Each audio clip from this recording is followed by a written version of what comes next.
Welcome to Odd Boys. My name is Nathan Barnett, former gravedigger from spooky old New England, and this is my co-host, Tinfoil Tom. Future grave filler tinfoil Yep, Tom, that is right gravedigger, here. grave filler, teaming up Mhm. once again. And we are Finally. joined today with a very special guest. You all know him. The entire planet knows who he is. James Rolfe, the angry Hey, video game nerd. Hey, how Welcome, you doing? James. thanks Thanks for for being here. yeah, thank you for being here, James. Very Oh, no much problem. appreciate it. Oh, thank you. No, thanks for thinking of me. Of James course. was wearing his Santa hat when we started this call. So Tom and I then ran around trying to find some holiday hats to put on to match the festive activities. So we are all now wearing Christmas hats. Jamie, our producer Jamie, I hope he's wearing a Christmas hat. We should check in on him. No, he's okay. Oh, He's asleep. okay. Well, he is Jamie, wearing a holiday hat though.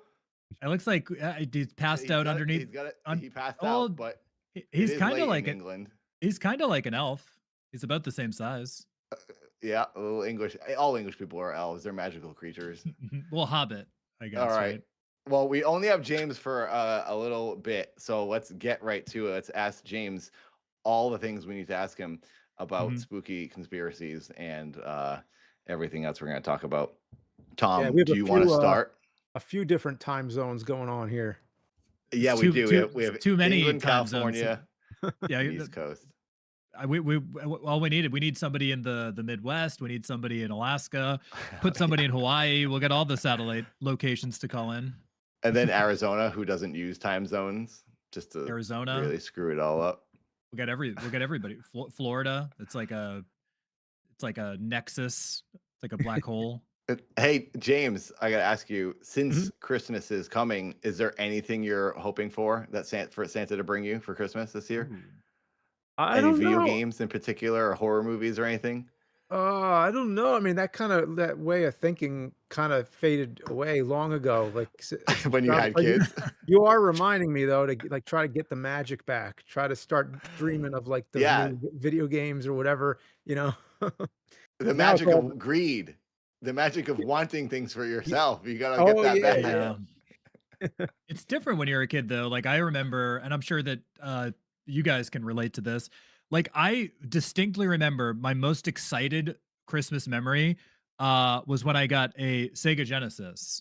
And like Same here. I remember getting it, and I remember I got Sonic the Hedgehog 2, which came with the system, and I got Street Fighter 2, and maybe I got another game, maybe like Mortal Kombat, but I remember like the excitement of getting that was I was a kid, like 8, 7, 8 years old, but I definitely remember there was like pure magic in that. And Mm. like I do wish that I could recapture that. But I also feel like Yeah. James now they say I don't have kids and neither does Nathan, but they say that you live vicariously through your children. So I assume that that's like Yeah, you kinda do relive a lot of that because then it reminds you of stuff like, "Oh, yeah, I remember when I used to, do that or say those kind of things," or, so yeah, it is very nostalgic. It reminds you of Mm. yourself, yeah, through them. mhm. Do your kids play video games? Yeah, yeah, we play a lot of games together, especially on the Is weekends, that's what we do a lot. I is show there them a lot anything of the that old they ones. like? Oh, do they like Yeah. old games? Yeah, I do. I mean, usually, like, the older ones, um my youngest child, she's better at the new games than I am because she understands Mhm. them more, they're her generation, but then, Yep. 'cause remember we did a Minecraft video one time, and I was like, "I don't know Yep. Minecraft, I don't know what this By the is," way, but Uh-huh. that Minecraft video is still coming out. It's been, like, pushed Oh, I back. did. I still Oh, haven't released that, and people have asked me about that. That will go up, and I'm glad you said that because now it's gonna force me to get it done. okay, But You made yeah, that in didn't you make that like 3 years? That I was a think we while made ago it you made 1 that. or 2 it's years ago, and I got so Mm. bogged down with other things, but I still plan on releasing that. I was supposed to release it by the end of the year, but I haven't done that. Anyway, sorry. according to our chat, Continue. it was, January 30th, 2024. Oh, so it was If you almost wanna know the exactly a exact year date. ago. Uh, almost 2 years ago, actually. Oh, wait, I did the math Come wrong. this Yeah. Ja yeah, yeah, Oh, come, this January will be 2 yeah, years. yeah. Okay. Well, If hey, I'm just building up the anticipation. If they're Well, This is maybe a video game related question. If your kids ever were naughty on Santa's naughty list, Mm. would you ever make them play Sewer Shark or ET? Oh, yeah, yeah, that's a good idea.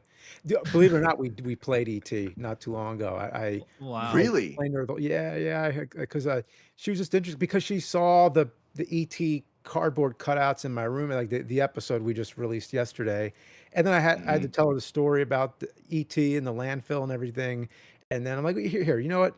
Check it out." And I put on the game and we played it. We tried to beat it, tried to get serious with it, but we were actually, kinda into it. So, Well, that's cool. yeah. I mean, it's probably more fun when depending on who you're playing the game with. When you're playing it alone and you're frustrated, but when you're with your kid, I guess it's a whole different experience. Yeah, Yeah. yeah. It does go to show that those older games, especially the NES era, they really were harder. They just made games, like, just insanely hard back then, and that Mhm. yeah, now I think the difficulty for me is just, like, just not being familiar with something. I mean, there's always a learning curve, but, uh, yeah, I think generally the games nowadays, they walk you through a little more, got all those Yeah. tutorials and auto-saving. Well, Uh, they say that for like the modern audience, what do they call it? Yellow paint. Like there's literally like yellow arrows like telling you where to go and ah what Mhm. to do. Most of the Every time, game although is easier now. we're playing Metroid Prime 4, and we get stuck in it, like, every 5 minutes, so I guess this one's trying to bring it back maybe? Um Is is there's a that on few games out Switch? there now. That's a Switch game, yeah. Yeah, Yeah. yeah, Switch 2, I yeah, feel it, like all Nintendo games are just hard. I, as a kid, never wanted to play Nintendo mhm, because even like Mario was just harder than Sonic. And like I liked mm, Sonic because I just ran and jumped. It was oh, super yeah, easy. And for my like, weak mind as a child, it was so much easier to do. mm, that's interesting, yeah, because I feel like with I'm not Sonic, good I at would, video games. yeah, with Sonic, I feel like I would run into things more often if I'm not taking it Mm, slow, but the temptation is to go fast, just keep on going fast all the yeah. time. I was better at that flow than I was at Mm, like pragmatically like moving through a platformer level. yeah, The blast processing, that was my kind of thing. I yeah, was blast. that kind of a kid. Speed. We have Yeah. Well, a before we begin, we do have a question from the chat from one of our biggest supporters, Ska B Gaming. Ska has a question for James, which I think James would probably like to answer. Uh Ska would like to know what your guitar gear breakdown is. I think he's spying your Yeah, guitar yeah. equipment behind you. Well, let's see. So I got 2 of those, Eddie Van Halen 5150 amps, and we redid the EVH to say Rex Viper, which was fun. Uh-huh. oh, Um, nice. I have a few different guitars, most of them are Gibsons, but Music from I have, Sideful. I have a s they're all different purposes, like, one is a 7-string, I have an 8-string actually. I have one with a sustainer pickup, which is kinda cool. I haven't played with it enough yet, but it basically, like, sustains a note, and then you can do all kinds of, weird stuff with it. I Nice. have an Evertune one where it's basically, like, apparently it never goes out of tune, um, which is a little tricky when you wanna bend a string, so you have to have it Mhm. sorta almost tuned where it's gonna go out of tune. I don't know. There's so much crazy stuff in here that it would take forever to talk about. Yeah, yeah, yeah. Nice. Well, If you guys didn't know, James is in a band called Rex Viper. I've been Oh, seeing a thank lot you. of the clips on Instagram. Yeah, you guys are great. You Oh, play nice. conventions and stuff, right? Yeah, yeah. Yeah, so we Nice. did, You have any we do shows coming up? um, it I don't know for sure, I don't know if I could confirm any Mm, yet, but, last year we played in Arizona at Game On Expo, we played at MagFest, and we played at, Too Many Games in Oaks, very cool. Pennsylvania. Yeah. Mhm. I love Too Many Games. That's one of my favorite video game Yeah, Yeah. companies. it's a fun one. I will say too many games. I didn't know that area like going there was a unique experience. I didn't realize that like it's so weird being in like the city and then the area that the convention's in is so quiet.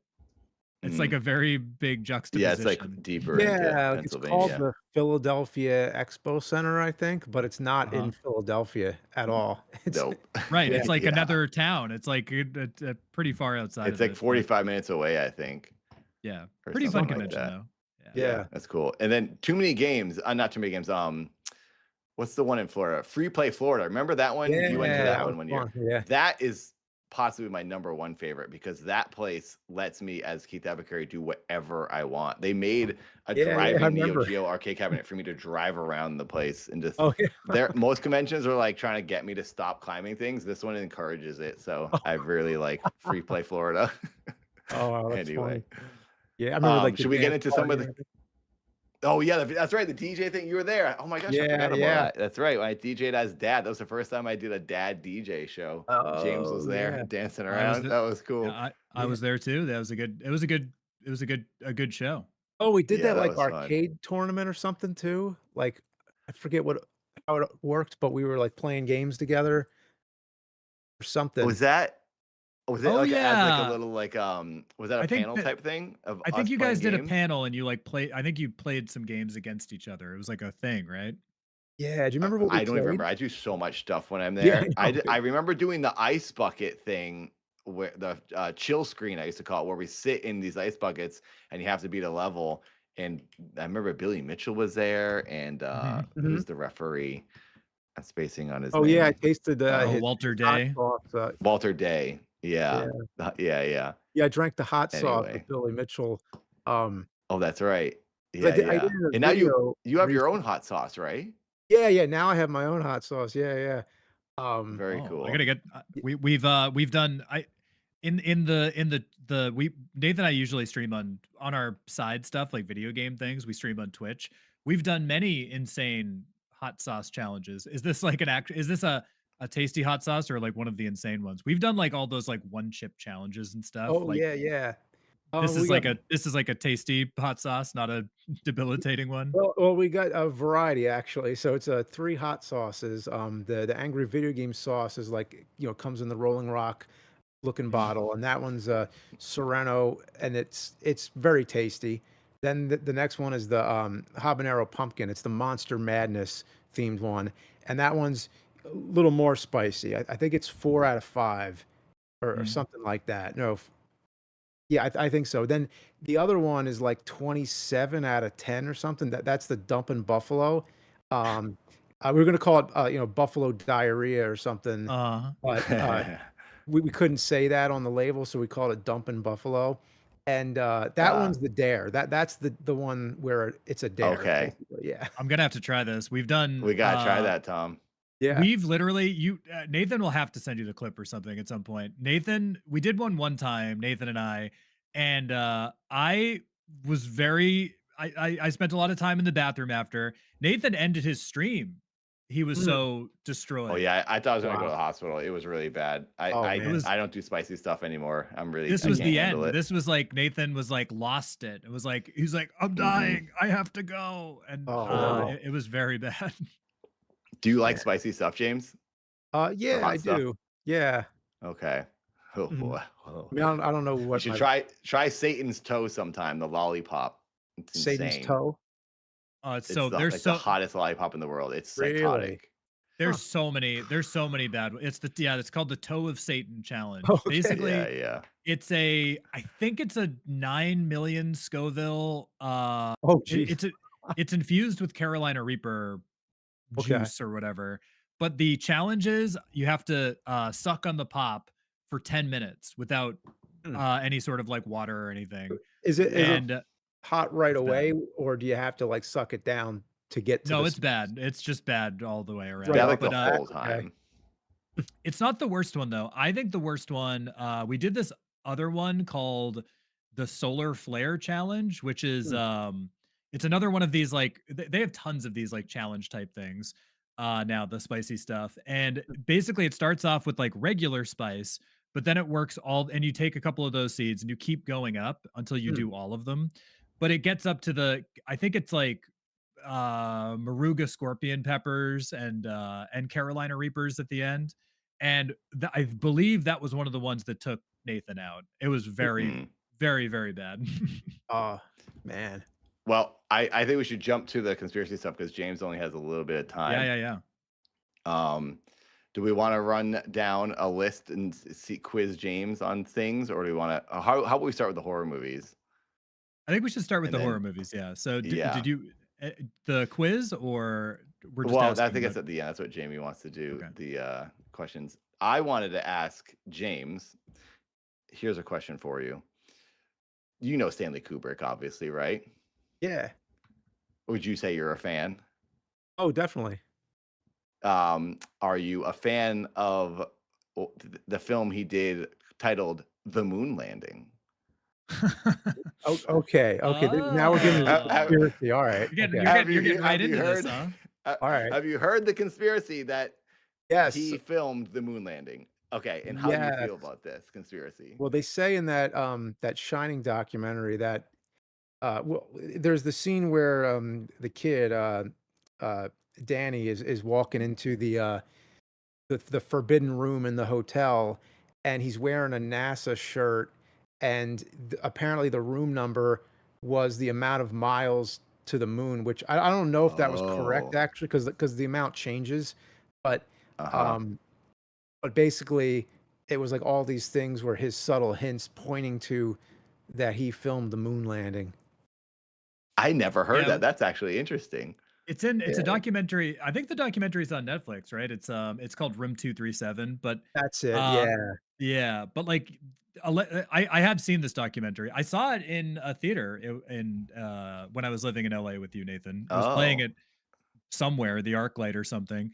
But Hmm. yeah, that's part of it, is that like it's like a hidden in plain sight type thing, is like Uh-huh. the Yeah. theory. And like Danny was wearing there's other things that NASA. connect it Yeah. in that, Mm. but he's wearing the NASA, but I think it's the he's wearing an Apollo 11, Oh, which that's was it. the Yeah. moon landing. He's Yeah. wearing an Apollo 11 Uh sweater, and it's a NASA thing. And then he goes to room 237, which the movie theorizes, or the documentary theorizes, that it was 237,000 miles from the Earth to the moon. And that number does, like, mhm. depending on what source you go from. There are some sources Yeah. that say Man. that, but they were like, It's look, that's it's a Kubrick. He's hiding it right Oh. in plain Yeah, sight. yeah. Oh, well, guess what? 230 oh, this is what Google's telling me, 238,900 million miles to the moon, but that does fluctuate, Mhm. but that's Yeah, depending what'd you on say it was, orbit and room stuff. 237? I mean, that's pretty damn close, It is very close. especially in Uh, 1981, like, whenever like, what would have been then? So, I think yeah. part of it too, the part of the other part, the one of the other parts of the theory is that in the book, the Stephen King book, the room number is different than Mhm. oh, it is So in the he yeah, movies. So changed it to then nod Kubrick, to a look at yeah, right? That's like another part of that room theory, is that interesting. Because mhm, why not just he ch- leave it? right, but yeah, yeah, why not just leave it? Yeah. But it is Well, interesting. James, how do you feel about the moon landing being fake? Do you believe in that? Do you think there's some merit to it, or do you think that we definitely landed on the moon? I think it was real, I think the landing was real, Okay. but sometimes you hear I yeah, yeah, you hear some compelling things sometimes. I sometimes, agree. I yeah, think it yeah, was real, but then I'm like, yeah, wait a second, that is kind of weird, that yeah, footage. yeah, yeah. But I do have Do video you of I presented you information about the moon landing possibly being false. I presented you information for like 2 hours, and I have you on tape saying, "Well, I'm convinced." Oh, yeah. Like you were yeah. sold at the end of it. I I was have just I trying to get that. I was trying to get the torture over with. I was just trying to move on Yeah, and oh, free No, myself. no, no, no, no. I think you became a true believer at the end of it. J- I mean, it's like sometimes, James, yeah, you'll hear like a argument against it, and you're like, "Oh, okay," maybe because, like, sometimes you'll look yeah. at some of the footage and you're like, "Yeah, that does look kinda fake. What's going on there?" You know? hmm The way they move, it does look at kind of like they're on wires. The momentum, like sometimes they just get lifted up. I like as a person who does a lot of physical stuff, and I know how the body moves and momentum and weight shifting. There are times where like it does look weird, but Mhm. I've recently re-looked at it again, and I was able to give it. It did look like it wasn't fake Mm. ultimately. But at first glance, for sure, you'll be like, "Wait, that's strange." She just gets, like, yanked right up from, it was like there'd be wires or something. But, Uh-huh. yeah, I think I got over the conspiracies.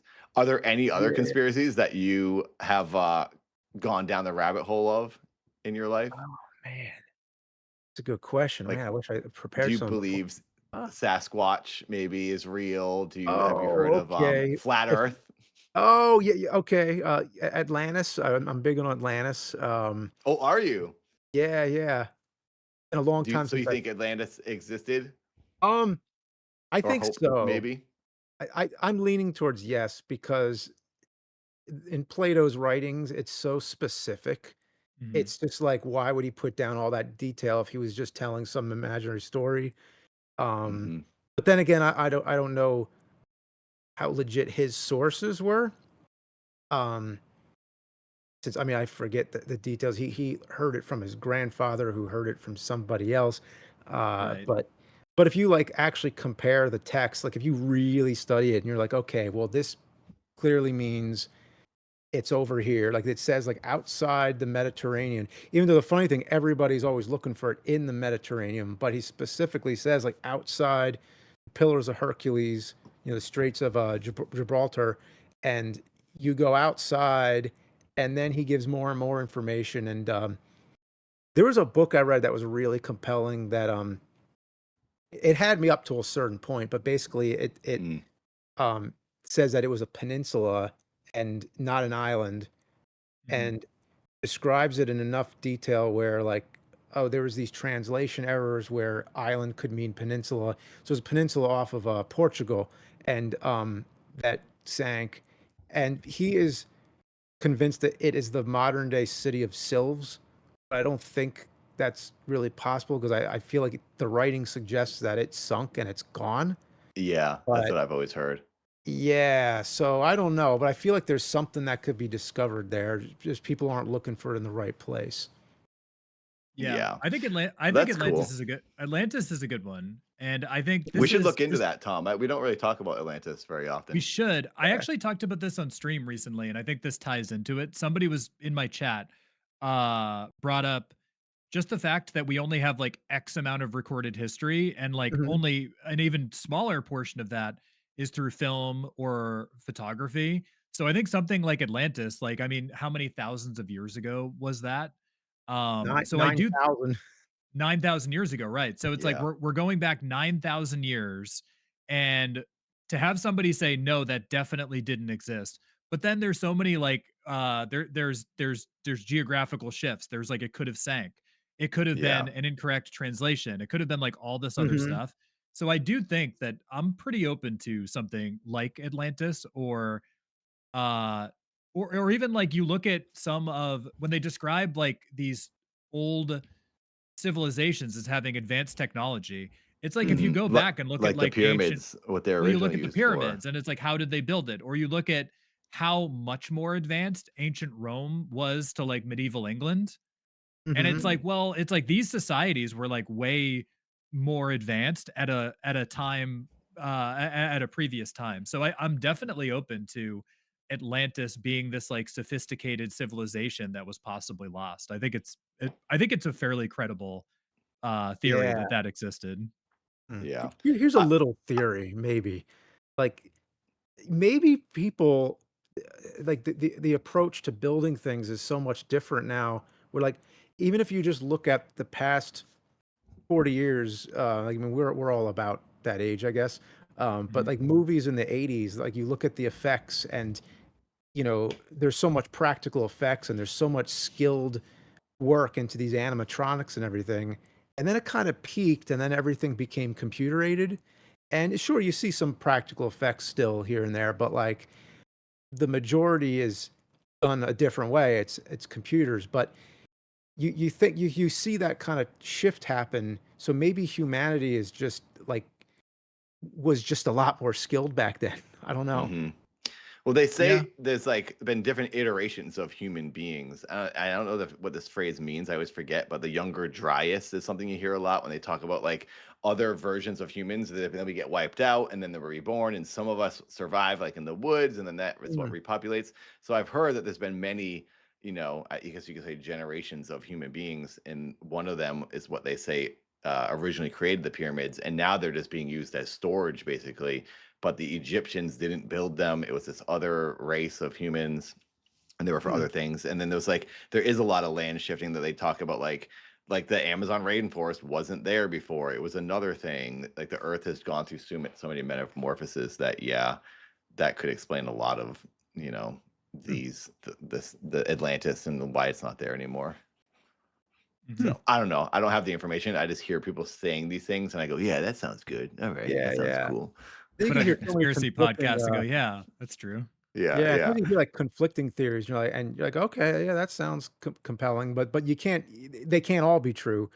But, yeah. like, I even heard, like, there was an Atlantis theory in Bolivia, and it might seem like, well, how the hell could it be all the way out there? But the argument is really, um, compelling. Like, they match up, like, landforms there and everything, and mention the distance because Plato actually does map it out, like, in distance and everything. Hmm. So, yeah, you could hear, like, one theory, and for that minute, you believe that one, and then you hear something else, and you change your mind, you know? So it Well, Yeah, can that's happen. that's the plight of the true conspiracy theorist. You must Yeah. believe them all. yeah, I did yeah. watch that So, Flat Earth documentary, though. Um, oh, the one where the guys proved that the Earth is actually round when they were trying to prove it was flat when they yeah, I did know, that 'cause laser experiment. yeah, the Flat Earth argument is very weak, but Oh yeah, like that's one that even Nathan and I have done. We've yeah, talked about flat Earth. That's one that I mean, it's very clear. I forget the Mark Sargent, I believe, is the guy who's like currently like running the whole operation. But it's very clear that like he's writing books and they're holding conventions. And I think that our takeaway was it's similar to like the retro video game crowd. It's like these people that feel they need a place to belong. And like these Mhm. conventions and these like talks that they all have, it's like they all pay to go. They go to something that's like a too many games. And it's just talking about conspiracies, like It's just a specifically flat club earth. of It's just like-minded people. it's just a club of like-minded people. And I think it's Mm, somebody like Mark Sargent, who's the guy who's running it, is obviously he's profiting off of it. And in that little kingdom, he gets to be like the king of that little kingdom. yeah. And he gets to be like a little bit of like a mini celebrity, but it parallels the retro game conventions in a lot of I think that's what we talked about on the show is that there's a lot of parallels to like that scene Hmm. in that it's just like it's a group, it's a club. They go to these conventions a couple times a year. They sell their books, they sell their t-shirts, they do their talks, they have speakers, they have panels. And I'm like, this is just it's it's very interesting to look at that. But yeah, flat earth is like it's been so easily disproven. But I think it's just these people like they're LARPing. So they're just like a lot Yeah. of these people are just role playing and they're just getting into it. I think that they're playing a character. Um, but yeah, I think that that's definitely one of the weaker ones for sure. It's getting close to James having to leave, so I'm going to ask him some quick questions Yeah. okay. here. All right, James. I'm going to ask you a bunch of questions about the truth, and you The give me your truth. answer. Okay. Yes. We'll start off with: is the Earth round or flat? Well, round. Okay. All right. Okay. Noted. He's a Uh, Glober. is the is the Earth hollow or solid? Um, solid. All right. Noted. Mhm. Did aliens land, and does the government have alien bodies and UFOs at Area 51? Not yet. No, you don't think aliens are here Well, yet? I'm not sure. Yeah, Wow. I haven't seen anything to make me say, "Oh, definitely." So I'm just gonna Okay. lean on, not sure. So, no. Noted. Yeah. All right. Is Sasquatch real? At least Sasquatch might have been real before. Yeah, I'm gonna say a yes. So, Oh, all yeah. right. All right. I like it. Okay. Big And Bigfoot believer. Yeah, yeah. our last question: are ghosts real? I don't know. I mean, I think Ooh, that's a maybe. a lot of people believe I'm gonna say yes. I'm gonna say yes because I know a lot of people who Yes. believe in them. Yeah. I believe in them. I'm one of those people. I'm glad. Thank you. Welcome to I the w- club. Now we can have I our would love own to have a flat Earth I w- ghost club. I would love to have a real ghost experience. I want to believe in them, but I've never had like, and I feel like I've been in, and I think we've talked about this and maybe James has had this experience. Yeah, I don't know if I necessarily believe in ghosts or I want to believe in ghosts, but I do think that certain places leave like a stain. Like I think that like Mhm. emotional impact on like an yeah, area. I've never seen a ghost, but I something I brought up on the show previously is that in the area, Nathan and I are from the same area. And my friends and I would sometimes go into like abandoned places, and one place was this abandoned slaughterhouse, and it felt so dark in there. And I'm like, there was so much like But pain that can here. also be your knowledge that things were murdered in here, and that Yeah, preconceived notion and information then just affects how you feel, possibly. it could yeah, be a bias, yeah, Could for be. sure. Yeah. yeah. I But it's definitely just like, put a lot of Um, yeah. yeah, yeah. I what was that, put a lot of James? thought. Yeah, yeah. That was something I actually put a lot of thought into recently. Even in, I wrote a book called Gnome Cave that came out recently, and a lot of those Mhm. thoughts are in there where I feel like each place leaves an impression of what happened there before. Mhm. So yeah, yeah, I get what you're saying. Yeah, physical spaces can, I think, hold emotion. I agree with that. Yeah. All right, another question for you. James, tell me your 3 top horror films. Oh, that's a good one. Oh Yeah. boy, let's see. Top 3 horror films as of right now on this day. Mhm. Well, okay. Mhm. I'd say Gremlins is up there, but it's more of Okay. a You know they're comedy making a new horror. one. I heard, yeah. I mean, for decades now, there's been like rumors, but yeah, wow, it seems like it's real. Um, It seems finally happening. So Gremlins, is yeah. that number 1 or just that one Well, of the 3? I would. It might be number one, yeah. Because then also Wow. Jaws is Mhm. very big for me, and then Night of the Living Dead, um, the original. I was The gonna So, 60s say, one? I was gonna say 60s or 90, the oh original. yeah, yeah. No, I like the I like them both. They're both really good, but the Yeah. '60s one just has that like lightning in a jar feel. It's just so weird. It's black and white. It's filmed independently. Um, it's black and white, but it takes place much later than you would think. So it kind of feels like a modern horror film, but it's also feels like a classic old school horror film. So it's really in between. That's what's kind of Mhm. cool, just like a weird transitionary period. The Mhm. MPAA rating system came out that same year. So when you can say That's like cool. R-rated horror films didn't happen till after. So Yeah. Yeah, pivotal movie. That's cool. yeah, Yeah, that's a good movie. I Nice. yeah. have a Tom, I have a film related question for James actually. Mhm. I'm curious to get your thoughts on this as a filmmaker. Um Recently there's been a lot of YouTubers getting into the horror movie space. A two-part question. One, would you ever make a horror movie? I know that you made the AVGN movie a few years Oh, back. Would you ever make your own horror movie? And then B, how do you, or I guess two, did I say A or B? I'll say B. B, B, how do you feel about all these YouTubers entering the film space? I mean, there was Raka Raka, Chris Stuckman. I think it's awesome that all these yeah. YouTubers are making their own stuff. Oh, I'm curious to get absolutely. your Sounds take on it. awesome. Yeah, sounds awesome to me. Um, and yeah, yeah, I mean, aside from horror shorts that I've already made, I do intend to make a horror feature sometime. It's more Nice. about, well, which one should be feature length if I'm going to go that route.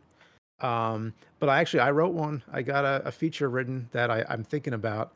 Uh, I have two of them actually now that, but it was going to be Gnome Cave, but I decided that one's better as a book for now. And then I Mhm. wrote a completely different one, and that one is sort of just like it's so new right now that I'm sort of just mhm. assessing it as to like, oh, is this something I could shoot? Let's start thinking logistically about this. This might be possible. I remember when I was over there shooting the Christmas episode with you, and you were Yeah, telling me about something you wrote that would took place on like a amusement park. Did that become Gnome Cave? yeah, that's the book. Yeah, I just Okay. released it last October, I think, or September, October. Oh, nice. Congratulations. Yeah, Everyone like should I Oh, check out thanks. Gnome Cave. Yeah, it's a short book. You could read it in the same amount of time you watch a film. So, it's meant That's to. cool. Yeah, yeah. So, yeah, it's Nice. basically like that. It has a lot of those same kind of ideas that you're talking about, how, like, places leave an impression on future events. Um, Hmm, Nothing conclusive, but just kinda like these are all, like, theories that kinda come together in the book. that's cool. I like that. Yeah. D Jamie, should we do that, little quiz you wanted to do? Quiz. I mean, it's up to you guys. You guys can keep talking. The quiz was more of backup in case you guys ran out of things to say. So Okay. that's what it was We I mostly. feel So like it's we up to could you talk guys. for hours. I mean, we Yeah, could keep on exactly. Yeah, It we was could because you literally talk. mentioned, just like backup in case. You guys can keep because you talking. mentioned, Bigfoot, and I was like, "Oh, man, I should tell you guys, I used to be really big on the Loch Ness Monster. That was, like, my Oh, you Uh-huh. favorite." were? Yeah. Um, Do you think Loch Ness is real? you know what? Like, as a kid, I was a firm believer in it, and I felt like all the evidence that existed was like everything's true. I the concept of a hoax didn't really resonate with me then. Like, I just assumed everything is real. But as I grew up, I just became more like, it's probably not real. But now that you're asking, I'm kind of thinking like maybe it was real. Maybe it was at one point, and now it's extinct.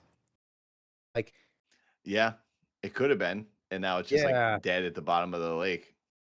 Yeah, yeah, because they found the coelacanth in, like, the '30s, I think, and that was supposed to be extinct for, like, you know, eons, and here you Mm. have, this thing which could exist.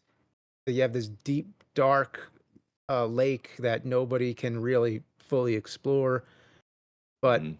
I don't know, 'cause then my mind also goes, "Well, why can't they find it?" But maybe it's dead now. We'll have to get down there and find out. We'll figure it Yeah, out on this show. yeah. I think as Field well field with trip. I think if a creature I mean, I know that there's been, like, episodes of, like, science fiction programs, like the X-Files and stuff, that, like, they show that these creature and this is a fictionalized broadcast, but they've shown that these creatures have just gotten, like, very good at adapting to their environments and Mm, remaining hidden for their own self-preservation. uh-huh. Um, Loch Ness is interesting because it's not just, that one singular location. Jamie and I actually talked about this. We recorded some offline stuff to Mm, have to go up over the break. And we talked about Loch Ness, and it's one of the big ones we feel mhm. because it's not just situated to one region, and that I think that adds some credibility to it. Is that there's different regions of the world have their own version of the Loch Ness monster. Like Yeah. Canada has Ogopogo, Mhm. and the United States has Champy, the Lake Champlain monster, Yeah. and all of these are like a similar species, but like Uh-huh. Mhm. people have had these different legends develop independently of each other without knowledge of the other having this Ah, creature. So I think when stuff like that does happen organically, it does lend some credibility that people are having similar experiences without direct communication with each other. Or it just yeah, shows yeah, that humans are all the same and we all make up and see the same imaginative things because we're, like, the same creatures, you know? I was yeah, And we gonna have the like, same what slightly add habits. that that would explain why Bigfoot is in all regions of the world because it like, would the make Yeti? sense that you would see a larger human and that would be a thing would be one of the first things that people Mhm. would tell their children if they explored the woods, seeing a Yeah. giant ape that was 10 feet tall. But yeah. Yeah. Yeah, yeah, We're all the same everywhere we go. yeah, and I also feel like all the stories, especially Bigfoot, it doesn't sound that crazy, like, if you're gonna make it up, why not be more creative with it? Um, Mhm. it's, like, not too far-fetched, you know what I mean? The only thing I find Yeah. hard to believe is, like, why couldn't they find it? Why can't they, like, definitely prove it if it's out there? But, I don't know, like you said, maybe they're just preserving their life by being, uh well, they're called cryptids, for a reason. Right. They're They're Yep. they very yeah. adept at hiding. I think we kind of talked about this a little bit in a previous in a recorded episode, but I think that was something like Bigfoot, um, especially in that area of the United States. It's just it's a rainforest essentially, and I do think Bigfoot is one of the ones where I'm like, yeah, maybe because like that area, like going from like Northern California all the way up to Canada, is so densely forested that it would be Mhm. impossible to like it'd be impossible to track every like nook and cranny. And if there Mhm. were like small groups of these creatures hiding with only occasional sightings, I tend to think that that's possible. There's so many areas for them to Mhm. hide, and if they're good at hiding and good at avoiding people, James, do you listen to or have you ever listened to the radio show called Coast to Coast? No.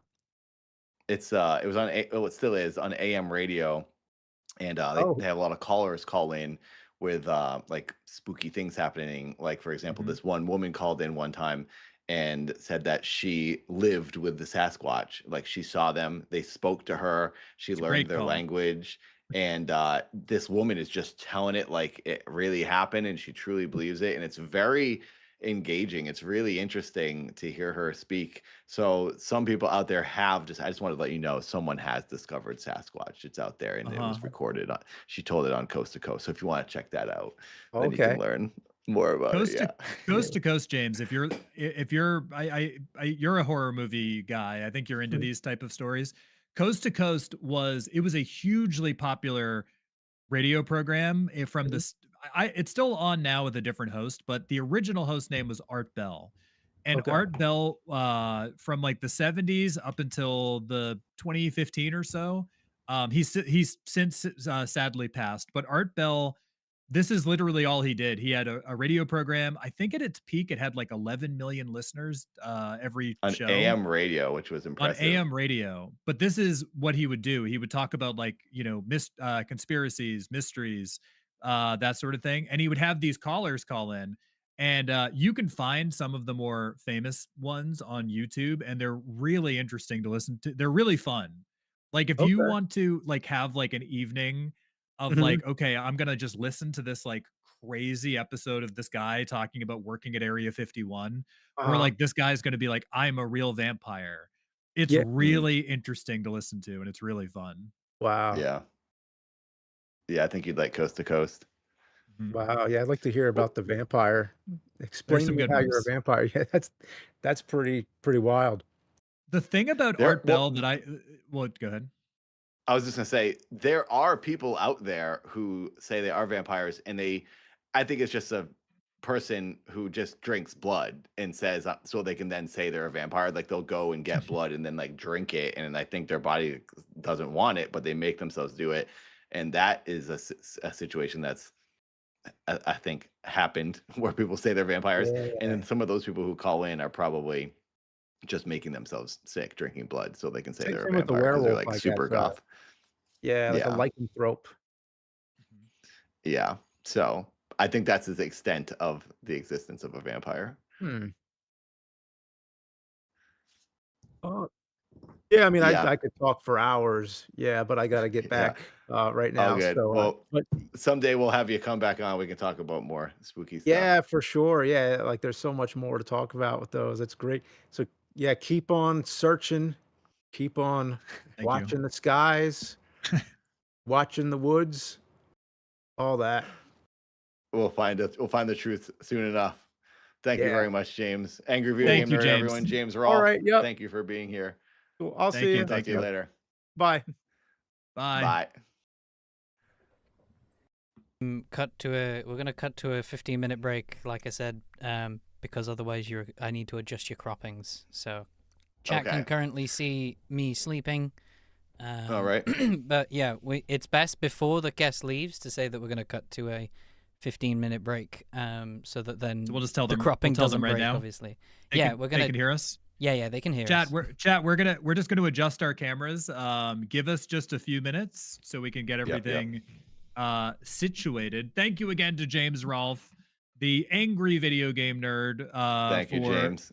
being a guest on our marathon. We wanted to make sure we were trying to get more guests. It's surprisingly very difficult to get guests to agree to Well, right just now, I think it's hard it's the because it's the holidays. Okay, holidays. right now Everyone we that cut we've to a break asked and we can is talk like about this busy. afterwards, so I can adjust the Okay. cameras.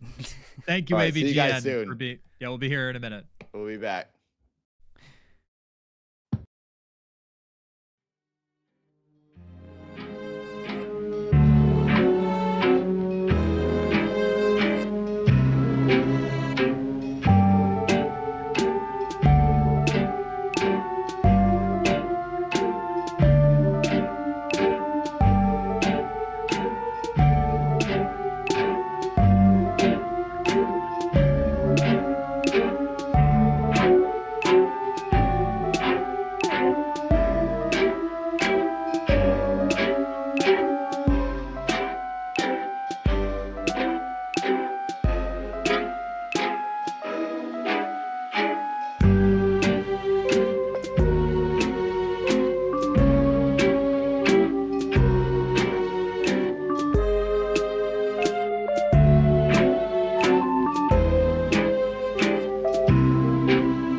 Welcome to Odd Boys. My name is Nathan Barnett, former gravedigger from spooky old New England, and this is my co-host, Tinfoil Tom.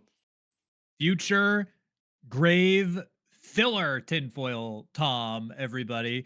We're back. Thank you again to our special guest, James Rolfe, the angry video game nerd. That was very cool to have him on the show. That was fun. I didn't know how much he knew about like ghosts, conspiracy stuff, and just spooky stuff in general. I knew he liked horror movies, so it was kind of fun to talk to him in here. He knew a lot about certain conspiracy theories. He's like really into Atlantis, which is cool. Mm-hmm. So yeah, that was fun. Thank you again, James. If you guys And missed also it, we have- James Rolfe was on the show. Scroll back, and if you're watching this as a recording, watch the episode or short or video of James on the show. This is the last live of the year. This is it, everybody. This is the end. Odd Boys is over after this. No more. It's done.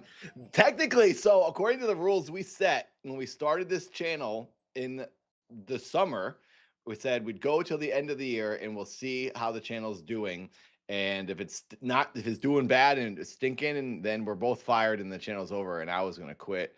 And now today's the day to determine whether we're both quitting or the audience is kicking us out. Well, we said we were going to get fired. We were being fired by the audience. Yeah, the audience might be firing us because right now I'm looking at the analytics. We have 23 members on YouTube, and we're trying to hit 222 members. So we need 199 YouTube members in order to continue doing the show. That's the goal, everyone. 222. If you can become a member, if you can donate a membership, if you can support on Ko-Fi, link is in the description and the top of the chat. If you want to give thank you to Cy. We missed it, but James was talking earlier. We didn't want to interrupt. Cy Thank did you, a direct Cy, for the direct donation.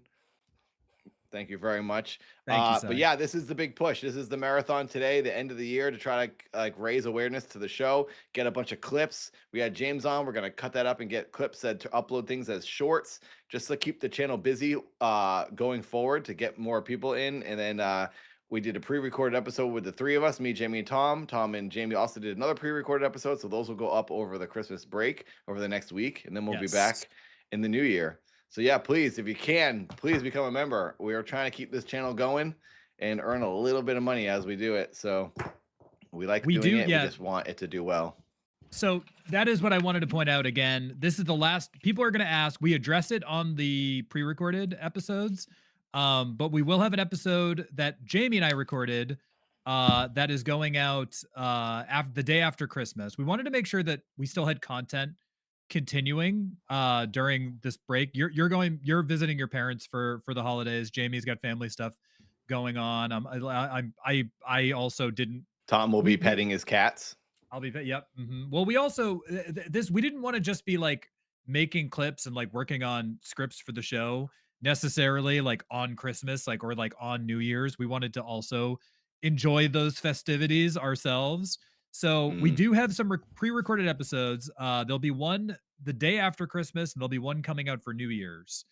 Then theoretically we'll be back actually live. You'll see us in the past for the future, basically. We do have content. We do have content coming up. Odd Boys, keep watching the channel. Just keep watching. Something you can do for free, everybody. If you cannot support with a membership, if you cannot support with a Ko-Fi donation, please like the stream. Please share the stream. We're going to be doing our best to at least make sure we have an episode out every Friday. But this marathon was to hopefully we're able to get some members that'll help us keep the lights on in the studios here. That's the goal and the plan is just to keep the channel going. So please like if you can. Thanks for being here. We will be live for 12 hours, noon to midnight California time. Also, we should say that here's the schedule. First part of the show was we had James on. We recorded with him, and now we're going to do just like a regular episode talking about spooky stuff. And then the second half of this whole thing is going to be just like hanging out, chilling. Basically, me, Tom, Jamie, we'll just be chatting, maybe playing some games. And then Jake Paul is boxing tonight. I don't know if you guys know about this. Oh my gosh, Cy. Hey, Cy. Thank you. Thank you for the direct and for the super chat. That is, see, that's super one fan. step. That's one step closer to us not firing ourselves. Yes, we don't have to fire ourselves. Finally, maybe, almost. Thank you, well, Cy. We're gonna try to. Well, we're gonna try to go as long as we're gonna do the 12 hours. It should be a fun time. We do want to keep the show going. So we will be doing that. This is our PBS subathon. What do they call those? I talked to somebody about, maybe I don't remember if I talked to you about this or Jamie. But I was talking about like classical radio, and I listen to like the classical radio station if I'm in the car, and I feel like every commercial break they go, "If you like this, if you like this, please support." And I am annoyed saying it myself. But then you hear PBS how much they say it, you know. I think unfortunately that is something I've discovered with like the streaming space is that if you don't say it, like nothing happens. And then like not that anything should ever be about the money, but it does, like having the support does give us the time to for example, producer Jamie, it gives producer Jamie, who's very awake right now and definitely not asleep, it gives producer Jamie a little bit of payment so that Jamie can edit. Jamie does the editing on the shorts for the most part. And like it allows Jamie the time to be editing these shorts. It allows us the time to find the links for the stories and to help get guests on the show. And if something breaks, if we need to like buy a new camera or buy a new mic, like Nathan has a new microphone, it does give us the opportunity to do that. So thank you everybody for supporting. We do appreciate it. Thank you. We're only here because of you. But we might be gone. But we might be gone. Don't want us anymore. Don't reject us. Yeah, maybe nobody wants us. We got to turn. I mean, let's be real. All the stream people want is the blurps. No, banned. That's all that they want. That's all I just wanted to say the rest of the schedule will be tonight. If you haven't heard, Jake Paul is boxing, a legitimate boxer, an actual formidable. What's the word? Formidable foe in Anthony Joshua, a legit pro, won the Olympics, British boxer who's like he's 36 maybe. He's like a little older than Jake Paul, but he's like a 34, huge I man. think. 30. Oh, he's only 34. He is boxing Jake Paul tonight, free on Netflix. So we want to do a watch along. We want to at least watch that match, which should be on around 8 p.m., 7:30 p.m. California time, so 10:30 East Coast. We're gonna watch it on Netflix. So everyone out there, open your Netflix and keep the stream open, and then we're gonna do a view and chat basically, and We can't watch actually on our we device. can't We can't actually show it. broadcast it, but Yeah. we can talk So about it. we'll watch it like on our phones here, and then we'll keep broadcasting, and then we can all just watch it together. We know it's not really like aliens and ghosts and conspiracies, but it's a huge thing that's happening today that I think is kind of interesting and that a lot of people have wanted to see. Because like everyone heard about the Mike Tyson match, but that was like a joke and a ripoff, and this is an actual match that might kill Jake Paul. So we really want to watch it. I feel like this does line up with our content in terms of like strange and unusual or a little bit odd. In that, if Anthony Oh, it is an Joshua, odd matchup. Yeah. well, it's an odd matchup, and I think It might involve a ghost, Duke says. right.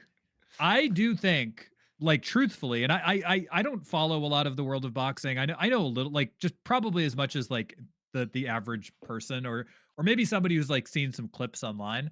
But even I'm aware that Anthony Joshua is a former heavyweight champion, and he is an Olympic gold medal boxer. Hmm. So He's he's literally a, like and one of the top 3 boxers in the world right now. he's one of the Like, top you 3 can't get boxers. better than him. He's also 5 inches taller and 75 pounds heavier.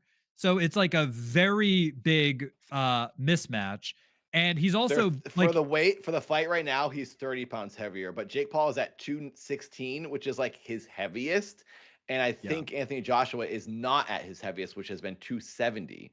So, and he's at 235, right? He's at like 240 something. He's 30 pounds heavier. But yes, it's a psychotic mismatch that Jake Paul really thinks he's going to win. And I can't tell if this is rigged. Everyone says if he doesn't just kill him right away, it's rigged, which I kind of would believe as well. But also, and apparently there's no agreement for like go easy on him. There's no knockout clause. So there's no like stipulations that they have secretly, according to them. Who knows what they actually agreed upon. But like, the only way for this to go is for Jake Paul to lose horribly. And if it will be a bit of a conspiracy afterwards if it doesn't go that way. So that I guess that falls in line with our content. Well, that's what I was going to say, is that I do fully believe that, and like, I know that I've read things online that say, well, if Anthony Joshua did take money and like to carry Jake Paul, or like, I don't think he's going to lose the fight, but I do think he's going to carry him for a while. And that is against boxing regulations. But like, they'd have to be able to prove that. And like, I think that there's ways to hide money. Like, I think that like Jake Paul could have like sent him like a crypto wallet or something, like if he paid him off.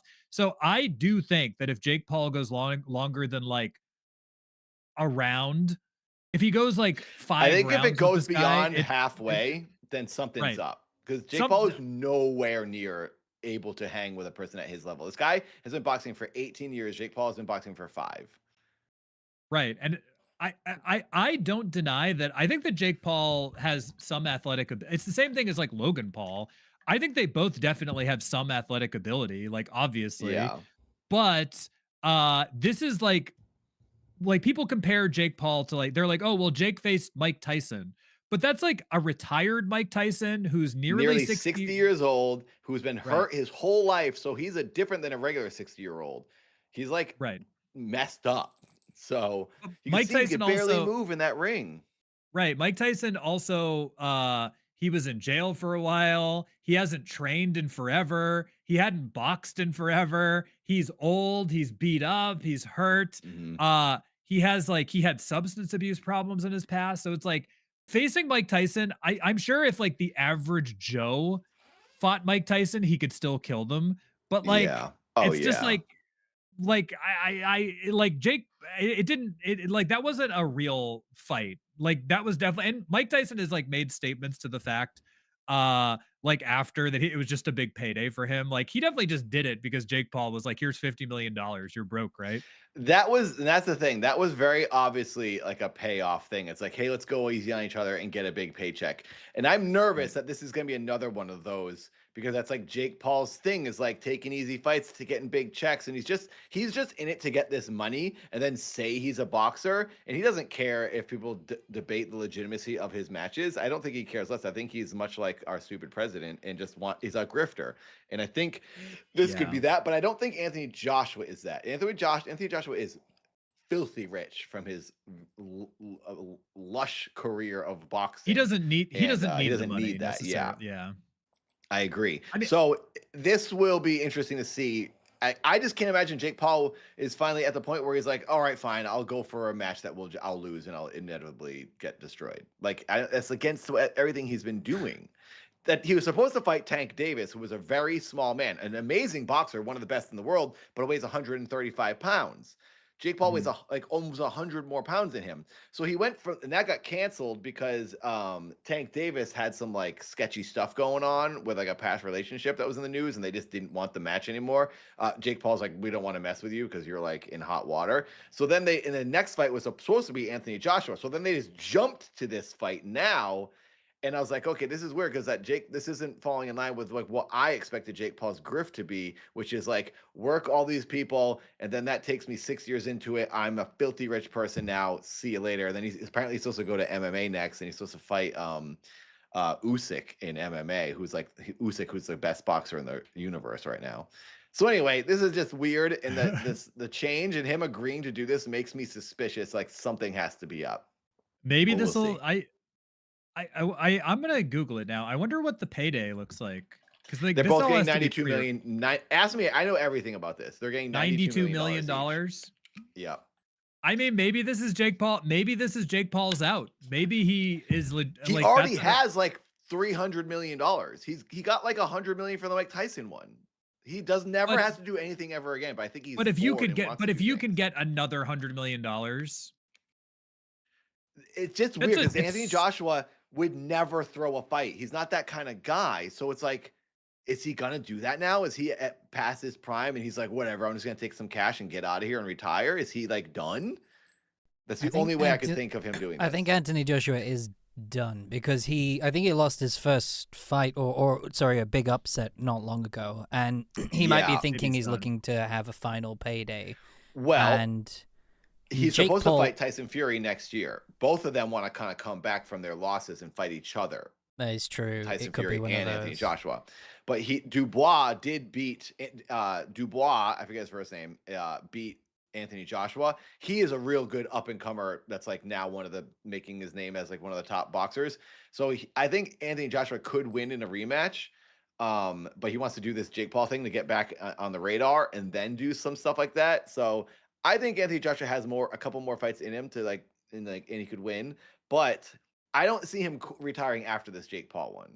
If he's going for the Tyson Fury thing, then he will definitely be wanting to knock out Jake Paul. I also think Jake Paul is just, like I think you guys are thinking he's smarter than he actually is. I think he's just deluded. I think he does believe he's good at trolling, but he also fought Tommy. Who was it? Tommy Fury and lost Tyson that Fury's game. Brother. Yeah. And he won't fight him again because he knows he's better than him. So there's no way he thinks since he lost to Tommy Fury, there's no way he thinks he'll beat Anthony Joshua. That's what makes me think, okay, what's going on? Why? Maybe he does accepting his. Yeah, that's the whole thing. Yeah, maybe he is. Because Jake Paul thinks a lot of stuff. I think Jake Paul's very good at getting in that. Because there's also it's a real psychological thing. If you get into your head that you believe you're going to do something, you will believe it, even if it's a lie. And Jake Paul could very well be in that mentality that he's repeated it over and over again. That he genuinely thinks he's going to get beaten up. That he's going to win. He's also in a bubble.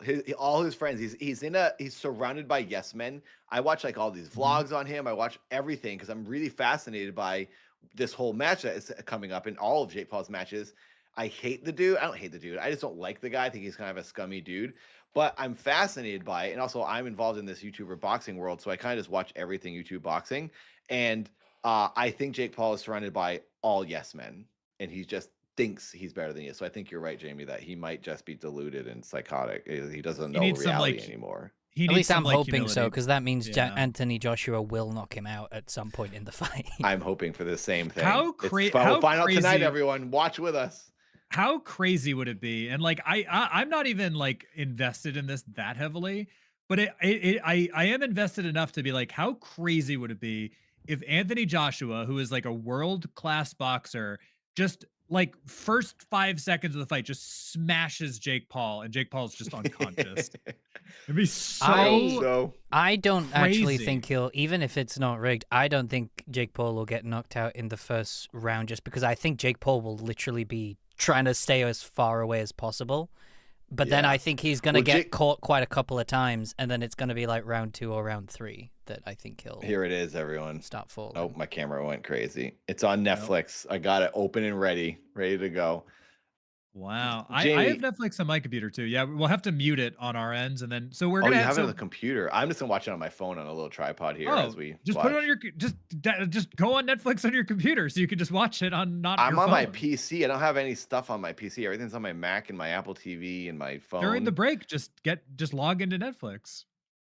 On my PC, they can get Netflix on a PC. Yeah. They have apps for PCs. It's a website. It's a browser. It's not an app. Yeah, just go to the website. Go to the web browser. Yeah, just you can. I gotta log in.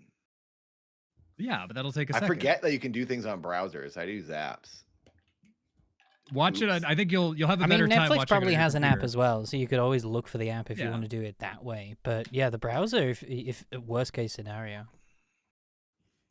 Yeah, I guess I was just gonna put my Apple headphones on top of this headphone so I could hear you guys and hear the boxing match. I mean, yeah, it's up to you. Either way, because you're watching it on your computer, we won't hear the sound. So you'd hear us and the sound if you did it on the computer. You wouldn't have to put anything over double headphones each other. on. Yeah.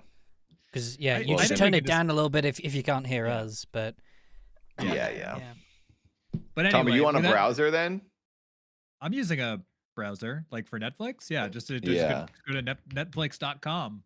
Netflix.com. Never been there. But that's what we're going to do later, everybody. So this is the regular, we had our guest. Thank you again, James, for being on. The AVGN very graciously was our guest. We tried to get other guests on, but with the holidays, I think it's kind of a crazy time for people. But thank you, James, for being a special guest on this very special marathon. This is our regular show. Then we're going to take a little bit of a break. Then we're going to do a watch party. We won't actually be able to show it, but you'll hear our commentary for the Jake. Nathan really wants to watch this Jake Paul fight, which is like, I'm interested to, and it's free on Netflix. You guys should all just watch it with us. Just watch it with us. It's free for everyone. If you have Netflix, it's free. Oh gosh, my camera's going crazy. So then we're going to do that. And then we're going to do a little bit of a food break. And then we're going to play some games. And if anybody out there is wanting to play with us as well, like we'll probably reach out to some other streamer people, or if anybody from the community wants to play some games. I think we're gonna play probably some classic Gary's Mod, the greatest game of all time. God, and maybe do some, I actually get that? You do. It's $10, so we have to earn at least $10 more so you can get the game. Not worth it. Even That's if all your thousands. Not worth it. It's all your profit from the stream so far. Hey, I don't know my password for Netflix. That's like 8 hours from now. We might have all 222 members by that point. We'll see. I don't think we've gone up one member since we started this whole show. Exactly. You guys, I wonder if you got it in you, become a member. Oh, it's $4.99. It's on the Steam Winter Sale. See, there you go. It's only $5. Odd Boys might be dead, you guys. This might be the end. This might be the final episode. Well, technically, we've got 2 more. It's going to be. Jamie and I talked about this because we, on the pre-recorded episodes, we're like, I know we did it on the episode with you two, being like, you're seeing this after the marathon. The marathon was a resounding success, right? Yeah. So funny. We get 0 members. Imagine that, 0 members after 12 hours. That's our answer. We gotta hang up the elf hat, the tinfoil hat. I will say that it is a very real thing in the world right now, especially the United States. I think that a majority of our audience is in the United States. And I do think that right now, certain political parties might be saying differently. But right now the United States is in like the worst economic situation in forever. And like, I know that I'm experiencing this. My health insurance, like everybody's health insurance is going crazy. Like my health insurance, I don't know if you're not insured, right, Nathan? I am not My insured. No. my health insurance went up over 30%. It's the same health insurance, but like they're just like, oh, now it just costs this much more. And I'm like, why? But it's because they're Yeah. canceling the subsidies. So everybody's health insurance, unless you get it through your employer.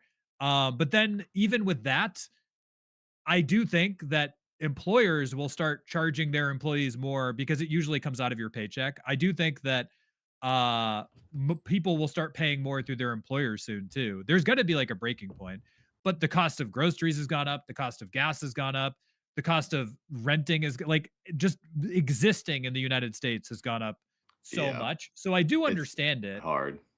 Yeah, I do understand it, but I'm definitely noticing this and talking to other streamer friends too.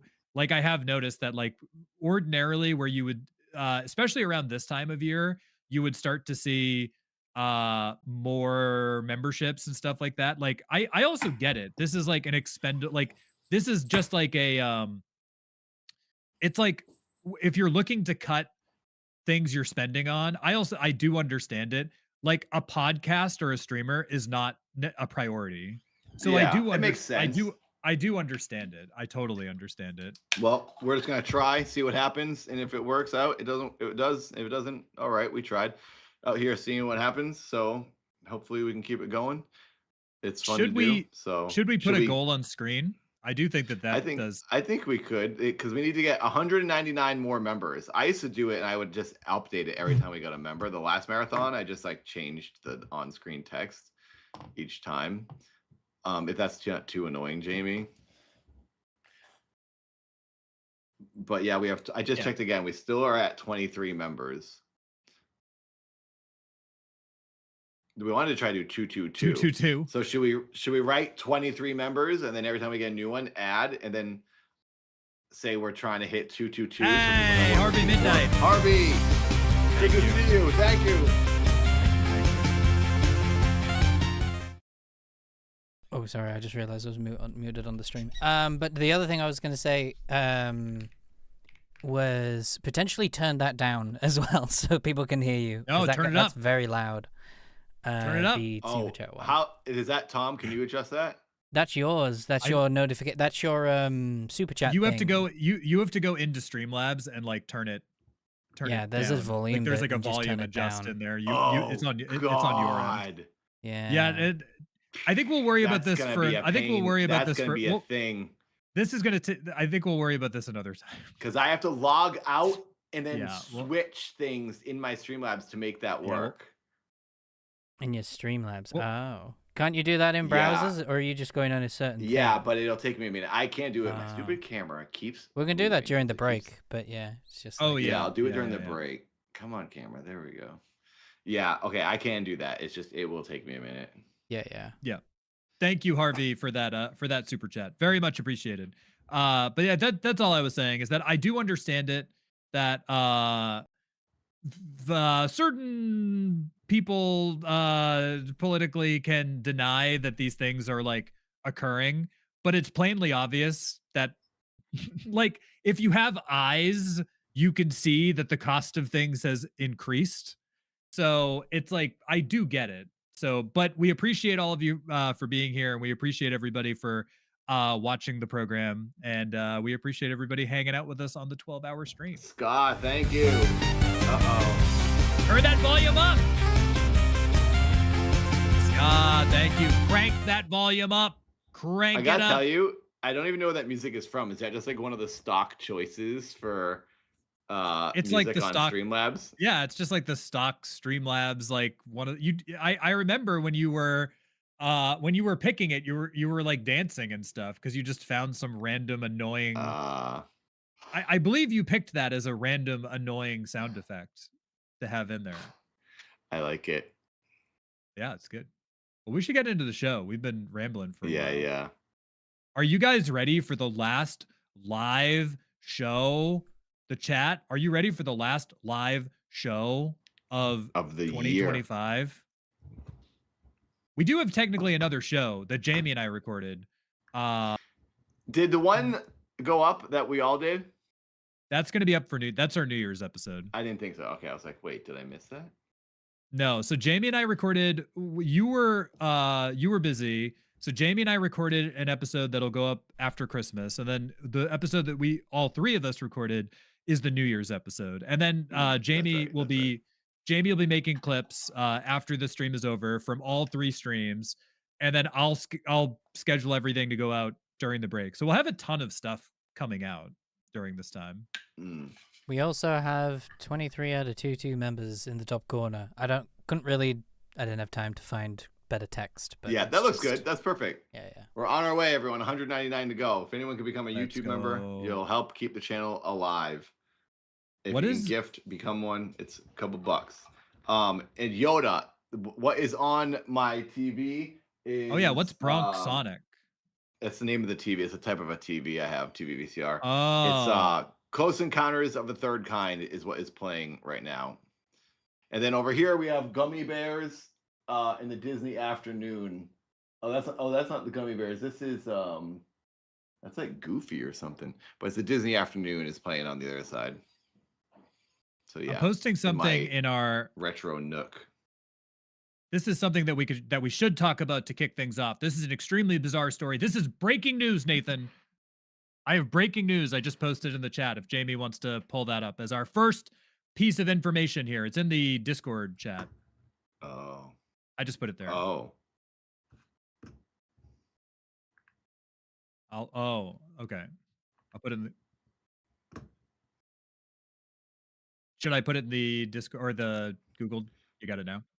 Okay. Oh, this is breaking news for sure. Nathan, this is breaking news with the Stranger Things finale approaching next week, the last couple episodes and then the finale. Breaking news, everybody. David Harbour from Stranger Things, Jim Hopper from Stranger Things, stole somebody's hat. Wow. He's committing crimes now. Now that he's not a working actor, he's forced into a life of crime. So this actually is interesting. It is. I would definitely classify this information as odd. I saw this pop up as a news piece. So I believe it was last night. Stranger Things had, or it's either last night or tonight. Stranger Things was having their like red carpet premiere, and David Harbour was asked not to go. He canceled, and apparently he's been engaging in. Yeah. So there is more to this. Like, yes, this is a funny headline that he strangely swiped fans' hat. But apparently David is in the midst of like a total crash out. And well, can I add to it something I think might be, I don't know if you've heard of this, but he was dating or engaged to a famous singer named Lily Allen, who I was a big fan of, who I also saw on the Raya app many times over the years. She never matched with me, but he cheated on her apparently. And now they're like broken up. She did like a whole news interview about it. So maybe after the cheating and the breakup, he's now like on this like downward spiral or something. Yeah. So Lily Allen, like how could you cheat on Lily Allen? What the heck? I guess it was like a weirder thing. Like I did look into that a little bit because I saw that as well. And I was like, well, what's going on here? And apparently they had some sort of like open thing happening, but then he was like abusing the rules of like that they had set. And she had like discovered that but like without getting too deeply into it, I saw that I think that there's a little bit more to that situation. But whatever rules they had set, he was like abusing that, and he was like and then they obviously decided to get separated. And apparently she wrote her new album is just all about how awful he was. And it's like a very like public messy thing happening right now. That her album just dragged him. And he also I do think that and this is something else and about David Harbour is that he does have bipolar disorder. Oh, he does. Okay. He does. And the word around the rumor mill is that Stranger Things kept him busy for this past few years, and it kept him like focused and engaged, and not making the show anymore. Like the show is done. And then his very messy public breakup with Lily Allen. In addition to having like a pretty severe mental illness and like maybe being off his meds or something is leading to Yeah. some very strange erratic behavior Like from stealing a man's hat. so I read into this story, and the weird thing about this is that Googling information about this story, somebody posted a few days before this story broke that, and so I think that there's some validity to this. Somebody posted a Reddit thread, which is now being like upvoted, that they saw somebody that looked like David Harbour demanding that she and her daughter give him a ride to this town in San Diego or this area in San Diego, and they think it's where a monastery is. But then this story broke a few days later, so people were like, "Wait, I think that really was David Harbour in like this weird crash out demanding that random people on the street give him a ride somewhere." But How apparently bizarre. I think he's having like a very public breakdown. But apparently he was at this bar in Encinitas, which is a town right outside of San Diego, Hmm. over the weekend, and this fan recognized him and went over to talk to him, and then David Harbour very strangely said something to the effect of, "Oh, let's go hang out at this guy's house." And the guy was so weirded out by this interaction with David that they left. But then David went back into the bar after leaving, stole the man's hat, ran outside, then started praying, then started asking the guy if he served in Iraq or if he'd ever been to Iraq or something. And then the guy said, "What the fuck did I do to you?" Well, And this then is like how he's having some sort of psychotic break, maybe. right, and then the guy got his hat back and went back inside, and David Harbour disappeared into the night. Very Huh. like I think this is like actually kind of I like I like him in his role as Hopper. I like him in Stranger Things. He's in some other movies. He's good. He's in he was in that Johnny Depp movie where he played the mobster. He's in that movie. He's a good actor. Mm, But I think he's having like very public he's having a very public breakdown right now, and it's yeah, I very think that's whether you like him or not, it is unfortunate for any human to be going through something, especially when you're famous in public, because then everyone has to watch it, or everyone watches it. You don't have to watch it, but people do see it. So I feel bad for him for that. Hopefully, he's not embarrassed later. But I will say, I watched this one of those YouTube videos where like home some magazine will go to your house and they do like a Cribs episode. Like they walk through and look at your house, and they went to him in Lily Allen's apartment in New York City, and it was awkward to watch because he like ran the whole thing. Like he talked the whole time. She didn't Mhm. really speak. It was like all him, and she's a celebrity too. It's the two of them living together. It should have been 50-50, like when a couple does a tour, both people speak. What's his name? Jesse Pinkman, Aaron Paul did one, and his wife's not even famous, and like she's on that equally as much as he is, and they're both doing the house tour. And this one with the Harbor guy and Lily Allen, it's just awkward. As far as I remember, maybe I'm remembering wrong, but maybe someone can confirm. It was just him talking over her like the whole time. So maybe his Yeah. personality is like, maybe that's part of the problem with them and his, the way he is. He just kind of takes control, and it can be hard to exist with a person like that. So I don't know. Right. Oh, That's and just the my 2 chat, Derek cents. in the That's chat. all I have. Oh yeah, Derek in the chat pointed out that this is true too. Yeah, he took the hat and he also took the hat and spiked it like a football in front of the guy. So weird. It's just Tom, something uh like this happened to you in a bar. Do you remember? oh, the guy stole my hat. You remember Hat Guy? There was a drunk man in a bar in LA one night. It was me, Bob, our friend George, and Tom. We all went out to this bar. Tom doesn't drink at all. Bob doesn't drink at all. George and I did drink. And this other man had more than everyone in the bar because he came over to Tom and he's just going, hey, and he started dancing. Stole with my Tom. hat. They took Tom's hat and put it on his head. And Tom was like, I don't want to be around drunks. I don't want to be in a bar. We already dragged him over there. And then this is what happened to him. Tom lost it and left. And then, Well, that was it a super memory annoying, to by the hold way. forever. That was super. I mean, I empathize with David Harbour, Hat Man, because it's super annoying when some drunk, like, that's something to point out too. And this is sad. David Harbour has been sober for years. Oh, And really? apparently he may have been drunk also, which led to this incident. Oh, I think maybe he's he's having like a very relapsing.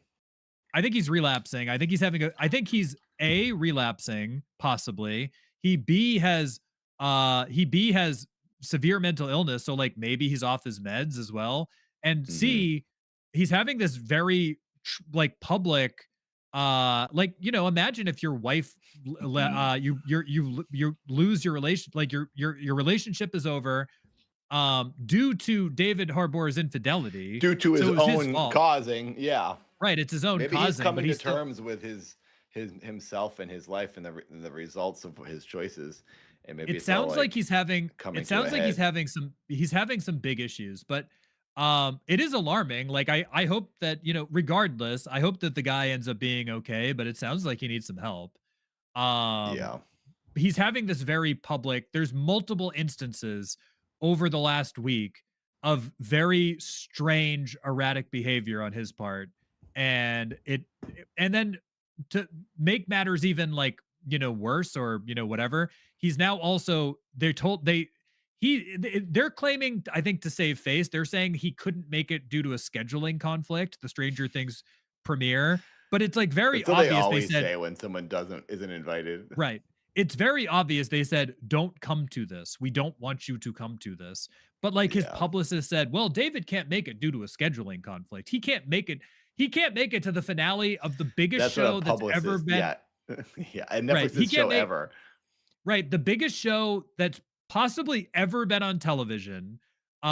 This is the finale red carpet. You are one of the top characters in the show. Don't come to this. Yeah, it's weird. Like I think that there's more to this than Yeah. than meets the eye. But yeah, very sad, and I hope he gets some help. The dude sounds like he needs it, but I will say this. I very should odd. read the chat. One of our biggest fans in the chat, Altoid Yoda, just pointed out something very important. Yep. He said something about taking a man's hat when they're bald is like stealing what crutches from a handicapped person. Wearing a hat when you're bald. Hopefully, that man that David Harbour stole the hat from wasn't bald, because he may have just exposed this man's weakness and screwed up his chances with a lady that night. Well, what I was going to say to respond to Yoda is that we now have the technology that you no longer have to be bald. So Okay, did you see the new video about 2027? It's coming out. no, is there a hair pill or something? Oh, I thought you were saying no. So that's really weird you say that. This is a whole I other meant topic we could talk about. I was talking about your AstroTurf, but there's a hair pill now too. Oh, my AstroTurf.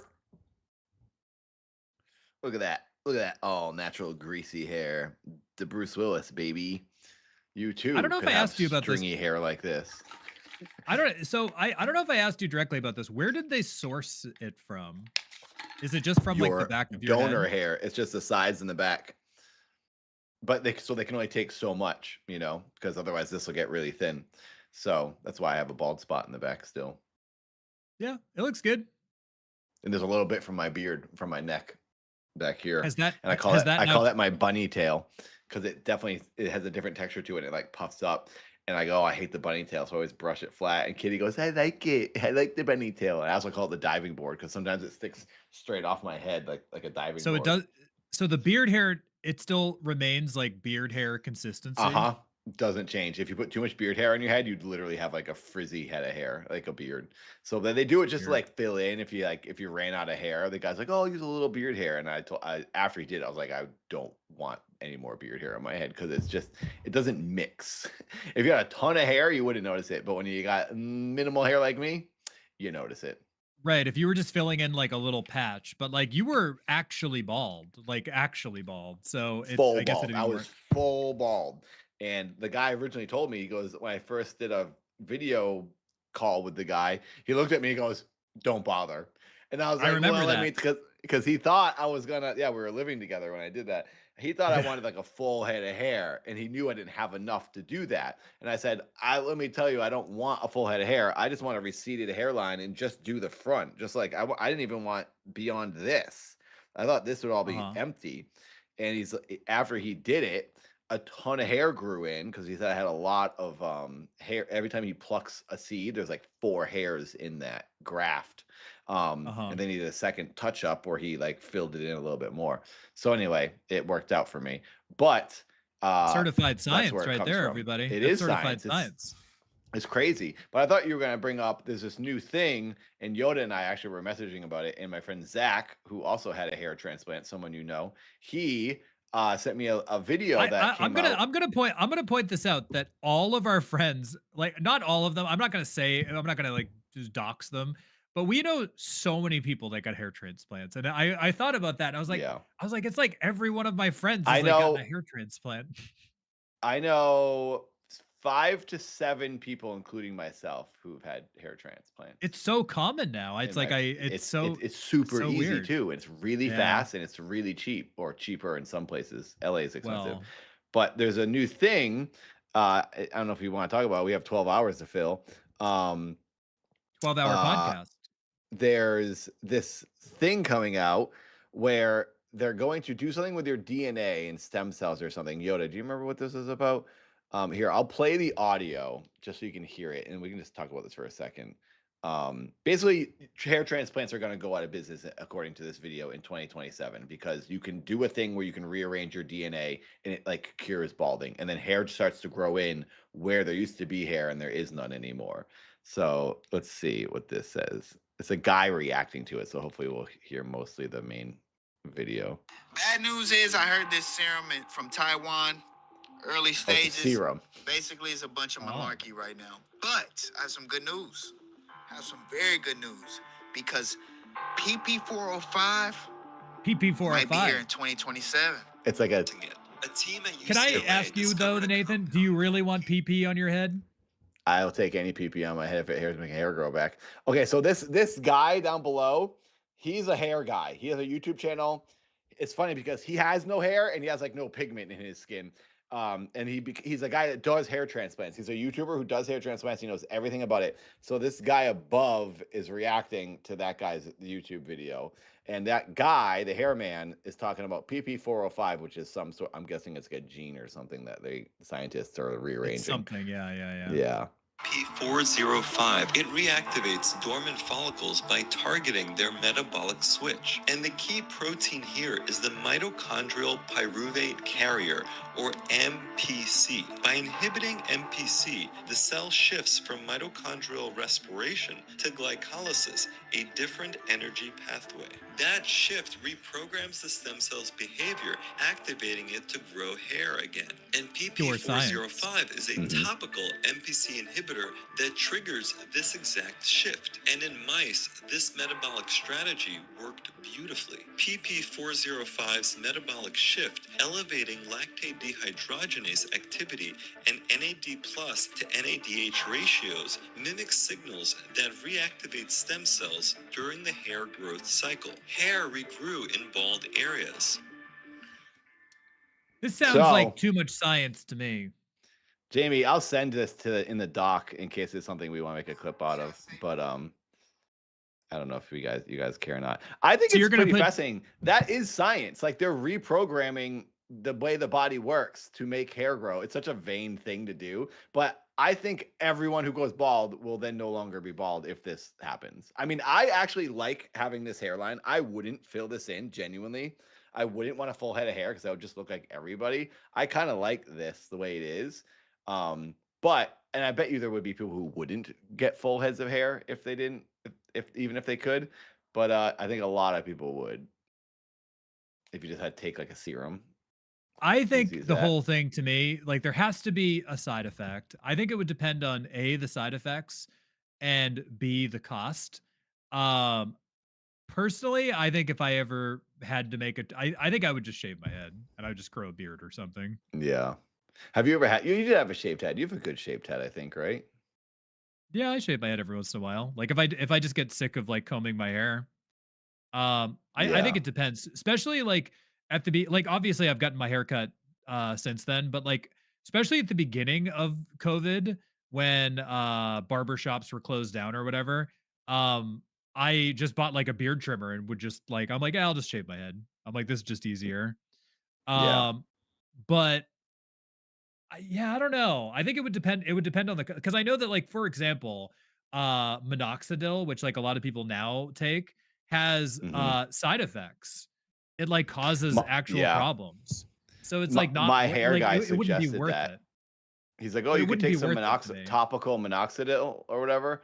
And Yeah. he gave me a bottle of it, and I never used it because, like, I don't want to keep up with that. I don't want to keep squirting stuff on my head every day. That's so annoying. That's the whole point of getting a hair transplant, Yeah. so you don't have to do this topical Hims stuff. That company Hims, you're always like squirting juice on your head.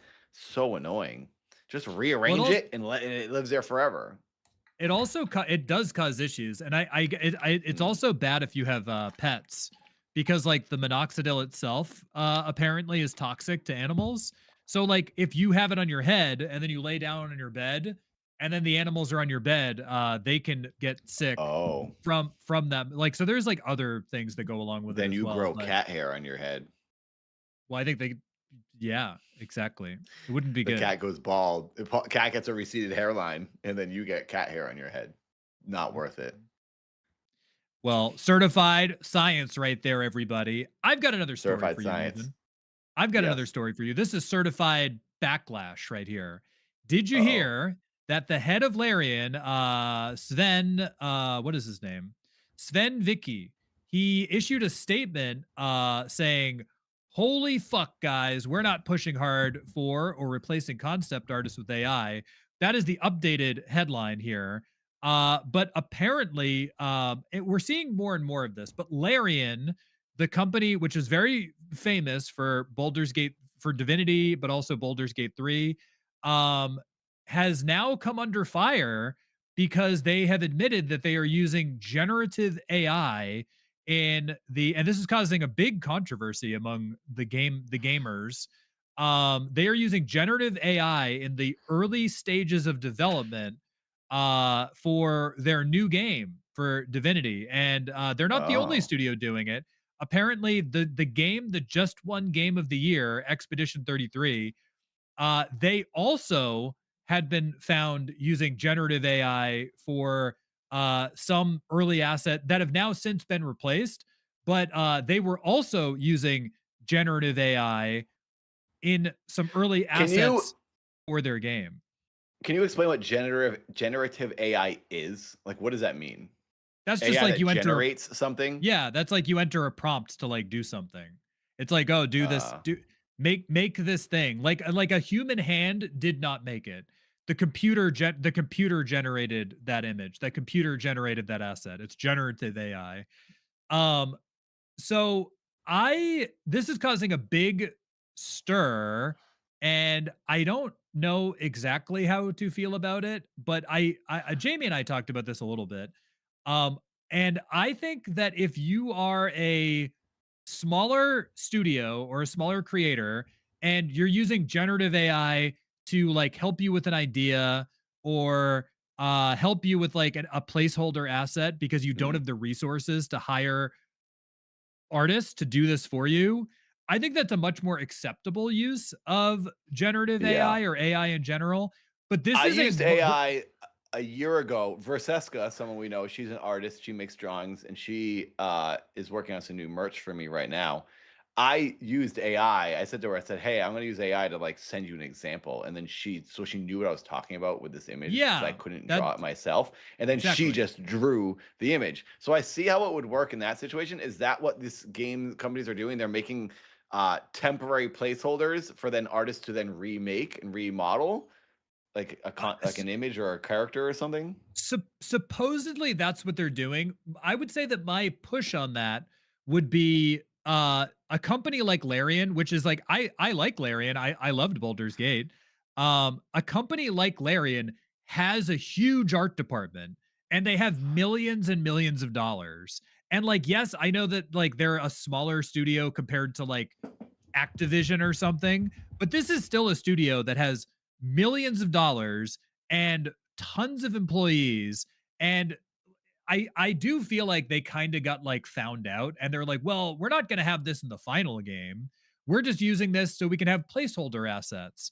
And something like Expedition 33, which just won Game of the Year, uh, they had AI in their finished game and then they removed it afterwards.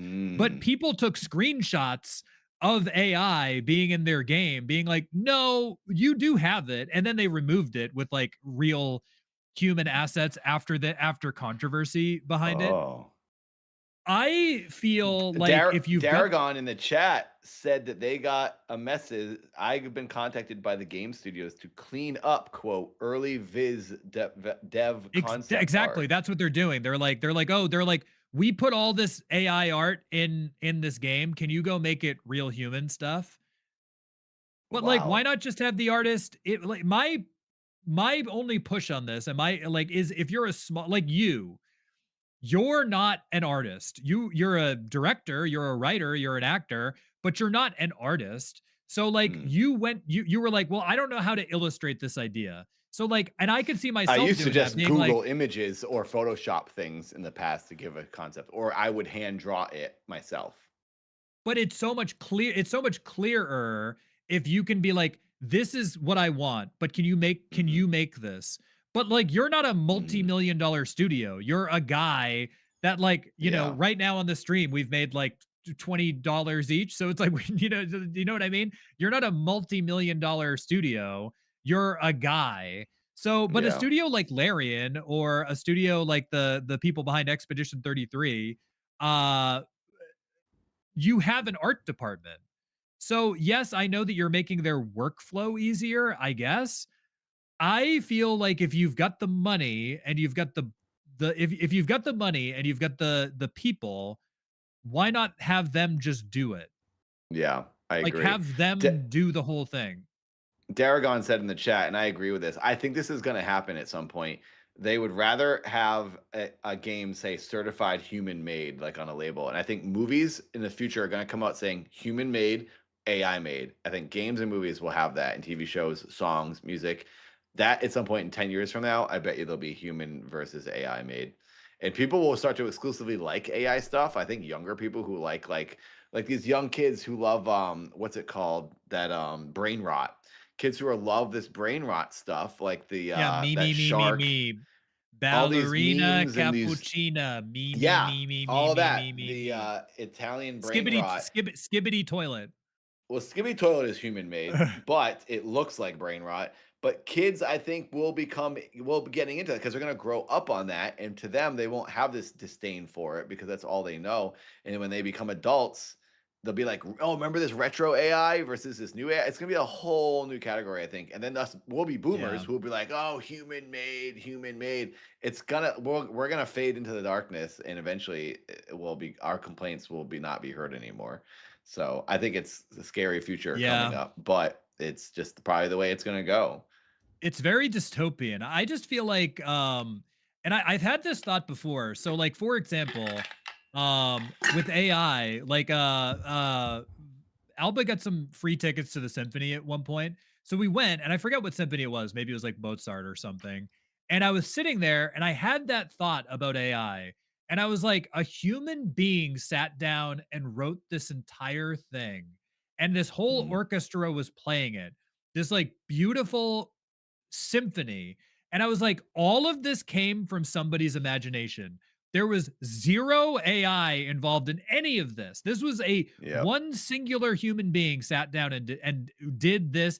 They didn't need a prompt. They didn't need a placeholder. They didn't need and I've had this debate before with people Hmm. on stream where I think very specifically, and I think I made somebody mad when I said my opinion on this, but I believe their point in chat was they were like, well, I'm not a good artist, but this will like help me because I'll be able to make a thing. And But my then you point don't have was you have no business making that. If you're not that, allowed yeah, to do it, if you can't do it, oh, I should be able to cheat if I want. That's what you should feel embarrassed and that was kind of, ashamed yeah. because then I you think didn't do that, anything. yeah. Sorry, I mean I don't mean to go off, but like that just No, that no, no, means yeah. okay, hey, I can't drive a race car, so I want someone to make a fake video of me driving that race car. You still didn't do it. You still I'm not a good artist. Well, you still aren't a good artist. The AI is. And also, it's not Right. even the AI, it's other artists that it's taking from. So because of those original humans we talk about that made that symphony, now that person is just getting used for fake stuff. So that it's just no one has pride anymore is the big problem. Well, No that one was my cares. well, And if you can't do it, do something else. Figure out what you are good at, and that should be your thing. that was People don't I want to think do that anything. I think that was my my takeaway in that vein as well, and that was kind of the conversation that I had with them in my chat. And I think that they were like getting frustrated with it, which is like I get it. It's like you want to be involved in it. But that's my takeaway as well, is that not everybody has to be good at everything. And Yeah. like somebody like Mozart is like that's like a generational artist that came along and wrote all these like beautiful symphonies, and now we can enjoy them forever because this person in their brain was able to like they were like however they were constructed as a human being, they were able to like write all of these things that came out of nowhere, and they were able to Yeah. construct this. But I think part of it is everybody wants to be able to do that. But my point to them in that chat that time was, and not about this, but I think I was using AI as Go like an practice example. drawing. Well, my point is that not everybody's going to be good at everything. Sometimes people aren't really good at anything, and that's fine. Like you don't Yeah. have to be good. No. Like I know I'm not a good I can't draw very well, so like I'm not going to pretend that I can draw very well. Yeah, Uh where's the satisfaction of that? The whole satisfaction is there's that yeah, you trained, you worked, and now you can show people this great thing you've learned and taught yourself. If you can't do that, then don't do it. There's no pride and joy in people thinking you can do that. I think that's the thing. The thing that this person wants is the false praise for you just to look at them and give them attention. It's a fleeting thing that will go away in a matter of seconds.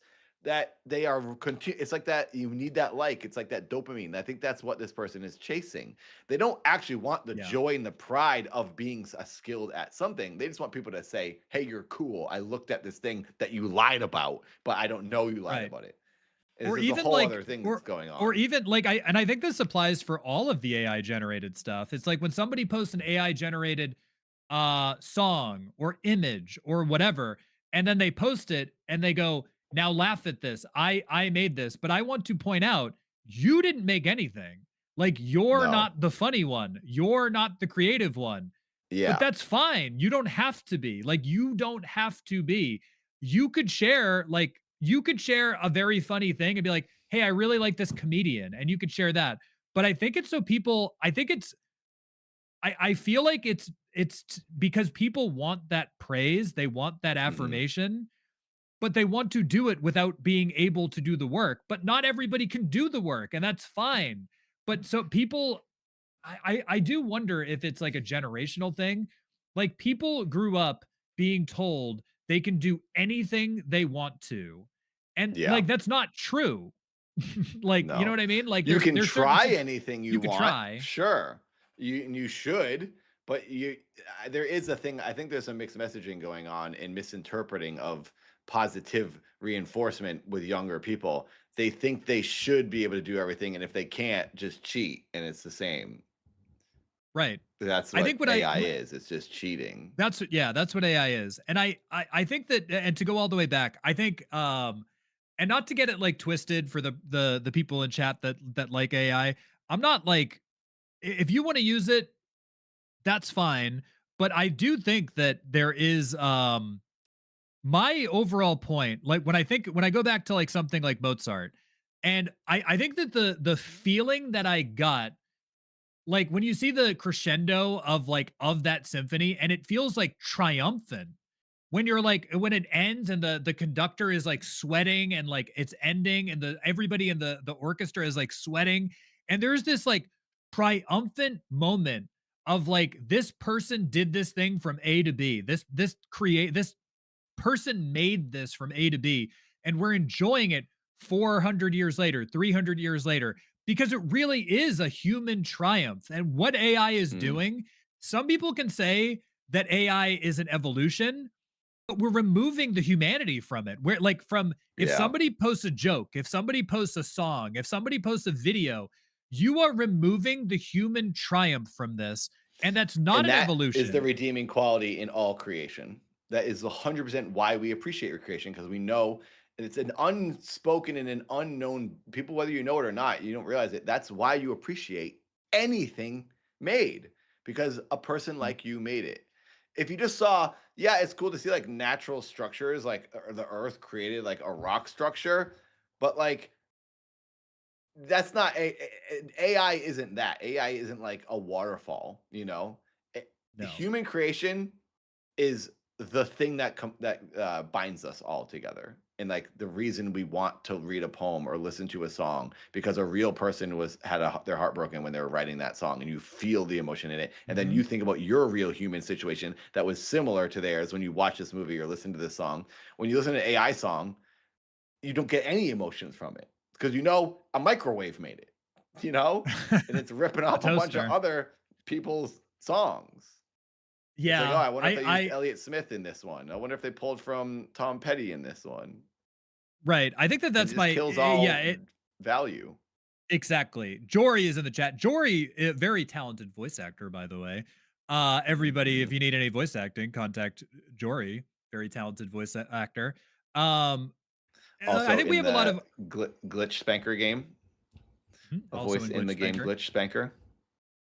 But yeah, like that's my overall takeaway from all of this. It's like it's so soulless, it's so awful, and for a company like, so to go all the way back to a company like Larion's saying that they're just using this for placeholder art and they're going to replace it with real art later on. Like if they're going through and they're like, okay, we need all these townspeople, we need a dragon, we need all of this stuff.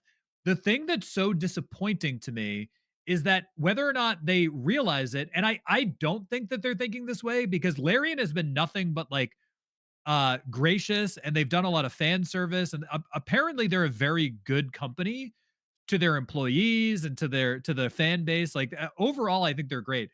But it's very disappointing for them to be like, well, this is going to improve our workflow.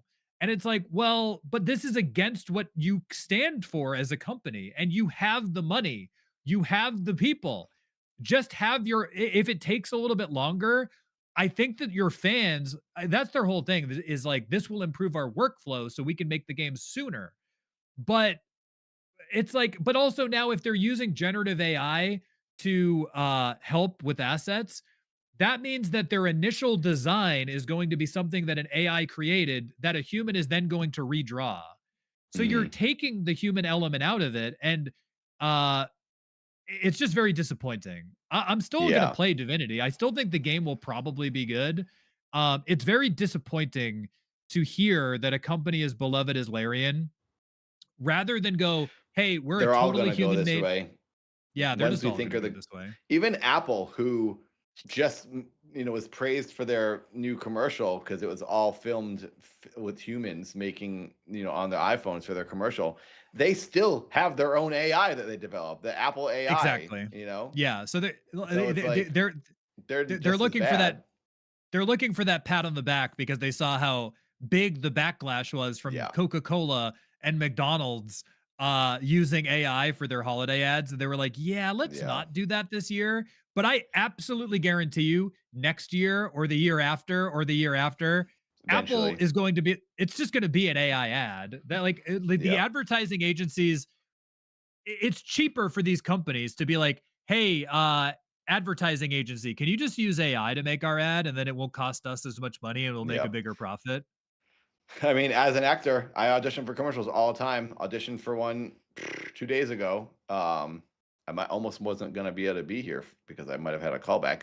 Luckily, I didn't get the callback, and I'm not a successful actor, and I'm here on the stream now. But I have been auditioning for less things. I think there's multiple things working. I think AI is a part of it because a lot of commercials are just using AI to write things. They're also just using CG more now. They're using animation more.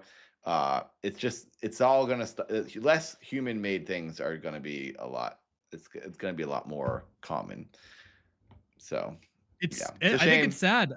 I think it's like, but I also believe it's kind of like what you touched on, is that we're older. We're all in our 30s to 40. Myself, you, and Jamie are like 30 to let's just say 30 to 50 in terms of like an age range of like where we would fall, like 30 to 50. And like that age range are now like the old people well, it's like you guys don't. You're just the old people who like you grew up with like you went to a Blockbuster video, you went to the movie theater, you stood in line and got a PlayStation 2 or 3. Like you're just the old boomers.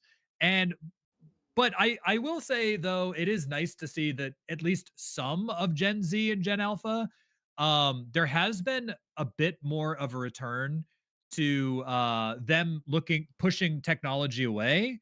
Not all of them, but like I do think there has been a bit of a generational shift, a split, I guess, that a lot of them are getting MP3 players and like using analog I was gonna say they cameras like and stuff like physical that media too. with young people is kind of a thing now. They're going It's to like coming retro back, yeah. physical media tapes. Or every artist now, like new musicians, release things on cassette tape.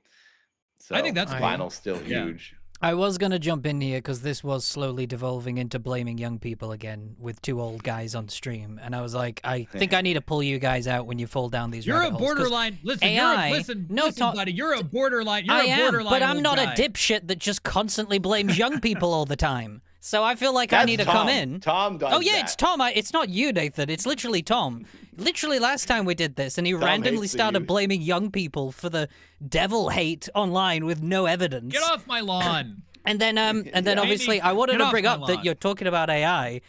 Kids aren't making these commercials; they're adults. It's They're adults. adults choosing Yeah, it. So that's stop true. blaming young people for this kind of stuff when it's literally Yeah. adults choosing to incorporate all these AI things into It's their companies. Elon Musk and his friends. Yeah, these are all 50-year-olds thinking that AI is Am like I the greatest so- thing. am I And there is so also old? like Am I so evidence out of proving touch? that you literally just said young people are trying to go for physical media. They're the ones that are getting angry on Twitter when someone's Yep. using AI. So stop blaming young people all the time when it comes to like stuff like this, Tom. Because I feel like Jamie, I you've have a got to que- get called out at this point, because otherwise the comments will start calling you out on it.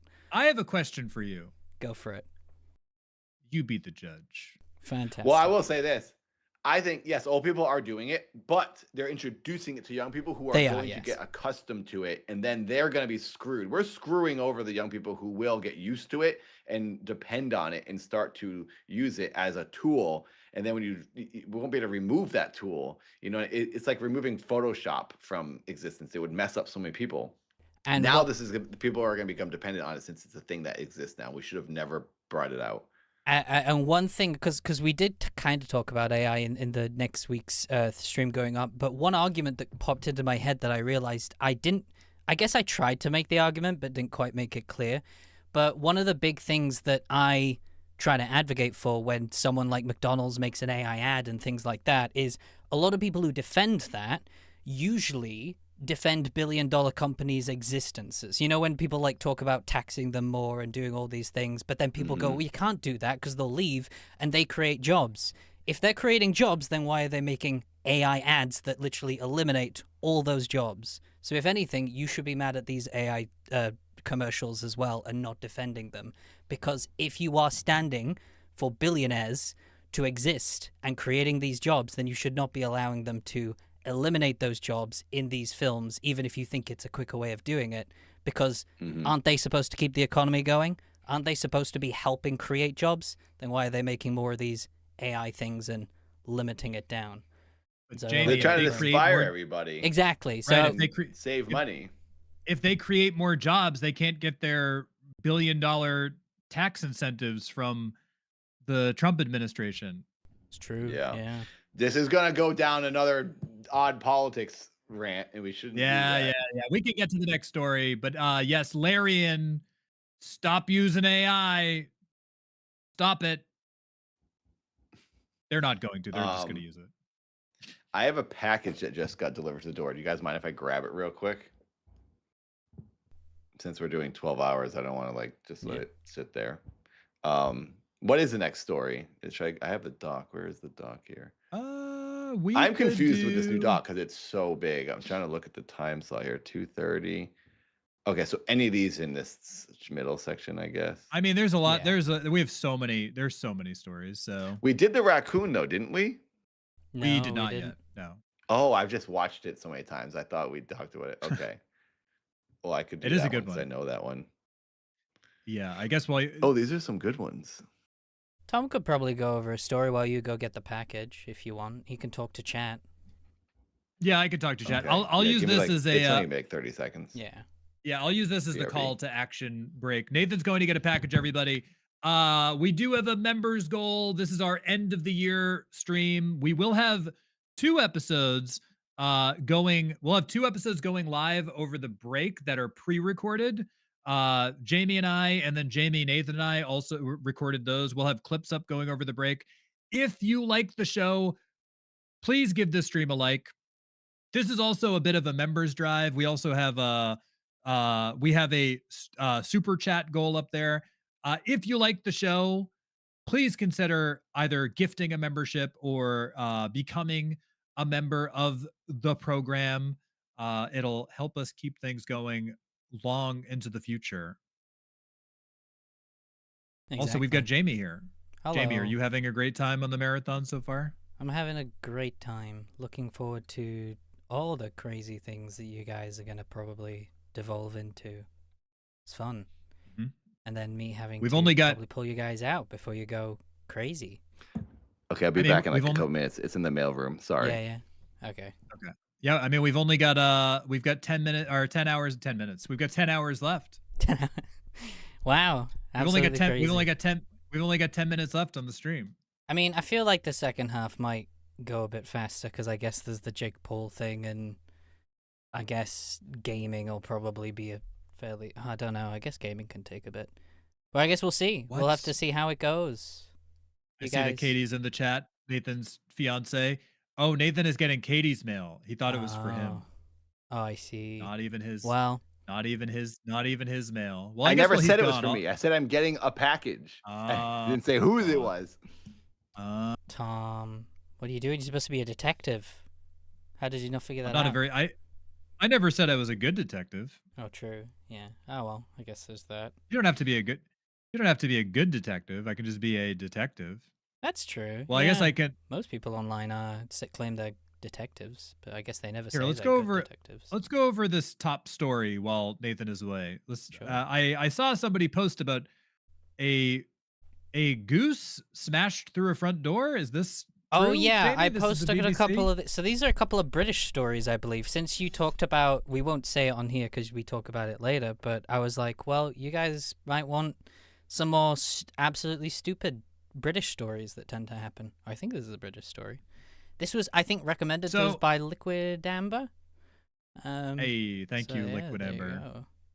So, according to this story, a woman was left terrified. This is like the Michael Myers, this is quite Jason funny. Voorhees of geese. So, a woman was left terrified after a goose crashed through her front door as she watched television. Lynn Sewell said she initially thought a loud bang was somebody trying to kick the door in before she went to have a gander and found the bird wedged in the door at her home in Countsthorpe, Leicestershire. Why are the names of all these British places why are they so complicated? Countsthorpe, Leicestershire.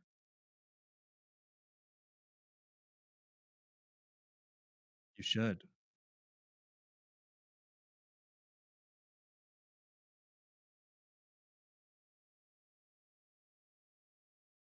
Good on the stream.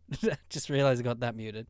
But I've realized if you ever put Ford at the end of any kind of word, that tends to be a British town. We like putting Ford at the end of a word, and then there was another one that also that we used to do as well. And it's just there's so many. There's Bedford, Bradford, Atford, or whatever. It's just there's always a Fud, and it's just like I guess we like everything's got to Everything's got to have a foot. Or a sure, obviously, with counties. But yeah. Or a sure. A sure. The woman, Lynn Sewell, said, quote, "I was scared by the loud bang to start with, and it was enormous." That's what she said. She did. She literally said it right there. She did. She literally did. Wildlife rescuers who believe the in-flight Canada goose may have become tired and misjudged its landing said it suffered just a few cuts and was set to make a swift return to the wild. Lynn, who was watching Manchester City take on Brentford with their friend Ian Brentford. Bullock. There you go. There's another one. This is like the most British story I've ever read. There were. She was watching Manchester City take on Brentford. She was watching with her the football friend. games. I like how it mentions the friend too, with her friend Ian Bullock.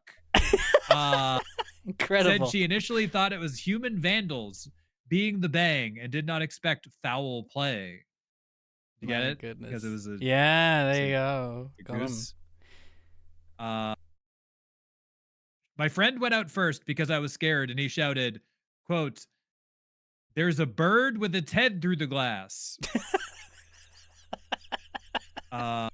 Incredible. We didn't know if she said, quote, "We didn't know if it was alive or dead. I was so scared. I was scared with a loud bang to start with, and it was enormous." Why is that? This got so much coverage in the BBC. It did. It was like serious coverage. Hey, wait till you find. I got the next story that you should read. That's also a British. Actually, it's a Welsh village. So, it's quite funny. But yeah, Britain has some strange stories. But they all sound so British as well. It's like they're always the most British sounding disasters. You know, it's never a Florida man teleports or something. It's just. Also, something that is alarming here is that they didn't call the animal rescue people right away. Apparently they decided to wait and see if the goose survived the evening and check on it in the morning. So, wow. If someone's got a broken arm, imagine it like, let's just wait till the morning to see if he's still alive. Yeah, this is so bizarre. Lynn said, quote, "We opened the door a bit and pushed a little blanket in there for it just in case, and gave him a bowl of water, some porridge oats, because we didn't know what else to give him." So the goose busted through the door, probably knocked itself out. Yeah. They thought that it was possibly dead. So and I guess this was during the evening time, but rather than call the animal rescue or the police, they decided, we're just going to put a blanket and a bowl of porridge out there, and then we'll check on him in the morning to see if he's alive or dead, because we aren't quite sure. They did call the animal rescue in the morning, and the guy said, Ian, he said, quote, "In the morning, I came downstairs, looked out, and yes, he was alive." Brilliant British accent there. Well then, perfect. "In the morning, I came downstairs, looked out, and yes, he was still alive." Fantastic. I couldn't tell. And then, I thought Jamie was talking to himself for a second. Yeah. Wow. This is well, good news, everybody.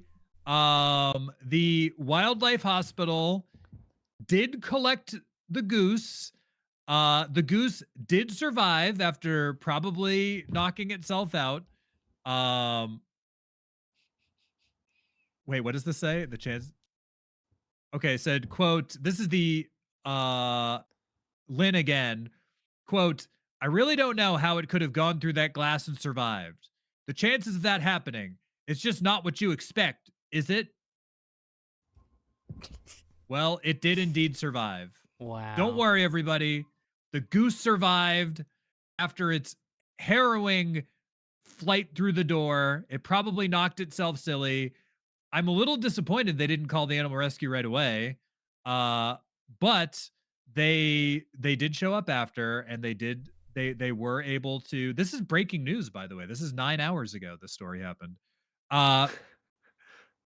The goose survived. It's pretty serious. The whole neighborhood's keeping is the track of biggest this news story in all is. of England right now. It is. We're all invested in this goose. Will it survive? Yeah, what happened to the goose? Oh, yeah, I heard what happened to the goose. Oh my God, I can't stop thinking about this goose. Well, I tell you what. Speaking of British stories, Nathan, do you want to read the top line of this one here? Look what it says. It's a Welsh village, so it's where you're from, probably. Oh, this is my ancestors. Yeah. What are they dealing with now? It's your people.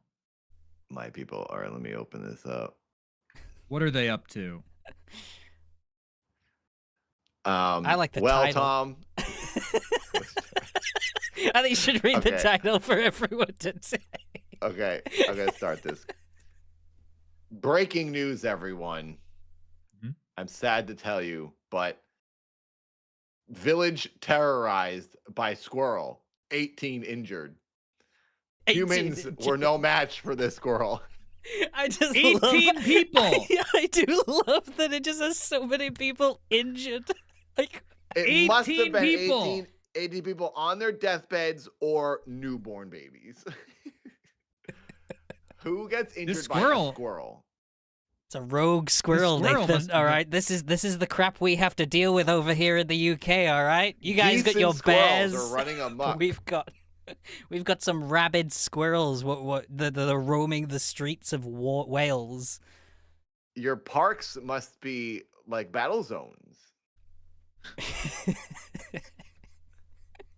American Gladiators in England is just going for a walk through the park. So I'll give a bit of a rundown, but this was a while ago. This one, I think this was back in 2021. But essentially, I think there was just this rabid squirrel that went around biting people, and that's I believe what ended up happening. People kept getting bitten by this squirrel, and I think it somehow made the news of like there's a rogue squirrel in Welsh Village that is running around attacking people. 18 people have been reported being attacked by this dangerous squirrel. I'm guessing it's people feeding the squirrel and it's getting used to people, and then it goes up to get food and then bites them thinking they have food in their hand or something. Possibly. I guess I can have a look. That's what I would guess. We'll have to read it, I guess. Crazy. I guess I'll pull it up on screen so people can see it. But yeah, a gray squirrel which attacked and injured 18 people has been captured, and sadly it was put down. The animal earned itself the nickname Stripe after the vicious character in the film Gremlins. It started attacking people in Buckley, Flintshire, last week over a 2-day period. 2-day period, very quick. This was much to the distress of Corinne Reynolds, 65, who had fed it since March and said it was a frequent and friendly visitor to her garden. So this person trained it to attack. Maybe that's what she was doing. Sounds like it. This was much to the distress. Sorry, what was that? A Stripe initially came to steal bird food, and Mrs. Reynolds said, all those months he's been fine. He would even come and take a nut out of my hand. There you go. Look at that wound. Look at that wound. Mrs. Reynolds said she knew something had to be done, and thought because I knew him, I knew I was likely to catch him. So I think she must have. Yeah, but she said he bit her last week as she fed him in the garden, and then she saw reports of other bites and attacks on the town on Facebook.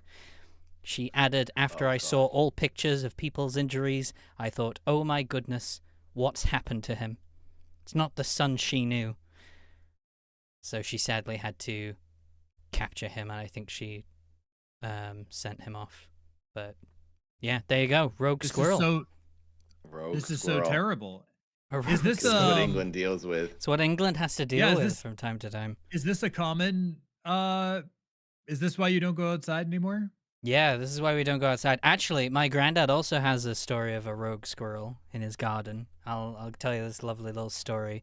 So he there was basically the squirrel stealing, I think, all the bird food and causing problems in the garden. So my granddad planned to capture him, set out a little trap. And he did. He caught it and was gonna basically release it into the wild somewhere else. So catches the trap, puts it in the car, drives off into the middle of nowhere to just release it somewhere else. He opens the trunk, the back of the car. It's gone. It's not in It's not in there anymore. He explores like all over, looking in and out, wondering where the hell it is. Can't find it. Pulls everything out. Doesn't see it all. So then he has to go all the way back to like, maybe it was somewhere else. Maybe I don't know what's happened. When he gets back home, he opens the trunk. It jumps out and runs back into the garden.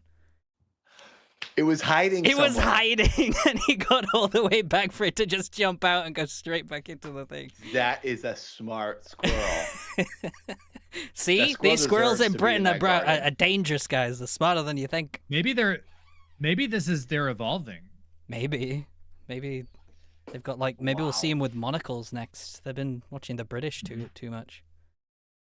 That squirrel deserves to be in that garden. It's earned its place. Yeah. So if you see news headlines of squirrels take over Britain, then you at least know why. We saw the signs and we didn't listen. England has been ruined by park animals. I mean, that would be the most British story. Yeah. Overrun by pigeons and squirrels. Honestly, I wish that was the news we were getting in America right now. Well, let's pivot to an American story. So the British are having geese are crashing through doors, squirrels are going on the rampage. In America, a woman was just arrested. I don't know if you heard about this story. This just happened the other day. A woman was just arrested for hiding razor blades in loaves of bread at Walmart. Welcome to America. Welcome to America. This had to have been some other top headlines that we're tracking this hour. TikTok signing a deal to create a new U.S. joint. Is that just the ad? Yeah. I think there is a story that you could pull up once that goes through. I think it's just the ad. But a woman was arrested for putting razor blades into the loaves of bread at 2 Biloxi, Mississippi Walmart stores. Was arrested on Tuesday. Her name is Camille Benson, 33, of Texas. She has been charged. I've never heard this charge before. She was charged with attempted mayhem. And attempted mayhem. Right. That's a cool charge. I kind of like that. She is so customers reported finding razor blades at a Walmart supercenter. So for anybody who isn't from the US, there's different types of Walmart. There's like Walmart Neighborhood Market, which is like a small Walmart. There's a supercenter, which is like a Walmart and a grocery store. And then there's like regular Walmart, which doesn't have any grocery stuff. It's just like just goods, like regular goods. Yeah. This was a Walmart Neighborhood Market and a Walmart Supercenter. So these were like the grocery versions of a Walmart. But that's incredibly. This is like at Halloween when you hear about like, there's razor blades in the candy. I don't know what would cause somebody to do this. I assume that this person was going through some maybe a mental health thing. But she was hiding razor blades in the bread. I don't believe any of them were sold, and they caught they were able to stop this before it got any further. But she has since been arrested, and she is being held on $100,000 bail. Wow. Crazy. I mean, that's horrible. She could have really hurt a lot of people. And I actually have I have a statement from a Walmart spokesperson. Quote, "The health and safety of our customers is always a top priority. We have removed and thoroughly inspected all potentially affected products at impacted stores in Biloxi. We appreciate law enforcement for their swift action and will continue cooperating with them as they investigate." And the Biloxi Police Department does not believe that any other stores have been affected. It was these 2 Walmarts, and they believe they have found all the tampered with bread. But Camille charged with attempted mayhem. This is scary. It's really scary. It's not Florida, it's Texas, so I'm not surprised. Again, it's the second Florida.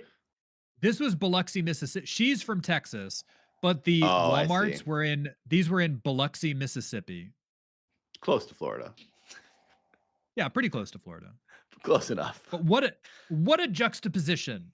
We go from the geese, the squirrels, to a woman is hiding razor blades in loaves of bread in America. Well, Tom, I got a story for you. Oh, yeah? Yes, in England, they have geese and squirrels attacking people. Sounds like a very British news headline. But here in America, you know what the animals are up to? They're doing the American thing. They're breaking into stores, they're drinking alcohol, and they're passing out on the floor. There's a story about a raccoon that broke into a store, got drunk and fell asleep next to the toilet in the bathroom of the store. And there's images to show. Welcome to Of America. This is what our wildlife is of up to. course. I Yep. unironically love this image of the raccoon next to the toilet. It's so funny. He's passed out. He's drunk. Yeah. He got drunk. He literally was drinking he probably thought it was water. He probably knocked something over, it spilled, realized, oh, if I knock more of these over, I'll get raccoons are smart. And then didn't realize it was getting drunk and passed out. It's funny that it went to the bathroom. It actually like went there and passed It's like out. it threw up in the bathroom and then he passed out next to it. Its little legs just so funny. This is God. hilarious. This is one of the best stories I've ever seen. It was in It's a pretty good Virginia. story. We're getting down, or I guess technically it's part of the South, which I'd sort of disagree with, but it's going towards Florida, so it's Florida material, I guess. All these areas that are orbiting Florida and Florida itself. Are you okay? Is there a problem over there that we need to be aware of? Are you fine? Something in the air on the East Coast, the Southeast. They're like injecting themselves with radioactive waste or something over there. Let me read the story here. It says, a raccoon has gotten as drunk as a skunk. On a wild Friday night, the animal broke into a liquor store in Virginia and began helping itself to the stock. The following morning, an officer was asked to investigate reports of a break-in and wasn't prepared for what happened next. She was greeted with a soaked aisle that reeked of booze and was littered with smashed bottles. Spirits were the tipple of choice. This wasn't a wine raccoon. Officer Martin's inquiry soon took her to the bathroom where she discovered the ruckus raccoon sleeping it off in between a toilet and a trash bin. The sozzled suspect was rumbled and described as very intoxicated by Hanover County Animal Protection and Shelter. Yep, there you go. Raccoons be partying. Certified yes. Party animal. Certified party animal right there. Yeah. Well, I've got another great story here for you.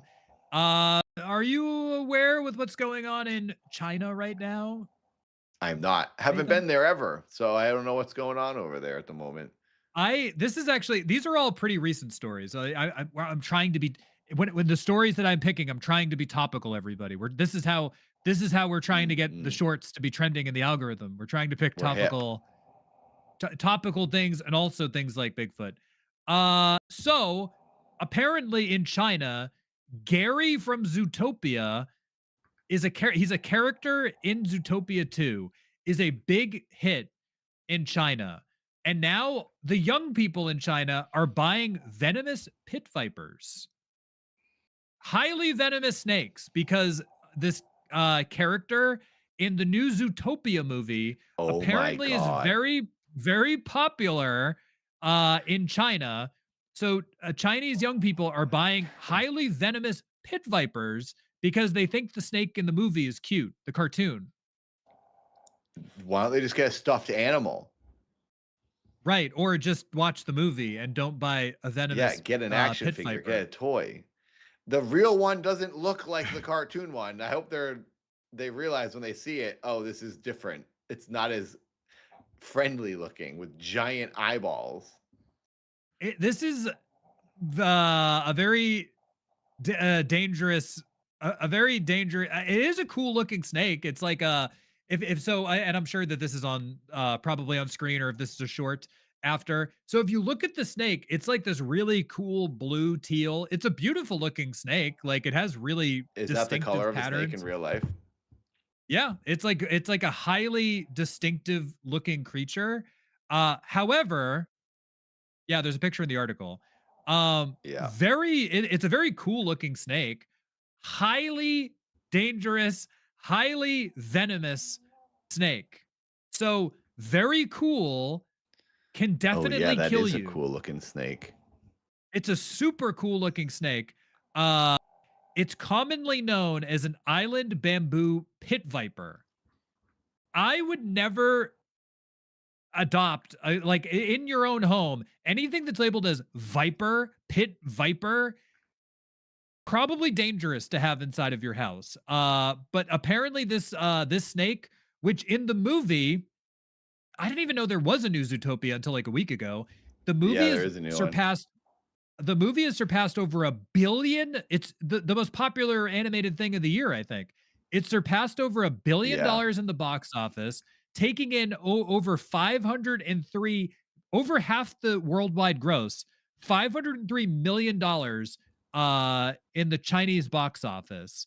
Um, Coincidentally, it also lands in this is the year of the snake in the Chinese zodiac calendar, which also is probably why this is so popular right now.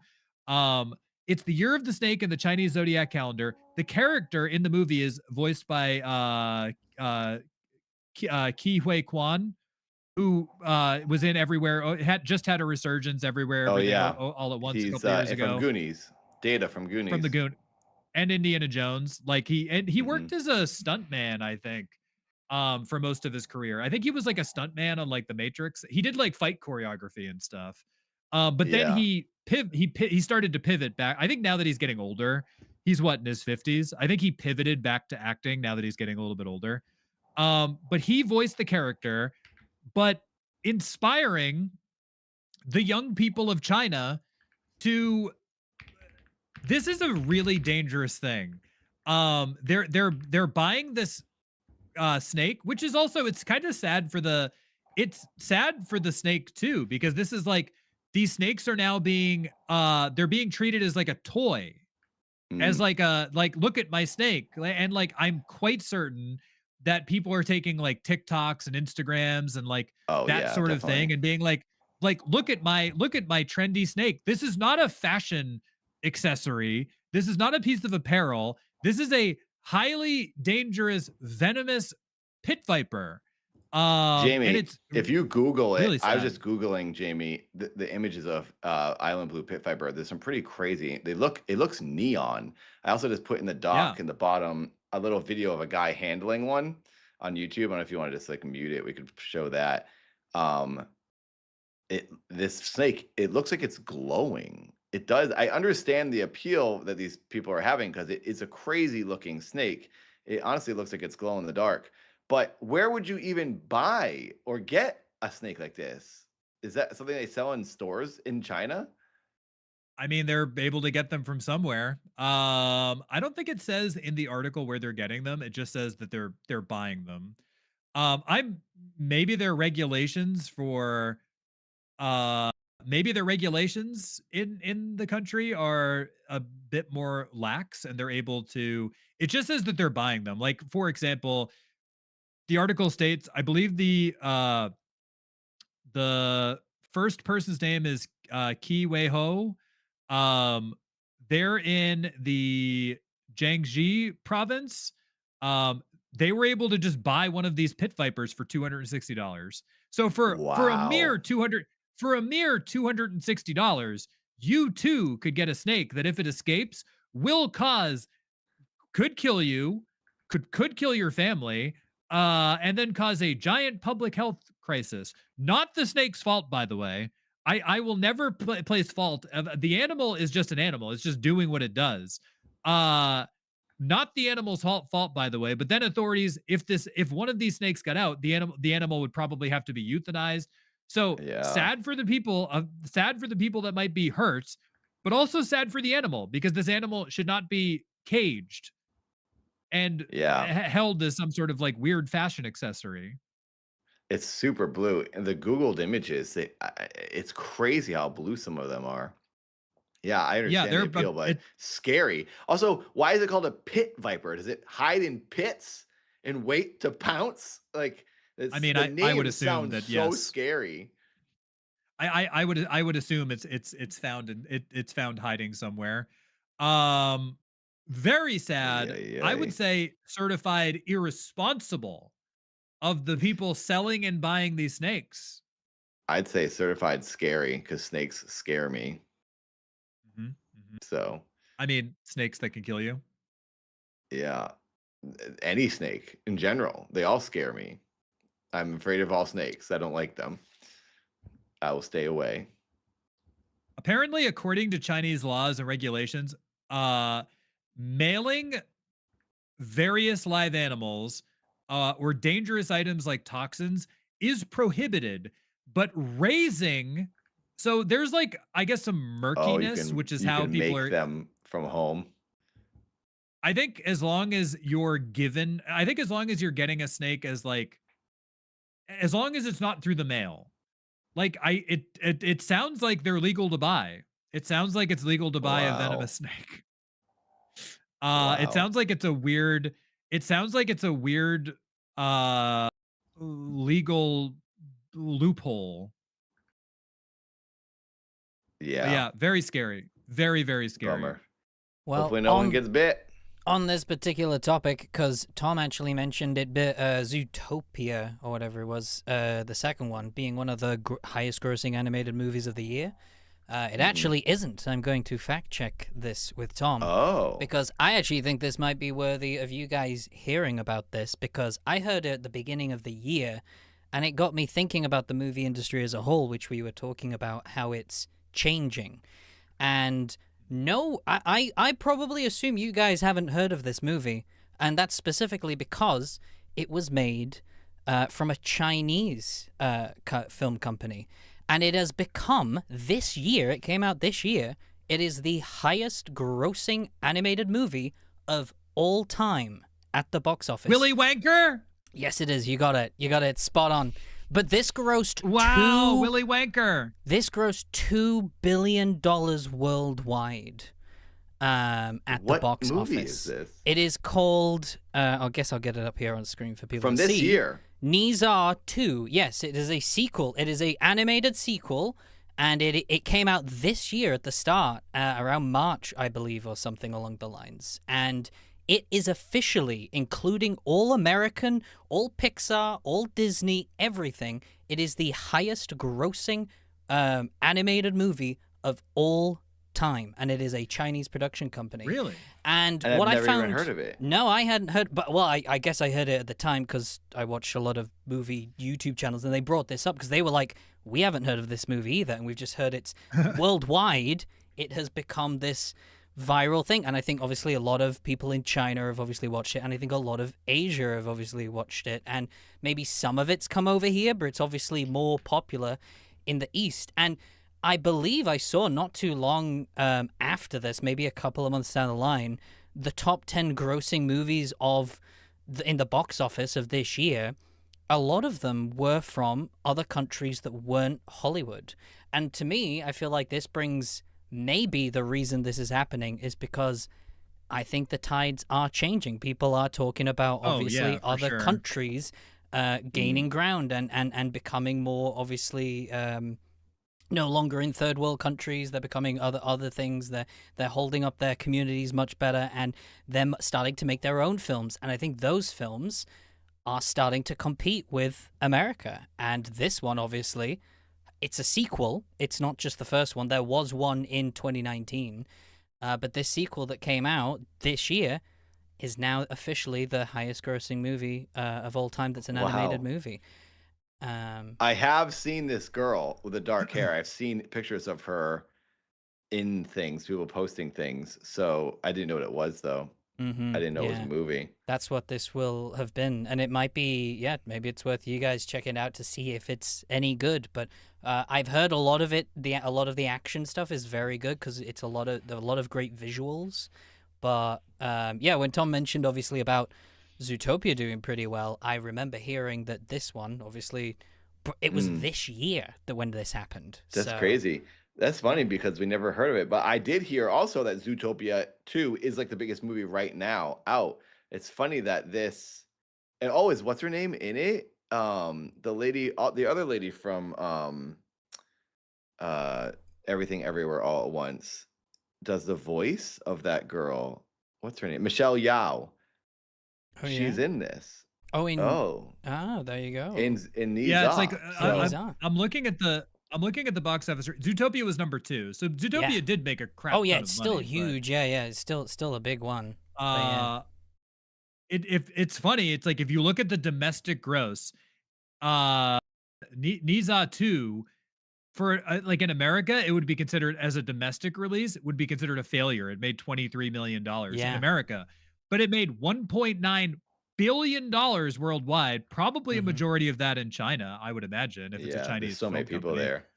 Yeah, But but to your but to to that put it to obviously there, yeah. no other movies do this that have come out of China. Like it's Wait, only just recent that like other did movies it? have not beaten. Like if you look at the top, I'm looking at the all-time box office records right now. They're all America except for number one in animated movies. That is, sorry. Zootopia actually too. That's number 9. So yeah, that has also made it into the top 10 of all-time animated grossing movies at the box office. It's a hit. A24 distributed this. A24 distributed this in America. Ah, That's crazy. How did I never even heard about it? there It's you an go. A24 movie. Yeah, well, it depends. I feel like I did hear about this movie. You might have heard of it. It was a bit in fleeting, but It yeah, didn't get a lot of press. not Yeah, over it didn't here get a Oh, lot at so of this press least. here. lady, so Michelle Yao did the English dub, Yes, there's not two the versions, original voice. obviously. I Yeah, see. yeah. Yeah. Okay. It's I've done a bunch crazy of those. looking at A lot of these popular Chinese movies, I've done 2 or 3 now. Popular Chinese animated films will come to America, and then they'll get like sort of unknown actors to do the voices. And I did a bunch of voices on one's called Frog Kingdom. You can watch it. You can go find it online. I'm a voice in Frog Kingdom. And then there's a bunch of other ones. I don't even remember what I did, but it's on my IMDb. It's funny because there are so many Chinese animated movies that come out that you never hear of. And this one I would have expected to have some voice actors I'd never heard of. I didn't know Michelle Yao was in it. This is a big one. Well, I think that's part of. I think Jamie's right in that the tide does seem to be turning, and I think for such a long time, the U.S. was like the center of everything. It was the center of the like that was what we exported. We exported like movies were like our number one export or whatever, Yeah. movies and television. But filmmaking has become more accessible. It's become cheaper, and it's also there's other markets now. Like I mean, I look at some of my favorite releases of the past couple of years. My favorite releases from at least the past few years, a lot of them were from South Korea. Like a lot of them were BBC productions. I do think that Hollywood in general, but a lot of that has to. I think there's a lot that goes into it. It's so expensive to film things here. Like I even saw what's his name. I saw some actor talking about it recently, where he was like, "We're not shooting that." I think maybe it was Adam Scott, but he's like, "Oh yeah, we're not shooting that in America." I was like, he's like, "That would cost us 4 times as much to shoot it in America. We're going to shoot that in Yeah. England." And I think that the I part of it and our focus as a box office, we won't we'll only release blockbusters. Like there's the studios, their imperative is we can only make like they make something until exhaustion. So like for the Mhm. longest time it was like X and now and then it was super and I think it's still superhero movies.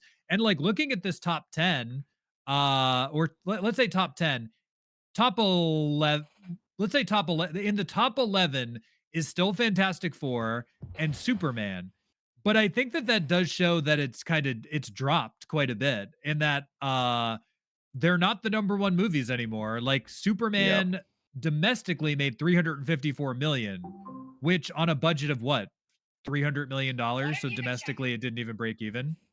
Um but yeah, I think that the tide has shifted, and I think it's interesting to see like in this top 10, the top 10 worldwide box office are still a majority of American movies, but like even seeing like number 6 is Demon Slayer. So number 6 is Wow. anime. It Yeah. made I mean, $715 that's what young million. people are watching. The movies aren't as popular anymore, and it's that ties into this whole downfall of movie theaters, which is probably inevitable. And now Netflix buying Warner Brothers, like movie theaters are going away because I think young kids don't really go to the movies. It's more older people like us that still like going, that want to go and watch movies. Entertainment is shifting completely in what is being consumed and where it's being consumed, and we So just I gotta would get used to it.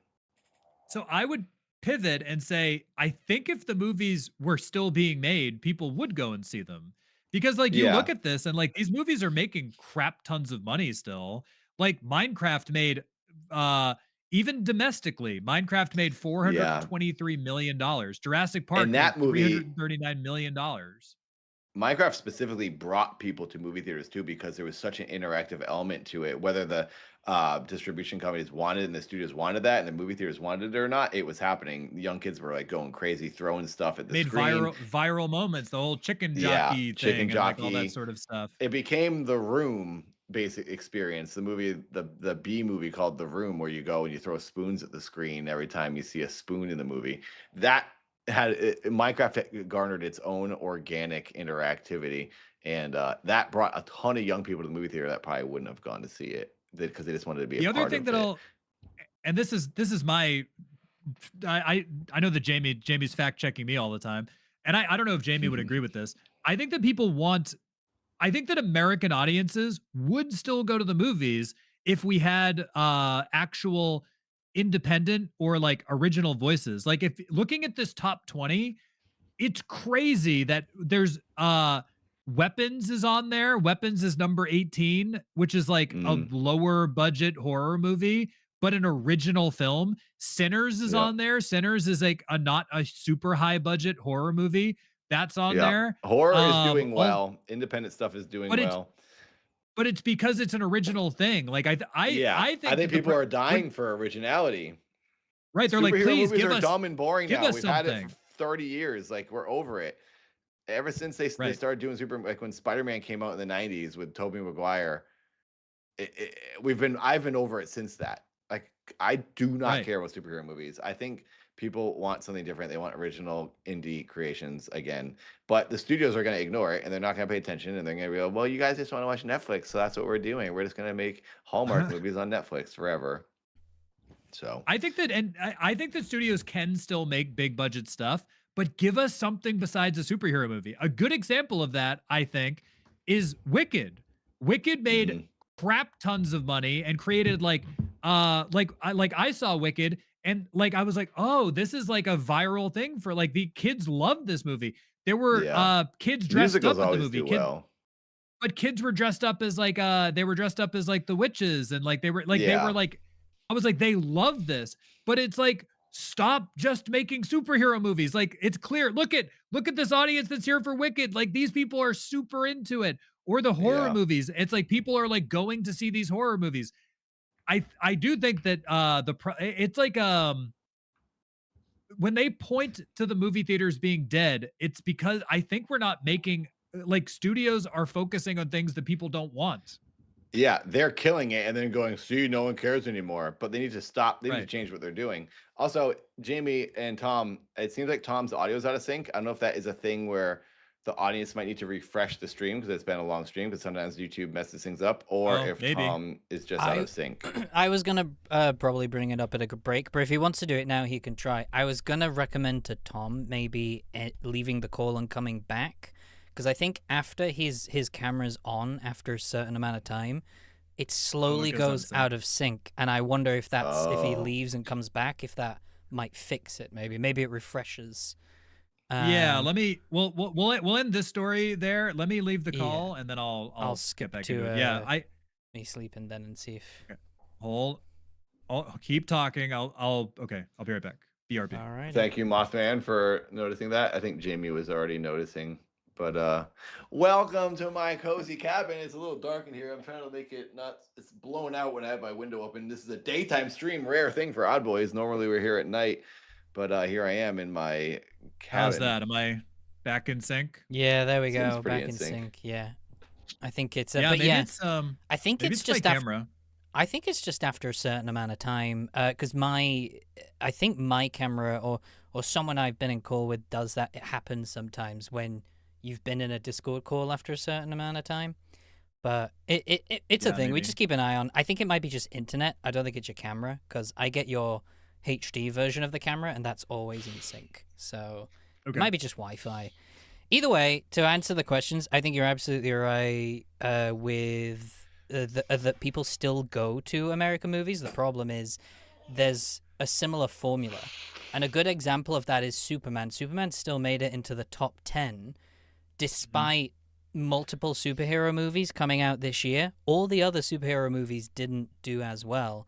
And Superman, I think, did well because it did it slightly differently. It was approached in a different way to what you usually expect.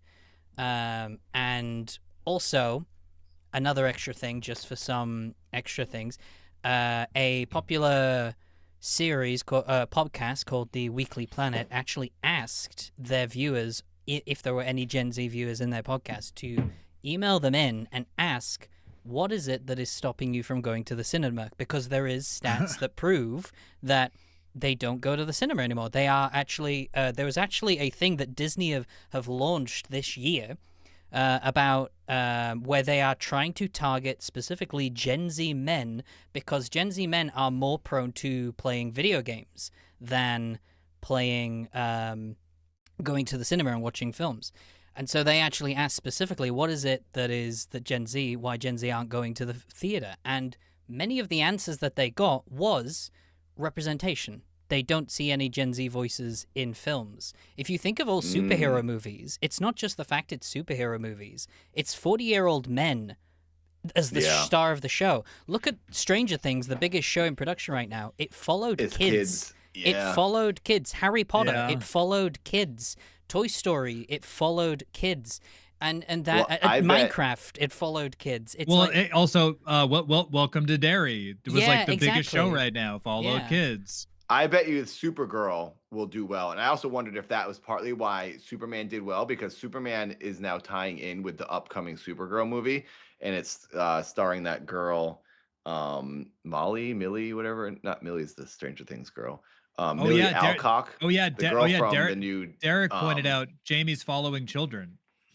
Oh, Jamie just wants to know what the young people are doing and be hip and then on top of things. being But Good, that girl good. Derek from with a zinger. Wow. The girl from Game of Thrones, the new Game of Thrones show, is playing Supergirl, and I bet you young kids will come and watch that movie because it's like a 20-something I think it's younger possible. person, you know. But yeah, I think But that tied it's into... also supposed to be kind of like anti-superhero movie. She's not like a good, not like Deadpool or anything, but she's kind of like a drunk and like lazy and has no desire to really help people. I think it's kind of the angle. It looks kind of cool. Yeah, I think so. But yeah, I think basically I thought it kind of coincides with the points that you guys were bringing up, that original movies still do well, and I think it's that's probably part of the reason why the tides are shifting, is because a lot of these other companies outside are making things that people are actually wanting to see with different ideas and playing things around. That's probably why young people watch anime and play games all the time, because they can find the shows and the creations that they relate to, but you're not finding it in the theater. Yeah, You I know? think so. The Makes video game sense. market is huge in comparison to the movie industry. It just trumps it by nothing. It's like minuscule in the movie industry. What, like when a video game movie? Please don't say that word. It's triggering, Jamie. Which word? Trump. Oh, sorry about that, guys. Sorry for any Americans in chat. But when video games get adapted into movies and they're funded by the actual video gaming companies, I mean, they don't really care. It's just a way to promote their their video game, because that's where they make their money. They don't care about box office. Even if it made 1 billion or even 2 billion, it's nothing compared to how much money they make from the games themselves, like Call of Duty and things, or Grand Theft Auto. These video game companies just make it's you know, the movie box office is just minuscule in comparison to stuff. GTA 6 will be the biggest thing in entertainment in the past like 20 years. Yeah. I think. It's gonna. I think so. There's been so much hype leading up to it. It's gonna make $1 billion. I mean, I'm sure that I don't know what their budget is. I'm sure that their budget was like probably the biggest budget ever for a game. I think it's going to make more than $1 billion. It's like I said, like the box office things just are nothing. I got to find the stat. I'll see if I can find the stat after the break. But there's something that was like, it was like that thing that you've told me about, like AI companies and how much money they've put in compared to what's come out. The amount that's come out of video games is just shockingly high compared to movies. I just asked Alexa, and she gave me a weird answer. I asked her what the budget for GTA 6 was, and she said it was estimated between $1 and $2 billion. So It's one or the other. It's somewhere maybe it was there. $2 billion then. But yeah, I won't be That's surprised if actually it's a 2 weird billion answer. because they would probably make 4 to Oh, wait. 5 billion. She just answered me again, and it said the same thing: $1 billion to $2 billion, $1 to $2 billion. Okay, Makes a lot of sense. but yeah, it's probably $1 billion at least. Wow. Okay. Well, we should move on to the next story here. This is the title. This is the title episode. Everybody's been talking about this. Mm-hmm. The mothership is final. The mothership is finally here. Today is the day. The mysterious interstellar object 3I Atlas. Today is the day. It's set to make its closest approach to Earth today. Zooming it's coming past our for planet. us. Finally. This is when they land and they take over. I will say, according to NASA, that it poses, according to them, I mean, but this is, never a straight answer. Oh my God. The actronauts over at NASA, they claim that we are under no threat and that the 3I Atlas comet will pose no threat, as it's going to be about 170 million miles away from our planet at its closest point. But today is for the an day. object that traveled light years, that's not a lot. What's another 170 million? I think it's coming. I think they're going to send out the probes and the drones from the mothership. So we've talked about 3I Atlas quite a bit. Just to quickly recap for anybody who isn't aware, 3I Atlas from another galaxy, an interstellar object hurtling through the solar system. A lot of speculation that it could actually be an alien spacecraft. Whether or not that's true, you be the judge. Nobody really knows. If you haven't heard, I'll give you a quick little rundown of the reasons people would think this might not just be an asteroid. They think it might be a ship. Is that there is light coming from the front, or it has shown at times light coming from the front, and the temperature is changing on the thing, and the shape and the massive size of this thing does not look like a typical asteroid. So they think it could be a giant mothership.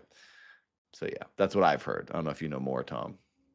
No, I mean, I think that's like the big thing of it. But today is the day. There's been no other information about it, but today is the day. And how convenient that the very day that 3I Atlas comes closest to Earth, that the Odd Boys Marathon is happening. Jamie, how interesting. Do you want to fact check me on this? That 3I Atlas. I think there's nothing to fact check. That's pretty accurate right there. It's just true. It's just pure. That's the truth. Aliens are coming. They really like our show. It's pure, unfiltered, unadulterated truth right there, everybody. That they knew that this would be the most successful stream that we've ever had. That this would become the biggest podcast of all time. Also, you need to help us, everybody in the chat. If everybody types in the chat, if everybody likes the stream, make sure you leave a comment. And if you're able, please consider becoming a member. We have a members goal right on screen. We do have a members goal. We did a marathon not too long ago, and we hit the 222 members. It's not this. It's working out differently today. I think the holidays are here, so it's harder. That's when people like to become a member. Please join. That will keep the show going. Otherwise, we're going to have to shut this down. Genuinely, I think you, me, and Jimmy should talk about that after this stream. How far we're going to do this. This has been 6 months now. How long do we keep going? Forever.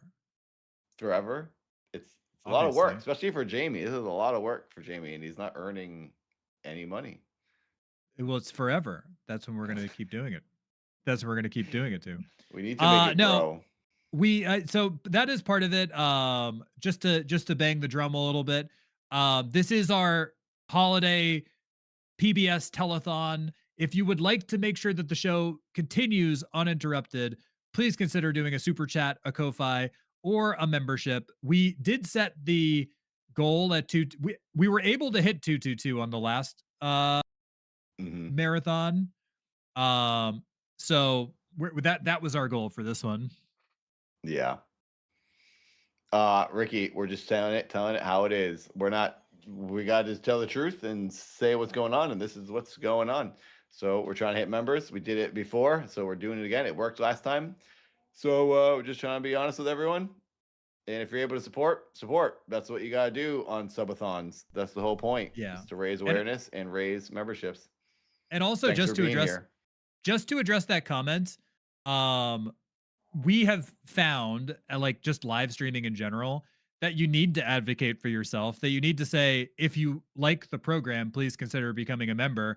If you never address it and never say Elastic Box, thank you very much for Elastic. That's very nice. The first member of the stream. If you never say it, nobody ever does it. So you have to say it to advocate for your programming. Because if you don't do it, nobody ever subscribes, nobody ever donates. Yeah. And unfortunately, this is we on our offline life, we are passionate about things like Coast to Coast and like making content and things like that. But this does require a bit of work. So we're just trying to make sure that we can afford to keep doing what we're doing too. It'd be nice in case, but also things break, microphones break, cameras break. You got to pay for the internet. You got to rent is paid to house us as we do the show. But yeah, we get it. We know it's Christmas and the economy stinks and no one's working and we're all depressed. We're right there with you, but we're still trying. You got to try things. You got to do things. So there are people out there who are doing very well, streamers.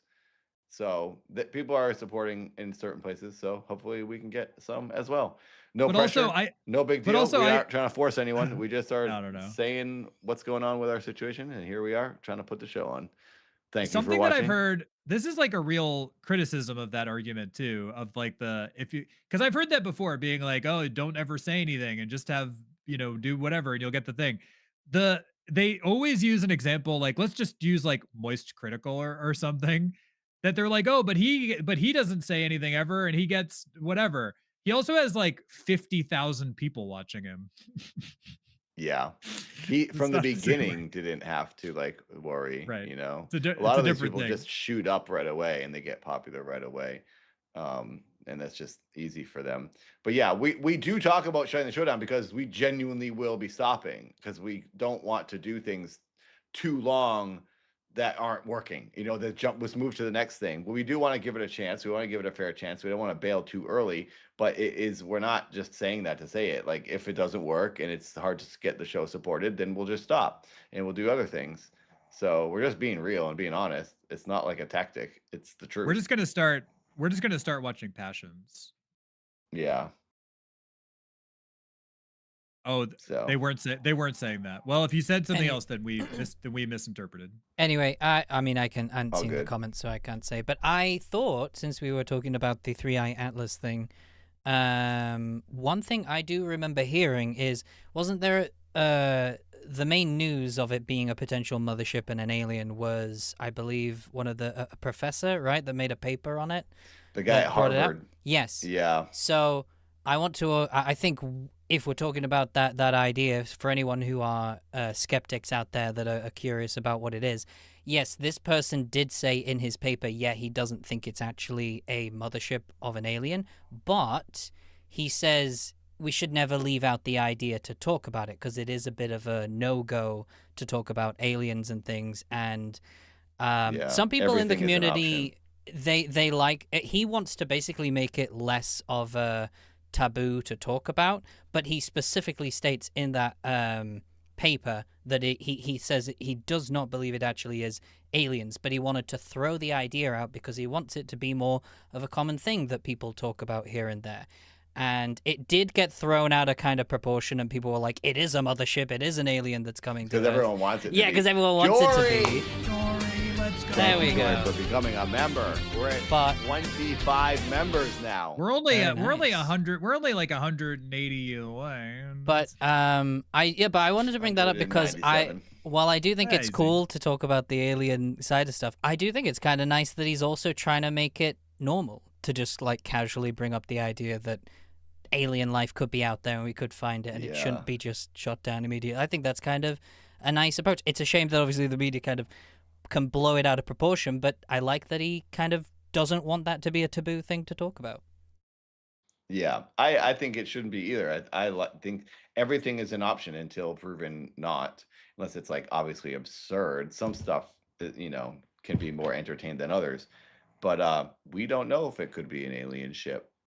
Maybe we'll find out tonight when they land. Nope. Nobody know. Yeah, tonight's the night they're landing. Nobody knows. Derek in the chat is wrong as usual, and it's definitely aliens. They're coming because they heard about the greatest television show on earth, Passions, and they want to check out Passions. So it makes sense. Tom's favorite show. It is my favorite show. We should just watch Passions for the rest of this marathon. Oh yeah, good idea. Well, that was the that was the mothership there. To pivot into more UFO news, Nathan, did you hear that Disneyland has had UFO sightings recently? I did not hear that, and I'm surprised. Please tell me more. I'm surprised you didn't hear as well.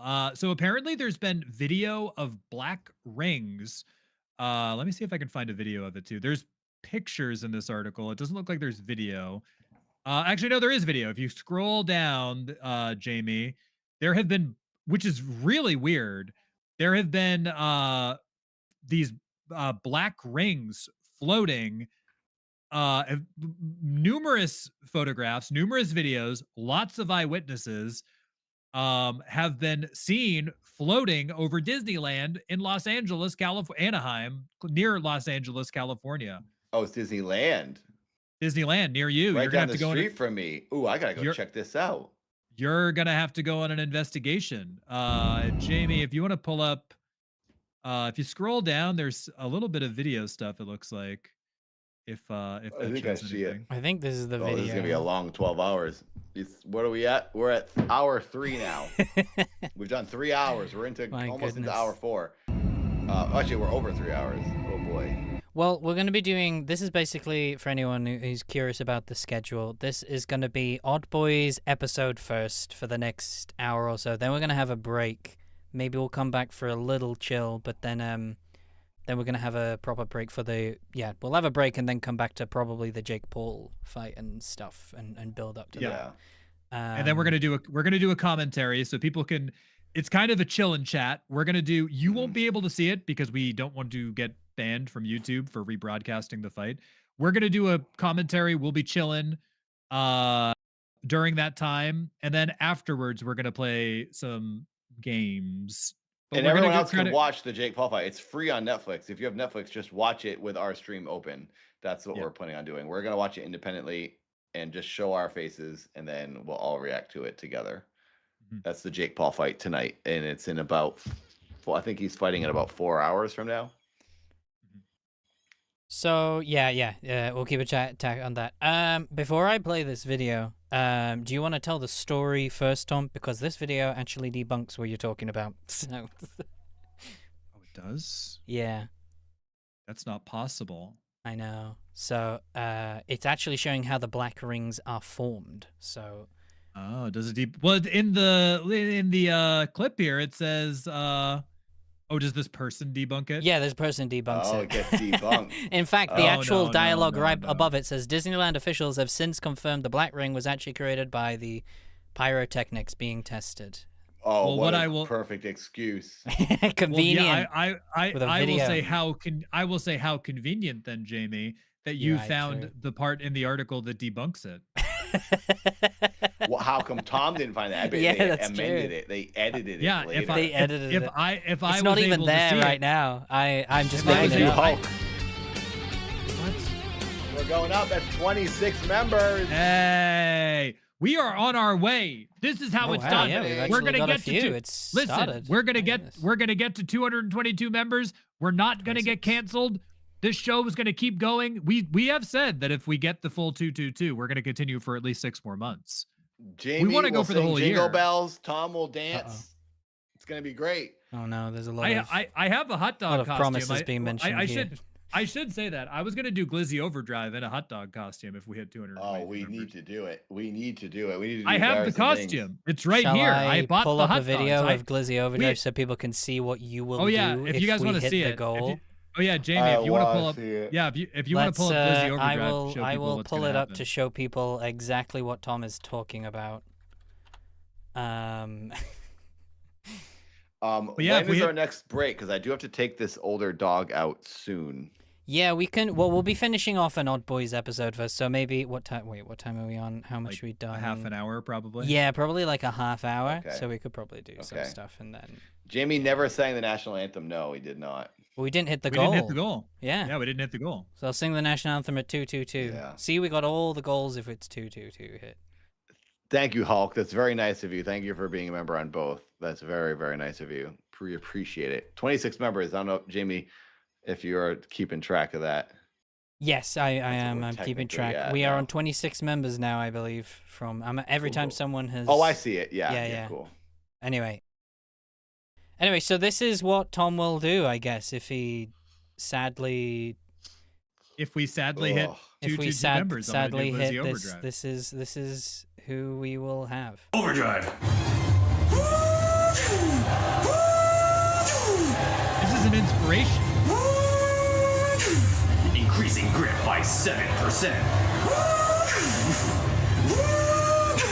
We are locked in. Thank you for over 160 glizzies and doing Glizzy Overdrive.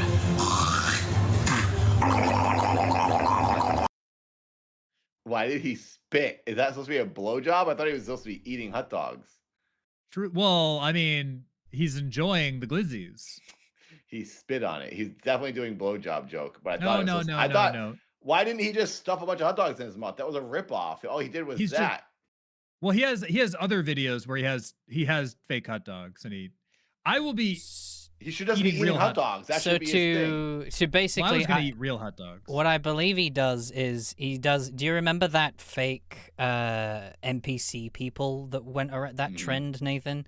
He's On basically TikTok, one of them. So like when they donate, they basically give him an action. So I think that's just one action of like all the stuff he does. I think it shouldn't be called Glizzy Overdrive. Glizzy Overdrive should be a person shoving hot dogs in their mouth. That's what Glizzy Overdrive should be. The title is false. Well, I tell you what, when Tom if we hit that goal of 2-2-2, Tom has to do it officially, correctly, the correct way. You need to blow job a hot dog. Yeah. Yeah, sure. If we hit 222 members, I'm doing it. Wow. I can't wait. Let's do it, everyone. We're only like 196 members away. Yeah, we're basically right there. All right, so this has been debunked. So apparently the pyrotechnics, this story started making the rounds. People posting pictures, people posting videos saying that they saw a UFO over Disneyland. Disney has since come out and said it was the pyrotechnics causing the black rings above the park, and there apparently there is a video showing the formation. I guess it's like blowing smoke circles when you're smoking or something. I guess so.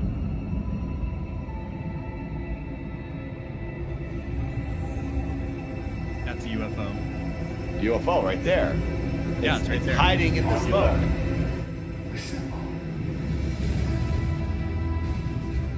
Yeah, what do you mean, Jamie? That's a UFO. Yeah, that's a UFO. It came out of the flames and it was hiding in there. I don't think that's a UFO, guys. I think it was just the smoke before the Avengers showed up. Apparently. No, that's what smoke is. It's a cover for UFOs. Right. And everybody knows that UFOs and aliens start playing the Avengers theme whenever they show up. They do. Yeah, that's how they appear more human. That's when you guys have seen UFOs. You've literally heard that in the distance, the Avengers song. Right. They just go. They go. Aliens assemble.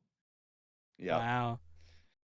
Is that what we heard when they? Is NASA's looking up at 3i Atlas right now, and there's just hearing the Avengers theme in the distance as they approach? That was one of the reasons they're looking at it, because there is a faint frequency of that song being played.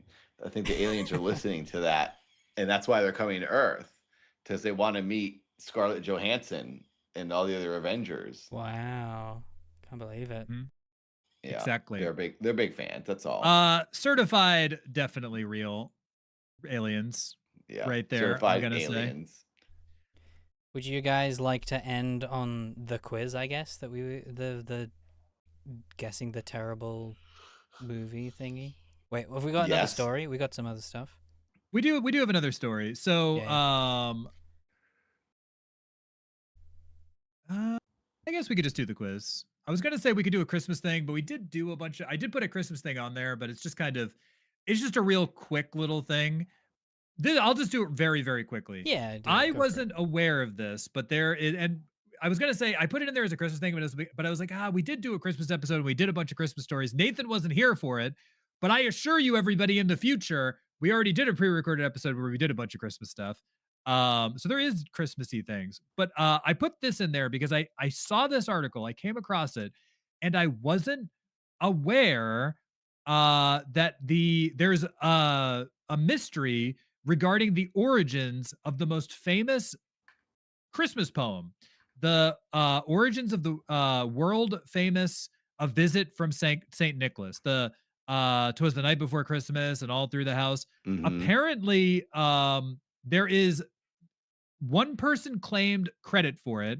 It's somebody named Clement Clark Moore. But then years later, a different family, the Livingston family, claimed that Henry Livingston was the one that was actually responsible for it. And there was some plagiarism going on. So there is contention as to who actually wrote it. And the history is back so far that they can't prove who wrote what first. So it's between these two guys, and they can't prove who the actual author was. There's basically one family saying our relative, our great great great grandfather is the one who wrote it, and then there's another family saying no, our great great great grandfather wrote it, and they haven't been able to prove who actually wrote it. But that's like a very weird. Yeah, that's a very quick one. But there's no definitive. There's just a case for both, and there's no definitive. There's no Are they definitive. arguing this person wrote because it. they could, each of them could get residuals from this? I would assume, yeah. I would assume, because I mean, there's been so many. Like, I mean, how many millions of times has this been published? I'm very certain. I'm very certain that thered be like publishing rights. But apparently the thing that is now causing a bit of a stir with it is that a Vassar College professor analyzed the poetry between both authors and declared that there's no way that Moore could have written A Visit from St. Nicholas because the style of his poetry was completely different than his usual style. So according to him, he thinks that it was Livingston. And this is a Vassar College professor analyzing the writing styles between the two, is pretty sure that it was Livingston, that it wasn't. I wonder Moore. if a judge will use that as evidence in a way to sort of help determine some sort of an outcome. I think they would have to just like forensically analyze the case and like be like, okay, we've analyzed both pieces of all of their works, and this is definitely this person's writing. I guess they can't definitively prove it. I guess all they can do is have a judge declare that this person that this person did it. But that was just a lot of money. This was just a very an interesting thing. Maybe we'll dig into it more, but I thought it's a Christmas episode. We're approaching Christmas, the holiday. We should talk about at least one Christmas classic. Less than a week away. But I will say, to this day, Clement Clark Moore is the author who typically gets credit for this poem. But it may actually be Henry Livingston, who is a different author from around the same time, who his family claims that he was in fact the author. Interesting. Very interesting. Well, we've got a quiz to wrap things up for the episode. All right. Okay, lovely. Yeah, so to let everybody know in the chat, I decided to put together a little quiz. This technically was for James, you two, just in case we didn't have anything going if we ran out of stuff, but we didn't, thankfully. So we can do it here instead between you two. You can compete against each other. This quiz is just a bit silly. So, I mean, you know, some of these might be easy, some of these might make no sense. But the idea of the game is that you are going to guess the John Carpenter movie based off of the 1-star review. I'm sure it's going to be absolutely fun. You're going to be amazed by it, obviously. These reviews are literally just random people who've never reviewed movies before that are just spewing out all kinds of shite on Letterboxd, who I guess it's wannabe critics is the best way to probably describe some of these people. So, yeah. I'm going to go through, we'll do one at a time. So, you know, we'll go to Nathan first, then we'll go to Tom.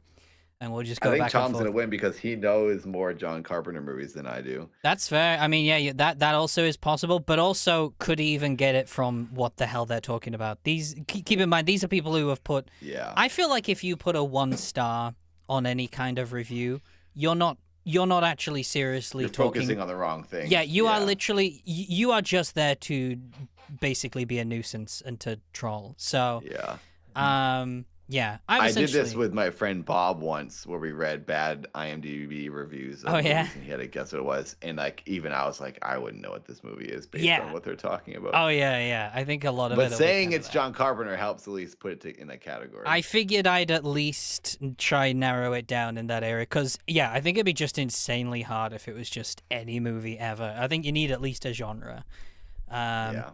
But anyway, this game is absolutely not stolen from Mr. Sunday Movies, and they absolutely did not steal it from BuzzFeed, who probably also didn't steal it from someone else. It was definitely not a constant just cycle of everybody stealing the same idea and doing it over and over again. When are we going to talk about the mystery of BuzzFeed Unsolved? Just 24/7 showing old episodes of their mystery show. Is that what they would like that show?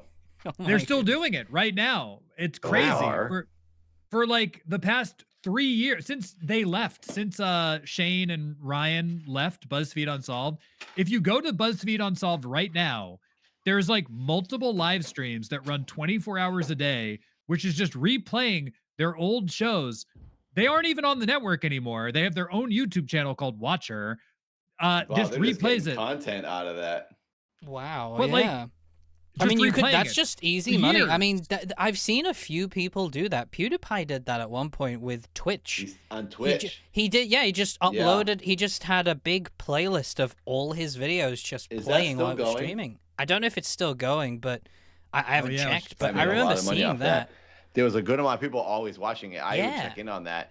I was so close. This computer that I have set up back here, I was saving this computer because I was editing together. I was going to be editing together. I was gathering all of my videos. I was going to do a like 48-hour long video, and I was going to just broadcast it and stream it of all my sketches, all my characters, my prank videos, dance videos, my whole library on YouTube, and just have it live on the Nathan channel. Because I was noticing a couple years ago, a lot of people were doing that. This Minecrafter, Luke the Notable, you'd go to his channel and there was always a live stream, and he would sometimes do another live stream when he was actually there live streaming, but he would still have this one looping of all his videos constantly. I was like, oh my God, I have so many videos. I should do that. Because even if you only have like 10 people in the chat, that's ad revenue. Someone might do a super chat. Someone might donate. It's that much many more chances of earning some money and getting more views on your channel. I was thinking about doing that myself. That maybe that's something we do with the Odd Boys in the future. We just loop old episodes and just let it run. PewDiePie is still live, by the way. He's still live? Hours a day, oh my goodness. Live. That's crazy. Yeah, but I mean, to me, I mean, if you have that audience for it, then just, because I do think, you make money from it, because there will be ads playing every so often whenever someone clicks on it. Passive income. It literally is just passive income. And if you've managed to get to that point where you get like, there are quite popular videos, I say just do it, because at the end of the day, like I said, it's passive income.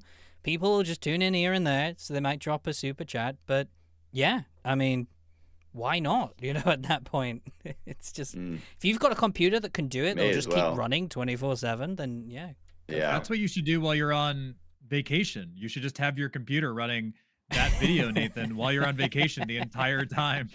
I should. Yeah. It would be funny. really should.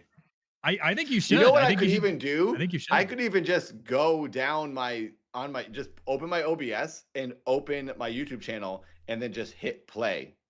And I wonder if it would run through all my videos. Eventually, it would probably, I think it would get distracted, and the playlist would just go to someone else's video or recommended other thing. I'd have to I don't think you can play your videos as a playlist where it'll just constantly play. I think I'd you have to can make loop a it, video. but yeah. I think you you'd could have loop to. it too. I think you can loop the playlist. I'd have but... to make a playlist of my own Yes. of the videos I want to add, then hit play on that playlist. Yeah, and I could just let my computer run the whole time I'm gone. Put a fan on the computer. I think you should. I think people would watch. I think give it a go. Just, I mean, you know, if you've got a computer that can do it, then do it. Yeah. And you can still. I should put a little text in the bottom of the screen that says, "I'm away on vacation. I hope my computer doesn't blow up. Please, please enjoy the stream." I think you could have a little. I think the you next could have a little Boys goal. is just this black room just full of soot. You're like, "Hi guys." Oh, God, yeah. Well, I burned down my apartment doing a. Well, that'll be your follow-up. Your follow-up. stream. Your follow-up stream will be your GoFundMe because your marathon burned your apartment down. Wow. Yeah. Mothman, I don't think I could do it with the dad channel because that's only 4 hours and 15 minutes. I mean, there's a music video, so maybe there's 5 hours, 6 hours of content on the dad series. But my Nathan channel, I have weeks of videos. Yeah. You have a lot. So I think much you more. do better with the Nathan one, just because there's more stuff there. But yeah, And I it's see more what my variety. friend's saying. But yeah, Every couple minutes it'll change. This is your time to get passive income, Nathan, for that whole time you're gone. Anyway. Yeah. Let's do work this smarter, then. not harder. For all right, let's do it. Let's do this. Get it out of the way. Then we'll go for. I believe we'll go for an hour-ish break, just so we can have food. We can have all the other stuff. Can we throw up some videos? Yeah, I feel like we should throw up videos break? for the hour break, which I'll try do. I think I can put some stuff together.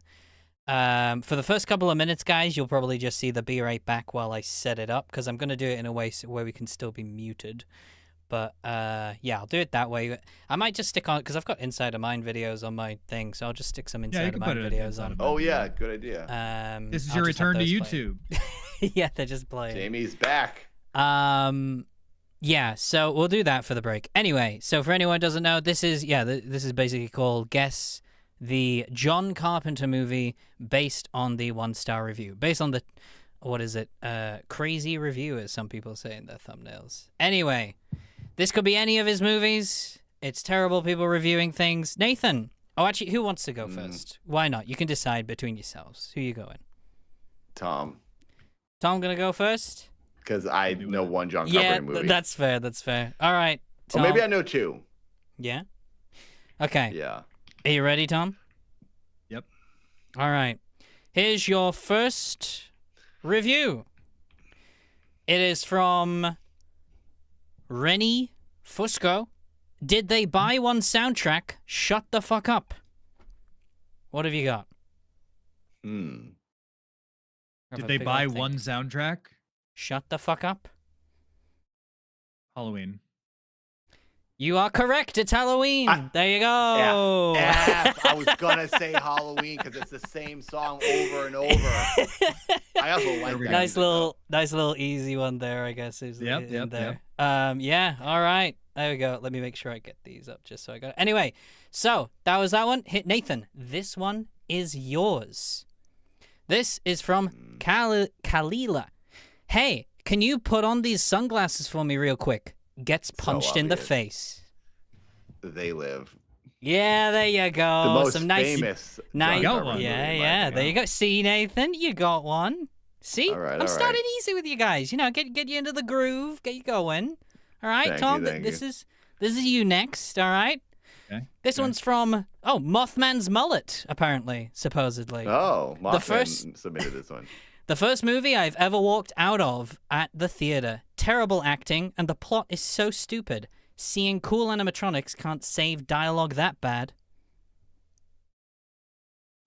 Seeing cool animatronics can't save dialogue that bad. What movie did he do? Animatronics. Yeah, I was going to say, he doesn't really have animatronics in any of his movies. There's two I could think of that it could be. And the person went to a theater and they walked out. So I'm going to say Ghosts of Mars. You're close. It's Five Nights at Freddy's 2. That one is just a bit of a troll one. John Carpenter did Five Nights No, at he Freddy's. didn't. Oh, I was gonna say I was just literally throwing in a random crappy one. Well, I was like, that's not even that's not even part of his.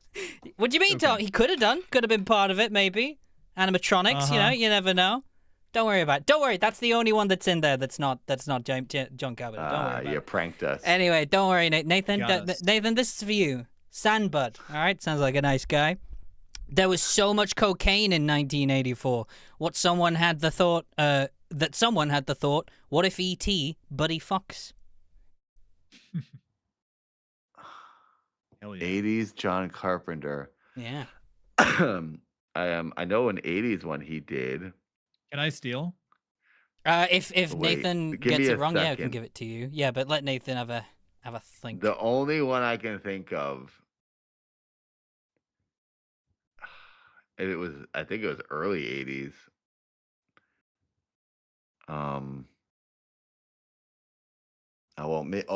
What's that guy? Starman? That is correct. It's Starman. There you go. I almost said the Wraith. Yeah, I almost said the Wraith movie. I will interject and say, don't say it in the chat. I know that Nathan looked at the chat. I did. I swear on my relation. I didn't actually. Elastic. I was looking Elastic at our Box stream. Said Nathan was like, I don't know any John Carpenter. Let me see. I would admit. I would admit that I Of would. course. I don't care if I win this. I would admit if I read it. I swear on my life, my acting career, and my relationship that I did not look at the chat. I really didn't. Sure. I mean, But I thought of the Wraith, and I thought that's not his. It was the other one, Starman. But I know the Wraith movie's sort of similar. But anyway, there you go. I almost said. I don't want to say what I was going to say because in case Tom didn't remember, it's one of his movies. I don't want to give it away. Fair enough. Sure. All right, Tom. Promise. It's your go now. We've got this lady from Soft. Boring. Every actor is just like this. Straight face emoji. The whole time you are being shot at by 20 people. The fuck do you mean? Straight face emoji. Occasionally somebody will be like smirky face emoji. But when they are, you wish they go back to being straight face emoji. Nicely directed, sure, but I still didn't care. I think I know. You said they're being shot at? Apparently, it says you are being shot at by about 20 people. The fuck do you mean, straight face emoji? I know what it is. I'm gonna say Big Trouble in Little China. Yep, 100%. It is Assault on Precinct 13. Oh. I don't even know that movie. I mean, I've heard it, I've never seen it. early cut. Yeah, no, that does make sense. Yeah. All right. Okay, Nathan, we're back to you. You ready? Yeah. Let me make sure I clear some of these windows so I remember which one. All right, Raven. If I was there, I could have stopped it. Oh, The Thing. There you go. Yeah. Easy. Wow. That's my favorite John Carpenter movie. It's a good one. There we go. All right, Tom. Here you go. Fuck this movie for the sole reason that I watched it while I was greening out so bad on an absolutely monstrous edible, and it was so gross that it made me projectile vomit 10 feet and then pass out. I thought I was going to, for real, die. Now this dumbass movie is linked to that experience, so I have nothing good to say about it. I mean, I think if it's a gross movie, I think it's The Thing again. No. It is The Thing again. There you go. Wow, Tom's very smart. nice. I wouldn't have thought Jimmy would have double dipped. Did the double dip. All it's right. Like the only Carpenter movie that has like all the that many grotesque effects. So true, yeah. It's one of those The Thing. Anyway, Nathan, this one's for you. Jake Reed, really rough. Bearded truckers in space being terrorized by a beach ball has no right to be this boring. Bearded truckers in space? I'm not looking at the chat. I'm just thinking, what did he do? I know he did Christine, the Escape movies, Big Trouble. What's his space one? Tom, do you know what this is? I can think of the movie, but I can't remember the name of it. But I can. There's a 70s one he did. I think I remember the name. 2 words. I'm going to say that because I can't think about it. Dark Star. It is Dark Star. There you go. Shut your I will say Nathan is definitely looking at the chat. There's no way. I don't know how I can promise. The chat is this way. It's right here, and I'm literally. You need to move. You need to move away I do from. not have. You need to. We're both moving away from our elastic box. Is just saying whatever the things are. You're like, I've never seen that movie, but it's coming to me. It's like almost it's miraculous that I'm like developing. I'm developing the name of this movie. It's being beamed into my head. I feel like I'm playing Among Us with you. There's no way you knew the name of this. There's no way. I swear on Frankie's life, I am not looking at chat. But you keep saying you can't wait for Frankie to kick the bucket. I wouldn't. I mean, my life would be easier, but I'm not. I don't wish for him to die. Obviously, I think you are. I swear on Katie's life. I swear on my parents' life. I would never say. Are your this. fingers crossed? I would promise you, I did not look at chat once. Show me your. Now my camera's moving because I did hand gestures. Hang on. Show me your hands. Are your fingers crossed while you're saying this? I swear on the life of Katie, my parents, my dog, I did not look at the chat once at all. I have not. Now I have to lock my camera. Okay, it's locked. I will sit this way. Fantastic. All right. Is it Tom's go now? Yes. All right, Tom. You got this. Here we go. Here's yours. Henji Bide. There you go. Which movie's this? What is it? There's no context. Oh my god. What do you mean? That's impossible. What do you mean? I'm gonna say. What do you mean? All right. I'm gonna say. Prince I of think Darkness. I think I know. If he's wrong. What did you say? Prince of Darkness. No, it's Assault on Precinct 13. Again? Is it? Yeah, there you go. All right, Nathan, you ready for this one? Yep. All right. This one is by Kirby. A man pulls a knife on a car. That is all. Christine. That's very there you go. Yeah. See, that's an obvious one. That's an obvious one.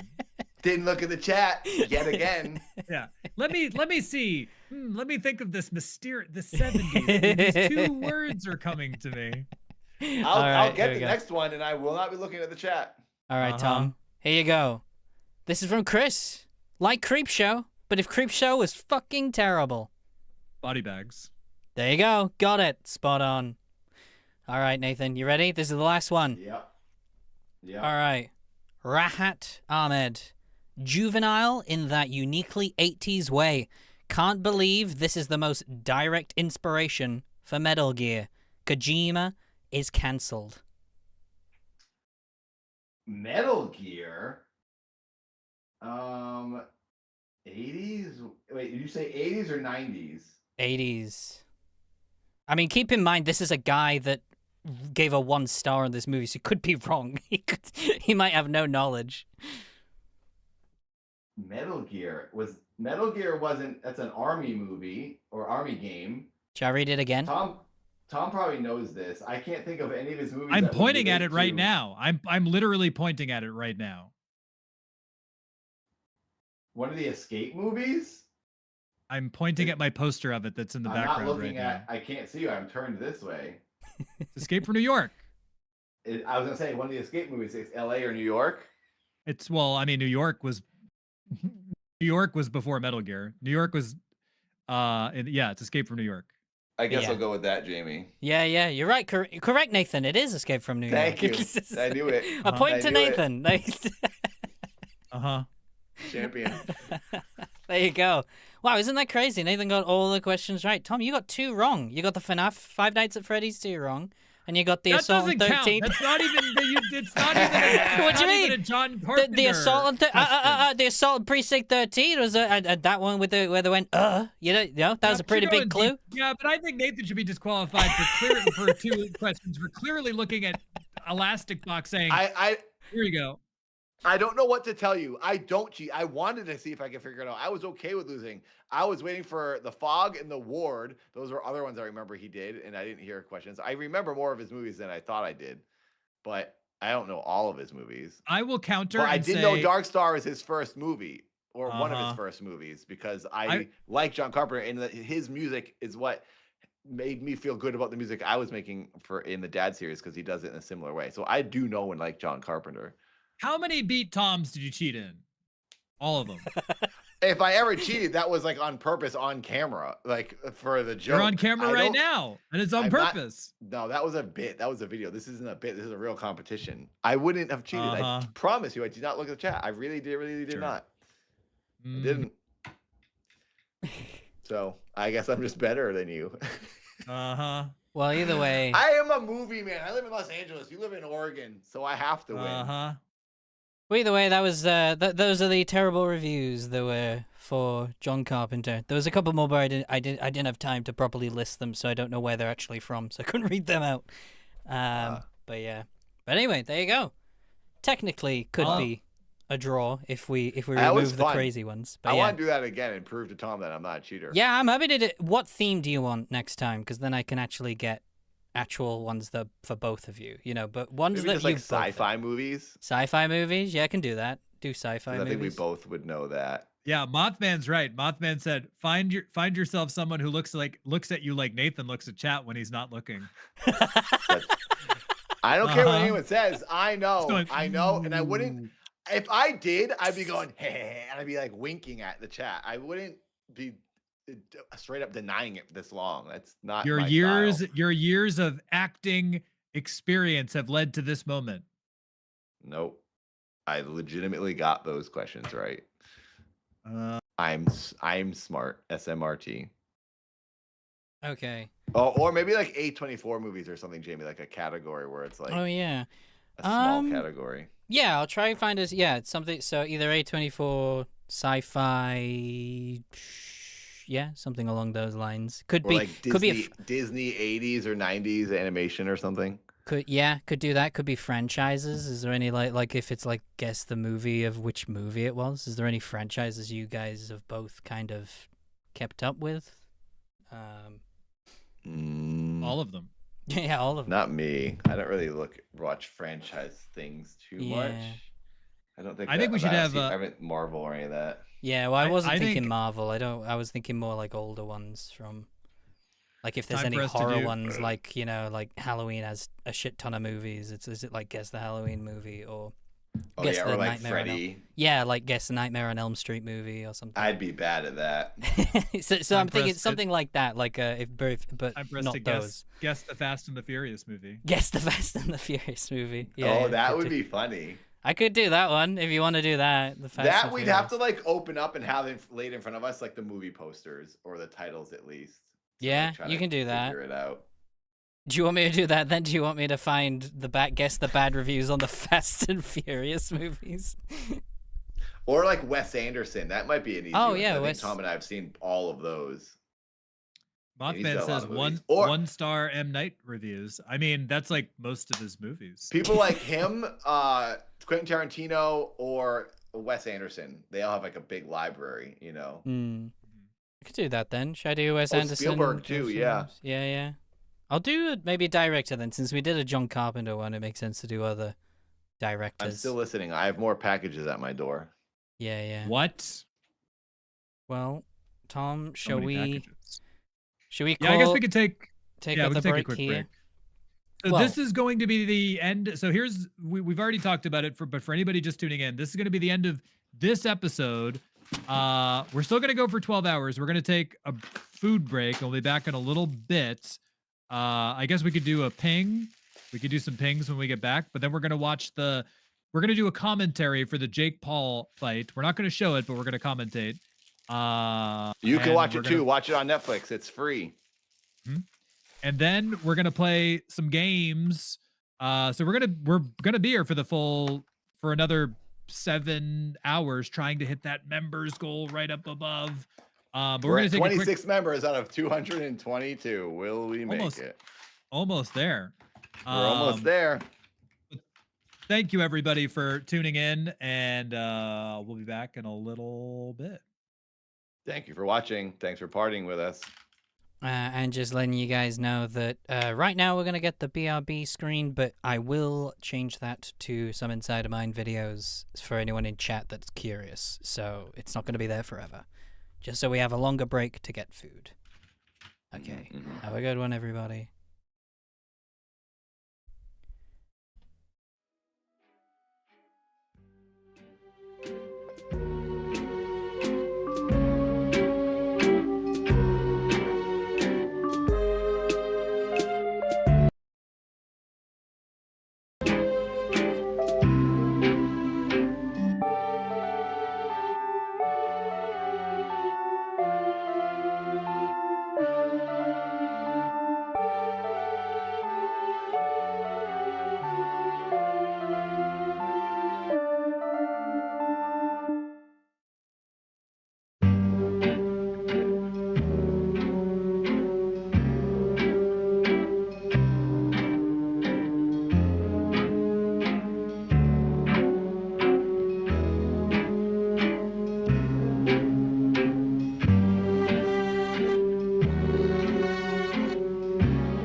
Is it possible to find a human being using only a photograph and a first name? Oh. Well, I'll get it up for this. There we go. Okay. Yeah. It's on the WordPress thing. Okay, yeah. What is on here? Do you know this man? Trip down memory lane. I was going to say, I bet it's strange looking back on it. Bit of nostalgia. Yeah. This is Laura E. Hall. For the past decade, she's been trying to solve a puzzle. A picture of a man can be found on a card with Japanese text translating to two simple words. Find me.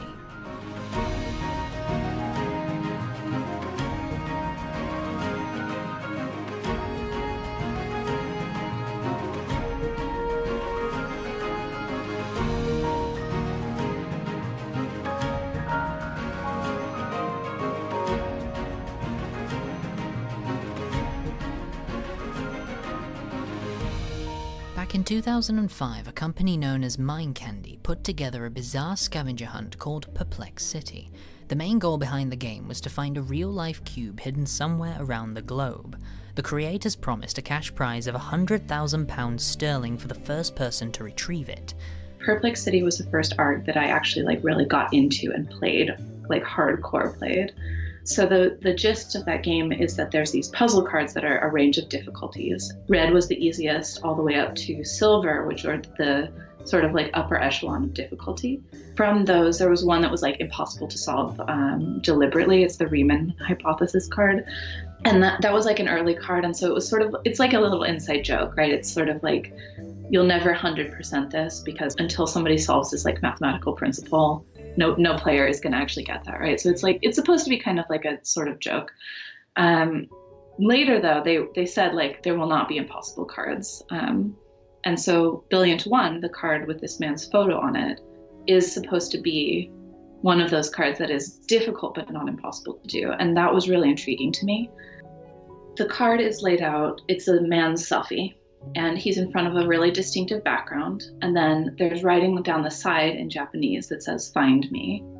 And then there was also a hint line at the time running for this game. And the hint for this card was, "My name is Satoshi." It's very different to the sort of normal styles of puzzle solving, for one thing, right? You can't pull out a dictionary or a calculator and solve it on paper. It really requires a lot of work.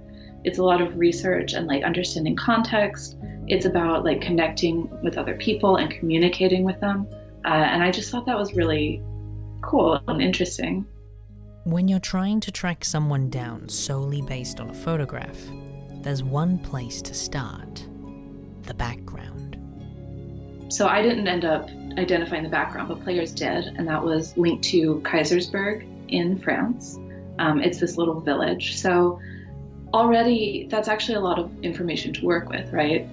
We looked into the history of that town, and it turned out that there was a pretty sizable Japanese population there at the time. I'm not sure if that's true 10 plus years on, but it definitely in the time period when that photo was taken, it would have made sense. There's stuff that you can look at analyzing this man's face. Something that is very identifiable for people's photographs throughout their lifetimes is their ear shape, whether their earlobe is attached to their face, the ear canal shape, that's something that remains distinctive. So we looked really deeply into that. He has a mole on his face, features like that, because obviously other things about your face can change. Your haircut can change, your facial hair can change, you might be wearing glasses or not. But those are some of the things that are not really likely to be any different, no matter what time we're actually approaching somebody. So those were the pieces of information that we had to work with in the beginning, which it seems like it's not a lot, but once you start really digging into it, more and more starts to unfold. But is it actually possible to find someone purely based on a first name and a face? Looking into the history, there's been a few cases similar to Satoshi that succeeded in their hunt to locate an individual from only an image or name. One of them being back in 2007, when a German tourist known as Melanie Speth was travelling across London on the train before encountering an attractive man on the other side of the carriage. She was too shy to approach him, but she quickly snapped a picture on her mobile phone. When she arrived back in Germany, Melanie couldn't stop thinking about the man she was too shy to approach. After a while, she got an idea. Melanie sent out an email to all her friends asking if they could help find this mysterious man. Her message is as follows. Now I haven't neither his name nor his email address because I don't have the trust to speak to him. I have only this one picture, and now I'm back in Germany and I can't forget him. That's why I have this crazy idea. I hope you send this to as much possible that I find him, and maybe to mingle with him if he wants this. The email spun rapidly across Londoners' inboxes before friends of the mysterious fellow discovered his photo on a Metro article. They took the picture and plastered it in the office for him to see. They called the press for an interview shortly after. I will email her as soon as I can. She looks lovely in her picture. The second story has something similar. Vicky Elborough Cook went to Barcelona for a hen weekend after falling out with her boyfriend. She began entertaining the idea of hooking up with someone else during that time. That's where she met a man known as Gavin. She began flirting with the man, but despite asking for her phone number several times, she turned him down. When she got home, she quickly regretted the decision and decided to write out an email to her friends in hopes to find this gorgeous Gavin. Hi, I was in Barcelona between the 14th and 16th of July in 2006 and met a guy called Gavin from Kent, who was on a stag weekend, staying at a hotel Autohogger. Never go there, it's rubbish. Gavin said he writes I for the BBC. When you press I on digital, a brief synopsis of the program is shown. Now, through playing hard to get, I didn't give him my phone number, though he did ask several times. Please, can you let me know where an I writer would work? It is my utter mission to track down this dude. He's utterly gorgeous, and I was an idiot for acting so damn stupid. Sorry for my randomness, but please help. Thanks, Vicky. Not long after the email was sent, she received a phone call from Gavin himself. But not because of the email, but it turns out he actually got her phone number on that night. Unfortunately for Vicky, the email chain had already started going viral. A few days later, a couple of his friends from the BBC told him about it and, well, it's fair to say it creeped him out. One of his final messages to Vicky was, "Why are you stalking me?" before officially cutting ties with her, to which Vicky responded with, God, get over yourself. If he didn't find that email at all cute, he's not for me. He turned out to be a bit of a loser. So, when it comes to tracking someone down based on an image or name, these two stories have one big thing in common. It's a friend of the person that finds out you're looking for them. But the only way you're going to get their friends to notice is through word of mouth, sharing the name and image across the internet in hopes one of his friends will just stumble across the story one day while scrolling through Twitter, Reddit, or even Instagram and Facebook. Just getting the word out there that you're looking for someone proves to be the most effective way to solve a puzzle like this. And that's exactly what Laura did. In hopes to find Satoshi, she made a website dedicated to it, findsatoshi.com, a site still public to this day for people to spread across the web. Could you talk us through the website? Yeah, well, so I wanted to set up a website because the real challenge of this card is finding somebody that actually knows this person and is able to prove that, right? It seems likely that this person may or may not have social media. At the time, again, social media wasn't as big a deal as it is now. People were significantly less likely to have a personal profile up on the internet with their face. And also Satoshi is a really common name. So there is information that can be shared with the community in order to enable people to do some of the research and the searching themselves. I also wanted it to be a trilingual search, so in English, French, and Japanese, because we know again that the photo on the card was taken in France, but it's written on the card in Japanese, and then we're playing this game, which is made by a company in England. So the person in the photo could speak any of those languages, we just don't know, meaning that the people who know them in real life could speak any of those languages.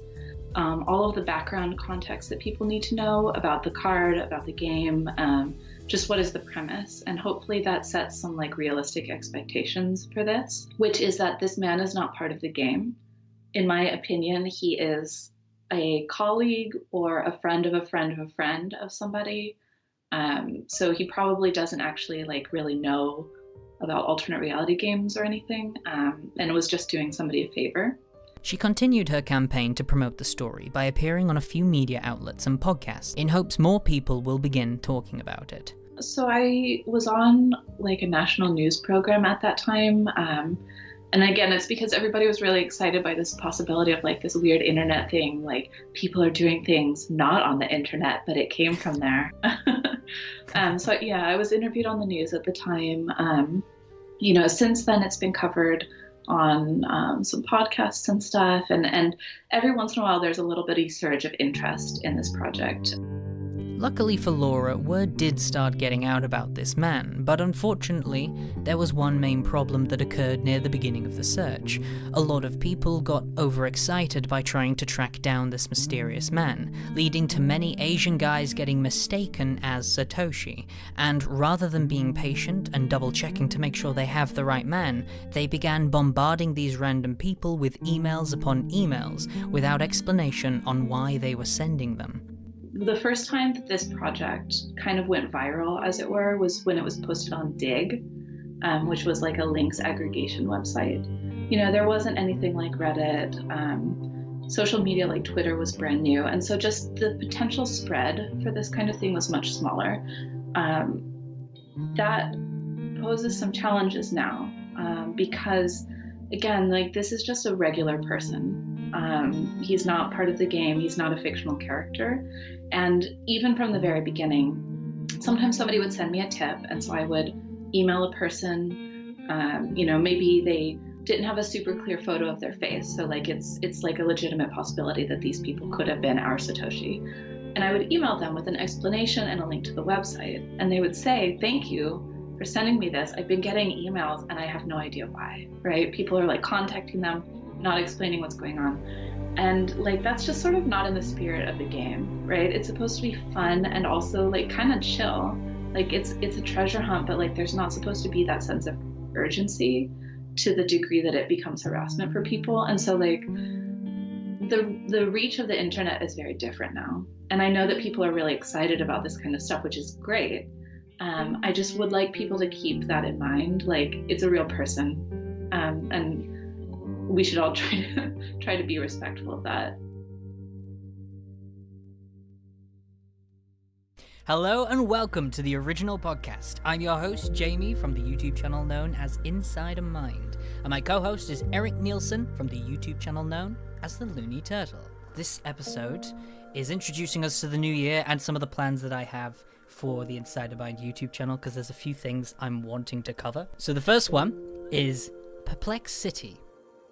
It's been over 10 years since Perplex City ended. The main crux of the story had been completed. The cube hidden somewhere within the world was found, and a cash prize was handed to the winner. But one final puzzle that was waiting to be solved is still waiting. 1,000,000,000 to 1. Find me. Most people who were involved have given up at this point. But not Laura.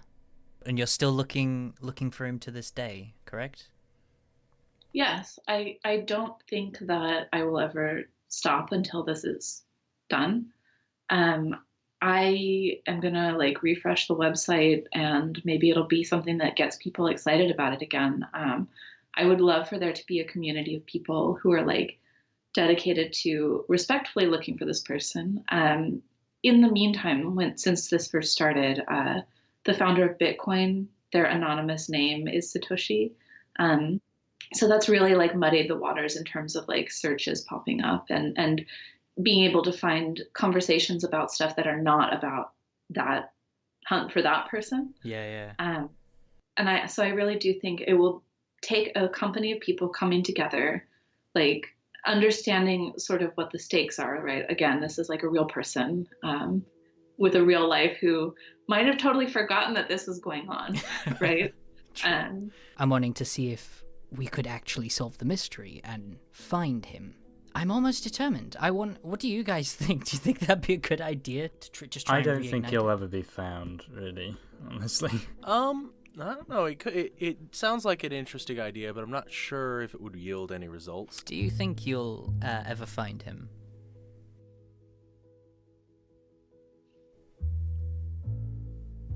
Doesn't have to be soon, but maybe in the future, 5-10 years, maybe. I think so. I think we'll find him.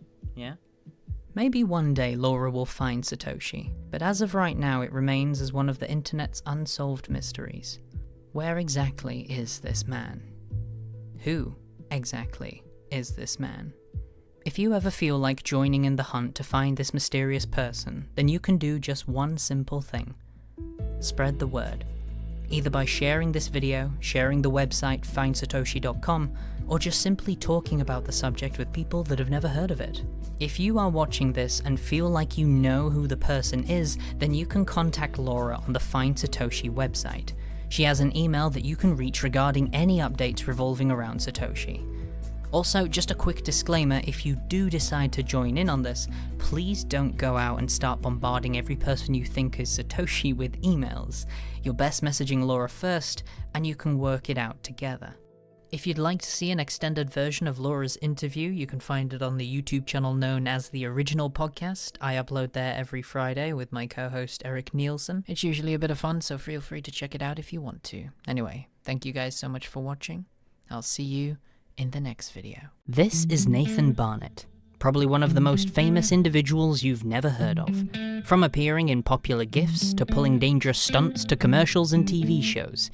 He's been around for quite some time, and yet, there was one moment where he almost lost everything. This is the story of Nathan Barnett.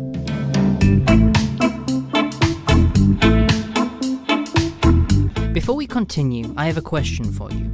How many of you watching more often than not listen to my videos in the background while doing something else? This is something that I do a lot with YouTube videos too, and that's why this video is sponsored by Audible. Audible is the leading and largest provider when it comes to audiobooks. Each month you're given 1 credit which allows you to purchase any title in their premium selection, meaning you can listen to the latest bestseller or slip on a classic you just hadn't gotten around to yet in the background while doing something else. In fact, while I've been working on this video, I've been listening to Stephen King's 11/22/63. I've been wanting to get round to this one for quite a while. It's about a teacher who travels back in time to try and stop the assassination of JF Kennedy, a story that King himself has been planning to write since 1973 and only came out in 2011. If that sounds like something you'd be down to listen to, you can get a 30-day free trial and download the audiobook for free by visiting audible.com/insidermind or text Insidermind to 500 500. Once you have the audiobook downloaded, you can listen to it on any device, online or offline. Again, that's audible.com/insidermind or text Insidermind to 500 500. But like, I'm that guy that everyone's seen, but no one knows who they are. It's like, oh, that's that guy. That's that weird bald guy that's always dancing. Nathan Barnett is a filmmaker, a stuntman, a dancer, and a content creator here on YouTube. In fact, he's been on here since the dawn of its creation. My friend Paul, who's a director that I've worked with in the past, he's like one of my oldest best friends from Massachusetts. Then YouTube came out and I loaded a video on his channel in 2005. It was a cartoon that I made called Barricade.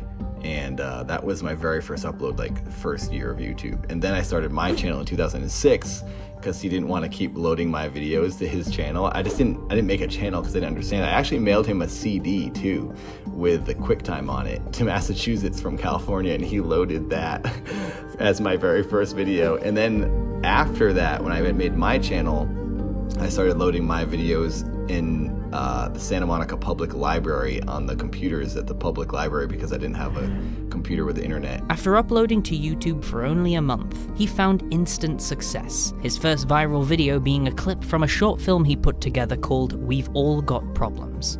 And it was me on a pogo stick with my brother timing me with a stopwatch, and then I throw the pogo stick and it hits a guy in the face, and it's just kind of like a random moment that I thought worked as a video. So I put that on there just because I was trying to load some of my older things on YouTube, and that got like over 300,000 views in 2006, and I had no audience. It was like no subscribers, and it was crazy to me. I was like, this is insane how many people have watched this. So right away it happened, and I was like, okay, I'm gonna load everything to here. And then I started doing more characters, and I had a lot of characters. I was performing at the Upright Citizens Brigade, so I was always workshopping things, and then everything I did live at the theater, I would then go and film in a video and put it on the internet.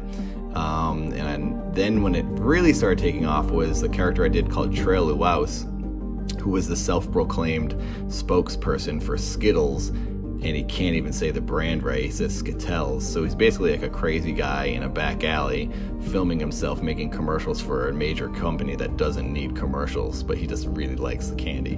Hey, it's me, it's Trail Luau. Give me a tasty Skittles go. And those got a lot of attention, and Skittles actually made me the spokesperson for Skittles for an entire year. And I got a Skittles vending machine, a boombox. It was a competition for a fan to fly out to LA and be in a commercial with me. They really jumped on board. So that was pretty wild. And then from there, that was like 2008 or something. And then the commercial happened in like 2011. So from there, things just started kind of going crazy, and a lot of the characters I would do would get more attention because there was more people watching. One of his biggest characters to date being Keith Apicary, a character that he's played so convincingly over the years that some people to this day don't even know that Keith is a completely fictional character. For a long period of time, Nathan preferred staying in character no matter the circumstances, and in some cases he still does. He had many videos on his channel where he would actively interact with the public and celebrities in character, which, not surprisingly, has gotten himself into some trouble by doing it.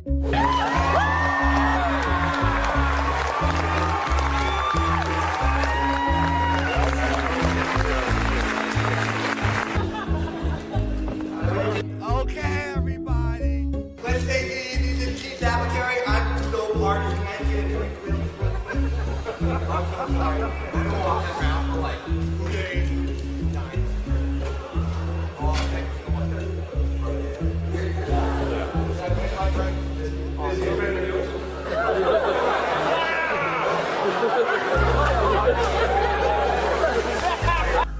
He's alright. I hope they don't rough him up too badly at the back there. He's been thrown out of Comic-Con for climbing the building, even shattering his foot after jumping off a 14-foot ledge. Probably a good time to say, please don't do this yourself. Nathan is a working professional and has been doing this for the majority of his life.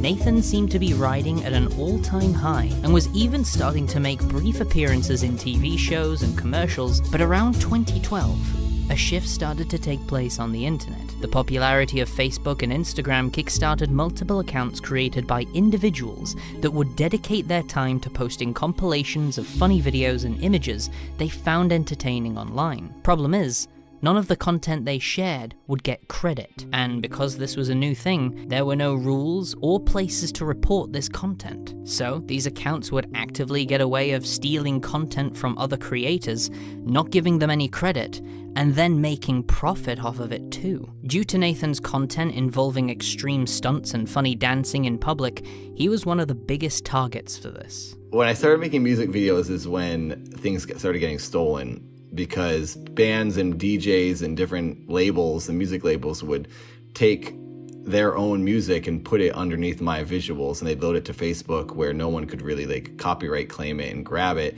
And I started seeing them. People would start tagging me in these videos from bands, and there was one band it's a DJ that was really big, Afrojack, I think it was, had like 10 million views on a video that was all me, and it was all my filming, all my editing, and these videos would take me a month sometimes to film, and I'm trying to make a living off this, and now these people are taking them, all my work, and loading it to Facebook, and they're getting 10 times more views, and I'm not even getting credited.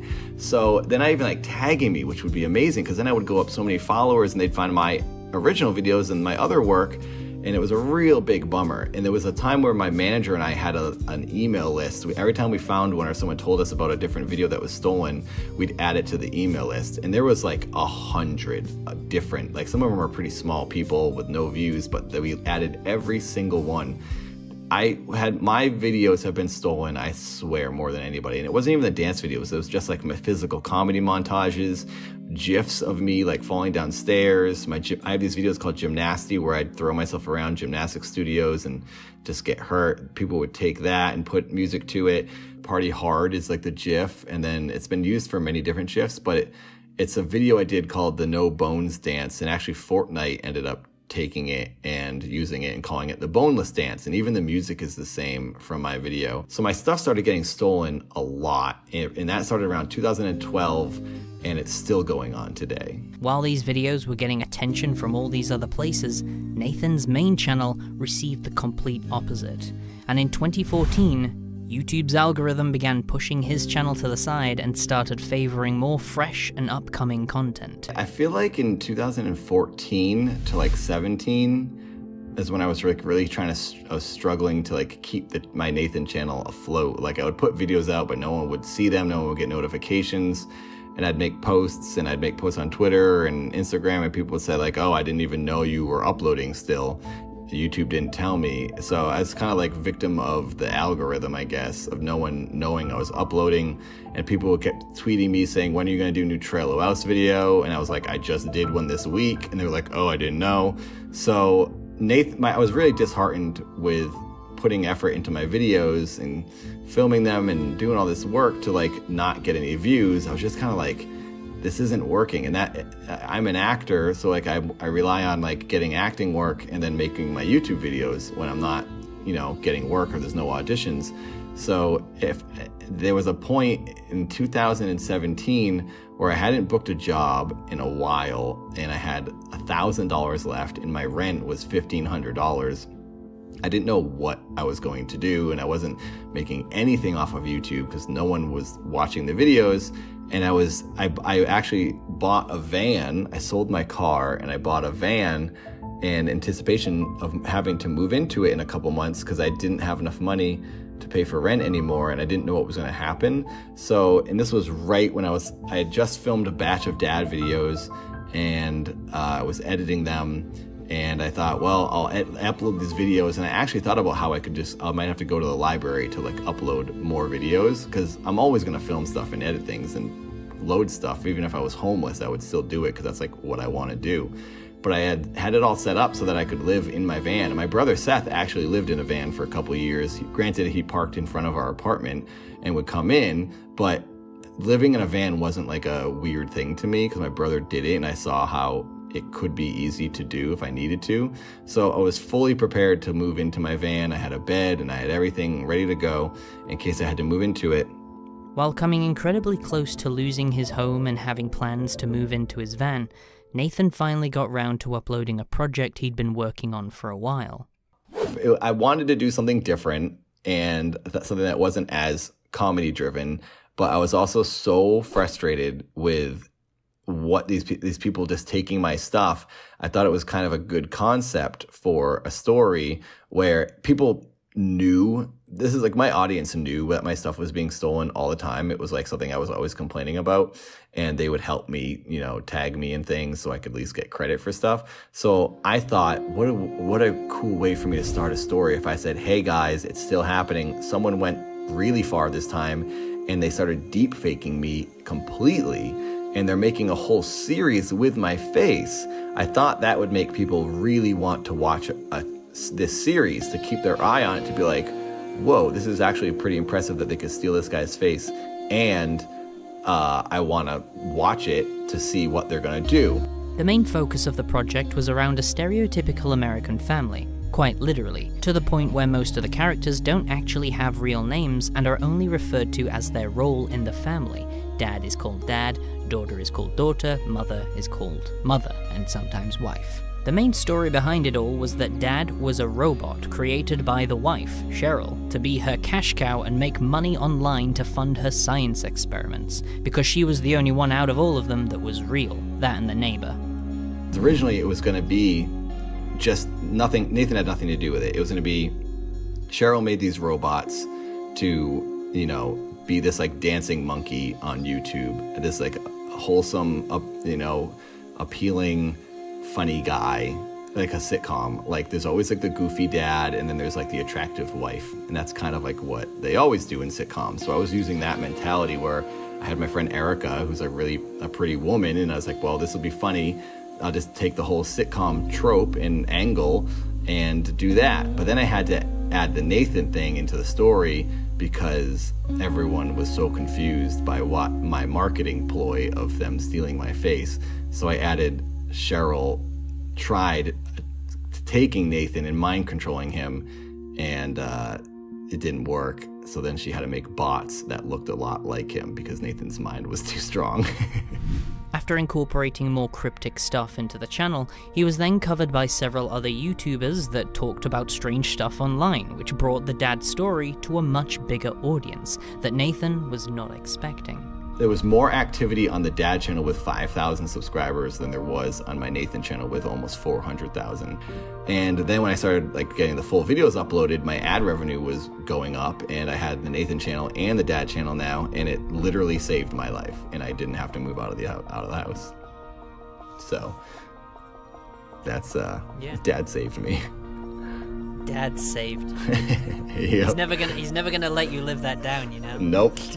Not only has Dad saved Nathan's life, but it's given him the platform to experiment with different projects that he's wanted to work on for quite some time. Now he makes music, he live streams, he's even started his own investigation series called Reality, which is a parody of videos like mine and Game Theorists, where he makes up theories about other YouTubers and other stuff that he just finds interesting. I get a lot of people saying they don't watch Dad because it's too much story to keep up with, but the truth is, most of the content on Dad doesn't really connect to each other anymore.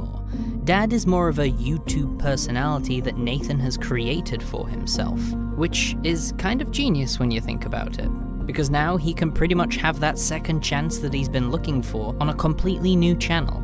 Paper, coffee cup, and eternal dedication to the corporation. This may be my last video on Nathan and Dad, as I don't feel like there's any more to really say. I think Dad is an interesting channel, but I also feel Nathan's life has been an interesting roller coaster that shouldn't go unnoticed. We tend to hear a lot of success stories around YouTube, and while Nathan's is still a success story, it does kind of address some of the hard times that we don't always see people go through.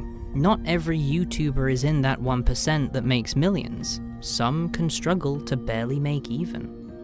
I wish the best to any of the creators out there that are going through what Nathan went through or worse. I hope one day you get your second chance too. Take care, everyone. I'll see you in the next video.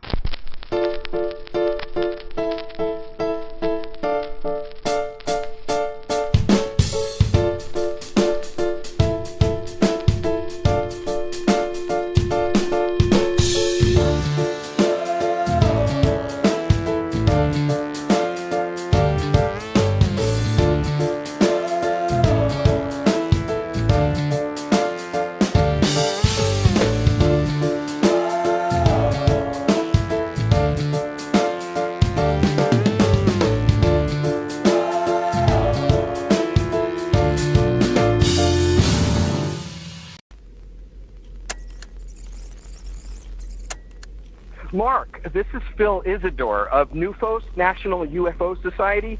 We've been trading research with you regarding marine sightings and phenomena, and, well, frankly, we're getting kind of concerned. Nobody's heard back from you in a few weeks. Hopefully you've been receiving the material.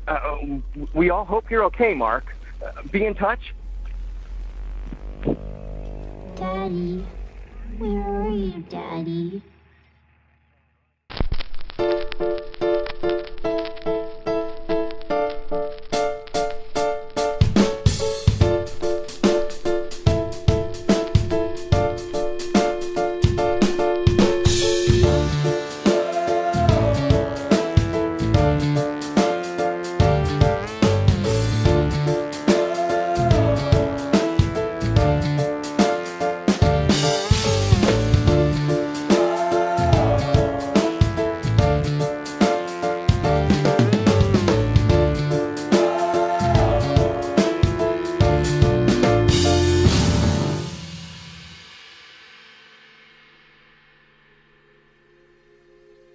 In 2009, internet users discovered a website called somethinginthesea.com, containing a map of the world with an X marked on the location of island, listed with the date. 3 images are pinned in the top right corner, a picture of a strange doll followed by a news article of a missing girl dated February 20th, 1967. Parents of a local girl continue their vigil after a shocking break-in resulting in the apparent kidnapping of their 7-year-old daughter. Local fisherman Eamon Clune, 44, and his wife, Charlotte, 32, were awoken by the sudden shattering of a window in the front room. Moments later, his daughter Maura, age 7, screamed. The Clunes have received no word from the kidnapper nor any demand for ransom. Sergeant Michael Whalen encourages anyone with information to come forward and advises that time is of the essence. The third item was a letter from someone known as Jeremiah Lynch, claiming to have found the strange doll on a beach close to where the young girl vanished.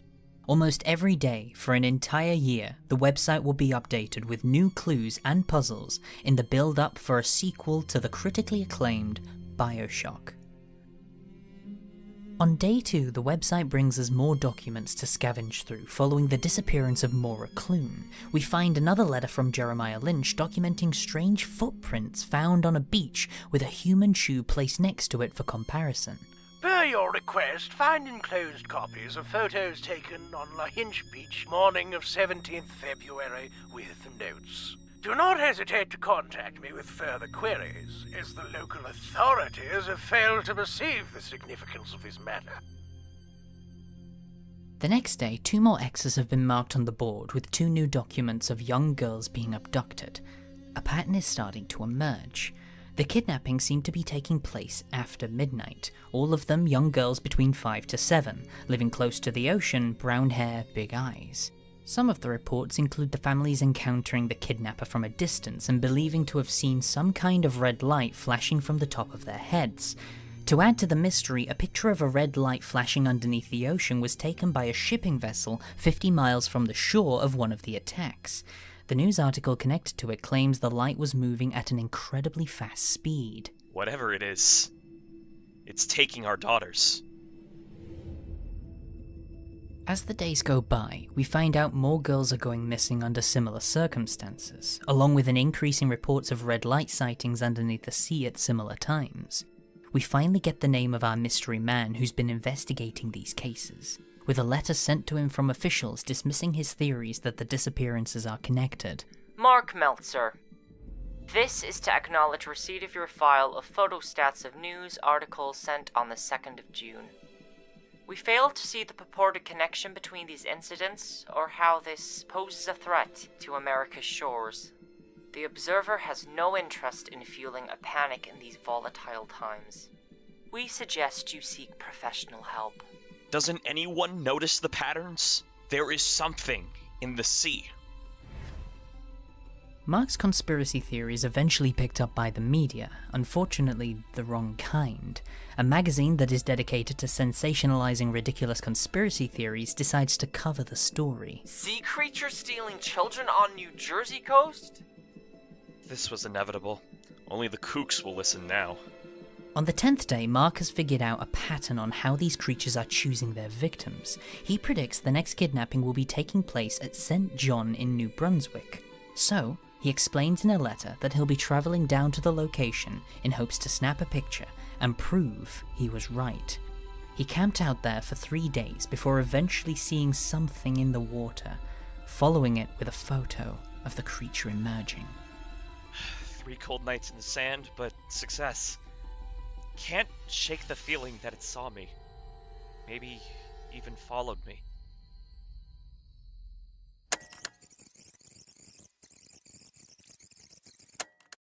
Mark, this is Phil Isidore of NUFOS, National UFO Society.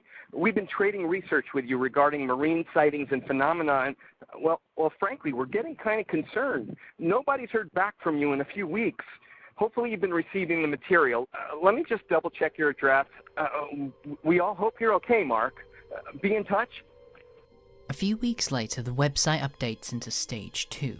We're now in Mark's office, with pictures scattered across the floor, crutches lying on the desk, along with x-rays of broken ribs followed by divorce papers. Something horrible happened here. As the days go by, more clues begin appearing around the room. We discovered that the creature Mark had hunted down really had seen him and followed him back home. We can find an answering machine message from Lieutenant Commander Roscoe Inman offering help in the investigation of his daughter Cindy's disappearance. Meltzer, Inman here. Just found out about your accident. Call me ASAP and give me the brief. I'm hoping you got some kind of assessment of what we're up against. And if you found any leads regarding your daughter's whereabouts, let me know if there's anything I can do on this end. Still monitoring intel, but it's dead quiet. I got 0 for weeks now. Mark clearly had a breakdown after losing his daughter and was admitted to the Tollevue Hospital in the state of New York. According to this letter found on the desk in the corner, it appears he's just been released. stating that he poses no immediate threat of harm to himself or others.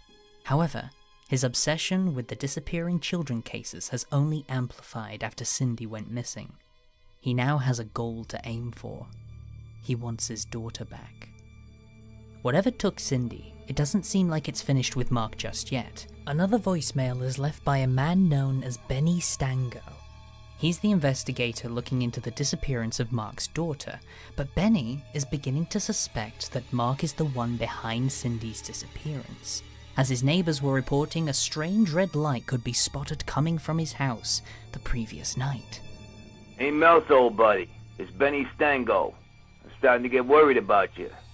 The neighbors are telling me they saw some kind of red light flashing around your place the other night. You don't know anything about that, do you? Give me a call. At the station. Today.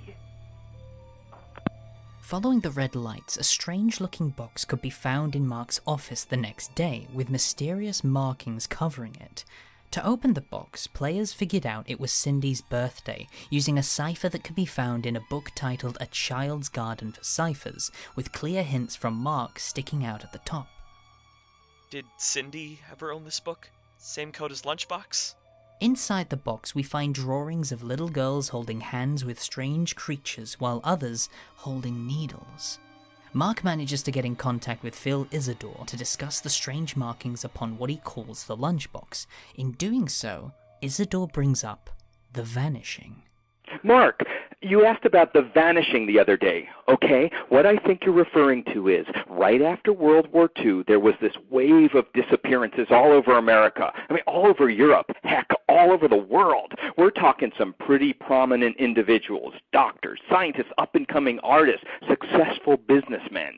At the time, it all got suspiciously ignored by the newspapers. But the weird thing is, we're talking 1946, 1947, and you know what else is going on? Bingo! All the breakthrough sightings. Mount Rainier, Maury Island, Roswell. Coincidence? I think not. Anyway, some hippie magazine did a cover story on the vanishing this month. Check it out. Phil sends Mark an article from the Monthly Underground talking about a huge historical event that barely anyone has heard about. In the wake of World War II, hundreds, possibly thousands, of people simply vanished, including some of the world's most uncompromising and underappreciated talents in the world of art, science, and industry. Where did they all go? The article discussed how some of the most intelligent people between 1946 and 1950 suddenly disappeared without a trace. No one has an explanation for this, except for Phil. Next to the article, he also sent the first chapter of a story talking about a mythical underwater city known as Eutropolis. Phil believes that's where all these intelligent people went, and could still be alive to this day. And Phil isn't the only one who believes this theory. Jeremiah Lynch, who we heard earlier, also believes something similar. However, it's not necessarily Eutropolis he believes in, but rather Atlantis. Well, I thought I had finally reached you, but apparently it's some bloody machine I'm speaking with again. I do wish you'd let me know your current state, for I've got a number of leads that may be worth pursuing. In fact, I've just posted you a book regarding the North Atlantic Triangle. I'm sure you'll find it of interest. It's, how shall I put it, a popular book? A lurid little paperback, in fact. He has many theories connecting to this, and even sends a book to Mark called The Frozen Triangle that suggests a particular area between Greenland and Iceland could hold the location of this lost civilization. Now that Mark knows about the vanishing, he's beginning to wonder if this has any connection to the little girls going missing near the sea. Could there really be a civilization living under the ocean? If so, why are they taking our daughters? A few days later, after falling down the rabbit hole of the vanishing, Mark receives a vinyl record in the post called Rise Rapture Rise. It can be played on his record to the right side of the office. The song plays before being cut off and replaced with a young girl's voice.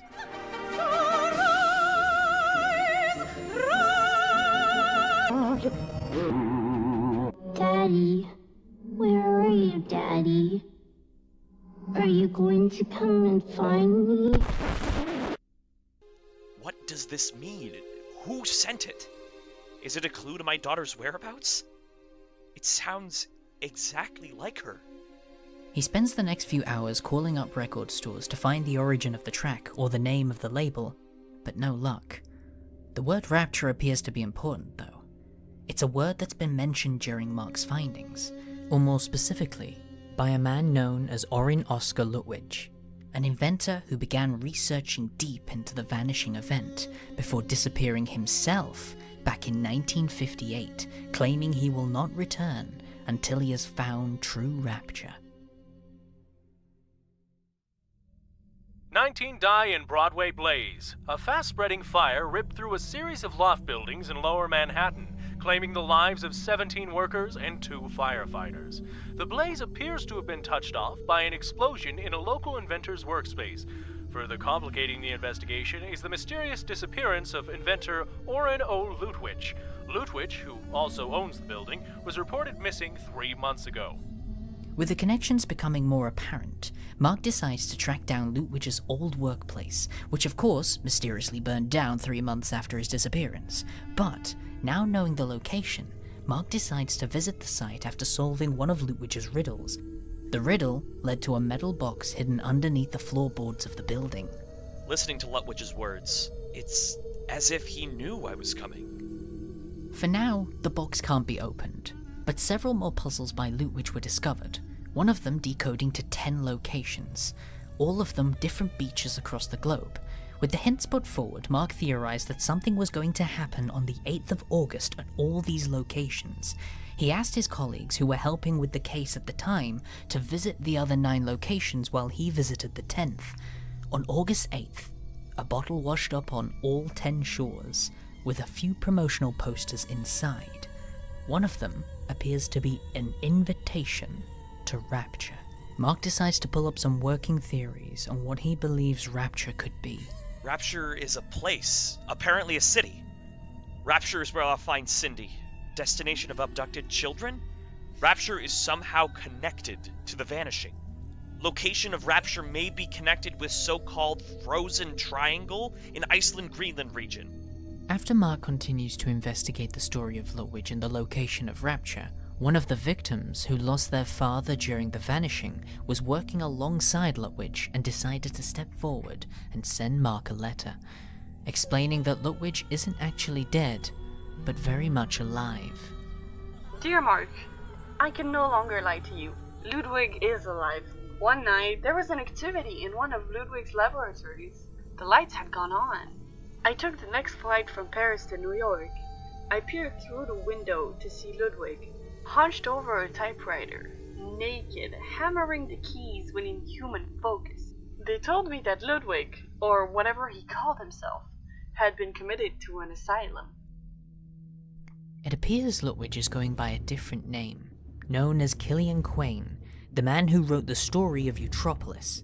He's currently being treated in the same psychiatric hospital Mark was sent to during his breakdown. In a desperate attempt to find this man, Mark fakes a mental breakdown in hopes to be readmitted back into the same hospital as Lutwidge himself.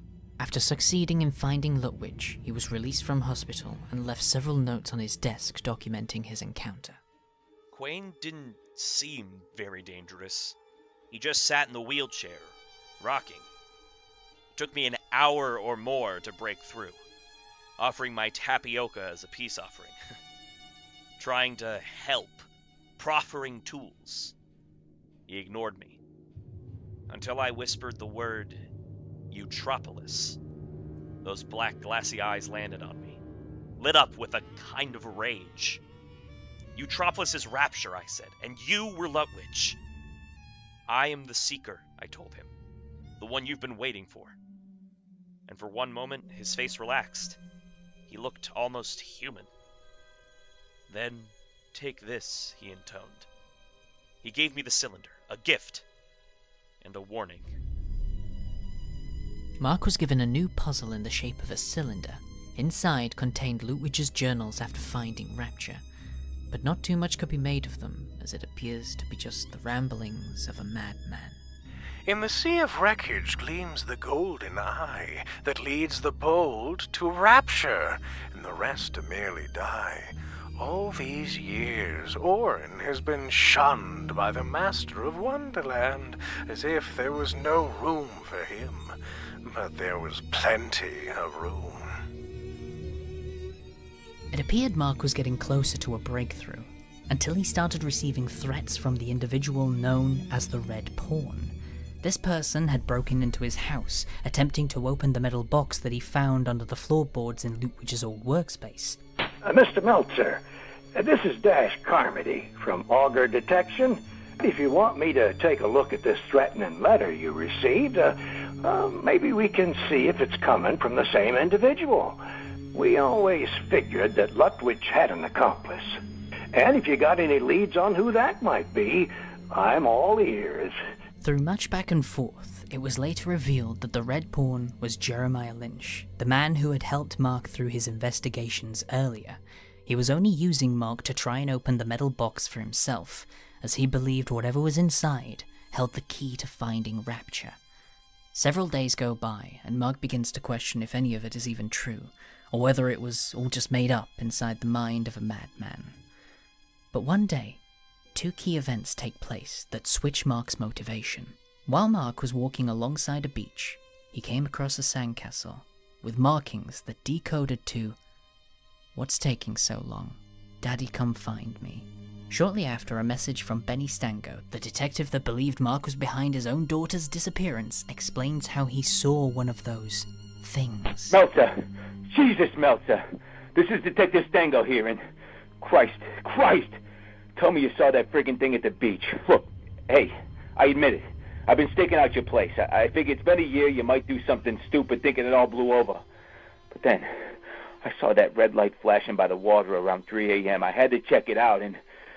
Jesus, Meltzer, what is that thing? I took a shot at it. Didn't even flinch. I ran the whole way back to the squad car. Yeah, I gotta remember to clean the seat. Jesus, Meltzer. I never believed you, all right? I'm sorry. Just give me a call. No. Screw that. As far as I'm concerned, this whole friggin' matter is officially closed. At the very end of Phase 2, we see the typewriter and several other items are missing from the office, with a letter to Phil Isidore claiming he's had a breakthrough and he can't wait to meet him in person. As we discussed on the phone last night, I'll be headed down to your area. If I'm interpreting the signs correctly, Lutwidge's game seems to be leading in a very specific direction. It's time to follow the trail, wherever it leads. One final note can be found on the desk as the lights are dimmed out. It simply reads, "Gone fishing."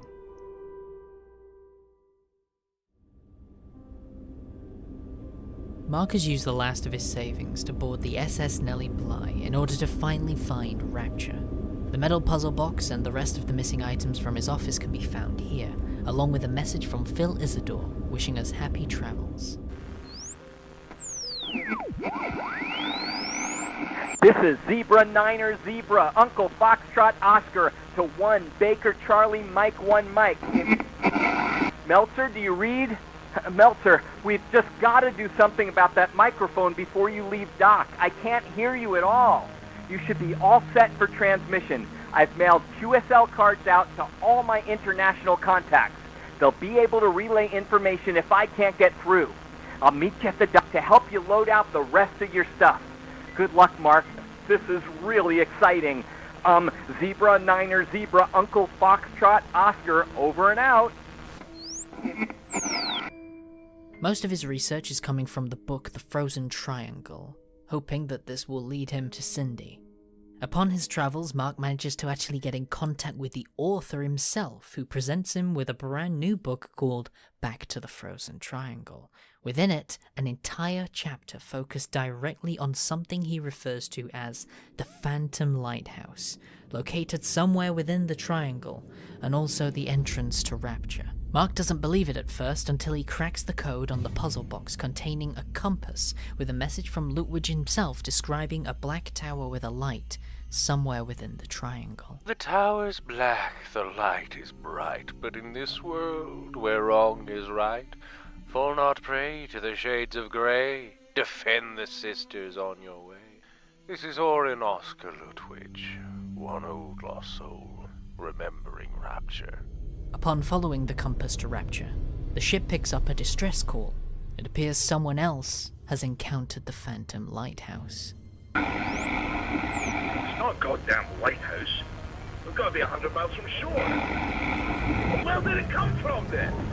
We've encountered what appears to be a lighthouse. It's not on any chart. Please advise. What the hell is that? Mayday! Mayday! This is Vessel Hotel Alpha Charlie Kilo November. Upon the final night, the lighthouse is spotted in the distance. But before they get any closer, splashing can be heard outside of the boat. Something attacked the ship, killing all the crew and sinking the SS Nellie Bly. But not before Mark escapes. The rest of Mark's story can be found within Bioshock 2.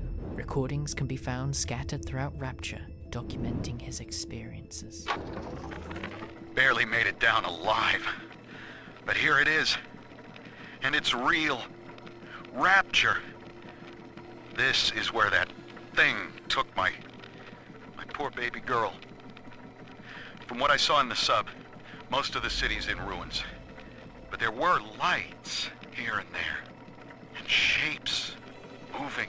I'm rambling, scared, I guess.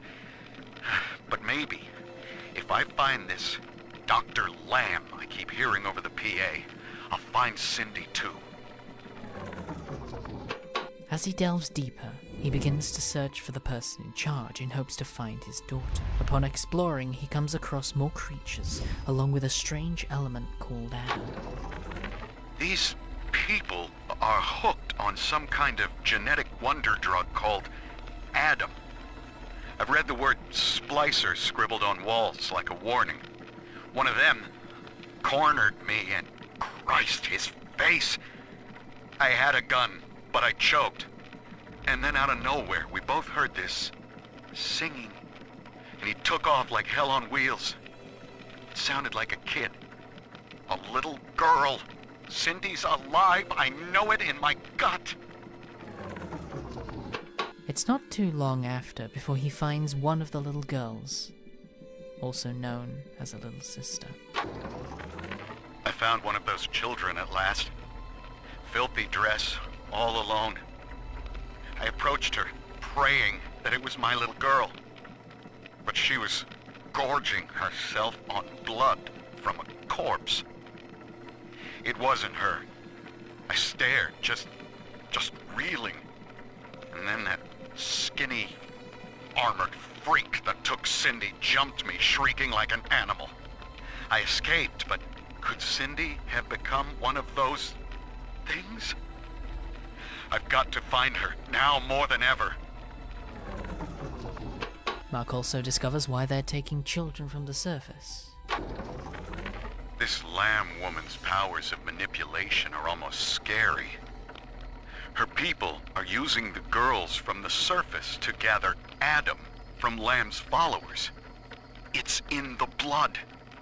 And eventually they give themselves over. Like dying is an honor. I'd almost feel sorry for them if they didn't have my daughter. I'm going to find Lamb and take Cindy back one way or another. But of course, nothing is ever that simple. I found her. Found Cindy by this rusted carousel. But she was just standing there, staring, waiting for the music. And she doesn't even recognize me. What have they done to her? Listen to her. The man in the moon is a girl, Mr. Bubbles. Listen, if anyone hears this, I have to know how to cure her. No! Get back! She's my little girl!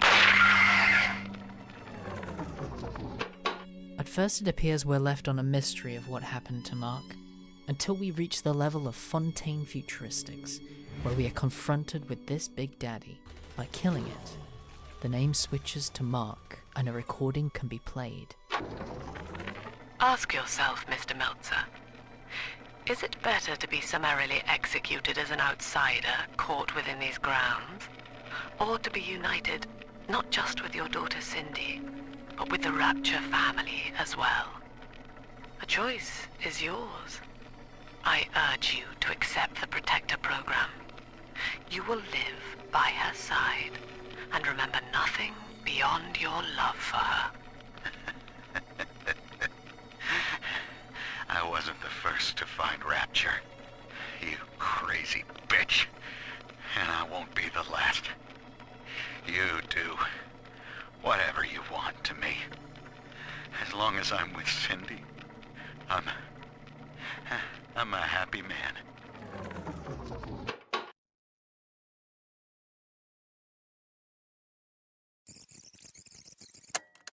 Geez, Mark, I've been trying you on the radio, and then I heard what happened to the Nellie Bly. I can't believe it.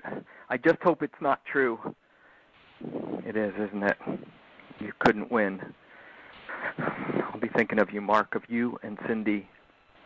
I'm not going to forget, Mark. I'm not going to let any of this go to waste. I still believe. I'm going to carry on this fight. The truth will out, do you hear me? The truth will out. Goodbye, Mark. Mr. Meltzer, this is Charles Molly, Esquire, representing Amanda K. Meltzer in the matter of the divorce. I understand there were a few panicked phone calls over the weekend, something about a children's book that belonged to your daughter. And I'm led to understand you've liquidated the last of your family assets. Your neighbors seem to believe you were packing up for some extended trip.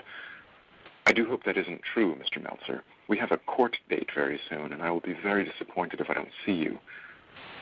You can't run away from your problems, Meltzer. Do call us back, won't you? I hope you enjoyed Mark's story, and appreciate the amount of detail the creators of Bioshock 2 went into to fully flesh out this character. And you can actually play the game yourself on rapturearchives.org, as every single day has been documented here. But the bad news is that the site runs on Flash, which is something that will no longer be supported by mainstream browsers by the end of 2020. So, if you really ever wanted to explore this game and find out some of the extra things that I didn't mention in this video, then this is kind of your last chance to do it, because this site will no longer be able to function once this year is up. Thank you all for watching. I'll see you guys next time. Daddy.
Welcome back. We are here and we are live. We're going all night, baby. Welcome, welcome. If anyone's here coming from the Nathan channel, thank you for coming by. I did a little notification moments ago. And I just wanted to say thank you for coming by. Yeah. Hopefully we get some new people in. Subscribe if you can. We're trying to raise the subscribers, raise the likes of the stream, raise the awareness. Me, Tom, and Jamie, we're going for 12 hours today. End of the year, big stream. So thank you for being here. The end of Odd Boys. the end of All Boys this year. Not This is completely. it. Also, I I turned my mean, lights on and it looks so much better in here now. My light, it was like looking pretty rough earlier, really dark.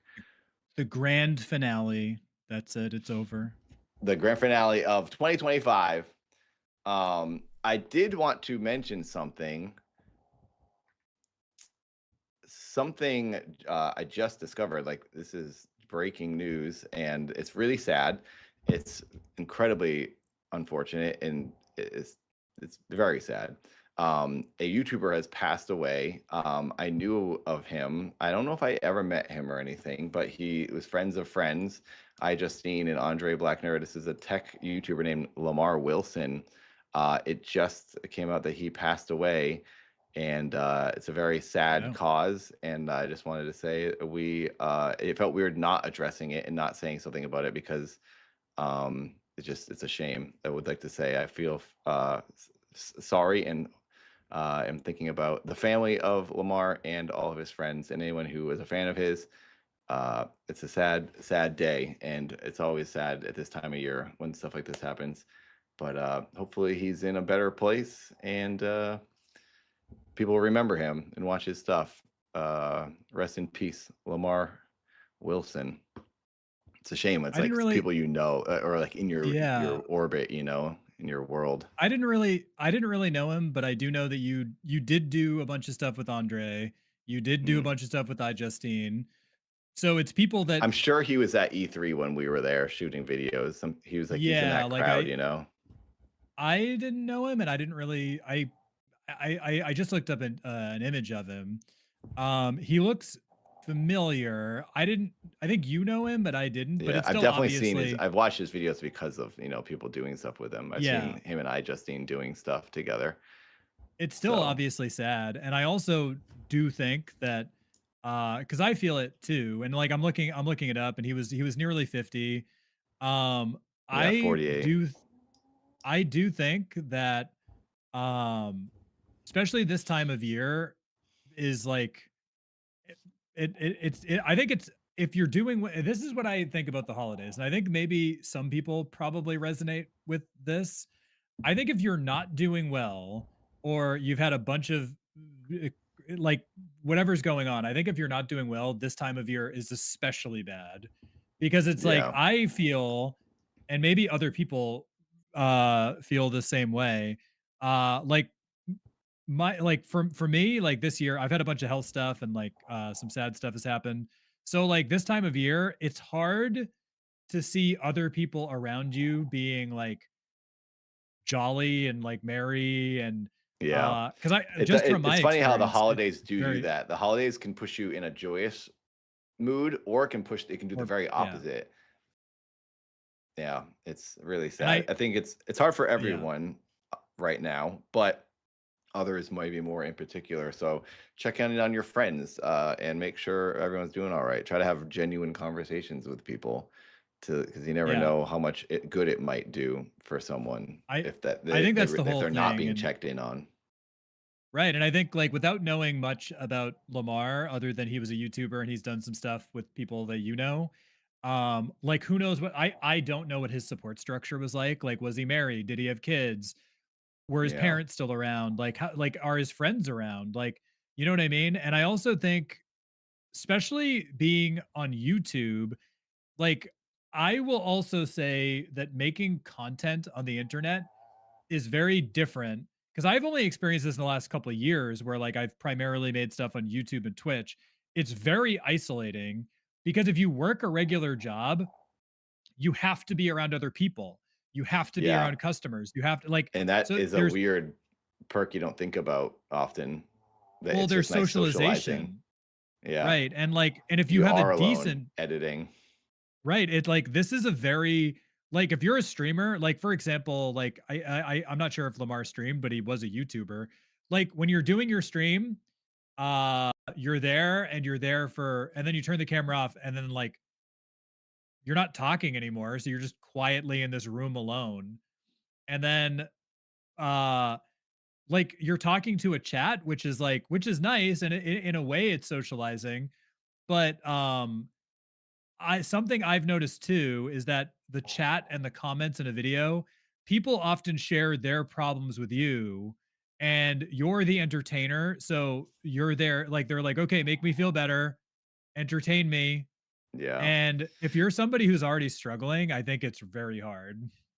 Yeah, who knows what happened with this Yeah. individual, but that is something that could, affect people because I'm sure it is. You are consuming comments and feedback, and it is like that therapists, they say, hear a lot of this negative stuff, and they then have to go kind of like they just put up a wall up, but also you absorb stuff. And even friends I have a friend who listens to everyone's problems, and they're like sort of a therapist amongst the friends. Mhm. They themselves start to feel it because they're just like, oh my god, you're getting all this stuff. So yeah, who knows? This individual we don't know anything about, but we just know that they passed away, and we wanted to say condolences, and we're sorry if anyone was a fan. And uh he was in circles that we sort of run with, and it's just a real shame. But anyway, I hope everyone is doing as Yeah. good as they can this holiday season, and hope people are having fun, because we don't mean to make this sad. And I almost feel honestly weird about just going like, oh, anyway, let's go joke around. I feel weird saying that right now and doing that, but that's what we're here to do tonight, is to have fun for 12 hours and talk about spooky stuff. But we wanted to take a Yeah. quick moment to be serious and say sorry to Lamar, Well, for I Lamar and also think Lamar's you family. I also think you, like, by association, knew this person, so it's like, it is somebody connected to you It is that is weird. like Multiple people yeah. in my direct life have passed away in the past few years, and it doesn't feel real a lot of the time.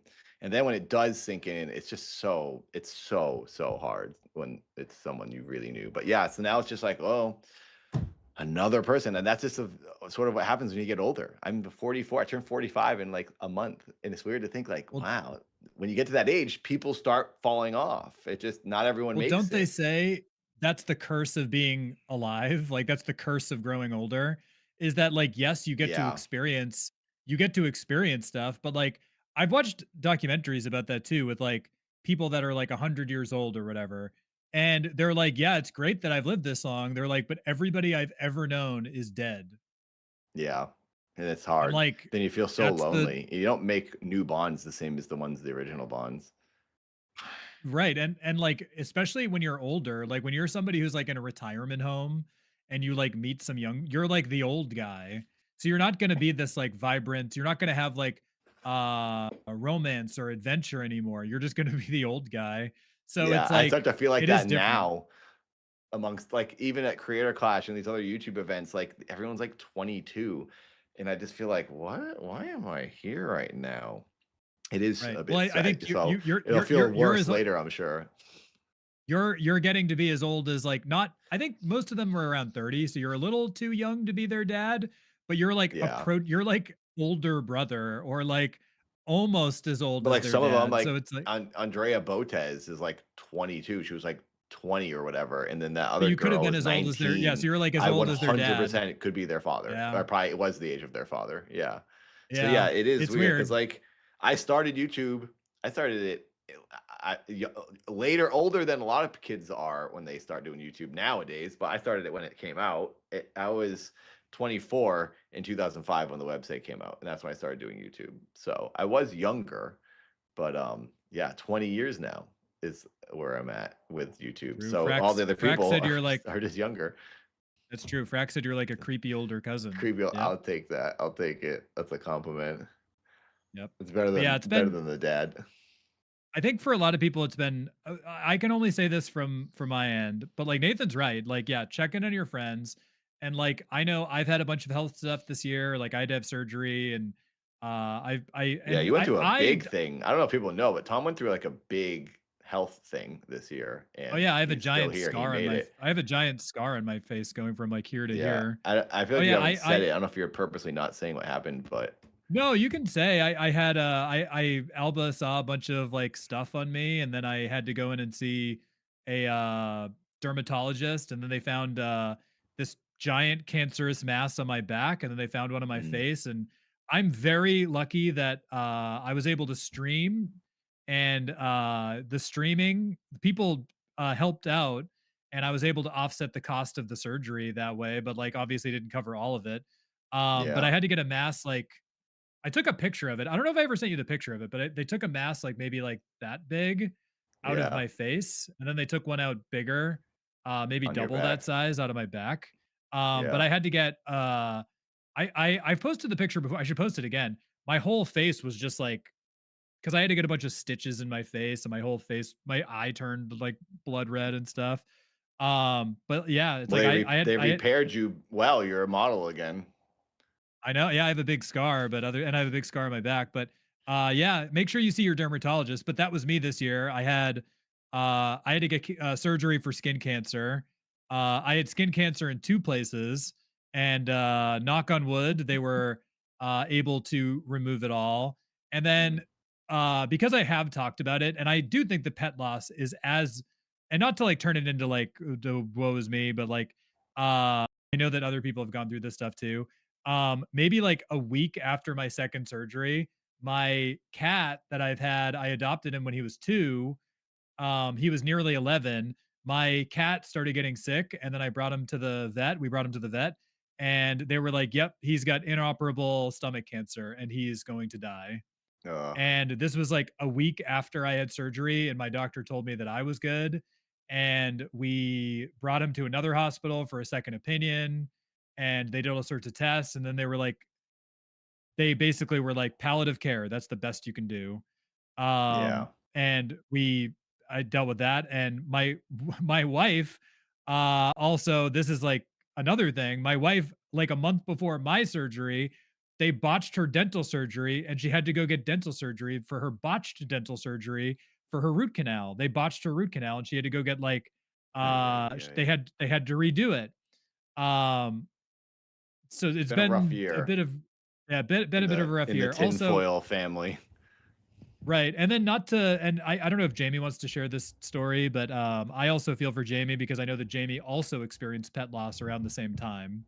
And pet loss Yeah. is real. That's a member of the family is a member of the family. And Jamie Yeah. experienced pet loss around the same time. I mean, So honestly, pets can be harder than people because sometimes probably so many yeah. family members you don't really like, and you can't choose your family, but you choose your pet, and your pet is like it can be closer than a lot of family members. So it's definitely a real loss. Yeah. I'm gonna cry my brains out when Frankie passes away. He's 17 now. He's acting very old now. He's still doing all right. He's got some. I went to the vet. I had to get him this prescription food now because he has liver failure and it's eating away at his body. There's more to it than that. I'm not coming up with saying all the exact terminology, but something with his liver is like not doing well. And he's really skinny and bony on his back, and he's not consuming enough food to then put on muscle mass.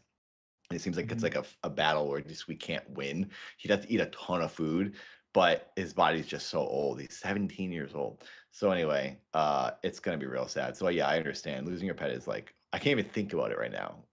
I don't want to think It's about it very sad. beforehand. I will say, and not, and this is not to be like super morbid, but when we realized that like we could at best, sometimes the most humane thing you can do for your pet is to like let them go, as they say. Yeah. And that took me a while to like figure out. But I will say, in your case, Nathan, you may want to do what we did. We had our vet Not yet, though. agreed I to, asked about that. The vet said yeah, not they yet. said it was It's okay. not necessary. Well, what I was gonna say He's is not in something pain. that well, what I was gonna say is something that helped us is our vet agreed to come to our house. So Oh, yeah. they came here so we could have like uh it's actually kind of it's sad but it's nice. But we took him out for a walk on his we wanted him to see like the sunset. So Yeah. we took him out for like a nice walk, That's and cool. we got him like his we got him a Costco rotisserie chicken because he used to like we're like you gotta go big. Oh, that's And cool. then our vet came to the house, and we were able to let him, like, we got to like he was on the couch, and like it was very peaceful, and he just kind of like went to sleep. And I feel like that Yeah. was, and then Gus, who's his, brother, Gus got to like sniff him, and then we were like able to be like, okay, like, time to say goodbye. But Yeah, I yeah. do, not that it's nice, it's still very sad, but it was nice that they were like he was able to be comfortable the whole time. So you might want to think about something Yeah. like that. Yeah, I don't know what to do with Frank. I feel like I want to do something, like, nice for him. Yeah, it's symbolic for him, but, like, take him up to, like, the mountains and just, like, sit there with him or something. but I think it helps. Like we got to take who knows? we took Galaxy out for this like uh Alba got a baby stroller with like a thing on it so we Oh, wouldn't that's jump out. cool.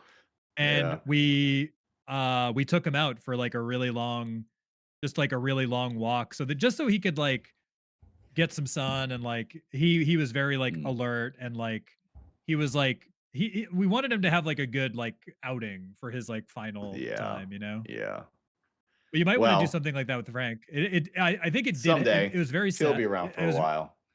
He's we Chihuahua. say that They, we say this now, but they're gonna be like, well, that thing's still eating away at Frank, and it's gonna be like 20, he's gonna be 27. And they're gonna be like, oh, exactly. he's still somehow He's still indestructible. alive.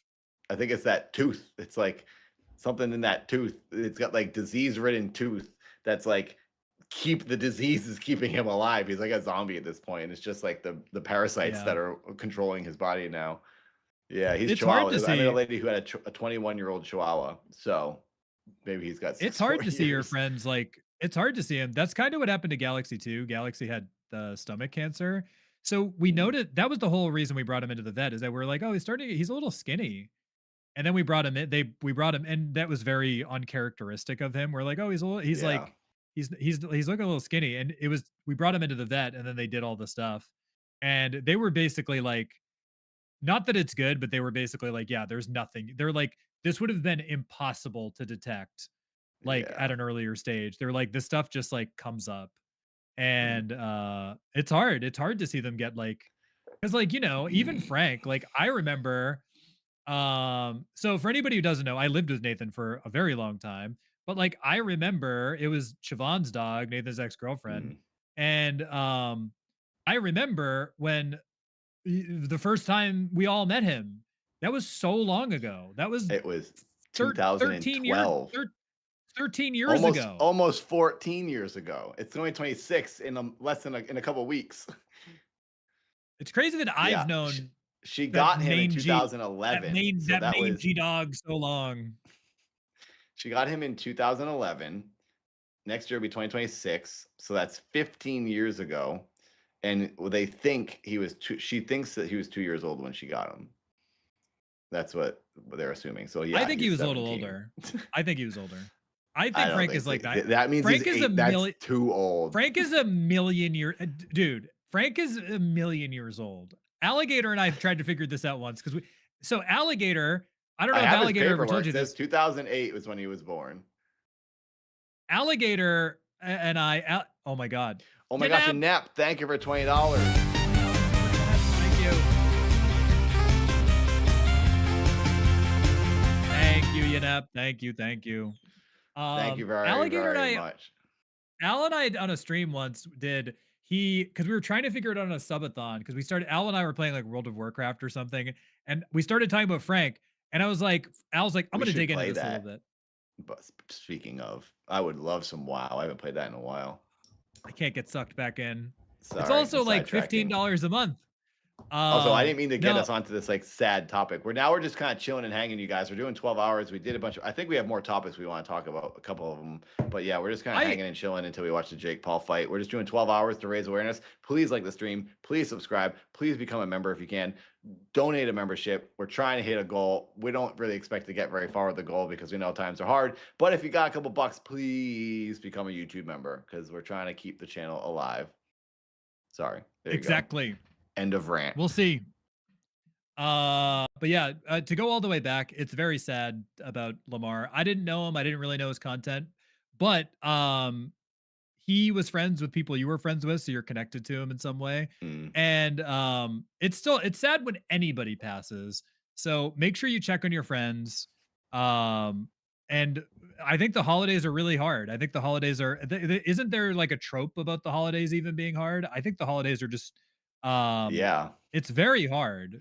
Like even it I've had highlights that. the loneliness a lot of people have when they see other people not being lonely and having a good time. It reminds people like how they don't have the same situation, and that can push people over the edge. And I dark things actually can happen. To go back to work, talking about work, I miss in a way. I worked at a grocery store for a very long time, and I had to work because it was open all year round. I had to work on Thanksgiving if they schedule you. I didn't have to work every time. It was like a Mm. seniority thing. But like I miss working on the holidays because A, you get paid double time, but Yeah. B, um it was good just to stay busy. And like the it was very busy during those times, and I kind of miss that because I don't have that now, like working on the holiday exactly. And I think it was easier to be like so busy, which is why I do think that in a way having like just a regular job is often much easier than being a content creator. Yeah. Uh because and I know that there's been like that I've seen that debate online with people saying like, "Oh no, being a content creator is the easiest thing in the world. You just turn on the camera and Yeah, go." if you're rich and But successful, yeah, then if you you're just rich have to and do that. successful, If you're but if not, you're then it's just a hard mentally, financially, and it's soul right, if you're just crushing. grinding, if And you're if you're just physically grinding, demanding, grinding, you're dancing for 24 hours on streams, you're yeah, making 1,000,000 views, breaking your body. Yeah, every job is hard. I'm not trying to say that it's every harder. job is I was hard. a Yeah, grave not to digger minimize it. and I've worked on an Air Force base. I've done every hard job under the sun, every labor job. But I will also say, yes, making videos mentally is one of the hardest Mentally, things it's I've ever very done. well, also like I think for me the I hardest miss part being a is grave digger a lot of the time. I tried and I actually applied it's for 4 grave digging jobs recently, and I didn't get hired by oh, one of them, really? and I But you have all put that on experience. their experience, and they said, "But then I have 20 years of acting." I think they didn't care about my jobs 20 plus years ago. They were just like, "Yeah, No, it's they too don't. old," and I didn't get the jobs. I couldn't believe it. I was like, "What? I've Yeah. literally done this. Who else has been a grave digger when they're every time that someone applies to be a grave digger, it's their first time being a grave digger. Right. What the heck?" Yeah. Anyway. I think to what you're saying, I agree with you. I think that physically, obviously, physically, we're doing a live stream. This is not physically demanding, really. We're just doing a live No, stream. we are sitting So here. right, we're sitting here, I'm yelling into a maybe I guess yelling into a microphone could be physically demanding. But the thing that I say it's what you're saying, like mentally, like when you go through and you have to like read all the comments, you have to like you I got to respond to this, I got to do this, and then you have to make the post on Discord. I got to respond to this Discord message. I got to do it. Yeah. But like if you just work a job, you just clock in. You clock in, you do And then your you go work, home and you leave that you go job home. behind. You don't take the That's stress with it. you when you're at home on the couch reading the comments, changing the thumbnail. But that's the thing. At this type of job, you can't really complain about it because it's a job you chose to do and it's like on you for doing it. But it is a 24-hour a day job. So I understand when someone says it's a hard job, but I also understand people who say like screw you, you don't have a real job. I get both sides 100%. It's, potato potato. Oh, what's Heck is going on? that? Did someone just do something? We got Streets of Rage music. Someone just Why did is it playing something. Streets of Rage? Oh, So Chucky it's a just notification. it said Chucky just oh, it's probably on your some Chucky Rage subscribed. I think Chucky might have subscribed on one of your other channels. Your Streamlabs are probably connected. That was probably like a Nathan alert. I know Chucky Rage. Yeah, it must have been Nathan, but did they subscribe to the Nathan YouTube channel? I think all of your accounts are connected. I never hear We that notification. That's what's making me wonder what it was. Because I don't like, know. Here's a why have I resub. never heard that on another stream where someone would just subscribe to my YouTube channel? It said on screen that they subscribed, so maybe it's a Twitch Was it to subscription. this channel? No, it just says subscription. Oh yeah, it was probably on your. It was on your Twitch, probably. Yeah, it was probably a Twitch. So maybe it's Twitch. Oh, it's funny that because my OBS is open, so it's playing the sounds. Oh, If good it's song, connected, Streets of yeah. Rage. Subscribe to Odd Boys, Chucky. Come on over, Chucky. I'm surprised Chucky's not here. We see Chucky talking. I've seen them in the streams before, but I also know that Yeah. not everybody's going to be in every stream. Yeah. So I just to pivot away from. Thank you again, everybody. Thank you, Yanep, for that $20 super chat. Please consider becoming Thank a you, member Yanep. on this channel, or leaving a super chat, or the Ko-fi. There's a Ko-fi Direct goal over there as donation, well. basically like Patreon. You can give a one-time donation or become a monthly member for $1, $5, whatever. This is our I don't know the options. This is our 12-hour PBS marathon to try to raise a little bit of funding for the Odd Boys in the future. Thank you for everybody who supported so far. We should move into this. We could get another clip out of this if we want to Do we want to record on this? Well, before we do, I think you need to leave the call and join back because you're going out of sync. I guess it didn't work what we What is up attempted. with We this tested camera? it. It's always done this after like 3 hours or so into stream, but you have to. And if it technically by the timeline, maybe it's Discord. We're 5 hours in, and so that means about now your camera does start to be out of sync. All Odd Boy. I wonder if it's stuff Discord. does it.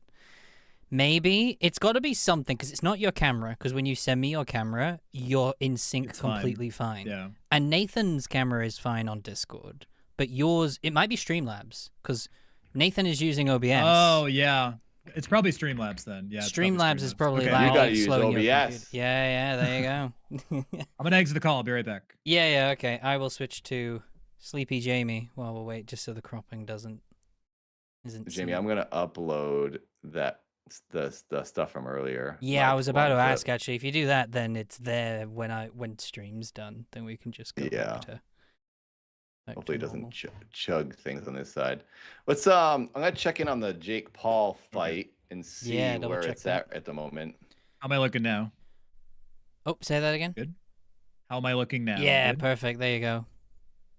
Yeah, maybe that's the. I mean, in terms of like process of elimination, it sounds like it's probably Streamlabs. That makes sense, yeah, because Nathan's one works fine, and he's on Discord, and your camera is definitely in sync when you send it to me, so that only leaves Streamlabs. Streamlabs, yeah. Yeah. So it's probably that. Okay, I'm looking at the fight right now. It's going. But your membership now includes live events that are supported by... Okay. It's Harvey and Cervantes are boxing right now. My favorite boxer. Okay. Well, the ring walk's expected at 7:30, right? Yeah, in like 2 hours from now. Yeah, so we got stuff to do. We can do some stuff. Do you want to do the thing you were gonna bring up, Tom? If you want to make a clip out of this was something? just I already have it, so we might as well try to get a clip out of it. It was we started talking about it, and it is interesting. So I thought I would bring it up just because it is something I feel like we could probably get a clip out of. If you're, should we do it? Yeah, if you want. I'll just record it on my stream. If we're only doing a small one, then I'll just record it on OBS. So then I'll flick between you two. So. Thank you.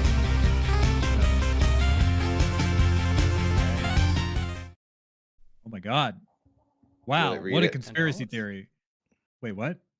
Thank you for watching this. If you want more, please consider operators are standing by. $1,000. Yeah, exactly. If somebody donates $1,000, Nathan will make him a tote bag. I will. Katie will actually make you a tote bag if you want. Katie loves sewing and doing things like What a crafty bargain. things. So yeah, somebody give $1,000, you're definitely getting a tote bag from my fiance. Also, Kelly, hello there, Kelly Jelly. Good to see you. Don't see you very often. And oh wow, what is going on? Everyone, okay, that was Twitch. Why are these notifications appearing? I don't have them open in the thing I'm at. Are you just getting Twitch subscriptions for some reason? I guess, but I don't have any notifications or alerts open in OBS at the moment. I'm in a window where it's just my camera. It has to be your Streamlabs or like your Streamlabs alerts are open. You have to turn your Twitch ones off. Okay. Well, I don't think it's gonna happen very often, but that was weird. I mean, you could just leave it. It's just you're just getting you're just getting Twitch. Those are Twitch notifications. I just wanted to say to Kelly, I hope you're doing well. I know Kelly also did have a hard year, and we were talking about hard years this year, and I just wanted to say something to her. So glad you're still going, Kelly, and hope things are doing all right for you now. Thanks for watching. Yes, I also echo that. It's everybody's. It seems like a lot of people are having a hard time. So yeah, I hope everybody has. 2026. I'm sending that positive energy out there. 2026. I hope everybody has a better 2026. I hope everybody gets. Let's say I'll take 75% better. Yeah, I'll take 22% better. I hope everybody has a better 2026. I do feel good about 2026, I will say. I also said the same thing about 2025, but it is an even year, and I do have better years when they're even years. You had a great year. So You became the drama master. I did get engaged. That was a good thing. You got engaged and you became the drama master. And then It's funny that you got even though I so got good at, engaged, I'm still like, yeah, this year sucked. But I'm like, oh crap, I got engaged. you got Forget about so that. good you got so good at covering drama that you retired. Shut up. Don't even say it. No, I was on what is it called? Odd Cow? No, that's our channel. Odd Lol Cow. cow. Cow Live. Yeah, Lao Cow. I can't even Lol say cow. it. You were Lao on it for Cow. like you were on it for a day and then I you was on it left for and then about you a came month. back a I did day a late. month. It was over a You month. had the most random time. Like something that I've noticed because like I just seeing how they operate, it seems like they have a fluctuating cast of hosts. You had the most fluctuating time there. It seemed like you lasted longer or you didn't last. Other people, everybody else over there seems like they lasted longer than you did. You had the ultimate Yeah, yeah. fluctuation Well, of because I think they time. had nothing else going on. I had other ideas, the things I wanted to do. It's Yeah. hard for me to stick around. And Chris, good to see you, Chris, my old friend. Chris, I cannot do drama stuff. I did have takes and thoughts on things, but I didn't want to keep doing drama stuff because it was so depressing and it was not making Yeah. me happy and excited. Like talking about these like sort of negative things, it bummed me out. I have all these ideas for things I want to make. I want to create original things, and then every day I didn't do that. I started getting sadder and sadder, thinking like I don't want to give my opinion on this stupid guy or this other person. So it was just so hard to keep that up. I understand it's fun to hear people's opinions, and I totally get it. Every once in a while, I'll listen to someone say their opinion on something. I'm usually just moist critical, but like it's honestly like only a handful of times a year. So it was hard for me to keep doing that kind of thing. It's just not me. It's not me at all. But this room is me, and I am working on some new videos. Oh, freaking learn! My cameraman's going wild again.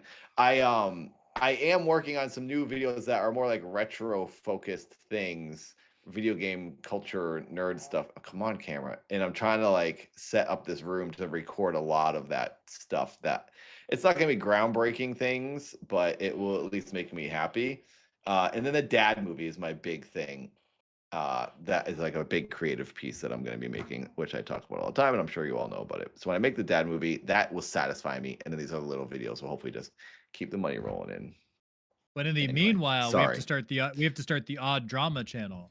Nope, not happening. You can do it. You and Jamie can talk drama. Nah, I won't be a part of it. I think yeah, I didn't really understand the lol cow stuff, but it's good if they're making money and they're happy doing what they're doing, then I more power to them, you know? It was explained to me as it's their version of WWE. There's all these storylines going on with all this cast of people, and I was like, okay, I guess. But it's like My Jerry only Springer issue mixed with WWE in a way. the thing with their from what I watched a bit of it when you were on it and just to like see what it was about, and from what I could tell, there wasn't real like I yes, that maybe that's what their intention was, but there's not really any story. It every day was just like it seemed like every day they were fishing for some new they didn't go far. If they were going to do that, my criticism would have been they should have gone farther with it. And it did seem like every day their thing was like, okay, they were like, what's the easiest thing we can do for drama? And they're like, oh, you said something mean about this other guy. Now that's going to be the topic for the entire day. And then it was one show covered the other show, covering the other show, covering the other show. Did you hear that this person said this? But none of the storylines went anywhere from what I could tell, which was like, I was like, if you're Yeah. going to do it, just go all the way with it.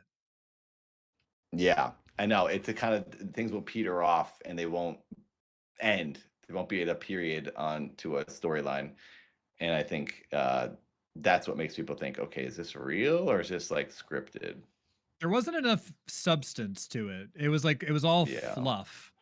And like, yeah, it was very weird. I think it wasn't the right. I think that if it was just the one show and it was like you and Wings and Boogie or whatever, and it was just or in Keemstar or whatever, if it was just you guys and you were just talking about what was going on the internet, I think that would have been a vastly different show than Yeah. what was happening. And I think that would have been Yeah. fine. I think you probably would have been fine on a show like That's that. just like most podcasts, really. But this was like Yeah. start beefing with people, and it's like it feels like disingenuous or whatever, and then also just mean spirited. I was like, okay, It I was can't. too Anyway, mean-spirited too, yeah. Yeah. it was a weird thing to be involved in, but it was the thing I did. This year was random. The 2025 was so freaking random, so weird. I'm You hoping were on 2026 you is were on different. H3. Speaking of H3, this is drama adjacent. It's not true Oh yeah, that drama. was cool. They're always nice, and it's Well, a very positive audience over there. And that's another thing. The Lalca audience is really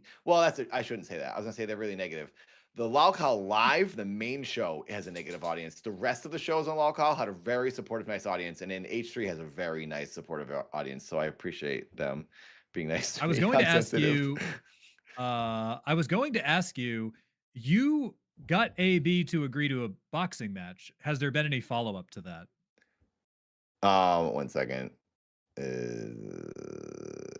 Fiance text.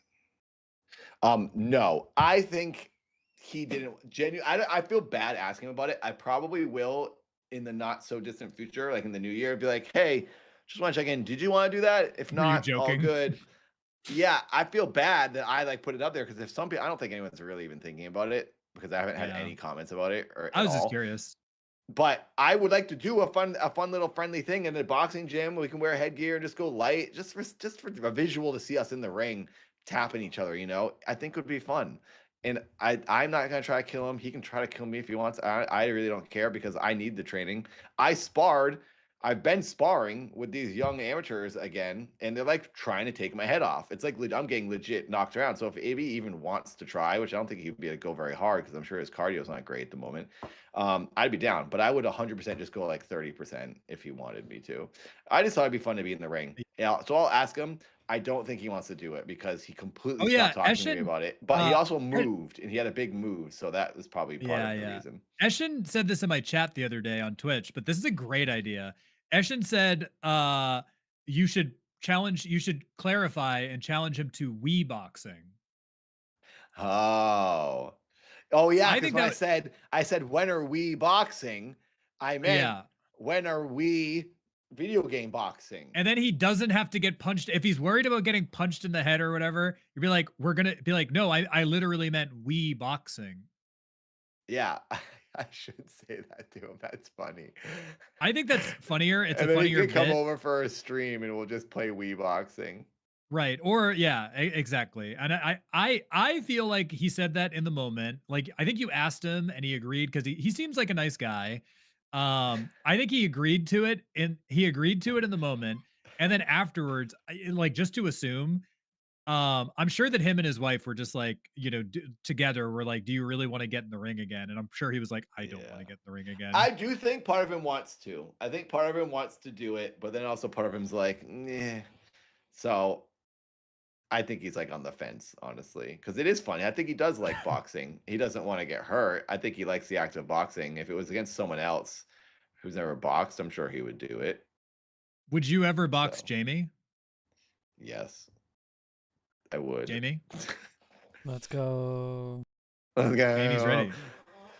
Jamie, what's on the schedule? What are we gonna do next? I put a thing in there in case the audience hasn't seen it. We don't have to watch it just now. I'm just gonna mention it. In case the audience hasn't seen it, there's a YouTube video of Anthony Joshua, the guy who's fighting Jake Paul tonight, that we're all gonna watch and react to live. Anthony Joshua knocking out his last opponent, which was Francis Ngannou, a very large man who was a world champion in UFC. Granted, he wasn't a boxer, but he's a huge man that definitely knows how to take a punch, and he goes down like a tree, getting cut down. So wanted to show that for context, see what Jake Paul's in store for. And Jamie was also saying, yeah, we should show like a highlight reel of Anthony Joshua as a boxer to realize this is like a world-class top 3 in the world boxer that Jake Paul's going up against, and it'll just help. I know not everyone watches boxing, so at some point we'll watch that, and then I don't have anything else. I don't know what else with Tom. You got some conspiracies you want to talk about? I have a quick one because we started talking about this, and I thought it would be good to get maybe a clip out of it. But Jamie and Nathan, Should we Have you record heard? this right now? No, we can just get a clip out of it on the. We I'll, can I'll just Jamie record can on just clip this. my on the stream. Okay, Yeah. okay. And are you officially gonna do this? You're not gonna side tangent because I had to stop recording halfway through because I was like, okay, you're No, not no, talking no, about no, no. this. I'll do this because this will be. Oh, okay, I think pretty I cut quickly. him off a minute ago. Sorry. Ah, okay, it's all good. It's all good. Just making Okay. sure. All right, so I am recording. Yeah, you guys can do Okay. this. Okay. So Jamie and Nathan, before, I think we've often talked about this, is Stanley Kubrick. Stanley Kubrick, one of my favorite directors. I think Nathan, one of your favorite directors. Very Jamie, much. Yeah. Jamie, I think you're a Stanley Kubrick fan. Shining, Full Metal Jacket. Yeah.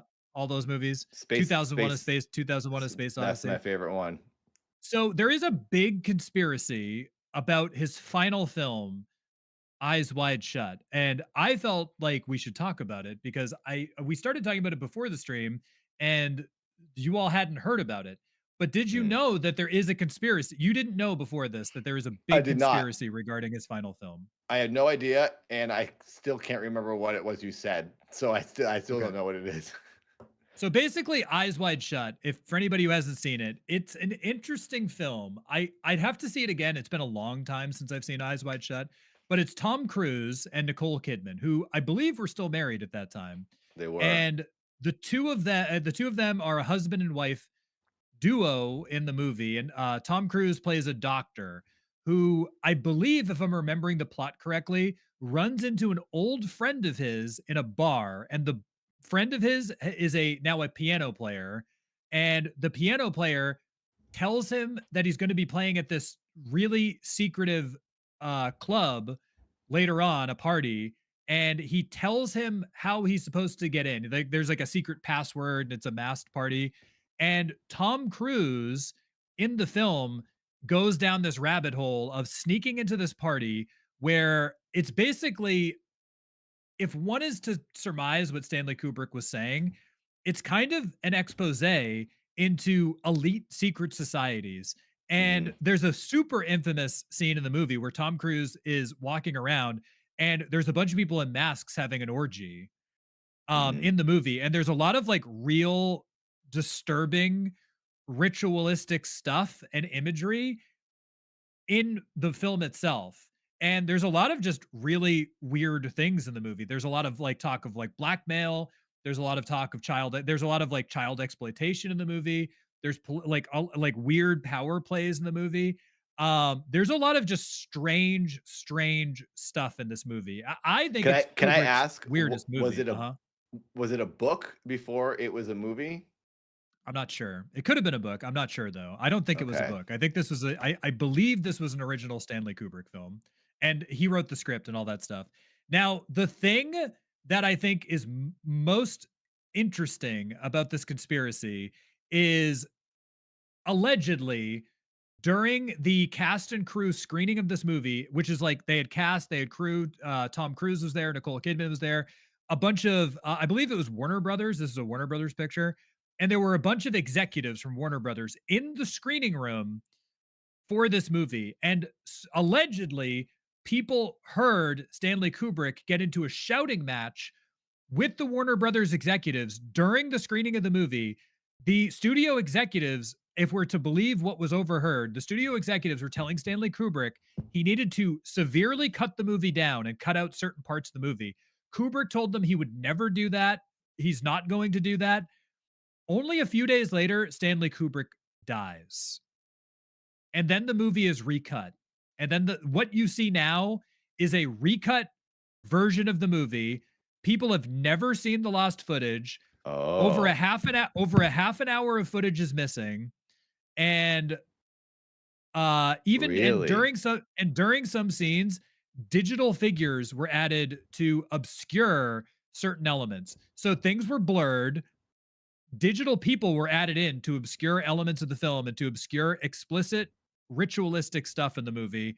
There was a lot of stuff added to the movie. Is this proven or there just part of the speculation in the part of the No, conspiracy? this is proven. Stanley Kubrick's wife and Stanley Kubrick's editor have confirmed that about 30 minutes of footage was cut and that digital figures were added into the movie. What studio put it out? Because they're the ones that would have been responsible for this, and maybe have the ones that have something to hide. Warner Brothers. Warner Brothers. Okay. Also, can I tell you, I just found out Eyes Wide Shut is loosely based on Arthur Schnitzler's novella, Trom, Trom novella. Okay. That's a word I don't know. Um, Titled Dream Story, which was published in 1926. Okay, so it's loosely based on something. Yeah. There's also at the very end of the movie, and apparently there's a bunch of stuff taken out, but the end of the movie in the context of this element of it makes the movie extremely disturbing, in my opinion. The very end of the movie, there's this whole like plot thread that has been removed in the editing process, but Tom Cruise's character is followed by these men throughout the course of the movie, and that plot thread is never really fleshed out other than he's being he's being followed. And like I guess it could be assumed that it's because he's infiltrated these cults that these people are just monitoring him and they're following him around. But the very end of the movie, Tom Cruise, Nicole Kidman, and their daughter in the movie are walking around a store, and then you see the two men who were following Tom Cruise through the course of the movie. Nicole Kidman and Tom Cruise stop paying attention to their daughter, and then you see the men walking off with the daughter, and that's the end of the movie. That was the original ending? That's the ending that's in the movie, but it's never fleshed out, it's never explained. But like it can be assumed that to get into the secret cult, they had to sacrifice their daughter. That was like the plot thread in the movie. But it's never fleshed out, it's never explained. It's really weird, and there's so much cut from the movie that what people say is that this was Stanley Kubrick trying to expose secret societies, the Illuminati, whatever. And Kubrick was saying, this is right here. And people say that people basically say that he was murdered because he was trying to, in his older age, being like, here, I'm putting it all out there for all of you. I'm putting this out there for you that this is happening. And it's but like, very why bizarre. kill him? Because they can just control the movie. Why kill him? Because they can just control whatever he's going to put out. It doesn't, not like he's, and the movies he made are still out, so nothing has changed. It's not like Well, it's because in his next movie he was going to do was AI, a movie about a robot kid. So, but it's because with this movie, he had Kubrick when he was alive had final cut of his films. So Kubrick was like, during that meeting, like during that screening, they told him he had to cut the movie, and he said no. And then, I see. Like they were like, you need to cut these scenes out of your movie, and he said no. So basically, what the version he would have put out would have been like, you could interpret it one way, and then they prevented a different interpretation. It's not like it was like text on screen. It says, this guy at Warner Brothers is a child predator. It wasn't like anything that obvious would come out. Like, what in the movie would they have been so afraid But that's of? the whole thing. We don't know what was in, like, what was cut. It was a half an hour. And then there were digital things added to the movie. But I can't imagine he would make a movie that would show stuff about the people who are paying, he knows are paying to have the movie made. He would assume they're not going to want me to put this in there. So I don't think he would put anything in there that would, push it.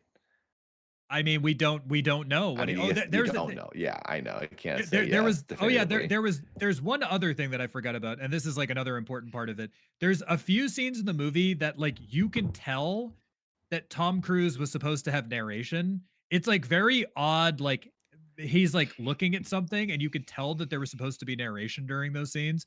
Narration was cut. And it was confirmed that there was supposed to be narration. Well, I guess it was confirmed. Did Tom Cruise say that he was supposed to?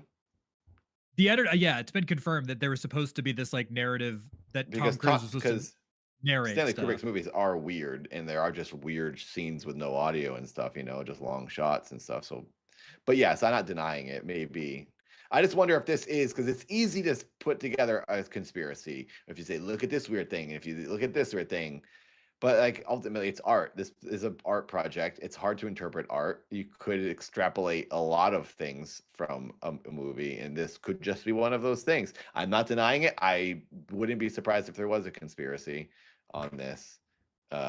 This one is really weird. This one is like, actually, for years I've thought about this, because this is like, if I was to like say, okay, like real, not real, real, not real, I do think that he was censored. I don't know if Stanley Kubrick was murdered. He was also 70 years old, so he was. How did he die? Cancer? Heart attack. Oh, But also heart attack A sudden thing like that is Poisoned, suspicious. maybe. Yeah, it's like he had, and it was days And after what this doctor screening. confirmed it? Well, I mean, Yeah, I heard that it was days after the screening. Yeah, but yeah, was it a I- Warner Brothers doctor that was like, yeah, he died from a heart attack? That's it. Oh, look at this, Dr. Bugs Bunny. Now let's I'm gonna Google it just to be That sure. is How many? interesting. I do like this conspiracy theory. It's kind of fun, but it's sad if the guy passed away. How old is he? 78, you said? He was only 70. Oh, only 70. He died. Yeah, and this is weird. So he had this. So according to Google, he did the screening involving the shouting match with Warner Brothers executives. He died 4 days later. Wow. Yeah, that is suspicious. That is suspicious now. Very, very weird. After the screening showing executives and the executives being like, you need to cut a significant amount of this movie. Like that's a third of the movie. You need to cut a third of this movie out. Was it because it's long? Was that their reasoning? Like, what did they say? It was 'Cause too it is a long explicit. movie. Like they're saying it was too explicit. Like what sex he was stuff or showing. whatever? I mean, there was a lot more sex stuff. There was a lot more ritual stuff. I think that there was the narration that was cut. I mean, they're probably thinking this can't go in a movie theater. This is gonna be NC-17. I think I remember at the time it did cause a big stir because like there was a lot of nudity. Even in the stuff movie. that's in it is kind of intense. It's a pretty intense movie, and it but was the 90s still. So I've always thought, and oh yeah, Liquid Amber says it. Given the current news cycle, I think in the context of now, like Yeah. knowing what we know about certain individuals that are high up in government and power, and then hearing that Stanley Kubrick was told you can't show this type of thing about the people in power and the rich people, like you can't make a movie about this. I think this is super like in line with what we absolutely know today. And this was in 1999, I believe is when the movie came out. And to think that I think that this is highly, highly possible that he was told that he couldn't put these things in the movie. I don't know if he just naturally had a heart attack. I mean, he was 70 years old, so he was older. So I think he could have possibly just been under a lot of stress and had a heart he attack. also smoked cigarettes. He smoked, yeah. You know, he's a man from like the 30s, isn't he? So he didn't have a great diet. Yeah. Heart attack isn't the most uncommon thing. It could just be a coincidence, but also maybe conspiracy. It really makes you. I mean it when I say I've watched a lot of like essays about this movie because there's so much that this is like one of those like holy grails of lost cinema where people are like, we want to know what else was supposed to be in this movie. I believe this conspiracy more than I believe him directing the land mooning. The land mooning. He did direct the land moon mooning. landing. We've been streaming for a long time already. We're halfway I'm through, getting- guys. We're I'm at getting 6 my second p.m. win. We're halfway through. I can't Jamie, believe what do we're you halfway. Jamie, what do you think about this conspiracy? Do you think that there's any validity to this sort of thing? Jamie left. Sleepy. Jamie's not here anymore. Nah, to this particular one, I mean, Yeah. it sounds a bit strange, but around the same time, Scream 3, I believe, came out, which literally was kind of doing similar stuff of talking about the Harvey Weinstein-esque of actresses sleeping with directors and exposing that kind of creepiness. So, I don't know, they seem to be happy to let stuff like that kind of go through with subtly exposing people. And I think if Stanley Kubrick wanted to go through even more, like actually wanted to go further than that, I think he'd have just come out and said it to everyone rather than putting it in a movie. That's my kind of thought. I find it fascinating. I always do like a story of fascinated by a story of someone who was going to expose and then mysteriously had a heart attack or something. I do find that kind of stuff fascinating, but considering the movie industry seems to be so happy to especially now, I feel like it's even more happy to just expose how corrupt it is. Boys, for example, the Boys Amazon show is just like their marketing campaign. They had the Deep, the main superhero guy, appear on Vogue, and it's like it's literally doing the exact thing it's critiquing. And Amazon's like, yeah, we're this wow, it's horrible having these horrific companies do all these really terrible things. I mean, maybe it wasn't as it brings prominent back then, eyes. so maybe they were a bit stricter, but yeah, but Even that Stranger Things guy, him being in the news is probably helping the views for Stranger Things. yeah, exactly. It's Yeah. kind of that. It's Well, what do they say? There's because now I kind of want to watch it after hearing that today. No, I like mean, Tom he was might just sti- about to say, yeah, well, that line. I heard that a major Yeah. plot thread in Stranger Things is going to be he's going to steal everybody's hats. He's gonna steal their hats. that was And then- that was actually a viral marketing campaign of him stealing a hat. Right. Is just what's going to happen in the show. Well, that's going to be like the main plot thread with Vecna. Vecna's going to be like, now with my hat, I will rule Hawkins. And then he's going to steal the hat. It's just a Chicago Bears hat.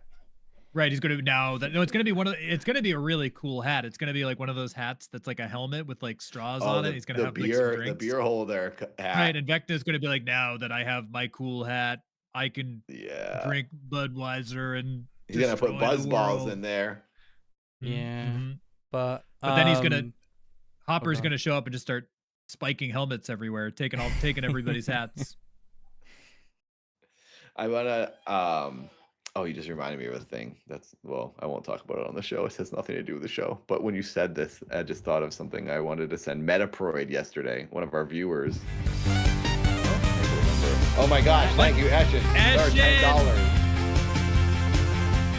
Key to any conspiracy is to assume it's true and work it backwards. Who would need it covered up? Who would keep that a secret? If it's too big, not likely. If smaller, the more likely. The Illuminati. Yeah, the blanket answer. The Illuminati. The Illuminati. I The like it. lizards. I like that stuff though. I think I've lizards. always enjoyed Illuminati conspiracy theorists. So yeah, I mean, and to be honest, we talk about it being Stanley Kubrick exposing stuff, but it's based off a novel from the 1920s. And I'm trying to remember, when was the Illuminati like actually a thing? It was a couple hundred years ago. Maybe the novel is based around something about exposing a larger government. So maybe the original story was actually set to expose actual corruption. Because I think in the 1920s, that's when it's kind of like what we're experiencing now, you know, with like some very big monopolies and dark things happening around there. Maybe that novel genuinely was like what it feels like. It was intended to... It was made to expose the corrupt at that time as well. So maybe that's... So you never know. You never know the actual origins of why the story was made in the first place. Nathan, Can I update you guys? Would you join the... I was going to say, just really quick, would you join the secret sex cult? I would not. No. Good. I was going to say... That's the answer I wanted to make sure. I wanted to make sure you were one of them. Well, one of our He hesitated. viewers, we've talked Yeah, you about- hesitated. You were thinking about it. You were thinking about No, joining I the was secret looking sex at cult. I'm watching the boxing match. It's on right now. That one of our viewers is in a group, an exclusive group that we've talked to them about this on stream, I think. I won't say their name just in case, but they're in one of these exclusive groups that I myself wonder. I think we've even talked about them on some in general, not on the show, but this Joe Biden? group. No, this group of people I think is looked at as possibly part of the Illuminati, part of, you know, some sort of a cult, because not everyone can get in, and they are a member of this. And I talked to them about this thing because I was intrigued, and he's like, "I could get you in," and I was like, "Nah, I don't think I want to join any exclusive club. This is the only club I want to be a part of." The video game, freaking camera, learn Timing on that camera. I It's the only club I want to be part of. I actually know what club you won't. I'll say it just because the other people in the chat don't know this, but you're already in an exclusive club. You're in the hair club What? for men. You idiot! This is real. This is real hair grown out of my real head. I mean, Hair club for men is a toupees. You have a good toupee. It's glued on there really well. It's not glue. If I glued it on, I don't think I would have left a bald spot in the back. You're just trying to throw us off the This trail. is the worst toupee ever. If I only did part of it. I can't. Well, you afford couldn't. the- Well, all yeah, the but you've been glue. talking about how broke you are all the time. That's all that you could afford. You can only afford part of the toupee. They're can like, afford you're like, half oh, of what can it. What We'll can I give you get for half. 17? What can I get for $17? They just fish around in the trash. They and just take the find toupee, they just cut it in half, and then they hand it to me. They took some of the hair bits out of the trash and they just Horrible glued it on your head. hairline. Only covers the middle. Yeah. I wanted to update you guys on the boxing. Right now, who is boxing is Anderson Silva, another famous athlete, a world champion UFC fighter, against Tyron Woodley, also another UFC fighter, the one who infamously got knocked out the hardest by Jake Paul. He fell right on his face and his butt said dude wipes because he had his sponsor on his trunks. They are boxing right now. They're in the first round out of 6. Or wait, what is it? Let me update it. But I think the fight is coming up. So there's going to be, I think, one more fight and then Jake Paul. It's the women's match is the co-headline, I think. So, FYI. Can I have a criticism about what you're showing on your TV? Oh, whoa. Something just happened. Something crazy just happened in this fight. Shut somebody win? Did somebody just win? Oh, I need to watch this match. The Tyron Woodley, they're in the second round out of 6. Second round out of 6, Tyron Woodley and Anderson Silva, 2 MMA legends, boxing, only boxing. They're both MMA fighters. And something just went down. I'm not going to say what it is. I need to go watch that after I'm not looking at it anymore. What did you want to say about my background? I was going to say, I see you're watching, what is that, the Aristocats or something? This is Disney Afternoon. It's Chippendale's Rescue Rangers. Oh my God, Lerms. Chill out. Why aren't you watching Golden Boy? Because I don't want to make everyone in the audience. Oh my! Stop! Why I did the Zoom again? I don't want to make everyone in the audience horny. Kentaro Oi. That anime is insane. Very funny, but also very lewd. Well, so that's why I'm not watching. I'm watching Disney Afternoon, and I'm watching. What's it Study. Again? This is Steven Spielberg Aliens. What's that one called? Close Encounters of the Third Kind. Yes, I just keep rewatching that same VHS for background aesthetic. I can't believe that you're not talking about Life is Study with the audience. Yeah, well, what are you gonna do? When are you gonna redo your background? I kind of like it now. I added some lights. Added some lights. I mean, you gotta do the tinfoil thing. You gotta protect yourself, Tom, from the government. They can't. Yeah, I've got to figure it out. Your secrets. I thought about but listen, the show might not even be continuing into the new year. We don't even know yet. Yeah, we don't have any members. We are really behind on members. If you guys become a member, we'll keep doing the show. Otherwise, we have to fire ourselves. We might have to do a part 2. I think we should definitely do another subathon. It's good just to do these long streams, raise awareness, get in the algorithm, get some stuff going. We can do another long one in the new year. When people get their Christmas checks. I thought about they have like door stuff that you can put on the entire door. I thought about getting one of those. They're a little, I think they're like $30 or so. I thought about getting that. Then it makes your door look like a castle door or something. I thought about just doing something like simple. Oh, like brick that or might something? Be fun. It just looks like a castle. It makes it look like a heavy wood like castle type door. Oh, it's like a picture that you just stick on there. It's like a decal that you just stick on. Yeah. But I was like, well, I was like, that would add. This is just decals. This is just sticker. Right. What I put So I was on like, here. well, I was like, I think that would add. Like, I think that if the door is the biggest thing, that I'm like, I just need something there to make it look more dynamic. So it looks like there's like more of a thing going on. Otherwise, like, I know that most podcasts are just some guy in his room, which is fine, but I also want it to look like better than that. So yeah, I think that would be cool. I watched this video the other day of these guys making a D&D room, and it was amazing. It's just so simple what you do. There's like this fake brick that sticks to the wall. Then they had fake timbers that just stuck to the wall. That's like styrofoam, and just nice lighting, like some orange little lanterns. And then they had this big table that's like the size of a pool table that's all like screen, and that's like where it changes the map and stuff. That's like the expensive part. But anyway, their room just looks so good. They hung up a master sword. They hung up a bunch of like cool props, but it was just like stick some stuff on the walls and it looks like a cool place. Maybe you want to go play games and they're so bad. Yeah, you should do that. I think you should do the castle door. It'll make it fun. Yeah. Well, how much longer do we have until this fight? That is our plan, everybody. Okay. Our plan is So Oh, you I got it? think the expected time is obviously 7:30 for the ring walk. So one thing that we can probably do is check out some of Anthony Joshua's past fights and knockouts. I think Oh, I've yeah, got a that's smart. compilation of his best knockouts that we can check out on video. One other news that I actually will talk about on stream for anyone who's just fascinated by some space facts, because I actually did this on one of our pre-recorded things, and this was another one. So as Nathan and Tom are very aware, I've become obsessed with black holes in space, and I've been looking into them all the time. And this news literally just dropped the other day on the 18th of December.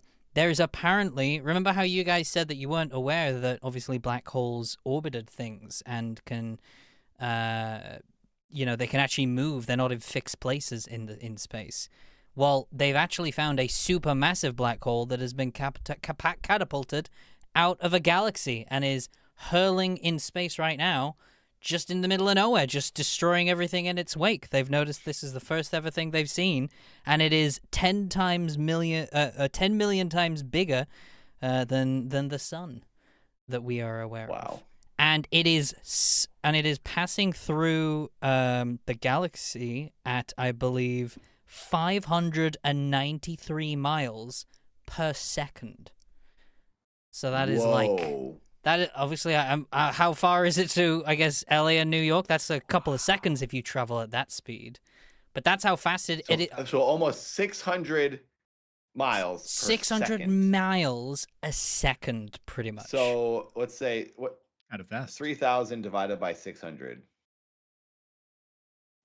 That's 5 seconds. LA to New York in 5 seconds. So you could travel to LA to New York in 5 2, seconds. 3, 4, 5. Boom, you're there. New York. Must be nice. That's how fast it's traveling. That's the same thing as teleporting, in my opinion. That is practically, yeah. I mean, that is how fast. The same amount of time to reformulate your atoms in a new location. It is. That is essentially how fast this thing is traveling, and they've observed it. They've never seen a black hole this huge be flying basically out of a galaxy, and it's leaving its galaxy and it's just heading into space, just destroying obviously anything in its wake. They don't know what caused it. They think maybe two black holes colliding with each other and exploded and it just flew, and it's just flown off outside of its galaxy. But that I thought was really cool, just with how fast the frickin' thing was going. But yeah, no, absolutely madness. Wow, interesting. Very that was interesting. Fun. Anyway, I like that. I want to jump on. Wish you could hop onto Get a ride. Get a ride. Well, there is a way for you to jump on. If you were to box Anthony Joshua after he hits you, you'd think that you were hit. Jake Paul's gonna teleport to the nether regions tonight. Right. It's like you'd be teleported right into another galaxy. He would just. I want to see him hit him and then see Jake Paul fly out of the arena into another dimension. I feel like that's what's going to happen. Tonight is the best chance you're ever going to have of seeing that happen. You know what my biggest problem with Jake Paul is? His Amish beard. It looks so bad. I hate his beard. I really hate his beard. It's not a good beard. I think he has it. He must have it because he knows it looks bad, right? Like he can't think that it looks No, good. I think he likes it. He's got like his hair is cheesy, his beard is cheesy. He won't just grow normal facial hair. He can't grow he a real. shapes it like this, like a weird like point. It's just weird. And but it's also blonde, so it doesn't look the same shaped that way. It's like another color beard. Well, I heard he's that a mess. I wish he would. I heard he does do that everything because different. it makes it harder to like identify where his chin is.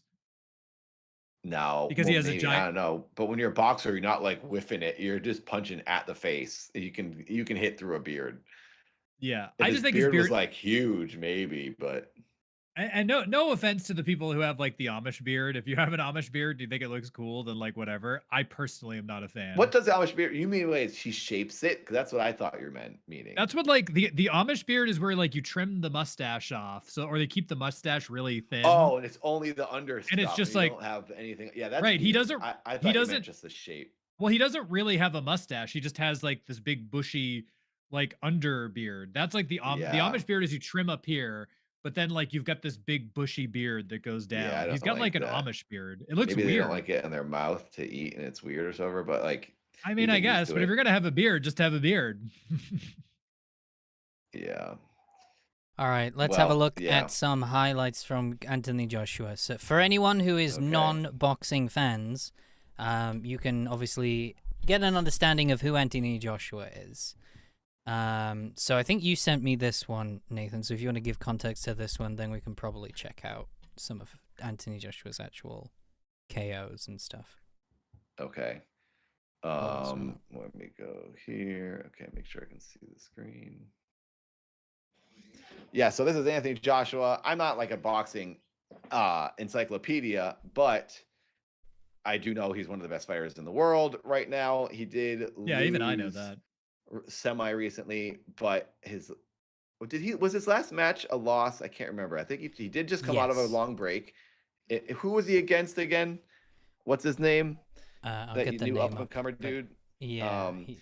Because all I'm remembering is his Francis Ngannou fight, which is what we're about to watch. This is the one I remember being his last match, but I know he did fight that other dude, that young guy, who just lost to Usyk. And I think either way, he's only lost a handful of times. This guy is legit, and he's huge. He's as tall as Bob, and he's like incredibly muscular. He's like scary, like big, and he's super muscular. I think also, he weighs 270 like normal. He's and that's like 270 cut, like not even like that's 270 of pure muscle. Right now, tonight, he's 243, which is still insane. That's so much weight. He's also and just looking him up, he's also like from my I didn't really know who he was until I looked up some information about the fight. Also an Olympic champion. So like the dude is absolutely, if he goes 100%. Yeah, he won the Olympics for England. Right. So if he goes legit, he's gonna destroy Jake Paul, I think. There was a video that I saw yesterday that showed Anthony Joshua in year like 2011 or whatever, and it was him like knocking a guy out in the Olympics as like a younger boxer, and then it said Jake Paul in 2011, and it was him doing like his stupid music video. It's every day, bro. It's every day, bro. It's like, okay, there's no universe where these two should be boxing right now based on experience and skill. So right. So I'll give you guys a bit of an introduction to Anthony Joshua. Yeah, he is a boxer from the Britain world. And I will put you to put into perspective of how good Anthony Joshua was. He has lost only 4 matches in his entire career. The last one was recent because it was against Daniel Dubois. Who I believe Dubois, and he I believe is an up and coming one, right? I believe he is a really good boxer. So it was, and also Anthony Joshua wasn't in the right. I'm not making excuses for him. I think he wasn't in the right mental headspace for that. That's he did take a year off. I think he could have easily won that fight against that kid. But they're both really good. Yes. But to put him to perspective, before then in Joshua's prime, the only he's actually lost 2 of his fights that he's lost against is Alexander Usyk, who is the greatest boxer right now. He is like the heavyweight champion. He has, I believe, he's undefeated. He has beaten every single boxer that is basically on that level. Alexander Usyk. So Anthony Joshua lost twice to him. But to be fair, that's not really a bad person to be on your record of the only people you've lost against. No, and like he is literally a very good boxer. It's like losing to Mike Tyson in his prime, and then being like, well, I lost to Mike Tyson. Yeah, exactly. Yeah. And one of those methods was a split decision, I believe it was as well. There was a unanimous decision in the first one, but the split decision was there was a couple of judges that gave it wasn't a KO. And a couple of judges actually gave the fight to Joshua in that second fight. So he gave him a good go, it seems like. So he's literally gone toe-to-toe with the heavyweight champion right now, this guy. He's up there in the past, like, 10 years of boxers. He's, like, one of the best boxers there is. Yeah, There's a handful. but he hasn't fought... Usyk, Tyson Fury, this guy Anthony Joshua, and then what's his name? We just mentioned Alexander Usyk. Oh, Daniel Dubois. Dubois, yeah. Dubois. They're like the best boxers right now. He hasn't fought Jake Paul yet, though. He hasn't fought Jake Paul true. yet, though. So we'll see what happens. Who knows? Yeah. Maybe there's that. I mean, what every if day, we are bro. all shocked this evening and we're like, oh my god, Jake Paul's the best boxer in the world? What if we're all shocked? It would be, in a way, it would be shocking, but also something to definitely talk about. That he just comes out and Jake Paul punches him once, and then he goes, just like he just throws the fight. He does a little collapse and go, oh no, I fell. Right, he just completely throws the fight and is just like collects his $100 million. Then he's like, all right, well, I'm retiring now. Goodbye, everybody. I think, like Nathan mentioned, the other person that is like the second best right now is Tyson Fury. Who has again only lost to Alexander Usyk, and if they're planning to fight, if he's planning to fight Joshua, then I think the last thing Joshua wants is even giving not even just losing, giving Jake enough rounds to survive, because then that fight won't happen. So didn't they fight once already? Tyson Fury and Anthony Joshua? I don't believe they fought each other yet. Oh, That's why. Okay. So the biggest, so there is a tad bit of corruption going on in boxing, and I'll explain what was happening. Yeah. Wait, so there's corruption in boxing? I know, it's crazy. Well, I mean, half of them it's in Saudi Arabia half of the time, and so I won't even get into why the hell that's an issue. But but the Odd Boys episode in its own. Yeah. There's a whole other match that we should mention. Honestly, like tomorrow night in Saudi Arabia with a person that not many people like. I am actually a big sports fan when it comes to actual football. I mean, it's in my blood. I'm British, so but the amount of corruption that I see from football and Saudi Arabia is insane. I could talk about Saudi Arabia for hours about how much corruption they actually sports wash and stuff that comes out of there. Yeah. But putting that to the side, Anthony Joshua, the reason why they never actually fought Tyson Fury and Anthony Joshua in their prime was because the agents and things in regard, they actually wanted to take easier opposition to basically keep, because it was too risky to go up against the bigger ones, and it'd be easier to take people down. So if there was ever a reason of why Joshua was taking this fight, it's because their agents know that this could be an easier fight he can win and still make a shit ton of money. And because that's why they have, that is why they have delayed the Tyson Fury and Joshua match, because the thing is, they didn't want Joshua to have, because the thing is, once you start losing, you become less appealing to have those big fights and big money revenue stuff. And that is why it is better to for agents to postpone the Fury fights and all these other things. I think Joshua himself probably wants to fight them, but it's usually down to their agents, and that's usually been the big thing in boxing in the last recent times. It's also obviously a dangerous sport. You don't want to lose your money-making machine if he gets like a brain damage and things from a boxing fight. So you want to protect. Yeah, that's your business. You got to protect. You're essentially protecting your business. Yeah, it's the way it is. So to summarize real quick, in case people were saying too many names, what Jamie is saying is Anthony Joshua, who's fighting Jake Paul tonight, is next year fighting one of the best boxers in the world, which is Tyson Fury. Yeah. So exactly, this should be no matchup between Jake Paul and Anthony Joshua. I don't want Jake Paul to get hurt, but I kind of do, only because I listen, I don't wish ill on anybody. I just wish somebody would I think that he needs to be so deeply humbled that he's just like, I think we started talking about this earlier, and I was going to make this comparison. I do think, I think it was Jamie who mentioned it, that Jake Paul may actually think in his head that he's improving, or he is a boxer. He's living the lifestyle of a boxer. I do think he is proving. He is undoubtedly he is improving as a boxer. He is. He's not on the level of any of these pros. He's not world class. Is like, and that's what bothers a lot of boxing fans is he's stealing matches from people who would be fighting mid-place. But at the same time, you could also say this is a side tangent freak show that doesn't really affect the boxing world. It's just a bunch of boxers are getting money to fight this annoying kid. It's a whole side thing. So you can complain. You can't. It's like it doesn't really affect anything. But at the same time, you want to see good boxers get the spotlight. Yeah. Well, what I was going to say is this reminds me in a way of CM Punk, who CM Punk very famously decided that because in WWE he got to be world heavyweight and I like CM Punk, first of all. I think CM Punk's entertaining. I think I like him. But CM Punk, I believe, actually thought that he would be able to enter the world of mixed martial arts and be, I think he believed his own hype. He was like, well, I think he wanted to try.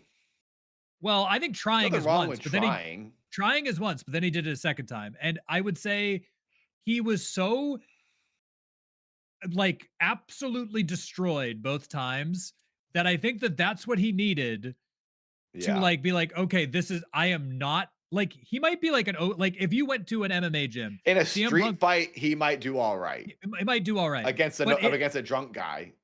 Right. But like against a regular person, like sure. But he needed to go into MMA like a real fighter to be like, oh, I am not anywhere. I'm not even I'm 10% as good as these guys. And then he needed to lose, and then he needed to be like, okay, I'm done. I tried it. I'm okay. Goodbye, everybody. I think that somebody needs to humiliate Jake Paul to that level so that Jake could go, okay, I tried. Goodbye, everybody. I'm going to go do something else. I'm going to go acting. Yeah. Well, hopefully he doesn't move on to anything else too soon because he said recently he wants to get into politics. So let's hope he just gets punch drunk and can't do that. I think it'd be, to be honest, while I do think it'd be good to see Jake Paul getting knocked down, I think that's kind of what he wants people to be hoping for. He likes playing the villain.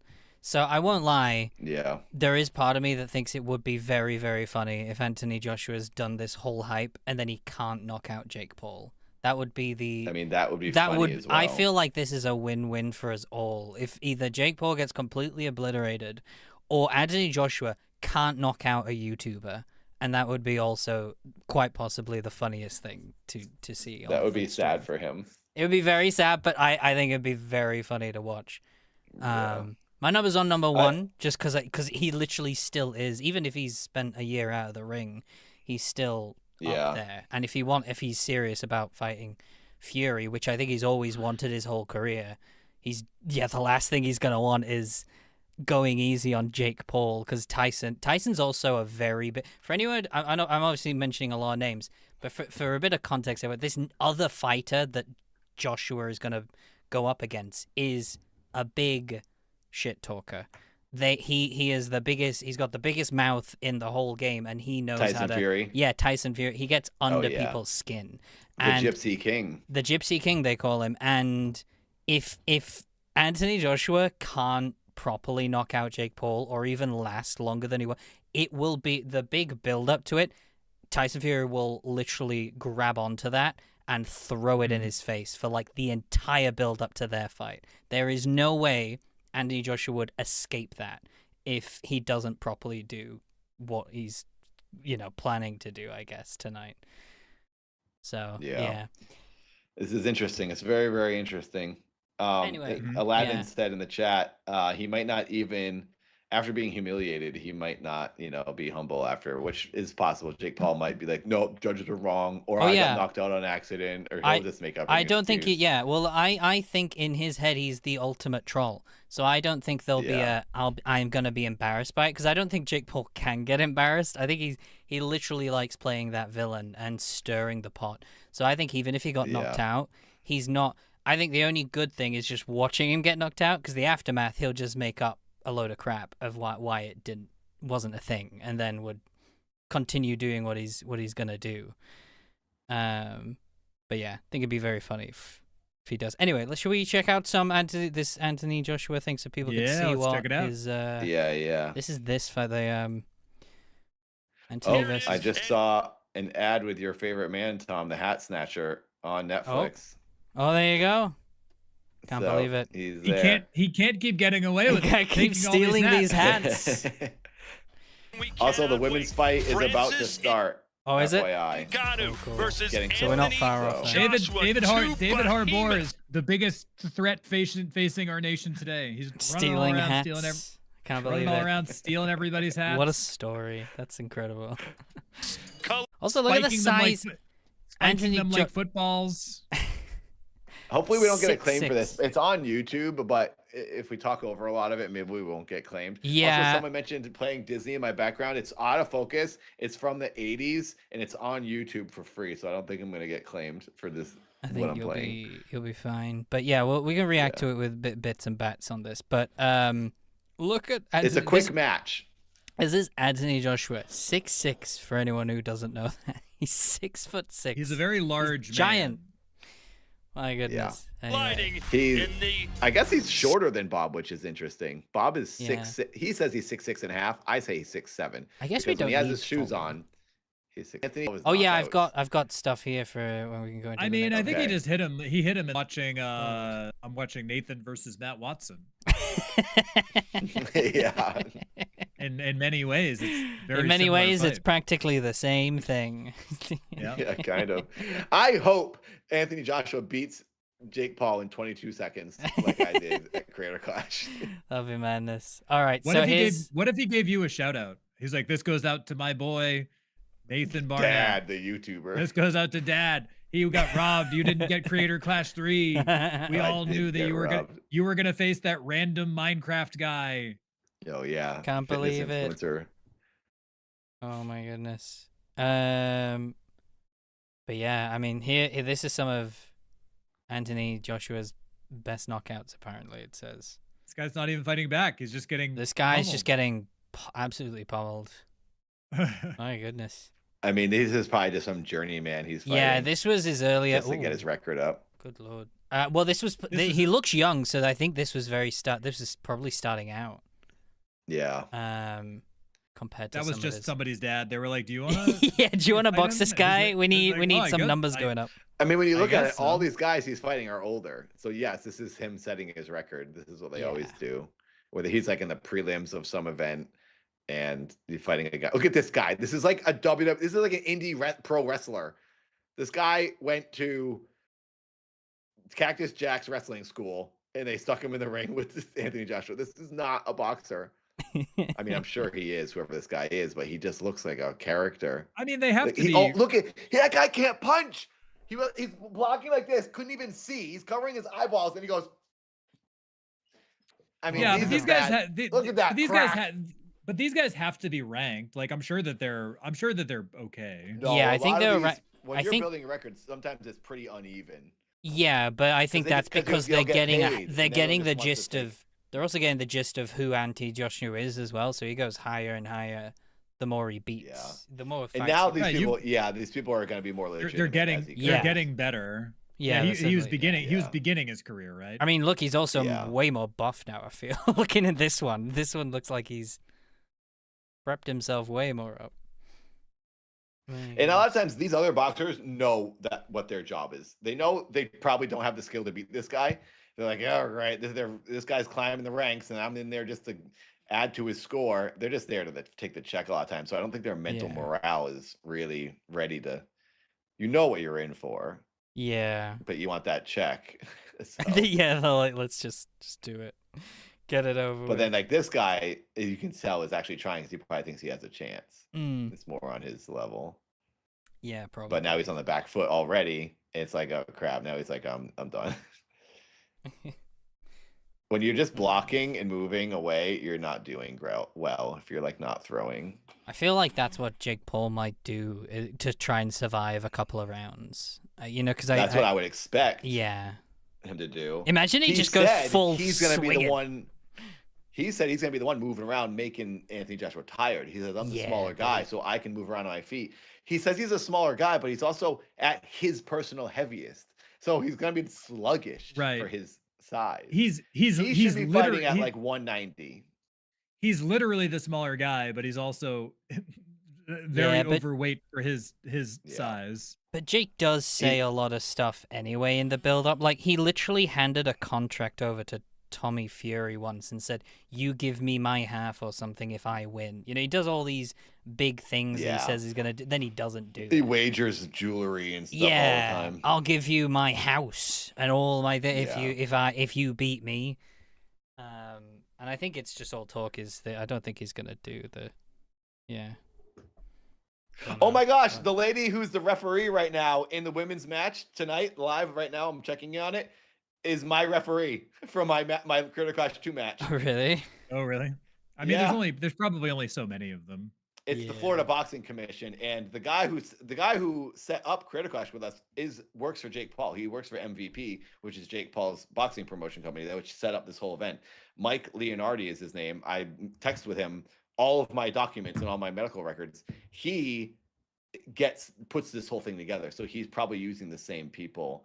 They're in Florida. They're also in Miami. Our matches were in Florida. But yeah, it's funny to see this lady because she's literally my ref from Critical Clash 2. No, I'm sorry. No, it was a man. She was the ref. You can see her on camera next to my ring during my match because she looks during my entrance. She was like rolls her eyes at me.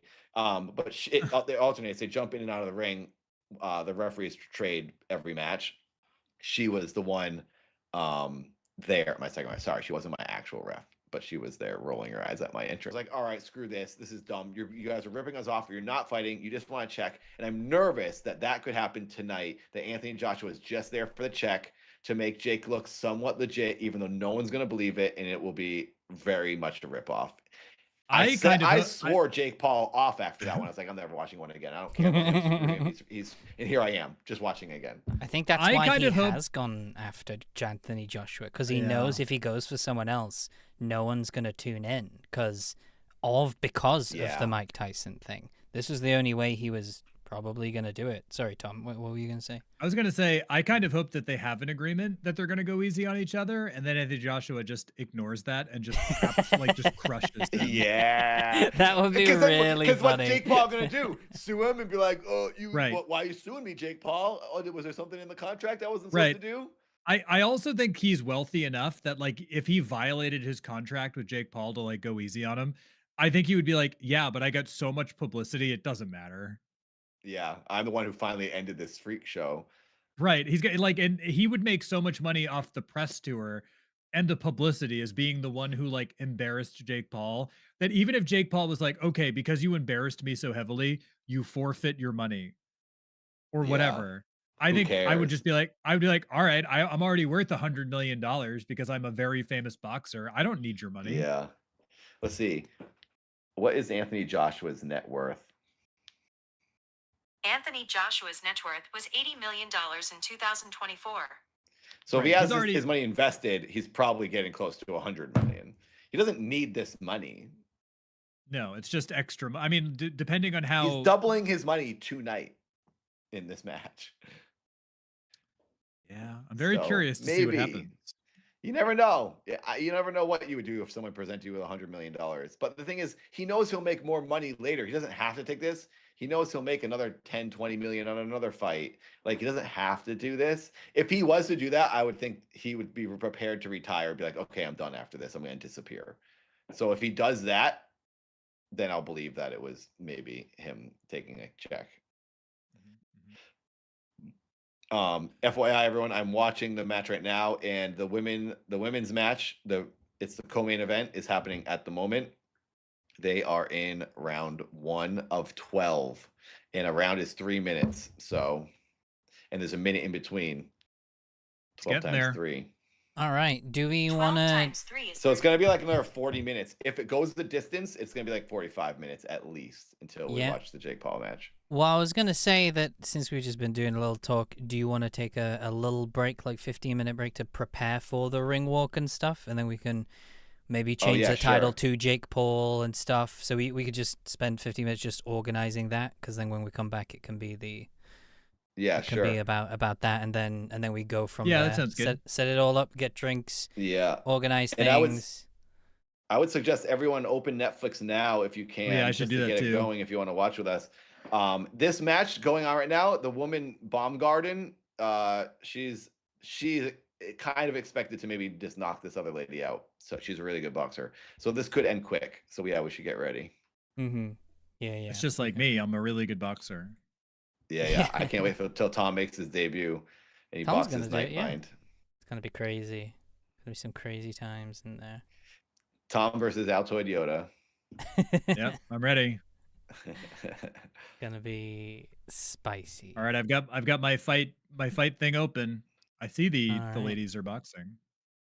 Yeah. Yeah. I think so. Well, thank you everybody for joining us on this 12-hour marathon. Thank you for the super chats and for the memberships so far. We're gonna stream till about midnight. If you're able to support, we greatly appreciate it. We'll be going throughout the evening. Yeah, we got 5 more hours to go. We're over halfway. So please like the stream, subscribe, become a member.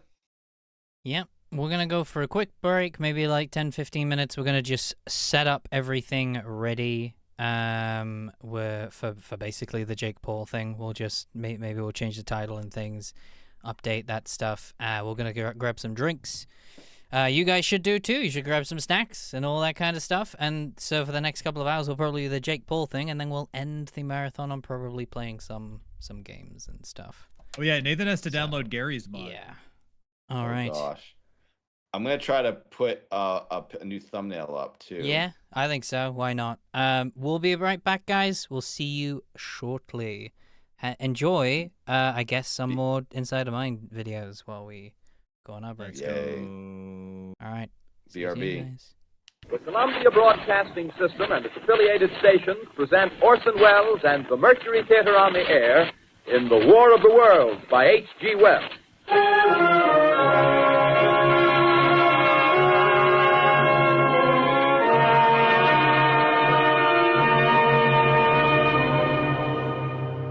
On October 31st, 1938, a radio broadcast was transmitted across the United States of America claiming that alien life forms from the planet Mars had invaded Earth, causing a widespread panic across the country, with angry mobs forming in the streets and reports of people taking their own lives after jumping off of buildings. Or at least, that's the story we've been told. Today we explore one of the biggest events in the history of broadcasting, Orson Welles' War of the Worlds.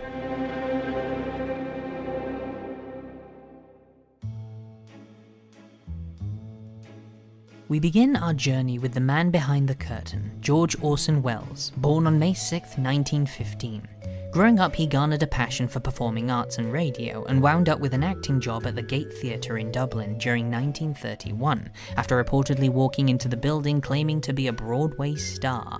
No one believed him, of course, but his passion and confidence at just the age of 16 couldn't be overlooked, so they gave him a job right there and then. As the months went on, he began dabbling in scriptwriting and directing, eventually landing a job on American radio during 1934, working behind the scenes for several shows, sometimes without credits. The money he earned from the radio went towards his own theatre production called the Mercury Theatre. The productions put together were some of the best anyone had ever seen.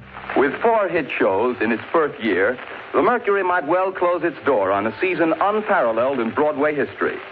But Mr. Welles has long been working on a project for a greater audience, the Broadways of the entire United States. The success of the Mercury Theatre garnered the interest of the radio station CBS, who offered Welles his own show which would later be called the Mercury Theatre on the Air. The series would be a weekly show, broadcasting over the summer of 1938, each one being an hour-long adaptation of historical pieces of literature. The episodes all had to be performed live due to radio's strict policy of pre-recordings. The general public had been trained to believe everything on the radio was happening as they heard it, and stations like CBS didn't want to betray viewers' trust, so their preference was to have the show live every week on a Monday at 9 p.m. The Columbia Network takes pride in presenting Orson Welles in the first production of a unique new summer series by the Mercury Theatre on the Air. The first ever episode was going to be an adaptation of Treasure Island, before Orson Welles scrapped the entire script shortly before the premiere and decided to adapt Bram Stoker's Dracula instead. This dramatic change proved to be a success, as critics and audiences alike adored the show, giving CBS a pretty good indication this show was in good hands. The director of the Mercury Theatre, the star and producer of these programs, Orson Welles. Good evening. We're starting off tonight with the best story of its kind ever written. It is Bram Stoker's Dracula. I'll see you in Transylvania. While it may seem insane to scrap or hold off on a script shortly before it's supposed to be performed, it wasn't out of the ordinary for Wells. In fact, he produced some of his best work when he was on a time crunch. Originally planned to only take place over the summer, CBS gave an extension to the show which would see the series continue into the month of Halloween, where the show would eventually leave its mark in human history. This Monday night concludes the summer broadcast, which have introduced the Mercury Theater as the first complete theatrical producing company in radio. But the tremendous response which their efforts have drawn from all parts of the country has ensured their continuance with us through the coming months. The Columbia Broadcasting System is therefore proud to announce a new series of weekly productions by Orson Welles and the Mercury Theater on the Air, beginning next Sunday evening, September the 11th, from 8 to 9 o'clock Eastern Daylight Saving Time. The 17th episode of the Mercury Theater on the Air was going to take place on October 30th, 1938. Orson decided he wanted to tackle the renowned piece of fiction War of the Worlds, a story covering an alien invasion from the planet Mars, written by H.G. Wells. His idea was to make this particular episode feel like we were experiencing a real alien invasion across the United States of America. But how exactly could they pull something like that off? Well, Orson came up with an answer. News bulletins. We interrupt this program for a special news bulletin.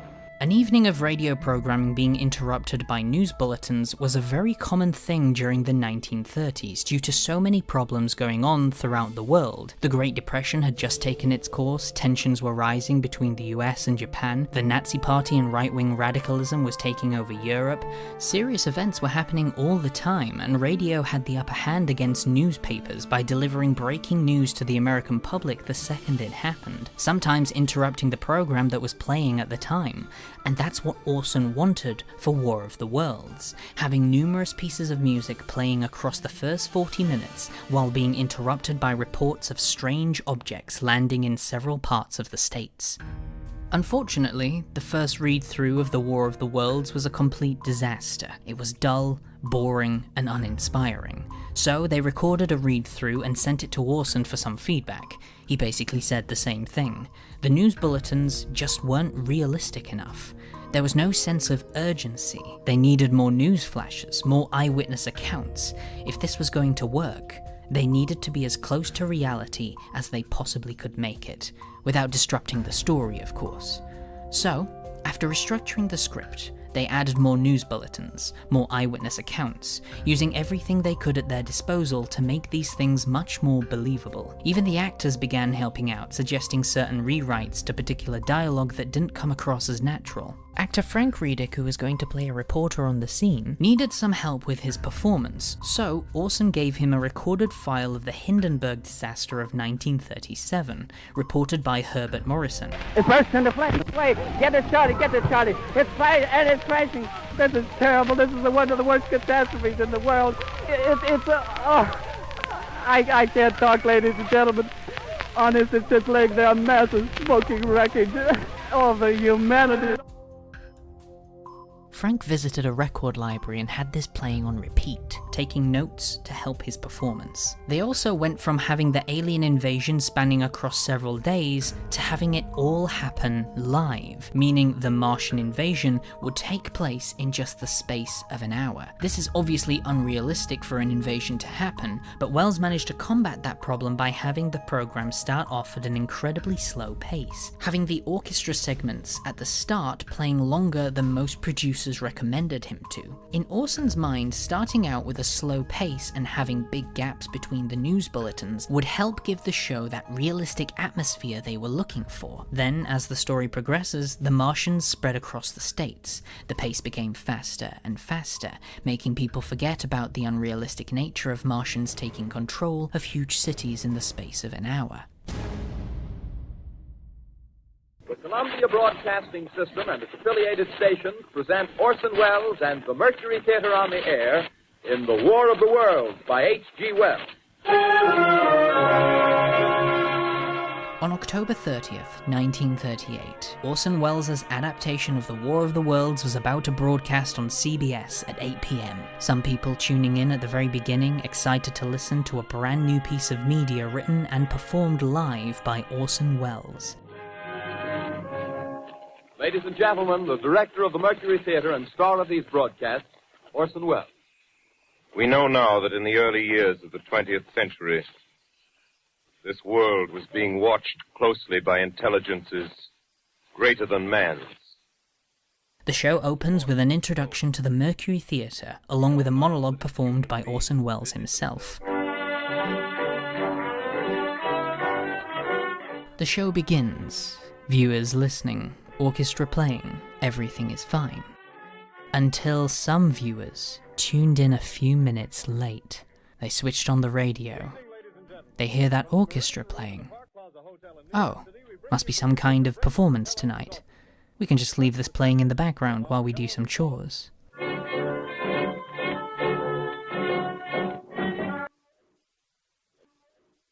Ladies and gentlemen, we interrupt our program of dance music to bring you a special bulletin from the Intercontinental Radio News. Suddenly the music stops. We're now hearing a news bulletin reporting on a mysterious object that's landed in the States. It is reported that at 8:50 p.m. a huge flaming object, believed to be a meteorite, fell on a farm in the neighborhood of Grover's Mill, New Jersey, 22 miles from Trenton. Reporters are on the scene interviewing experts on what they believe the mysterious object is. We take you now to Grover's Mill, New Jersey. Ladies and gentlemen, this is Carl Phillips again, out at the Wilmot Farm, Grover's Mill, New Jersey. I guess that's it. Yes, I guess that's the thing directly in front of me. But I can see if the object itself doesn't look very much like a meteor. At least not the meteors I've seen. It looks more like a huge cylinder. Has a diameter of... Now they're listening a little more closely. If these objects are not meteors, then what are they? I say, do you still think it's a meteor, Professor? I don't know what to think. The metal casing is definitely extraterrestrial. Not found on this Earth. Hearts are starting to pound a little faster now. See if cylindrical Just a minute. shape. Something's happening. Ladies and gentlemen, this is terrific. The top is beginning to rotate like a screw in this anything means. Wait a minute, something's happening. Humped shape is rising out of the pit. I can make out a small beam of light against a mirror. It strikes them head on. Lord, they're turning into flames. Oh, the whole field's caught up by the woods, the barns, the gas tanks for the automobiles, spreading everywhere. It's coming this way now, about 20 yards to my right.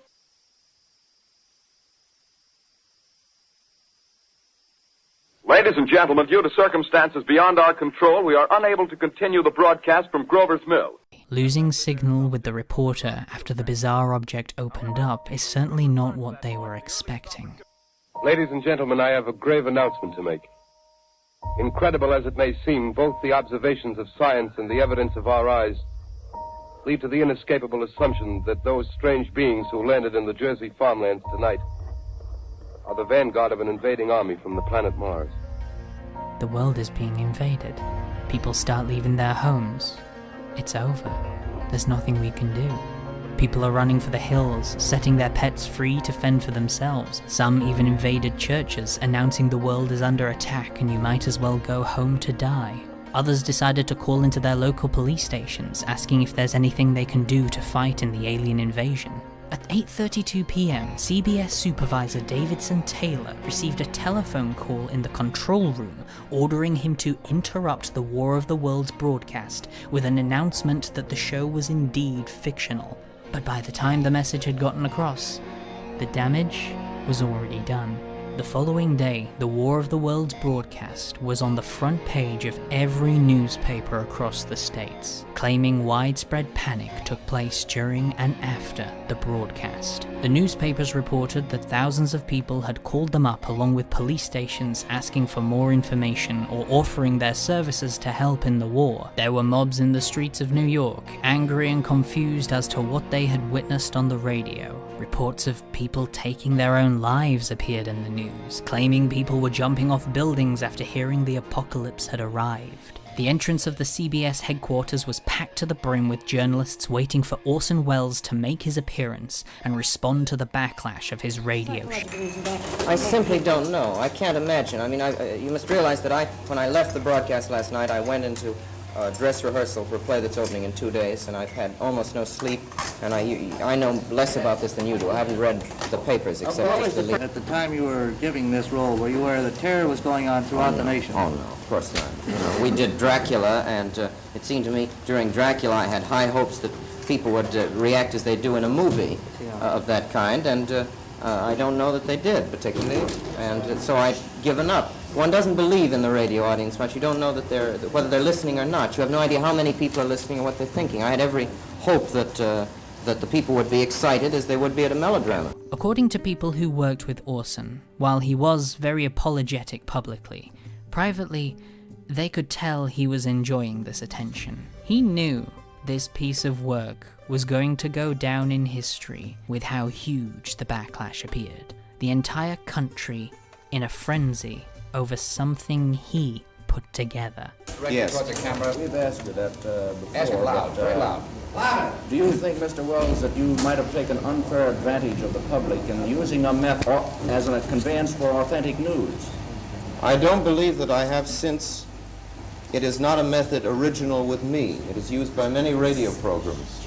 I am terribly shocked by the effect it's had. I do not believe that the method is original with me or peculiar to the Mercury Theater's presentation.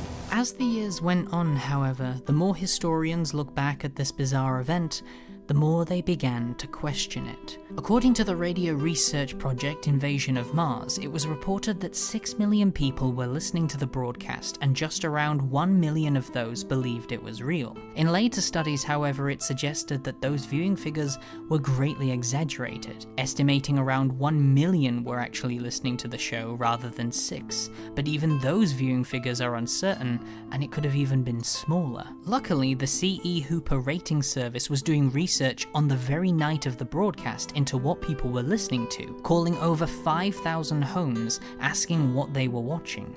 Less than 2% out of the 5,000 said they were listening to War of the Worlds broadcast, and out of 5,000 homes there were no mentions of people listening to news bulletins about alien invasions. Although many people supposedly left their homes the second they heard the world was being invaded by aliens, so those who believed it was real wouldn't have been in their homes to answer the call, but the fact remains that only 2% out of that specific 5,000 were listening to it. To further back up the evidence that not many people were actually listening to the broadcast was that there were very popular programs airing in the same time slot as War of the Worlds. One program in particular was a show called The Chase in Sanborn Hour that was hosted by ventriloquist Edgar Bernin. How exactly a ventriloquist works on radio, well, your guess is as good as mine. Ben Gross, the New York Daily News radio editor, published a memoir in 1954 where he recalls the streets of Manhattan being deserted as he sped to the CBS headquarters not too long after the War of the Worlds broadcast was ending. Also, despite the rumors that have circulated over the years about people jumping off of buildings, there were no confirmed reports of this actually happening. There were no reports of medical injuries as well that were to do with the War of the Worlds broadcast. But if this was true, and the backlash really wasn't as big as it was documented, then why? Why would the reaction to the broadcast be so greatly exaggerated? What exactly would be the point? Who would benefit from this? The media. It's important to note that America just came off the back of the Great Depression, and radio was a new, quicker and easier way to find out what was going on in the world. The 1930s marked the beginning of the golden age for radio. Many people stopped buying papers and solely relied on their little contraptions for events around the world. The newspapers took a huge hit during this time, and radio was now seen as a direct competitor, maybe even a threat, when it came to delivering news. They needed something that would turn the audience against it and go back to buying their products. That perfect opportunity came along when War of the Worlds aired. If they could show that radio negatively impacted the world, it could turn people away from it. stop them from being so trusting in it. So, while it seems like it wasn't a nationwide panic like the legend had us believe, it is still important to note there are records of people who did genuinely fall for it and believe there was an alien invasion taking place. When the broadcast ended, over the course of the next few weeks, Orson received thousands of letters from people who were listening to the show while it aired. Some applauding his legendary work, but others were angry, claiming they had fallen for the news bulletins. Even Orson claimed himself that most of his life he's had people come up to him talk about how they fell for the broadcast at the time. If you think this is an exaggeration, it's only a little while ago that I again ran into some workers, some welfare workers, Quakers and Red Cross people who had been up in the Black Hills of Dakota some 5 or 6 weeks after this broadcast, persuading the people to leave the mountains and go back home because the Martians really hadn't come. Just the other day I was coming here to England on the ferry, and some people were in the next compartment on the boat. The boat train said to me, there you are, Orson. Well, you sure scared us. We were on our honeymoon. My wife and I. I'm sorry to say that they look a very ancient couple, but really what I said. We were on our honeymoon and had a little portable radio. We were out there by the lake and heard what you said. We come right back home. That spoiled the honeymoon, but glad to see you, Orson. That kind of thing has followed me all over the world since then. So at the end of the day, we don't know how big the reaction actually was.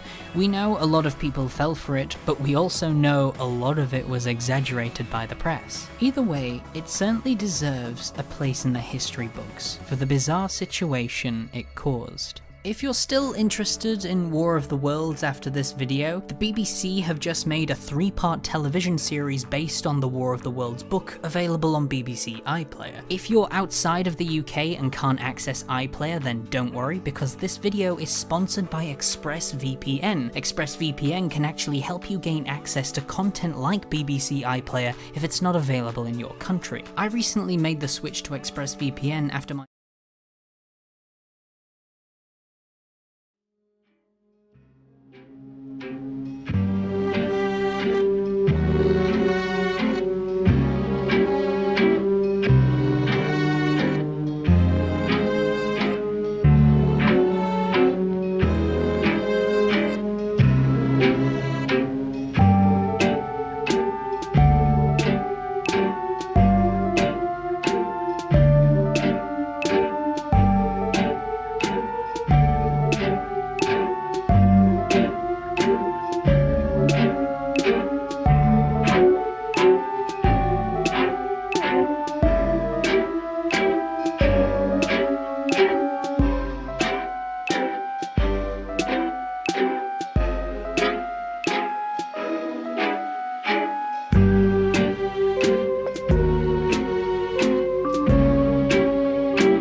And we're back, baby. It's fight time. You're moving around Jake too Paul's much. coming. Let's do it. Are you ready to box, Tom? If you give me a couple of years, maybe. Well, we only have a couple minutes. Your opponent, Jake Paul. I could box Jake Paul. Yeah, I don't need any time to get ready to box him. Yeah, you can handle him. I think I can handle him. It's about to happen. The women's match. Oh, it didn't just end. I thought they were she was going to call it on her. Okay, the women's match is still going. It looked like it was about to end. I thought this lady was about to croak. It's probably going to end shortly. The match before the Jake Paul match is probably going to end very soon. Get your Netflix open it up. They're in the 8th round right now for the women's match, the co-main event. And this lady is wrecking the other woman. Altoid Yoda in the chat is in the shower. How much time does Altoid Yoda have? He's in the shower. He's normally in the tub. Why are you texting us from in the shower? Shouldn't you be washing your testicles? Yoda also often texts from the tub and the shower. How are you supposed to properly scrub your testicles if you're texting with the other hand? He doesn't. It's not a concern of his. I don't think he does either. How are you supposed to? Are you fully lathering Yoda? No, he just lets the water rinse the dingus. And he scrubs them. He scrubs them very good. Oh well. So I just realized one thing we could do is obviously once this fight is over, the fight just before it, we'll probably record both of you guys on your ends. You know, we could record this because then maybe we upload a reaction of you guys, highlights of your reactions to the fight. I forgot to say that just before we came back, but yeah, I was like, we can do that, and then I can maybe we put something together that can go up. Jamie, Yoda... I can't figure out how to kick James from this. What are you on? I'm on my phone and on my computer. I can't figure it out. Oh wait, remove. Are you sure you want to remove it from my friends? Oh, I don't want to remove him from my friends. There should be. So, are you on your phone? Is that what you're on? Yes. Yeah. And I'm in the chat, and I clicked on members, and it shows all 4 of us. And if you hold down your thumb over his name, is there anything that it just brings up his info, and then it tells me I can become not his friend, or report him, or block him. Oh yeah, you should report him. But I can't kick him. Hold on. From the group. Oh wait, it says I'm the group owner. Oh, maybe I've got to do it. Let me have a look. Oh, okay. Let me see if that works. It says I'm the group owner, so I guess I gotta do it. Maybe you have to do it. It says you just right click. Yeah, it says remove the group from group. So it's you. There we go. So there we go. Okay. Good. We got it. Oh, there we go. Cool. Not getting thousands of notifications. Yes. Thank you, James, for being on the show. James is. I love James's stuff. I think James has been a very consistently good content creator for a very long time. However, we don't want to spam you with in our private group message. Spam you with a million messages about Odd Boys for the rest of the time. I'm making a post in Discord. Fair enough. Here we go. Sounds like we should get pro commentator Altoid Yoda in the call. Sounds like he's going to be fully lathered and. Oh yeah, we need a clean Yoda in the chat. When are they not? Yoda could. I feel like every time I hear them, they're talking about. Oh, they're always in the tub. This is like Yoda's. I feel like every time Yoda's not on stream, if we send him a message, he's like I'm in the tub. He's always in the bath. Or if he's messaging you, if he messages you like on stream, he's always like, he'll be like, I'm watching your stream. I'm in the bathtub. Because he's in the tub most of his life. I was going to say, he can't leave the bath, right? If he's just always in the bathtub. It's just, I swear I've heard this before where it's just like, I'm in the bath or something. It's just like, I'm in the bath right now. I mean, classic yeah, at least Yoda. At least he's clean, I guess. True. Or maybe too clean. Maybe his body will just shrivel up and die the second any kind of virus comes near him. Oh yeah, he's too clean. That's not. That's good. What Nathan keeps saying. That's what Nathan says to me because I still wear a facial covering when I'm outside. He's like, you're just Yeah, gonna. you don't have an immune system anymore. No, it's gone. Gone. R.I.P. It's just immune not. system. It's out of here. I guess that things happen. Those things happen. I just don't want to get. I don't want to get the Budweiser virus. It hurts your brain every time you get it. There's like a 20% I don't think you chance you're gonna will. get. But every time you get it, it's been statistically proven. There's a 20% But chance does that you're gonna mean get. you will wear a mask for the rest of your entire life every time you go out? I think I'd be more. So the way that I think about it is this: before we knew much about bloodborne pathogens, Mhm. right? People didn't wear disposable gloves. Yeah. They didn't do it. People didn't wear disposable gloves before we knew about bloodborne pathogens. Now that we know that wearing a good, well-fitting mask prevents 95% plus of airborne transmitted illnesses, I think Yep. it makes sense that if you like if you just came over my apartment and you were like not sick, I'm obviously not going to wear a facial Yeah. mask. But But if I every go to time a you go to a restaurant, you wear a mask, is what I'm saying. And I Yeah. don't think that's necessary because you're not breathing on people's faces. I think it's Yeah, but that's fine. not on you. I mean, that's a big cultural thing in Asia where it's just normal to wear masks everywhere. Yeah, they just it's in only Asia the they West just that wear doesn't masks. do it. I like masks. I think it's great. It's a good preventative. You don't want to get sick. I Just will preventative, wear a yeah. mask when I'm on a plane. If I'm feeling like, okay, it's holidays, a lot of people are sick, I'll be fine wearing a mask. Or if I'm getting sick and I don't want to spread it. But if I'm going to a restaurant or the movies, I'm not going to wear a mask because the chances are I'm not going to get anything. I feel. think I mean, it's yes, you never know. I guess if you Yeah. never want to get sick ever for the rest of your life, sure. But I think that's kind of like, ugh, I don't care if I get sick. And I don't care if I get like a cold. It's not worth it to wear the Yeah. mask because I'm living in this like, it's like a prison feeling of like, I could never not wear the mask. You get addicted to that mask wearing, and I don't like that. I am the kind of person that can get hooked on certain habits, and that's when I don't want to get myself. It's just public health. I look at it like it's like washing your hands or wearing latex gloves. If you're like touching like it's the same thing. I it's just see that, but Yeah. every single time you wear latex gloves, if you pick up everything on the ground, If I'm gonna pick up blood or something sketchy, like like I'm gonna. but going to a I'm gonna- restaurant is not comparative to picking up blood on the ground. No one's Yeah, bleeding but- on you at the restaurant So or hacking in your face. My whole thing now is that like because I'm aware of how respiratory illnesses are spread, like if I go to like a crowded restaurant, I Yeah, would but the probably restaurants like I've gone to with you, we sit outside and you still wear the mask. not if I'm outside. No, if I'm outside, have. it'd be fine. I have. I but if I'm understand out- if you're in an arena, if you're like a boxing match, we'll say, yes, that makes sense. It's like a super spreader type place. You don't want to get sick. But I just don't know when you don't wear a mask, is what I'm saying. I'm not trying to antagonize you either. I think you should do No, what I mean is to give best you for to give you some examples. If I go to a restaurant and it's not that crowded and I can like space myself out, I won't wear a mask. Or if I eat outside, I won't wear a mask or whatever.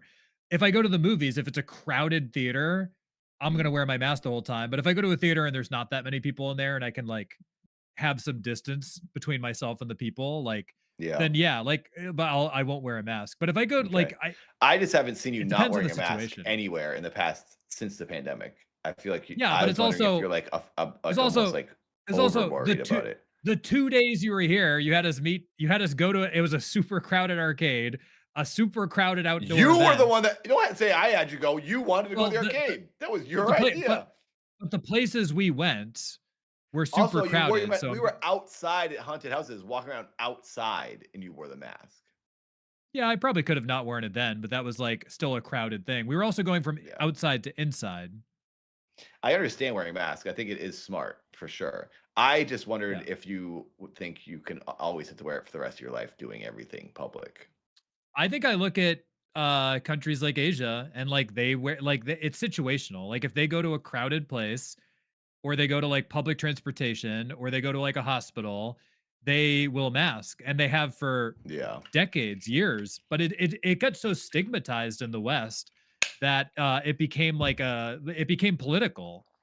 Yeah, So I know. I think that's dumb and that's unfair and it's unsmart. you should wear masks at times if you Yeah, are it's sick. dumb. I am a big proponent of wearing the mask. By the way, everyone, we're waiting to Oh yeah, we're just react to the boxing match. We are currently open up your Netflix if you haven't. We're watching the women's match right now. They're in round 10 of 12.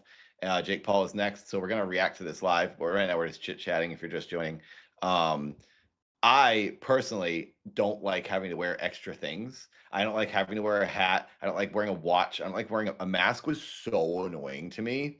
I just don't like putting on extra stuff and it bothers my head. So that's why I personally don't want to put I think it's smart. yeah. And I often do this when I go out somewhere. If I hear someone coughing, I'll be like, "Uh-oh," and then I'll like do this because I don't want to get someone's germs. So I get it, but I just wasn't sure if you have not worn a mask anywhere. I don't even know how we got onto this conversation. I think we were just talking about public health stuff. I think it's situational. I think it depends on how crowded a place is. It depends on where I'm going. Like if I go to a crowded place, then yeah. But I think it's just studies have proven that like it like it's filtering like like if you have a good well-fitting mask that offers protection, it's gonna filter out all the junk. So Yeah. keep away from me, germs. Get out of here. Yeah. But isn't there some truth to like if you haven't had been sick in a long time, your immune system does get a little weaker? Is No, that it's just thing? stronger. Because like babies, they say it's good for Stronger children now. to like get exposed to things, so your body knows how to fight it off. I think So there to is a push little on bit of truth to From that. my I don't want to act like understanding of ignorant though. From my understanding of a lot of illnesses, it can depend because when you're younger, yes, there can be stuff that can help build immunities for children, but when you're older, getting illnesses, especially COVID was one of these. Actually, the more you get ill, the more it damages your system. Mhm. And that is why when you're older, it actually becomes harder to recover because you've had all these illnesses over the years that have been slowly damaging you. Yeah. That's interesting. Like Okay. COVID, So for we're example. wrong when we say it'll toughen you up. Yeah, no. From my understanding, It's COVID. very untrue. Yeah. From my understanding, COVID latches Interesting. onto your lungs, and then Well, it gets that I ripped know. off. COVID never and then leaves your body in a way. Yeah, but when it leaves, it rips off, so it's ripping tissue off of your lungs. So it's weakening your lungs, and that's why a lot of people, even footballers, after they had COVID, started struggling a fair bit because. After having COVID, it damaged their lungs, and their lungs were weaker than they were before they had COVID. I experienced that critical ash 2 during my training. I had COVID maybe twice before that training. And it was definitely harder to do the cardio. And it was the same training I did the first time. That was a breeze. And I remember saying to my coach, "Oh, this is different." He's like, "It might be your lungs haven't come back from COVID yet." And But I that had was to push even harder. Yeah, but that's kind of my point is that like you can push yourself physically harder, I guess, but that's the whole point is that every time you get COVID, there's a high percentage it's causing damage every time. So Yeah. to me, it's worth it to just get to wear Yeah. the mask to like prevent that Yeah. because you are causing like that's real damage that's now taken a certain amount like a percentage of like your ability away that you're never going to get back. It doesn't matter how Yeah. hard you push. It's No, not I worth know. it. Yeah. And there Yeah, are it's kinda stuff scary. Yeah, there are stuff in there that like, the idea of like building up immune systems and building up strength. I believe there is something in very, very small doses of things can probably help because that's where the truth probably lies. Like for example, I think people found out, who are allergic to like peanuts and things like that. Very, very tiny doses of that exposed to it can slowly build their body to adapt and not be allergic to peanuts over time. But obviously, you've got to be very careful with that because obviously the allergic reaction could be very, very bad. Depends how badly you want to overcome your peanut allergy. But but there has been proof that like very, very tiny doses over time can gradually help make your body adapt to it and change. But the thing is with when you get ill, you don't get small doses of it. You get the full thing. So it can kind of damage your body a lot when you're older, And like at least. Liquid in the chat is saying like there are antibodies that your body needs to develop. So it does help to get exposed to some things. So your body goes, oh, okay, let me make something to Yeah. stop that I next think time. Exactly. there's certain things like I do think that COVID is like something that's particularly nasty because it does cause legitimate damage. It causes damage to your brain, it causes damage to your heart, it causes damage to your lungs every time you get it. And there's a certain percentage, like that's why they say long COVID is a recognized medical thing that a certain people, when they get COVID, they just don't recover. They just have Yeah. ailments that go on for a year. It's just not worth it to me in that I have a regard. friend who got someone who's a pretty well-known person got long COVID, and they suffer almost every day from it, like incapacitating. Like they're like just sick, and it's because it's just in them all the time, But and they're like that's what always that's tired what and I always weak, mean and that that is like scary. That's why I my do parents. My think it's parents have yeah. never gotten it, and they get their groceries. They pick up their groceries still, and then it's easy to go, oh man, are they like paranoid now? Are they never gonna live? But they're my dad just turned 70, and he's still very active and moves around and very you know agile person, as well as my mom. But so they don't want to screw that up, at their age. Oh, the Yeah. women's match just ended, everyone. I think. Oh wait. Oh no, it didn't. Sorry, it's just the end of the round. I thought she went like this, and I thought the ref had called it. Sorry. Last round. We're on the last round of the women's match. Jake Paul is next. So Ah.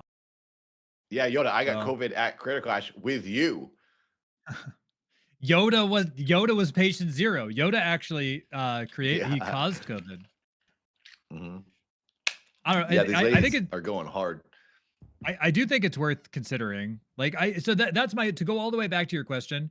If I go somewhere and it's really crowded, I'll wear a mask or because I don't want to get COVID from going to like Applebee's, you know what I mean? But Yeah, yeah. Well, that's if it's my not problem. That's my yeah. thing is it is worth it for me. I really want to go to Applebee's. And I really want But to go is to it gonna Chili's. but it's like is it gonna be worth it like sitting in a hospital bed to be like, "Oh, I got it from eating a appetizer platter." Somebody I came over mean, and that's coughed what on life's me. all about, that I bloomin' think onion. also I don't think so. some people do have different feelings to certain texture on their faces and things. There are people who, I mean, this is not saying any of you guys, but I think autistic people can have different sensory feelings towards fabric on their skin. So I have that masks and things 100%. can I definitely. think it sounds like you have like a mess with weird that. like a sensory thing then. Yeah, It's a lot like of people that can have was part of it. sensory stuff. So I it don't is like it things is on my also a body. thing that can also be a thing that factors in. But Yeah. again, But I just mean, I how it can deal goes. with it. I could deal with anything. I know I will just ignore things, but I didn't want to deal with it anymore. I was like, all right, I just won't Yeah. go anywhere. I'd rather, not that I want to go out without a mask on if it was irresponsible. I would just stay home because masks are just bothersome to me. So Yeah. yeah. Yeah, I've learned in the past couple of years in that I am pretty autistic, and after listening to things people have told me forever, they're like, "Well, yeah, I just assumed you knew that." My brother Seth and I didn't ever think that or know that, but it really explains a lot of stuff about my obsessions with things and just my neuroses. Yeah, I think I'm very much autistic in some way, but it also just means I'm What really cool. Well, what's the what's the joke? I saw somebody post this like joke online and it was like a boomer complaining about he's like everybody's autistic now.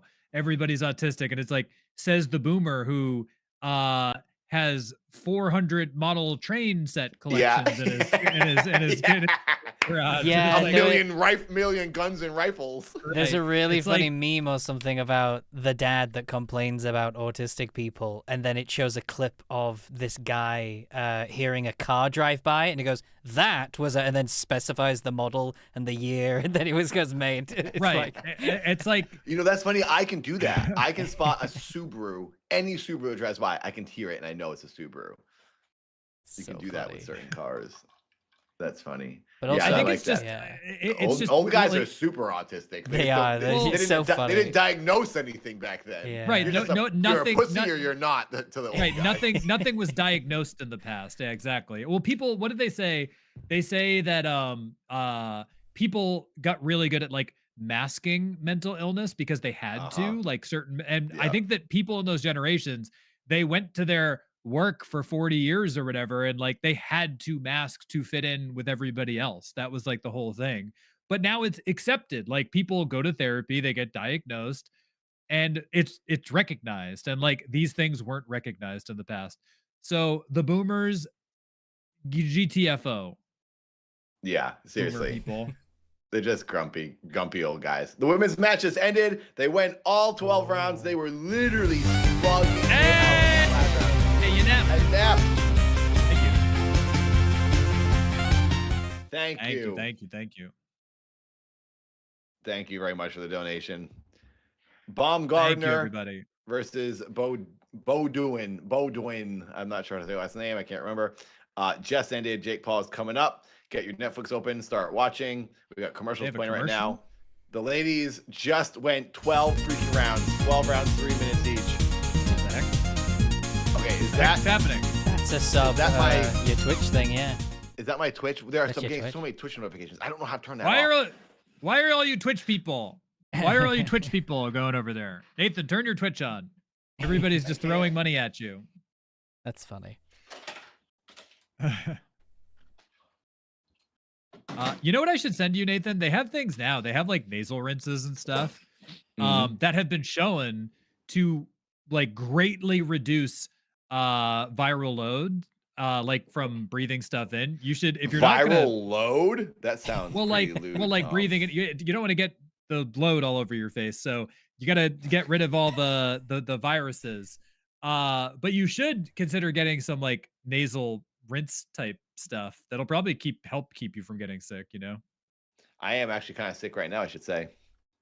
My throat is very sore and I have a little bit of a headache. Katie and I have had some colds the past couple weeks and the things are just kind of coming and going, but I feel all right. I feel like I can make it through. But yeah, I'm not against doing that. I'll squirt my nasal. By the way, someone asked if the women who won. We haven't found out yet. They went to commercial. They're going to come back. Scores. Oh, let me turn it up, actually. This is how they've judged it. I think Baumgartner probably won. She has a lot more 10s on her score card. I'm turning it up a little bit. This is the unofficial. 118 points to 109 points. Baumgartner. She probably won. We'll find out in a minute. The refs. Here it comes. We're getting the announcement. I've never done play-by-play of a boxing match, so you're all watching, I'm assuming, so I would just react. I did something like this with Jamie during Creator Clash 2, and I think people I didn't show the match. I was just doing commentary. Yeah. But I think people thought that I was going to show the match, and I had like 2,000 people watching me. Oh wow. But crazy. It was just I think Jamie, that was just me and you, right? And I just had like a stupid amount of people watching us. Yeah, I think it was. It happens sometimes. I think it's a thing though. People do it. I know you guys don't go into the sports, but there's literally most channels on YouTube have a person sitting at the stream and they react to it. They do it in football. Yeah, there's tons it happens all the time. So I don't think people expect that anymore. I think people literally just look for some kind of way to watch it, talk with, and hang out with. And listen to it. Yeah, and I think that because I think won. FYI, she just won. She's still undefeated. I'm sorry, I don't know if she's undefeated, but she's keeping her belt. She won the match, unanimous decision from the judges. Undefeated in that match she just did. Undefeated in those 12 rounds. Yes. In those 12 rounds. Well, I don't even know if she was undefeated in those 12 rounds, but undefeated in that match for the end of it. Yeah. I'm a little excited about this. I feel like I'm at I don't know if I ever told you the story, but I remember I think the last fight type thing, like big hype type thing, I remember in like 1995 when Mr. Doyle ordered the Mike Tyson versus Peter McNeely fight. And then did you watch that? I watched it at Mike Doyle. I watched it at Mike Doyle's house with Mr. Doyle and Mike. That's and like funny. Brian. And I remember Mike Doyle has his own son now. Or child. Mike Doyle has a son? He has a boy. I don't know if it's a boy or a girl. He has a baby that's like a year or two. Mike Doyle has a child. Yep. He's married with a kid. Congratulations. He posts it on Instagram. Congratulations, Mike Doyle. This is, if anyone's wondering, Mike Doyle, the person we're talking about, is the drummer from my old band that Seth and I were in, and Tom was also friends with him.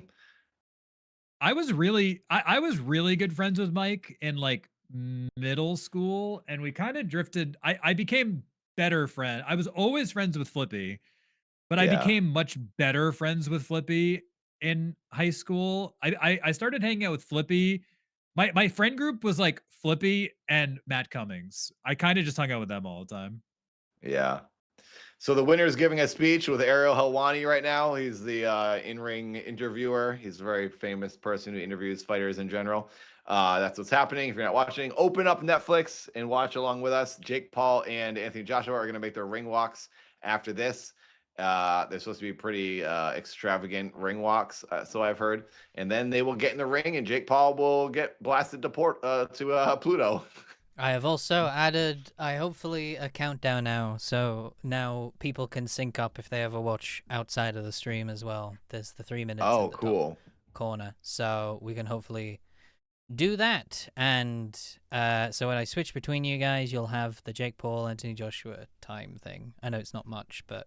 So is that the round? Are you going to restart that every round? Yeah, well, if you look in the corner, it actually says round 1 of 12, and then it'll go to the next one once it's done. Yeah, Jamie, advanced streaming over here. I mean, it's kind of advanced. I wish I could find a better way to do the text, but again, I literally just thought of this 5 seconds ago, so I was like, oh, that's cool. How do I throw this together really quickly? But yeah, so we got that now. So let's hope that's a good one. I see people talking about wrestling. They want some live play-by-play watching wrestling. I'd be down to do that. I love wrestling. I could do some streams where we commentate on wrestling matches. That, I 100% believe I still need to convince you to reach out to either Adam Blumpiade or some of the others from Wrestle Talk, because they. Oh, so I already messaged him. Oh, did about you? the board game thing. I talked to him. He said that he could have us on the Clock Tower thing or whatever. Yeah, that we played with 100%. Light on the Clock Tower. Let's go. Yeah, I tell you what then, if that's the case, we'll probably do some run-throughs so you can get like the gist of how it works and stuff, a couple of plays, and then when you go on, because then I think you guys can help promote Odd Boys then, like show where they for are. Sure. Do you know, what's the name of that channel again, Jamie? The one that, No Rolls Barred? Is that the one you just reached out to? I think that was the one. Do you guys in the audience know the YouTube channel No Rolls Barred? It's a really popular board game channel where they play games. It's in England or in London, and they play board games. They're pretty popular. Friends with, they're pretty big. Yeah, they're really popular. I know those guys from their wrestling channel called Wrestling Talk. I did some stuff with them as Keith Apicary, and I've been in touch with them over the years. We just talk about wrestling through email over the years, and then also my YouTube boxing. They talk to me about that because they watch all that. And I just found out recently through Jamie that they also run this game channel. So we talked to them about playing board games on their channel with them. And the one we would be able to do since we're in America is this Clock Tower game where we would just basically Skype in or Zoom in or Discord in. But yeah, you should watch that game channel if you guys like board games. I know our audience is into like nerd stuff, so maybe you guys know the channel. Yeah, see if they know. But yeah, I think it'd be great to go. But I also think the other place is Adam Blumpiade. He obviously runs his own channel as well. He's obviously friends with No Rolls Barred, but they do the wrestle stuff as well. So obviously when you mentioned it, I think not just doing the Blood and Clock Tower, but I think see if you get on Wrestle Talk as well. Because I think if you become some of those guests that just pop in every so often, that's a good way. Wrestle Talk doesn't really have digital guests, I don't think. I did Wrestle Talk as Keith. Yeah. I did like a video segment thing with them, and their audience really didn't like the character stuff. They wanted just regular hosts being normal people. So they just if want I ever commentary. did anything, it would just be like Nathan Barnett's opinion as a friend of, for whatever reason, because I'm friends with wrestlers or something. But I don't think they would want the character again. No, but to their be audience honest, hated Keith Apicary. Yeah, I don't. The audience is looking for more people just like chilling, like friends hanging out, and that's what No Rolls Barred is. I think some of the No Rolls Barred things that people want, they want like just a couple of friends playing board games and stuff together. And so I think if you guys went on as just genuinely yourselves as Wrestle Talk, I think they'd enjoy it, because I think they want those just classic things, and I think that's a good way to promote your fellow stuff wrestling nerds. Yeah, and they've got very dedicated audiences that pass through, and so I think it's just a very good avenue, both of them, the Wrestle Talk area, but then obviously No Rolls Barred. I think could be a good way to, I think, just help promote it, because I think their audience is very supportive from what I see and stuff like that. So. Yeah, they have good Patreon support. It'd be Yeah. good promotion. It'd be good promotion just in general. I think to in do it. general, yeah, it'd I be think good it'd be fun. promotion. But I think that is a very good avenue to kind of go down because again, you guys like the D&D stuff. They love the D&D. They have a whole D&D channel as well. They have a Chaotic Neutral where they did the D&D and Call of Oh, Cthulhu. really? They have a D&D yeah, yeah. channel? That one's obviously physical, so they don't do it over call. But you know, they literally have a guy that does the dungeon master and runs the stuff, and so yeah, they do that side of stuff, and it's I think I've enjoyed theirs more because I obviously won't just start calling out every other YouTuber that does D&D. Some of them I haven't really enjoyed because it feels too fake, whereas I think NRB have managed to do quite well where it genuinely just feels like a couple of people just chilling and joking about it every so often, but then also playing it serious when they want to. And I think that is, to me, that's what's made it feel more genuine than some of the other YouTube channels that do this kind of thing. Let's go Stranger Things ad. Oh, you got a Stranger Your Things favorite ad. I got show. a Jake Paul ad. I'm waiting. Oh, it's I'm funny. waiting. You're to see getting it. different ads, Jamie. I'm getting 'cause you're in different England. I ads have for the being in same. the UK. I'm seeing what Tom's seeing. I'm waiting to see if Hopper shows up and starts stealing everybody's hats. That's true. Yeah. Oh my goodness.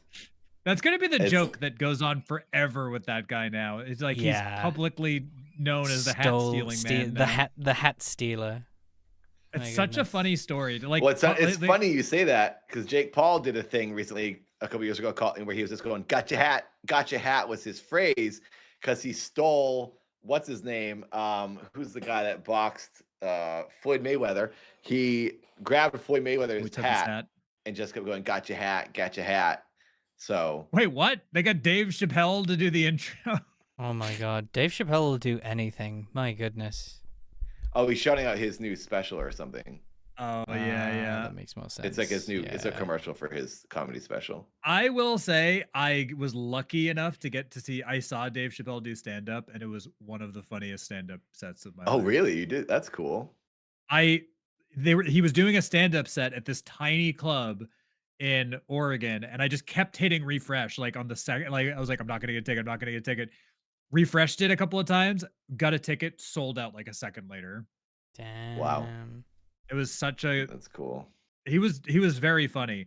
Also, I will say the funniest thing about his set, before we get into the show, he was smoking the whole time. Like he was smoking cigarettes the whole time. And I don't smoke, so it was very like, oh my God, I'm like, I wish he wasn't smoking because it was a tiny club. There was a pregnant woman in the front row. And then he recognized that he was smoking in front of a pregnant woman like halfway through his set. Oh, gosh. and he was like, oh, and he's like, let me put this out. He's like, I wish I had seen this about a half an hour ago. Yeah, geez. And it was very, like his reaction. He looked legitimately shocked when he recognized Yeah. it. It was so funny. It's a shame the way he's gone, but yeah. It's I just want to say when this starts, it's gonna be hard for me to have conversations and chit chat. I'm just gonna be listening to the commentary and maybe repeating things. We should try to focus on the match. Well, I think you give commentary. I don't think you need to listen to the commentary. You can probably commentate yourself of what's going on. Or yeah, like reacting to what they're saying, what's happening to the fight. I do want to like have the volume up a little bit and like pay attention to it. I think as long as you're able to commentate on your own thing, though, I think this fight is going to be 7 seconds long. I don't think you're going to need to listen to much of the commentary. By the way, if anyone is not watching Netflix right now, open Netflix and get this on. It's about to start. They're about to make the ring walks. They're showing a promo now of what Jake Paul was doing 5 years ago and what Anthony Joshua was doing 5 years ago. And it's Jake Paul doing obnoxious YouTube things. And then it's every day, bro. Anthony Joshua knocking people out. And in 5 years, Jake Paul, and now they're showing the montage of all his victories, which were a bunch against a bunch of people who were not at all on a legitimate level.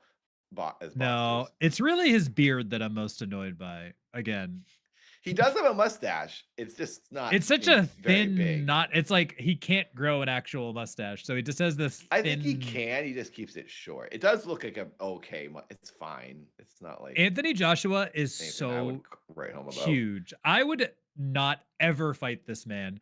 Jake Paul, if he legitimately thinks that he has any. I don't know what he's thinking. Like I think there's only honestly like 10 people on the planet who would want to fight this man.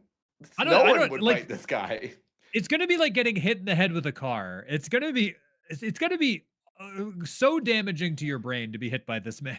Yeah. Here it is. Here we go, everyone. Main event. It's happening. Open Netflix. Open it on your computer, your TV, another device. Watch the stream on your phone. If you want to watch along with us, it's happening. Oh, Fraxter. Fraxter. What's a Netflix? Fraxter. They have. I know Netflix is worldwide. It is a streaming platform. You don't have Netflix? Yeah. Inside of mine, Jamie here trolling. is watching it. He's in England and he's watching it. Well, Netflix is everywhere now. It's worldwide. It's everywhere. They're saying 300 million people are subscribed to Netflix, so there could be 300 million people watching this. This is a true story, Nathan. I don't know if I told you about this, but I have taken a dump in the president of Netflix toilet. Really? Yes. In LA? Uh-huh. At his house. At his house. Uh-huh. I've been to his house. Oh, really? What's the story? Alba used to house sit for the Lin family. The president of Netflix is Dan Lin. He was working for he had his own production company at the time, but he is now the president of Netflix. And I've taken a dump in his toilet. That's awesome. It's true. That's the most expensive dump you've ever taken. He owned not one, but 2 mansions on the same street. Oh my God. Wow. Shall we record on both of your guys in sync before we fully get into the match? Yeah. And then we can see if this is worthy of highlights at all. I am recording, and let me know when you're recording. I am recording. Okay. 1, 2, 3, and then clap. 1, 2, 3, clap. It's a little early, but yeah, close enough. All right, yes, they are currently showing Jake Paul, the president of Netflix. Thank you, Dan Lin. Thanks for letting me use your toilet. Yep. Yoda, it's in Miami. They're backstage. They look primed and ready to go. Jake Paul is wearing a nod to Hulk Hogan, the racist old a-hole. So that tells you where he's coming from in the things that he doesn't seem to be concerned with. Is he trying to do he's trying to do the America versus Britain thing? He should have just dressed up the American flag. He's not doing that. He's just a fan of Hulk Hogan. And in the past while when he does his promos, he's like, "Yeah, brother." He does Hulk Hogan impression because he doesn't care that Hulk Hogan was a racist jackass. He looks ready. It just makes me want him to lose even more. I wonder how much Netflix actually spent to put on this event. This is I assume that they paid for the fighters' purses and stuff too. Netflix paid for everything. Yeah. I mean, there's brands and sponsors involved as well, but it's Netflix. They gave them each $92 million to do this. I don't know how big the arena is. I mean, this is a sold out arena. This looks like there's 100,000 people there. It's gigantic and it looks sold out. This is crazy. I would imagine that something like this is a $300 million production between the fighters' purses and this production, and then higher. But I'm sure that they get I'm sure that they get advertising dollars taken off of all this. But yeah, crazy. Yeah, they probably have back end stuff. It's in South Beach, but what's the name of the arena? Kaseya. Oh, Kaseya. How many seats is in the Kaseya Arena in South Beach? Okay. How many seats in the Kaseya Arena? Here's an answer from Wikipedia. Almost 10,000. Oh, it's not that big. It's pretty small, actually. Oh, wait. It looks much more crowded than it is then. I mean, maybe that was the idea, to make it look more crowded if it only seats 10,000. It's 9,600 for hockey, 9,700 for football, 10,000 for basketball, 6,000 for concerts up to 11,500. So it's probably over 10 because a boxing ring they put the most people in because it's just the little ring and then they put seats on the floor. So basketball has 10,000. It's probably over that for. Okay, yeah. So not as big as I thought then. It's that's Creator Clash 1 size. It looks like Creator Clash 2 size though. I think it's just. I mean, this is like probably a better product. I would assume this is like a production with more money. I think they're Oh probably yeah, able way to make it more. look better. Yeah. I just want to see the fight. They're taking their time. Yeah, they're gonna milk this for a little bit. That match, Yeah. normally, like if that women's match cut short, they'd like kill time and the commentators would just talk for an hour. So I'm surprised they're doing this because that went all 12 rounds. I It's mean, 8 o'clock also they have to, now. but also they have to be like ready for it and all that stuff. So Yeah, they go when the fighters are ready and the refs and everyone are ready. who So is if this you man? aren't watching anyone, They're let's showing see, who is Rory this guy? They're interviewing McElroy. some guy. They're interviewing some guy, Rory McElroy, some man. He must be like a commentator or an ex-fighter. Yoda said the Creator He's just Clash saying what 2. everyone's thinking. He's brave for taking this fight, Jake Paul. Yoda said Creator Clash 2 with the top seats blacked out. Yeah, I think they were trying to make it like look as big. With Creator Clash, I think they were trying to make it look as big as possible. Oh wait, I'm gonna ask here. I'm gonna do what Daragon says. Alexa, what are the odds that Jake Paul wins against Anthony Joshua?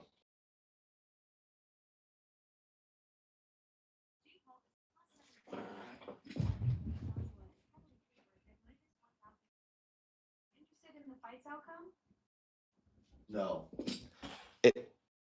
It said numbers I don't understand. It said like betting odds, and I don't understand betting odds. The numbers are confusing. It's a cool arena. I get It it. looks. Those betting odds can be confusing. Oh, now she's talking to Here's me. a simpler way to look at it. Jake Paul is seen as She's less likely to insulting win, you. She's while like, oh, it's Anthony okay. Joshua is expected to win. The numbers just show how She's much making fun of me. bet on each fighter. I didn't know she was listening to me. Okay, thank you, Alexa. Goodbye. There's Logan. All right, Logan Paul making an appearance. Have a great evening. She said, "What, you're welcome, Nathan."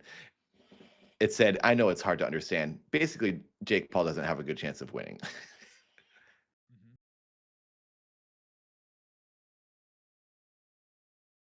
Now Logan Paul is just talking trash about being a wrestler, also on Netflix on Monday Night Raw.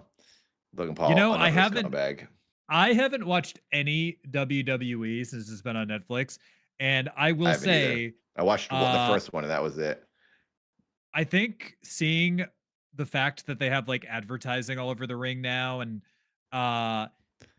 it just doesn't look the same. And I know that that's like boomer man, but it doesn't.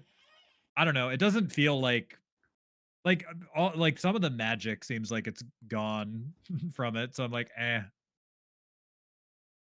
Yep. I know it's a little, they're trying to look like UFC, which has brands everywhere, which they feel is going to sort of then blur the line between wrestling and real combat. I understand that's like the kayfabe on the whole gimmick of wrestling is to pretend it's real, but it just looks kind of stupid with the brands all over the ring. I don't like it. I liked it when it was just the plain ring, you know?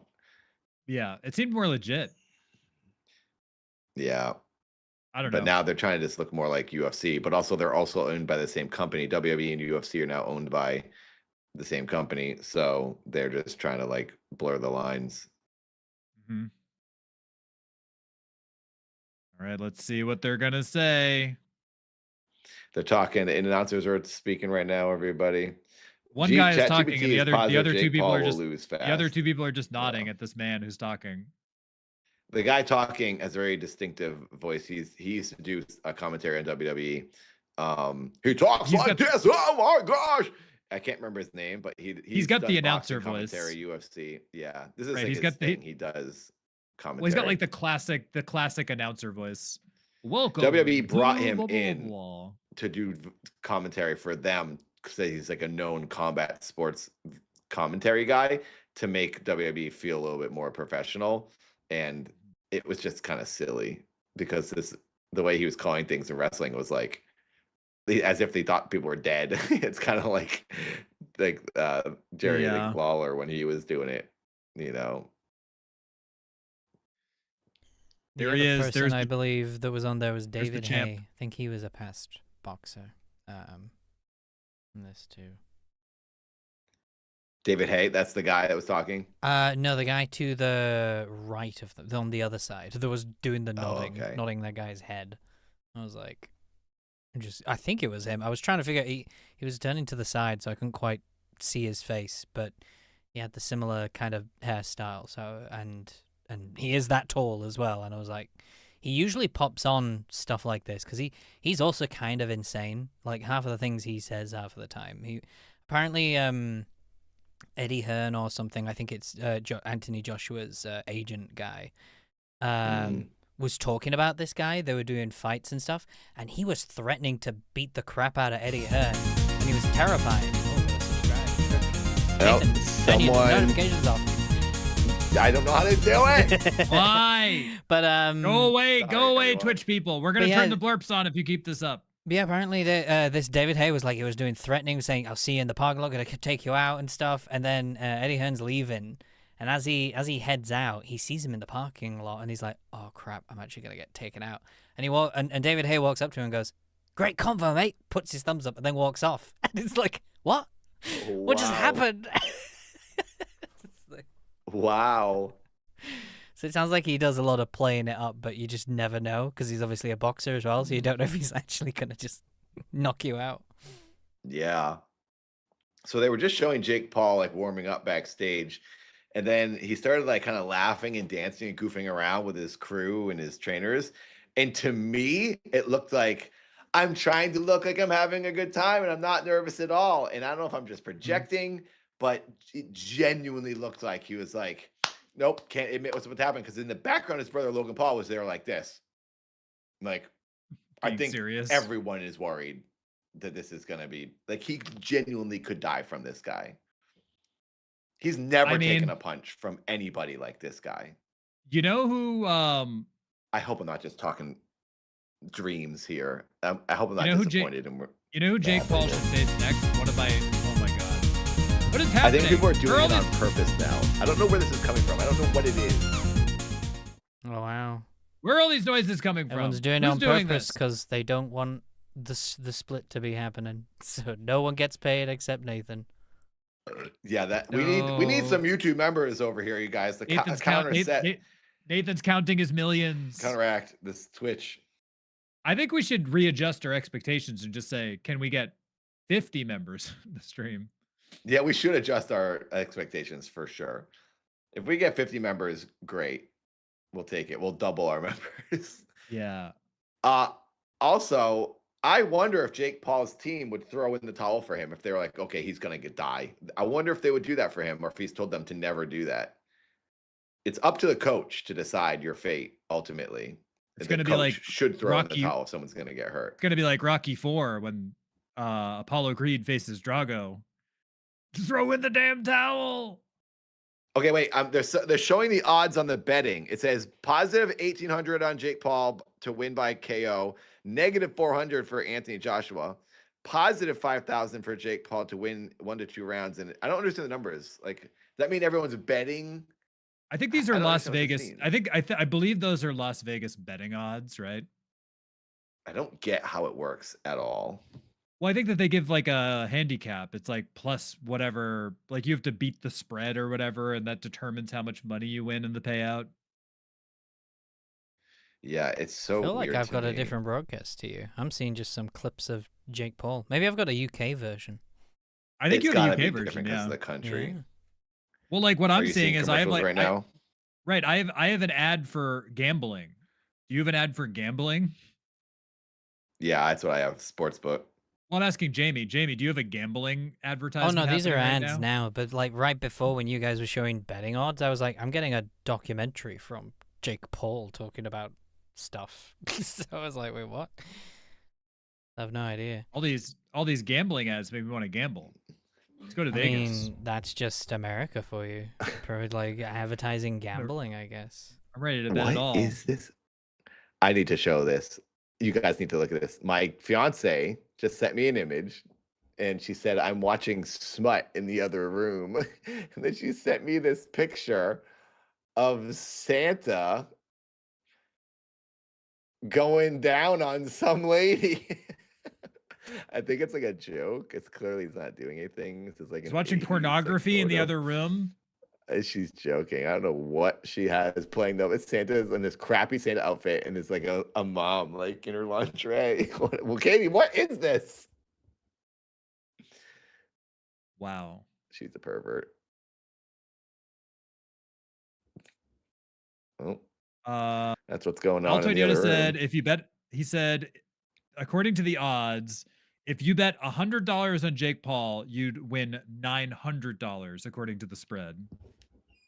Okay, so if Jake Paul lost, if he won, if you'd you win well, because he's $900 so if you bet 100. well, because he's so like those are the odds. Like the odds are so heavily stacked in Anthony Against Joshua's him? favor. Yeah, so if Jake Paul won, he's like heavily the underdog. You would win a lot of money because Okay, so it's like, a lot. That's what I was gonna say. You'd get a lot of money because no one else is betting on him. Right, nobody's betting on him. Some people do that. They'll bet on the odd one just to get that surprise super check. Well, yeah, that's like that's how you like win the big money, I guess, in a gambling capacity, right? Yeah. Tyson Fury, the boxer that Anthony Joshua is supposed to fight next year, another one of the world's best boxers, he apparently, because he doesn't like Anthony Joshua because they're supposed to fight, so he's just talking trash. I don't know if he really did this, but he said he bet $1 million on Jake Paul winning. If that's true, he'll then get what, $10 million? He'll win $1 billion if it. I mean, it would be, yeah. I guess if you bet $1 million, you'd win 10 million. Yeah, instantly rich. He won't have done that. He says this all the time. He says so many. Yeah, he's things just talking that he's gonna do. trash. He's been called out so many times for the things he says he's gonna do. He was I think he was dodging Usyk for a long time. Oh, 100% he was. Kept making excuses and things of what he was doing. He also said that like he's the greatest boxer in the world, undefeated. Then he lost, and it was like, yeah, it was never about that. It was always about the money. It's just about the money, guys. He just completely switched tune, completely changed. So yeah, I think he just. But to be fair, I mean, he has £1 million just in his bank, so he could do it if he wanted to. But obviously. A lot of money on Jake Paul. They're showing a bunch of rappers who are in the audience at the moment. They're showing celebrities and some lady, Bella something. Bella Bajara. I don't know who that is, but they showed her. Hey, Safdie brother. Benny Safdie is there. Great director. No, he's abandoned directing. He's an actor now. His brother is the director. No, he's still directing. He just directed The Smashing Machine. Oh, he directed that? Oh, the yeah. Rocks movie. Yeah, and his brother, his Josh, brother has he has the ping new pong Marty movie Supreme right? movie coming out. Yeah. I'm a little bummed he out still that directs. He acts and directs. I'm a little bummed out that they broke up as like a team. I think together they were I don't think that they did. I'm sure they'll do stuff together in the future. I think that they just want to do their solo things for a little bit and then they'll come back. It's like the Coen brothers. They're always going to work together, I feel. Yeah. Yeah, I don't think they have like bad blood. I know that what's his name is also an act. Like Benny is like an actor as well. Yeah. Well, Bert Kreischer proving that he is again one of the unfunniest men in comedy. Oh, the stand-up guy that just takes his shirt off all the time. Bert Kreischer and that other guy that had that podcast, they're both super just unfunny old white guys. They're just friends of they're famous because they're friends with Joe Rogan, and Joe Rogan had them on his podcast a billion times. Those are just like here we go, everyone. Who is the very tall woman that's in the corner? There's a woman who's like 8 feet tall in the corner. Either an announcer or the ring girls. I think she's an announcer. I just noticed. I'm like, who's this very tall, like the woman who is towering over everybody else? Here she comes. Oh, she might sing the national anthem. Oh, that makes sense. She's singing the national anthem. Sky Bishop. Bishop. Has anyone ever heard of Sky Bishop? I was like, who is this 7 foot tall woman that's in the ring? She looks like Jake Paul's fiance and Logan Paul's wife. She looks like she could be one of them, but I don't know if that's her. Reminder: we do have a goal for James singing the national anthem. Am I wrong? Reminder: we have a goal. If we get a red super chat, Jamie's going to sing the national anthem. Incredible.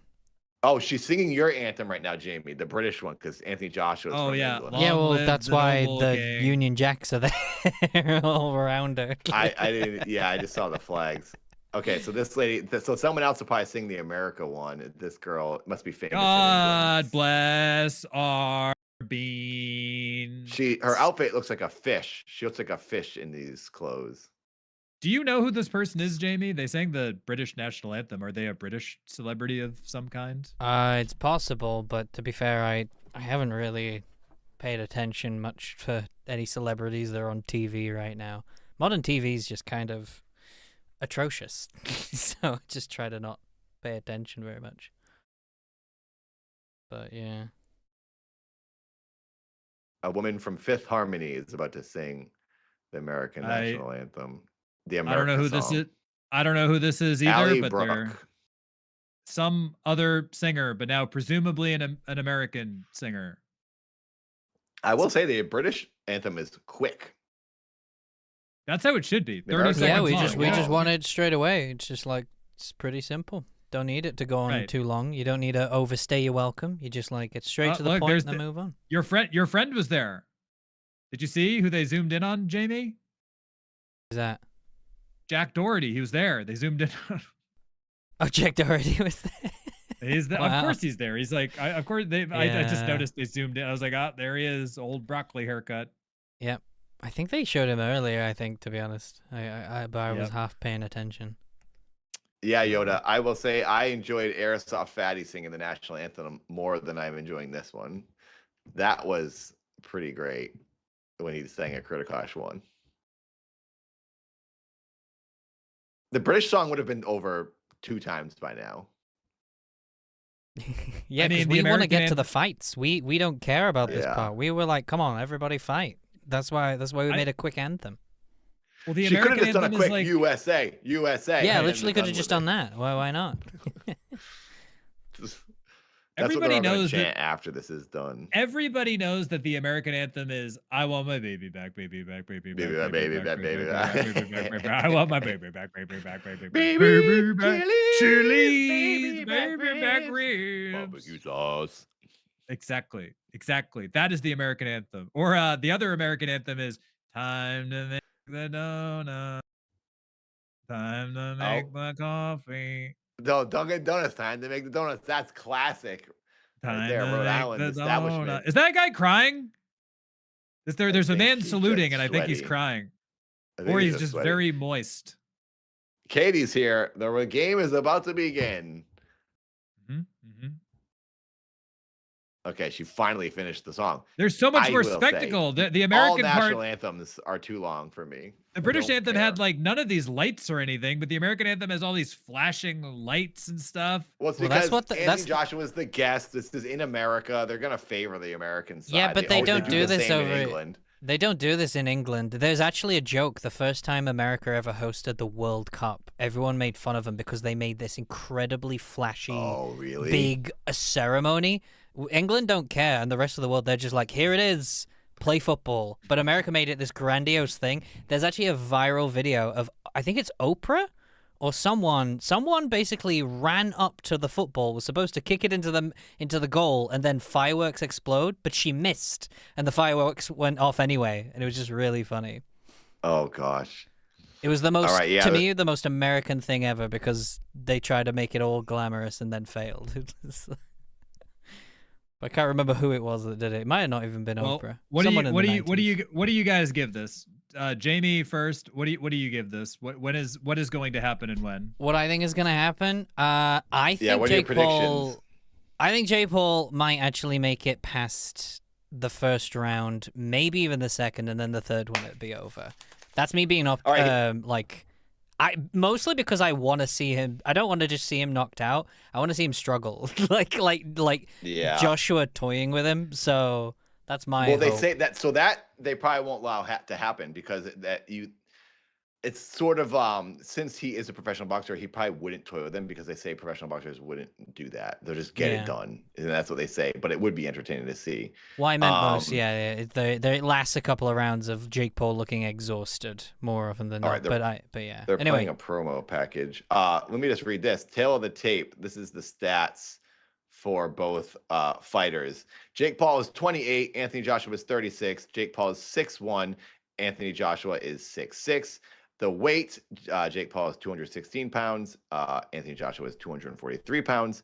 The reach, Anthony Joshua was a major reach. So Jake Paul's reach is 76 inches. That's like from how long your arm is, so how far you can reach across to get the person. 76 inches, and Anthony Joshua is 82 inches. So that's a lot longer. What do you give 10, it? What do you give this? What are longer. your predictions for this battle, Nathan? I don't know, because like I'm a little bit conspiracy theorist at the moment, and I'm nervous that it's going to be a little set up. I hope it's not. If it's not set up, it should end in the first 3 rounds. Jake Paul might be able to like avoid some major damage, but he'll start taking major damage the longer this goes. If it goes past round 6, I'll be shocked. It's 100% fake if it's... Yeah. 100% fake if he goes the whole. I don't know how many rounds is it? Did they say it's 12? They if said it's 12 8 3-minute rounds. 8 okay. 3-minute rounds. That's still a lot. 8 threes is a lot. Anthony Joshua is walking everyone. He's wearing some basic gear, some camo sleeveless jacket. Nothing amazing. Oh, there's a rapper rapping. There's always a rapper rapping on these walkouts. I don't know who it is. It would be commentary super just funny. said who it wasn't, but we don't know who it is. It'd be super funny if some guy just showed up like a slob, just wearing like sweatpants. Yeah. That's what I'm waiting for. He is in the ring. Anthony Joshua has entered the ring. Anthony Joshua is in the ring. Oh my god, I'm actually hyped. Here. Oh my goodness. I feel like I feel like if this is not rigged, this will be over by the end of the second round. I think end of second round, Jake Paul. I do think that Anthony Joshua will let him get into at least the second round to save a little bit of face. I think end of second round, if not fake. I think if it goes past the third round by some miraculous chance, he's definitely taken a heavy payday to get carried. The thing is, yeah, I mean, that's a fair Jake Paul point. is genuinely not a threat to him. He's boxed such better people. So I'm not worried about Anthony Joshua. I'm just worried about, I don't think any of us are worried about Anthony Joshua. I guess none of us have very voiced that concern. I just feel if he's getting a ton of money, that's going to be annoying if he's doing this and it's set up. Okay, now they're showing Jake Paul's promo package. He's about to walk. Is he actually wearing? He's wearing a full Hulkamania. It'll end in round He's wearing 5. a full Hulkamania jacket. It said should I Hulkamania. do a poll? Should I do a poll in the chat? You do a poll. Chat. See who's going to win. Yeah. Ask him who's going to win. All right. I wish you could wager. Who win? I mean, everyone. I don't know if I should say who wins because everyone's going to say Anthony Joshua. Should I say what round? Yeah, can do. Yeah. Or you could ask if it's rigged or not. One or the other. Yeah, is this rigged? When will it end? Well, after the result, we should see. We should put that up. I'll say when will it end? Yeah. I'll do round. That's good. Yeah. 1. You can only do 4 options. Okay, here comes Jake Paul. I can't believe he's straight up wearing a Hulk Hogan jacket. A Hulk Hogan. It's like a. You could say round 1, 2, 3, and then the fourth one is 4 or more. You know, because 4 or more, I think we've all 3. basically said that it's rigged if he goes beyond 4. Yeah, that's what I'm doing. Okay, here we go, everyone. Poll, vote in the chat. Vote what you think is going to happen. Round 1, 2, he's 3, coming out to the Hulk Hogan theme music. Oh my god, he's coming out to the Hulk Hogan theme music. It's just a super nod to Hulk Hogan. I hate it. He's coming out to the Hulk Hogan theme music. Yeah. Can I say something? So this guy right there with the hat that's right next to Jake Paul, that's a security guard. This is kind of interesting. That security guard is Logan Paul's actual security guard, and he got hired because he choked out Dylan Dennis, who's an MMA fighter, a UFC guy who was supposed to fight Logan Paul way back. And because he choked out a real MMA fighter, then Logan Paul and Jake Paul have then hired him to be their security guard because as like a troll. But it's actually kind of nice to see that this guy is still getting work out of them. So that is actually kind of interesting and nice. But I don't like the Paul brothers at all. Other than that, that's like, I feel good for that guy to get some work. I feel jobs. I feel like it's great on them for like getting success. I don't like Jake, and I feel like Logan, although has some athletic talent, something that I've pointed out before is like people say that he's like the greatest wrestler or whatever. He wrestles like twice a year, and all of his matches are super rehearsed. So of course he looks good because they're like rehearsing. Yeah. Well, yeah, it's all choreographed. That stunt never work. happens with wrestling. That never happens with wrestling. He's not a good Yeah. natural wrestler. He's only good No, because no, he's no. like He's just athletic and he practices. he's athletic and he's given the opportunity to hyper choreograph the spots in his match, which typically doesn't happen. Yeah. He's not a good wrestler. No, he's just athletic. Yeah. I don't like either of the Paul brothers. I think they're lousy people for many reasons. I'm sure we all have our reasons, but like the fact that they legit scam people and they have crappy negative views and support harmful people and that are negative, that's why I don't like them. But I like YouTube boxing, and I will say that their annoyance has intrigued me enough to get involved myself. Also, I should say in the chat, my fiance says, as a pro cheerleader and psychic, Jake is definitely going to lose. I didn't know she was either of those, but I'm finding out just now. Apparently, yeah, you find out something new every day. I guess so.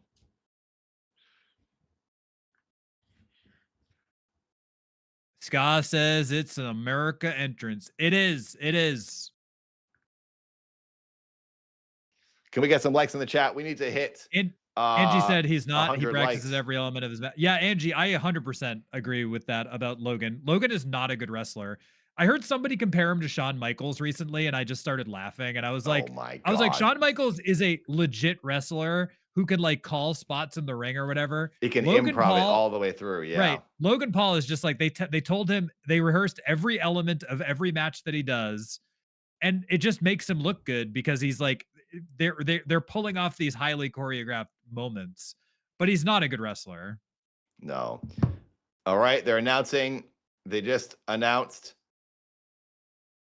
Oh, here we go. They're announcing Anthony Joshua from England, the one we were all hoping wins, 6'6". 28 wins, 4 losses, and 25 KOs. So the majority of all of his professional fights, he has knocked the other person out. Mm-hmm. And this is his record is not including his Olympic record. Is that right? Or it does include his Olympic record? Yeah, no, I don't know if Olympics count as your professional record because you're not a pro. I think box that's amateur, when you're right? amateur. Yeah, and then you so go too. pro after usually. So he's on 32 matches and 25 of them he's knocked the person out. He's only lost 4 times. So, oh my. 2 of those losses to the greatest boxer that's out there right now, Alexander Usyk. Yes. So So literally it's 2 like of his an okay losses. loss. Yeah.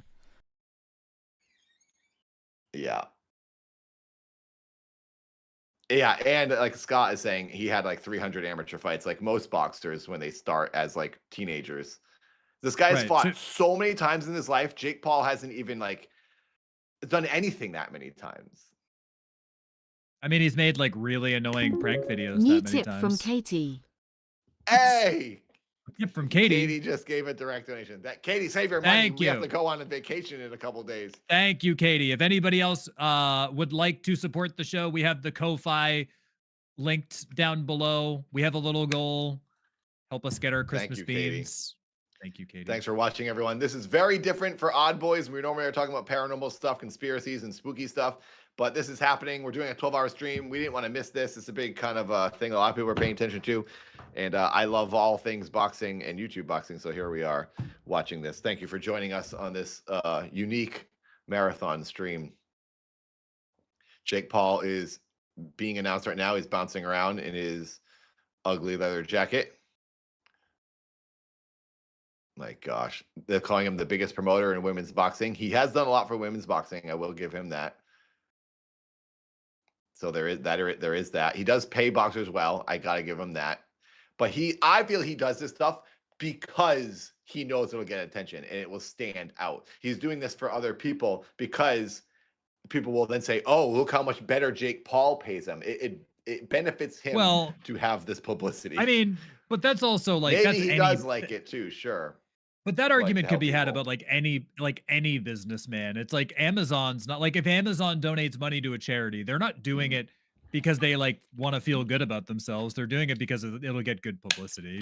Also, it's just yeah, like Jake Paul, just if he cared about women's business. boxing, he wouldn't have them write it into his entrance. The biggest promoter of women's boxing, by the way, if you didn't know. It's like he would just do it silently. You would do this stuff and Yeah, not but take the praise I and the talk. can't fault him for that. It's just him being a businessman. Yeah, I guess it's just a little bit cringy. It's cringy, but it's just him being a businessman. I Yeah. don't think Oh my gosh, I don't he's so much taller. I don't hold that against him. That's just being a businessman.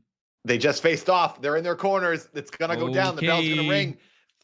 Anthony Joshua is so much taller than Jake Paul. I hope you guys are watching really over hope Netflix. It's on Netflix for free. I hope it's just a single punch. Jake's head explodes. One It's like punch. Boom, Kenshiro. explodes. It's like Kenshiro from Fist of the North Star. He punches him and his head explodes. All right, Jamie's gonna start the timer when the round starts. And there it goes. It just rang, Jamie. All right, they're in the ring. They're facing off. Jake Paul's on the back foot already. He's moving away from Anthony Joshua. Moving Anthony Joshua is slowly coming at him. No punches have been thrown by anyone yet. So far, Yeah, I feel I'm this could be curious set what up because happens literally here. no one has punched yet. Okay, Anthony Joshua threw one little jab. I mean, they're going pretty easy right now. They're just kind of dancing around each other. They are both in the orthodox stance, which is the most common boxing stance. Myself, I am a southpaw, right foot forward, left-handed. Nothing has happened, and we are over 30 seconds into the first round. I don't know. It's seeming a little rigged so far. They're literally not doing. They're not doing. There anything. is some booing. There is some booing for sure. Nothing has Yeah, happened. this is. I mean. Okay. Oh, Anthony Joshua just threw a really lousy punch. He just went like he literally went like this. I'm wondering. My conspiracy brain is going. This is seeming pretty rigged right now. They're not doing anything. They're just standing there. Yeah. Okay, Jake Paul just threw a pretty hard right hand punch. That's a hand he tries to knock people out on. His right hand is what he always says. A right hook is how he knocks people out, and he has done that in the past. Okay, Anthony Joshua just threw a punch. This is really boring. Nothing's happening.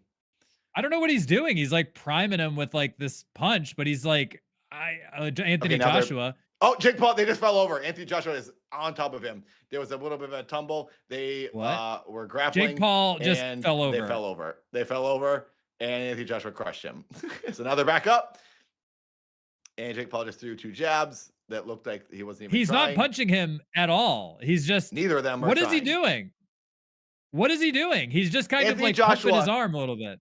This is not. I will say right now, I feel it's rigged. I already feel it's rigged. 100%. No, they're grappling So again. far, it feels What is he doing? He's just kind of pumping a little bit. He's like,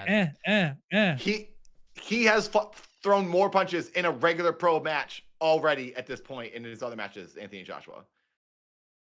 Nothing is happening. He's literally, I'm not joking, they're like 5 feet away and he's just going like this. I don't understand what is happening. You don't do that unless you're in range. That's Anthony Joshua is like throwing fake punches. Okay, he just threw one serious little jab there to Jake Paul. He leapt in with it. This is stupid. I mean, dude. Yeah, this is like 30 seconds left in the first round.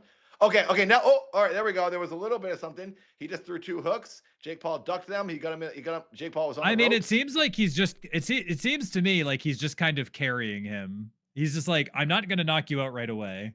Yeah, that's actually my kind of thought process. I'm like, is he wanting to go at least a couple rounds before he fully goes in? No one has punched, and they haven't done anything. Okay, maybe Anthony Joshua wants to make him think, oh, I'm not going to go crazy. No. That's the round. It's done. What on earth? That I guess was it's a ripoff. That was a ripoff. Nothing happened. I feel like he paid him a lot of money. If this is a real fight, I think he paid him a lot of money to say, don't knock me out until like round 3. Like if you're gonna kill me, don't kill me until round 3.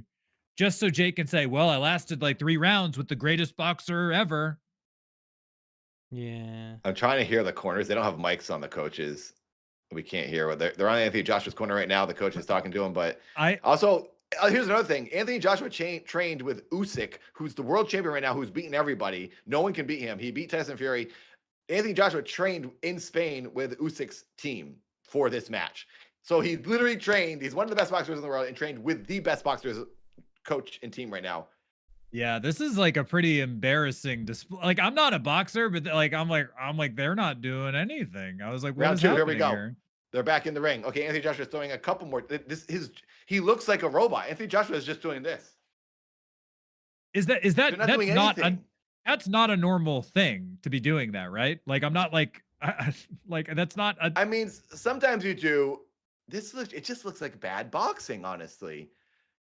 Okay, literally that punch had no power to it. He punched him like this. He went. You can see he's pulling his punches. What is Jake even doing? Jake's not doing any. Jake is just moving around. Okay, I mean, at this point, Jake. There. At this point, Jake should really stop boxing. He's not doing anything. Well, Jake Paul did say that his plan for this match was going to be just move, and avoid these big shots, which would make sense to avoid, getting hit by this huge man, and that's what it seems like he's trying to do. So he's not able to get him, but no one's doing anything. Anthony Joshua should just be smothering him. He wouldn't get 8 rounds is nothing for Anthony Joshua. Against Jake Paul, he could be throwing the whole time. Genuinely, he could be throwing. And the fact that he's not doing that is telling me this is garbage. I mean, he's grappling talking to him. And nothing's happening. I mean, he's like talking to him there.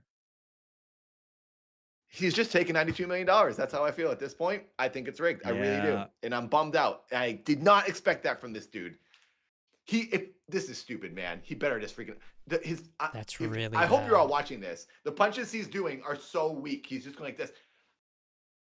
He's kind of just. That's he's not like, a real jab. There's no intention behind that. Massaging the air. That hook kind of had some intention on that last one right there. Am I wrong? Does the chat agree? And maybe I'm just like being conspiracy brain. It just looks like he's not trying at all. Like that, even that punch, he literally just pushed him. He pushed him. That's not a punch. There's no intention. It seems like he's just. It definitely seems like he's carrying him. This looks just like. I think all these Netflix fights with Jake Paul are just garbage. The Mike Tyson one, this is the same thing as Mike Tyson, 100%. The same thing is happening right now. And the way they're trying to hide it is that at least Anthony Joshua is throwing some punches. Because I think they're going to say at the end when they count how many punches were thrown, if there's like no punches, which there were none in the Mike Tyson one, it'll look bad. So Anthony Joshua is just doing these punches to say he threw punches. So on the card, it won't look weird. But he's still not throwing real punches. I think it seems so obvious.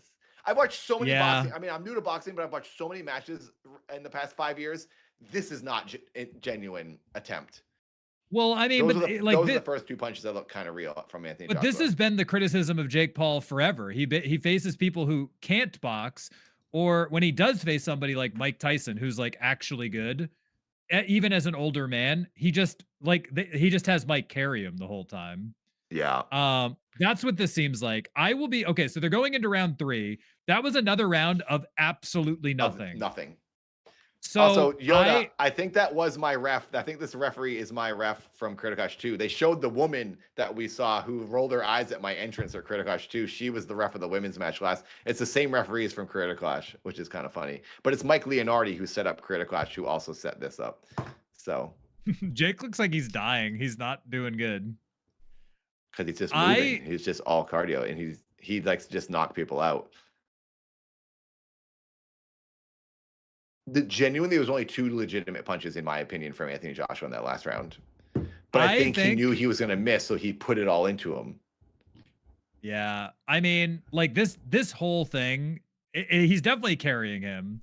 I really hope that he just turns it on like now or in the next round, just to be like, I carried you for this many rounds, so now it is time to knock you out. Okay, they're just grappling again. Okay, round 3 of 8. This is rip-off, dude. This is a freaking rip-off.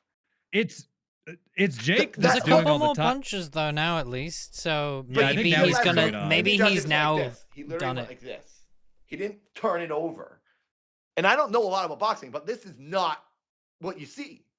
He seems a bit more paceful now, so I'm wondering if Joshua's like, right, I've done the couple of rounds, so people have got money to see something. Now I'm going. That punch right there. The ones where he's making contact, he's not making full contact. He's pulling his punches. He's touching him a little bit. He could have literally just hurt him with that one punch that made contact, but he didn't punch through. You're trained to punch through the person. He's not doing that. It's so obvious. And this is a world-class boxer too, so. Yeah.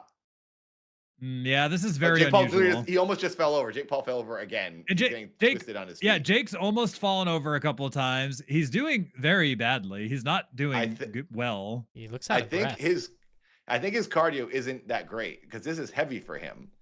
Well, he's fat. Yeah. He's like not doing very. He's like out. He's at his heaviest, so he's like can't really like keep up. He just keeps Jake tying Paul him got up. Anthony Joshua with a jab there. He got him in the head with one jab, but now they're just tied up. And now they're trying to uppercut each other. This is my ref. This is my ref, I think. No, it's not. Nice. That's not my ref from Kurtikosh. This guy is a Kurtikosh ref, but I don't think he was my ref. I remember my ref from 2. I can't remember who was my ref in 1. Oh, no, it was a white guy, I think. Nothing's happening. Jake Paul's he's going in the pocket. Okay, that one could have hurt him. That was one hook Anthony Joshua just threw that could have hurt him, but it just missed. Now they're just throwing single blows, trying to knock each other out, it seems. Yeah. This is like just a slop fest. This is not how he fights. I mean, I don't think he's really trying. I think he's trying to look exhausted for Jake Paul's benefit to make it like, oh, I'm tired too. Yeah. I mean, but This that's is his like whole. nothing. I'm sure he just took a big payday. This is just not even 9 minutes so far of boxing, and like, I train more than this for just my sparring. This is 8 rounds for this dude is literally nothing. He won't be tired by the end of this. So he shouldn't see all these fake jabs he's doing from a distance. I think that's just to up his punch count. So on paper, it looks like he threw a lot of punches. That's a real fight, you guys. Look how many punches were thrown. I don't know if those count though. I don't think count only the ones with intention. I am very curious to see what the commentary people like what people say about this after. Nothing has happened so far. Nope. Yeah, it's just like pretty Mike bad. Tyson.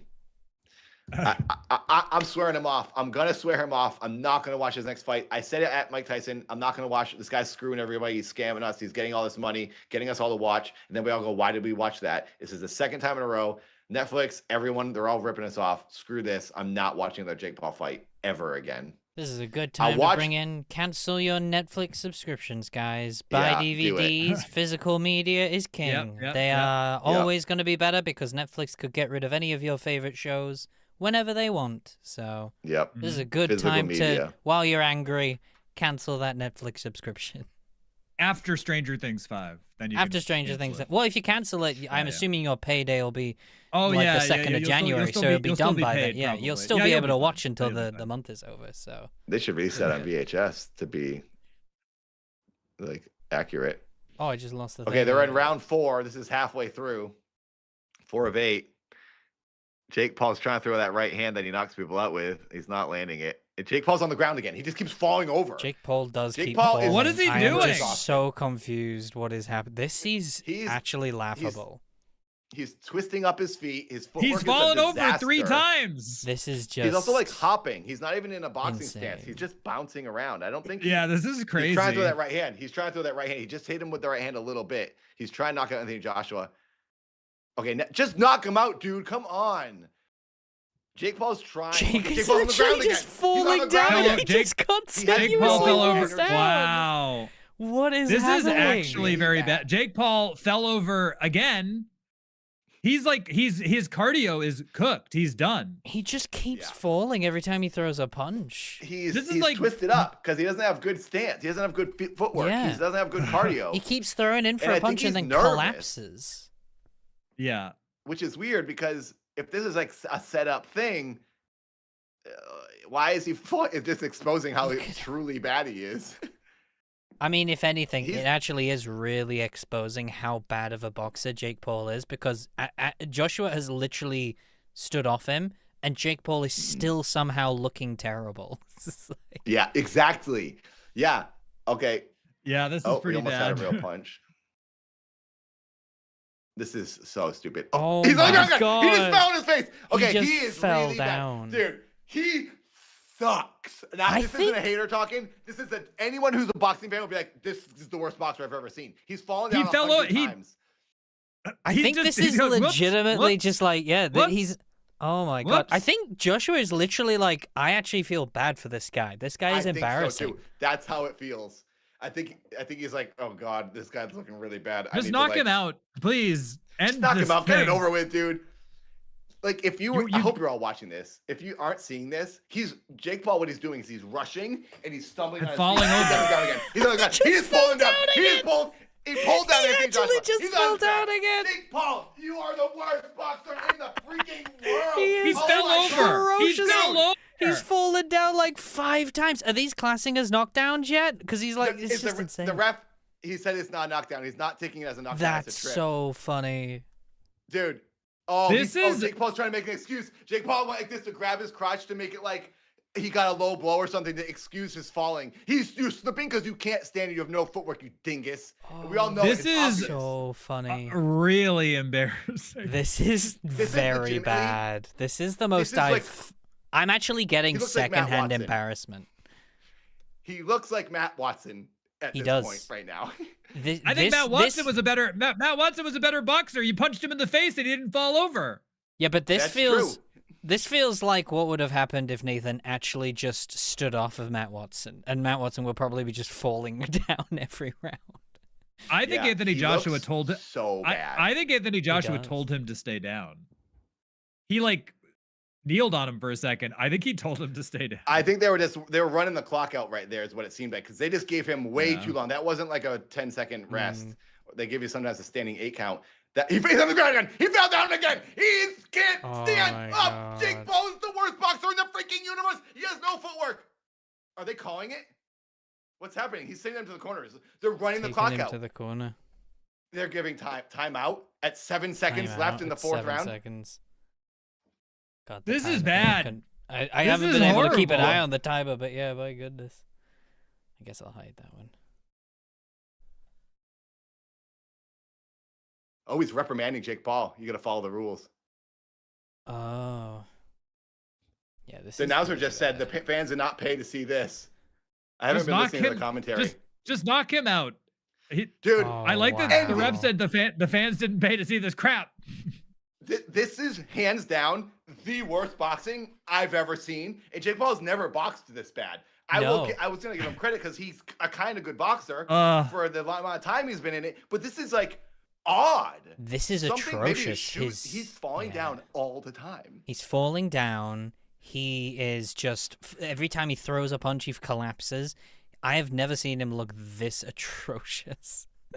And the worst thing is Anthony Joshua is just watching him. Yeah, did you see it? Did you see his face? I'm defeating himself.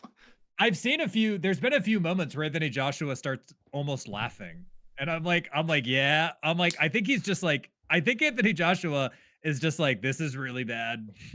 I think this is going to be the feedback is going to be everyone's going to rip on Jake Paul for this because he's ruining himself. This is wow. Well, they're hugging again instantly. Jake Paul has no energy. It's so obvious. I can't wait till people break this down. He can't do it. Just knock him out, dude. Knock him out, Anthony. Please do us a favor. Do us a freaking favor. This is the 5th round. Did you guys vote in the poll? It's in the 5th round. But I will say this is unfair. Everyone said round 3 in the poll that is when it would end. 2nd place is round 4 or more. Well, oh my God! Jake Paul almost got knocked out. Jake Paul almost got knocked out. The ropes. He was saved by the ropes. Yeah, he's like actually hitting him now. Oh, he's down there. The ropes and came back. He's taking a knee. Oh my God! He's trying to play it off. Anthony Joshua feels bad. You can tell. Oh my God! Kill him! Kill him! Yeah, he's like actually hitting him now. His legs yeah, are he's gone. actually like, right, we need to end this now. End it, dude. Knock him freaking out. He knows he's going to die. There's no way they can kill 2 minutes. There's no way they can kill 2 minutes right now. Knock him out, Anthony freaking Joshua. And it seemed like he wasn't even really trying for that uppercut. He's like, oops, I got him. Crap, I didn't mean to get you, dude. Sorry. Jake Paul's doing this. Jake Paul's throwing windmills. Holy crap, you guys. Yeah, he's just... He has no energy. Look at him. He can barely throw a jab. Look at him. He is gassed. His hands are down. Also, your hands are always supposed to be here. You should have the cardio and the energy to hold your hands up throughout the whole fight. Jake Paul's at his waist. Yeah, Jake is I think Jake's get it, one hit. it's- Yeah, Jake's one hit away from going down. Oh, dude, he's teetering. Jake Paul is about to collapse. He's on the ground again. He's on the ground. Jake Paul is looking like a jackass, and I'm happy because the world sees he's actually not good. They're giving him a 8 count. They're giving him an 8 count. Oh, he's back up at 8. Okay. I really just want to see a very. I'm not a boxing expert. I just want to see a very clean hit and just have him go down. I still don't think Anthony Joshua's even really trying. I genuinely I don't think he's. I think he's just watching. I think Anthony Joshua is giving like 60% of what he can normally do. He's just like, yeah, all right. Oh, we got Jake him Paul's there. down. He's down. Jake Paul's down. He just hit him, and Jake Paul's down. Yeah, baby. They're gonna call it. They're gonna call it. Jake is getting another 8 count. Oh! It seems like Anthony Joshua's trying to not kill him, but he's accidentally killing him. He's like, I'm not even trying, dude. I'm sorry. I mean, but it wouldn't this is what happens when he's facing a giant world-class boxer. So even if he's lightly touching him up, Jake Paul's throwing one punches. So Jake Paul's now at the point, I understand his hands are down. He's super gassed. It happens. Even I do it. It's hard not to. His hands are down, and he's going like this. He's throwing one jab because that's all he's got in him. Oh, he almost got rocked. He just got an uppercut. Holy crap. He's definitely carrying. He's purposely not punching him. He's waiting. Yeah, for sure. He could end it. Literally, he's just looking at me, staring at him. He's not doing anything, not doing anything, not doing anything. Still not You doing can anything. see that Anthony Joshua keeps. He's like, come well, on, you can dude, see that he's. play along. You can see that he's smiling at him. He's like, all right. Yeah. He's like. Oh, he's still not. Even that little combo he threw was like literally effortless. He keeps laughing. Anthony Joshua keeps laughing at him. He's just like, this is pathetic. Jake Paul looks horrible. I will say this is 1 billion%. Jake Paul paid this man a lot of money to carry him through this fight. 100%. And I he's think like, he felt bad for these times he's almost killed him. Right. He's like, I will pay you $1 billion or whatever he's paying him. I think he's paying him extra. Yeah. He's like, don't knock me out right away. Just let me last a long time and just carry me through, and I will make sure you make a lot of money. Jake Paul's acting like he just twisted his ankle or something. Look at, oh my God, this is an embarrassment. I hope the world rips him apart for this. It's not going the way I don't think he thought it was going to go, and it's not going the way we thought it was going to go, because I think there is something up with this. There is some sort of foul play going on with Anthony Joshua playing nice.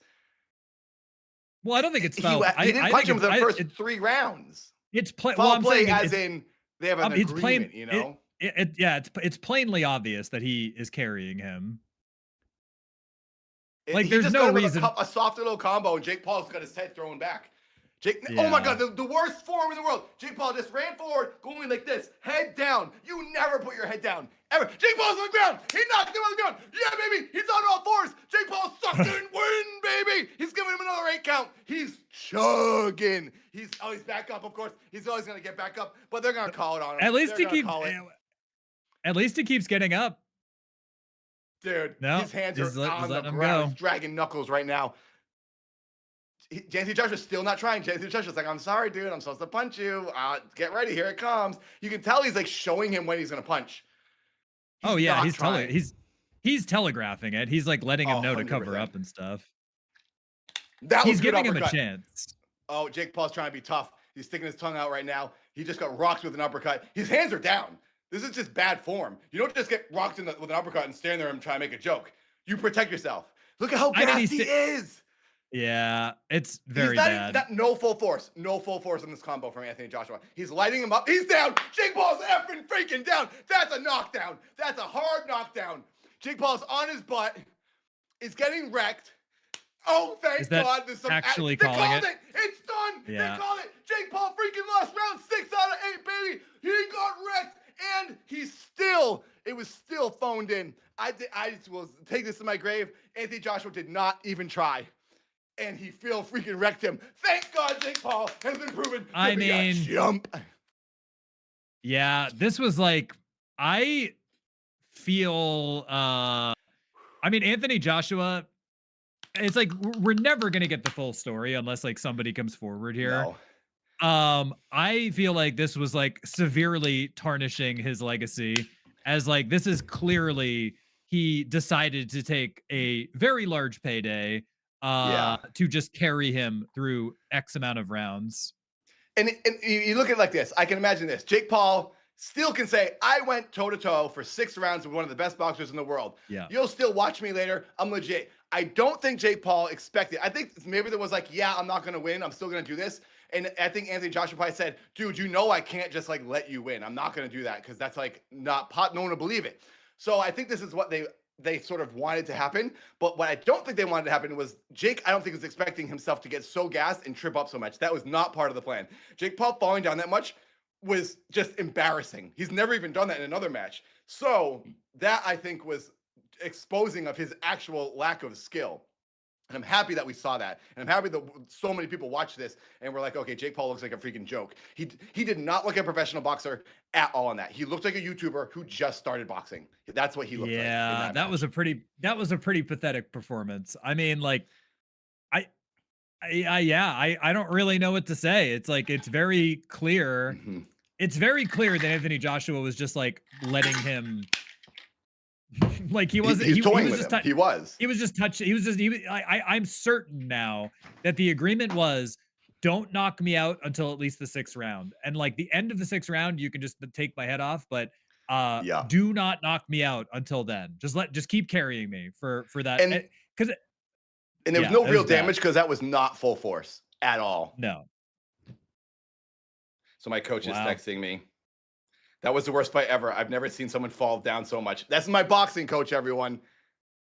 Yeah, that was very bad. Okay. That was so a I'm on my very stream, yelling and screaming over here. Oh my God, he has the worst footwork ever. And I'm not trying to be some expert, but like, holy crap, I've never seen even Jake Paul. I've never seen someone look so bad in a boxing match. That looks like a YouTuber who's never boxed trying to fight a real boxer. And I really, did you also agree that Anthony Joshua was like not giving it his all and he was like phoning it in and just like telegraphing and he wasn't even trying to hurt him, it seemed, and he accidentally won. It's what it looked like. That's a voice message to my coach, everyone. Sorry. Yeah. Katie, Anthony Joshua won, Jake Paul lost. We can all rejoice. I think it was I think it was predetermined. I think that Anthony Joshua always knew he was going to win. That was like always the outcome. But I definitely think. Oh, do you see that hit? That replay? That was the one that ended it was a real hard punch right to the face. I think that was a genuine, like, I can't get up anymore. Sorry, I didn't mean to cut you off. That replay was I was going to say, insane. I think that they had an agreement that Jake Paul, like, I think it was, you have to let me last X amount of rounds and then you can knock me out. Yeah. Here, all right. So I want to listen to these interviews when they do this in a second. So we'll probably be quiet for a second, everybody, and then we can just repeat what we're hearing. And I hope you all just have it open.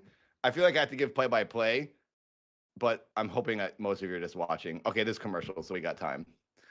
Wow. So Tom, what would you rate Jake Paul's ability in that match? I mean, like, not to just credit the Creator Clash people, but he looked no better than a Creator Clash boxer. Yeah, a first timer. He genuinely looked like someone who just learned boxing 6 months ago. Like, that was like, and like, I'm not saying that to be like a negative thing. I'm like, that looks like somebody who just started taking boxing lessons and they started 6 months ago and now they're in a pay-per-view. And you're nervous and you're just tripping up and you're slipping. And I mean, there is ways to slip in the ring because there's sweat on the ground. You're moving too fast and sparring is low key because it's not the real thing. The lights, the crowd. He looked like someone who's never been in front of a crowd. And he was freaking out, which is weird because he's done so many of these events and he's done pretty well in the matches. Even the Tommy Fury fight where he lost his first loss against an actual boxer who wasn't even a great boxer, that one he looked way better in than this. This was like weird. He's gonna say I had an off night, but whatever. I hope this kills the Jake Paul train and people lose interest because I genuinely have lost interest. I got what I wanted finally, and I don't care to support him anymore. I just want to see him go away. Yeah, that was really beef weird. In the ring, Logan Paul is starting beef with somebody or something in the ring. There's some drama happening at the moment. Yelling at somebody, trying to make it like a wrestling angle. Probably. Yeah, he's laughing. I think it was like supposed to be like a wrestling thing. He's like causing a quote unquote beef. Okay, here we go. Here's the result. Let's listen.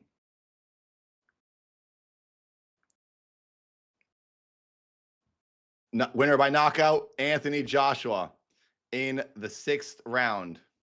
I wondered if it was TKO or it was KO because he didn't stand up, so it was the actual KO. Oh, and now he's raising Jake's hand. He's like, "Yay, we both he's did trying to be the it! nice Yay!" guy. I mean, it's also like, I think that this is also Jake being like, "Make me look good, make me look good." Winner by KO in the 6th round. So I bet you a lot of people who made bets for that round won a lot of money. I think this was super rigged. I think this was like Las Vegas. People bet on it. I think Yeah. people bet against Jake. I think that Jake paid him. Okay, here, I want to hear this interview. Ariel Helwani is interviewing. He said, how would you describe that fight? He's going to be nice. First of all, love to the crowd. That's what they always say.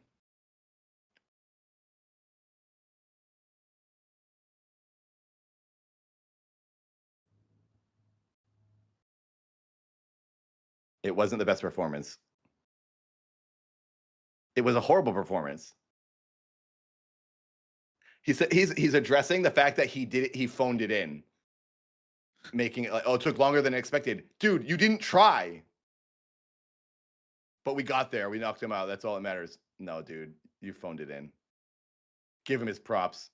They're trying to build up Jake Paul because the boxing industry is like, oh, we need to make money off of this guy. So like, let's support him. Come on, don't bury our client. Don't bury our moneymaker.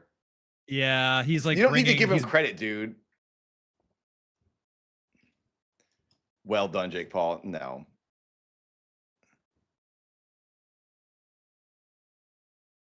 So he's blaming his inactivity in that match on shaking off the cobwebs. Yeah. I mean, he's been training. It's not like he just hopped out of his car and started boxing. Yeah, I know. Now he's calling out Tyson Fury, I think. Is that what he said? I believe so, yeah. I mean, this whole thing is just hyping up his next fight. I think it was Tyson. It was. This is just a promo for his next fight. But I think that like what Jamie was saying he just asked earlier, a good question. Wait, he said, why didn't you put him away earlier?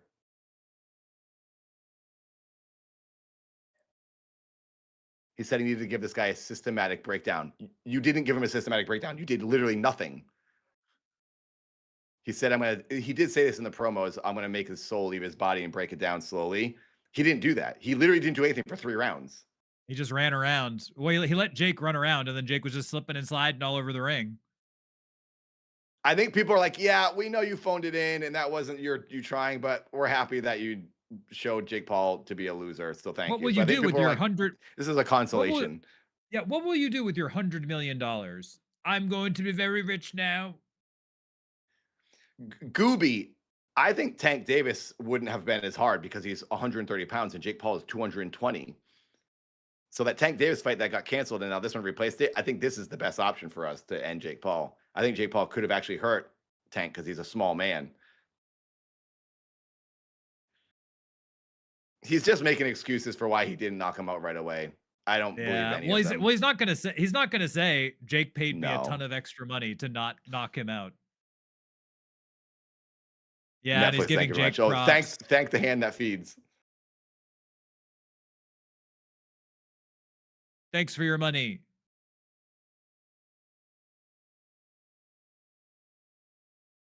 I mean, it's going to bring eyes to boxing on Netflix. This whole thing is like, watch all the next fights. Boxing on Netflix, everybody. All these Jake Paul matches, even though they're freak shows, they're just commercials for the fact that boxing is live on Netflix now. So don't forget to come here for more boxing matches. Netflix just wants these commercials, basically. That's all it is.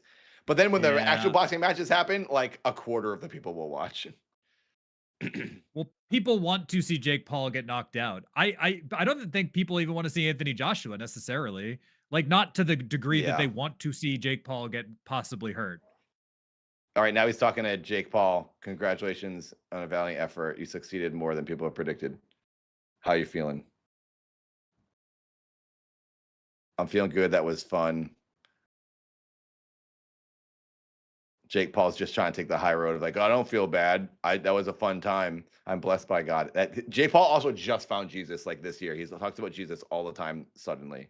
Yeah, well, he's a conservative Republican Jesus man now. Yeah, he never did that before. You appear to be in good spirits. This is just him saving face so he can then get more people to watch his next fight. Fight Tyson Fury, Tony, what's his name? Tommy Fury again. He'll lose again. He won't fight. He thinks his jaw's broken. It could be. That fight was very bad. It was horrible. Is my takeaway. It was genuinely horrible. So that's another thing. He says he's going to come back and get a world championship belt. He genuinely thinks he can become world champion boxer. That was the worst fighting in the world. There's no way you can go from that to world champion. It's like, that's like, yeah. He is delusional. I think he really is delusional. Like, genuinely. Not even an Have you insult. ever That's seen, just true. Did you ever see that fight of like, it was a rigged fight. It was like a rich businessman who had like muscle implants that did like a kickboxing match. Yeah. And the guy that was just, I saw that. Yeah. It was so weird. That's what Jake Paul is. He's the muscle implant guy that is just and he was a rich business guy that paid the other guy to let him beat him up for a while. That's what Jake Paul is. So Jake Paul's saying he's going to take a break. He's going to try to rebrand himself and then do another dumb match next year that I will not watch because I got what I wanted. I'm done with him. Goodbye. Screw Jake Paul. I'm happy he lost. And we now know he's been faking it this whole time.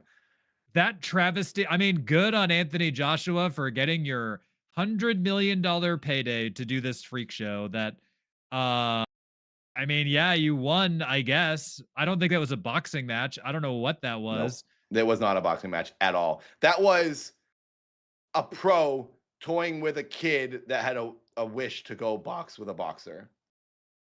That's what it was. Jake Paul is I'm curious to see if there's going to be any like YouTubers like break down his performances 100%. like over time and like his bravado, but like this is like he's like P.T. Barnum. He's like Greatest Showman, where he's like putting on this 100%. Big spectacle. That's all he's doing, and he's promising something, and it's like it's like a magician. It's like, don't look at this hand, don't look at this hand. It's all just like spectacle, and there's no substance. Dude, he just got rocked. It was the right hand that's showing the replay. Dude, he's getting wrecked, and this is like, I would say this is probably 20% of Anthony Joshua's skill. I mean, that was a real punch at the end there. And then Jake Paul's on the ground going, wow. But I think that real punch, I do 100% think that Jake said, because this was the end of the 6th round, right? I now feel like Jake Paul said, you can put me away at the end of the 6th round. You have to carry me until then. Yeah, I think so. And so, oh, sorry, I continue. I was going to say that seemed like a real punch. That even surprised Jake.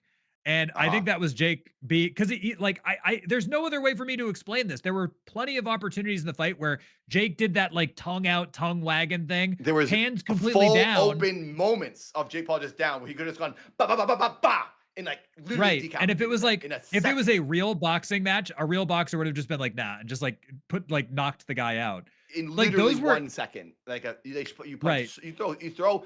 Good fighters throw about 3 punches or 4 punches every second. Like and also like I've never seen that like this the arm pumping the whole time. I was like, what are you doing? It's just fake jabs. Well, that is where they call it. You're getting your range. You're like seeing where their face is, and it's like, okay, now you know it's here, and then you punch through that range with the other hand.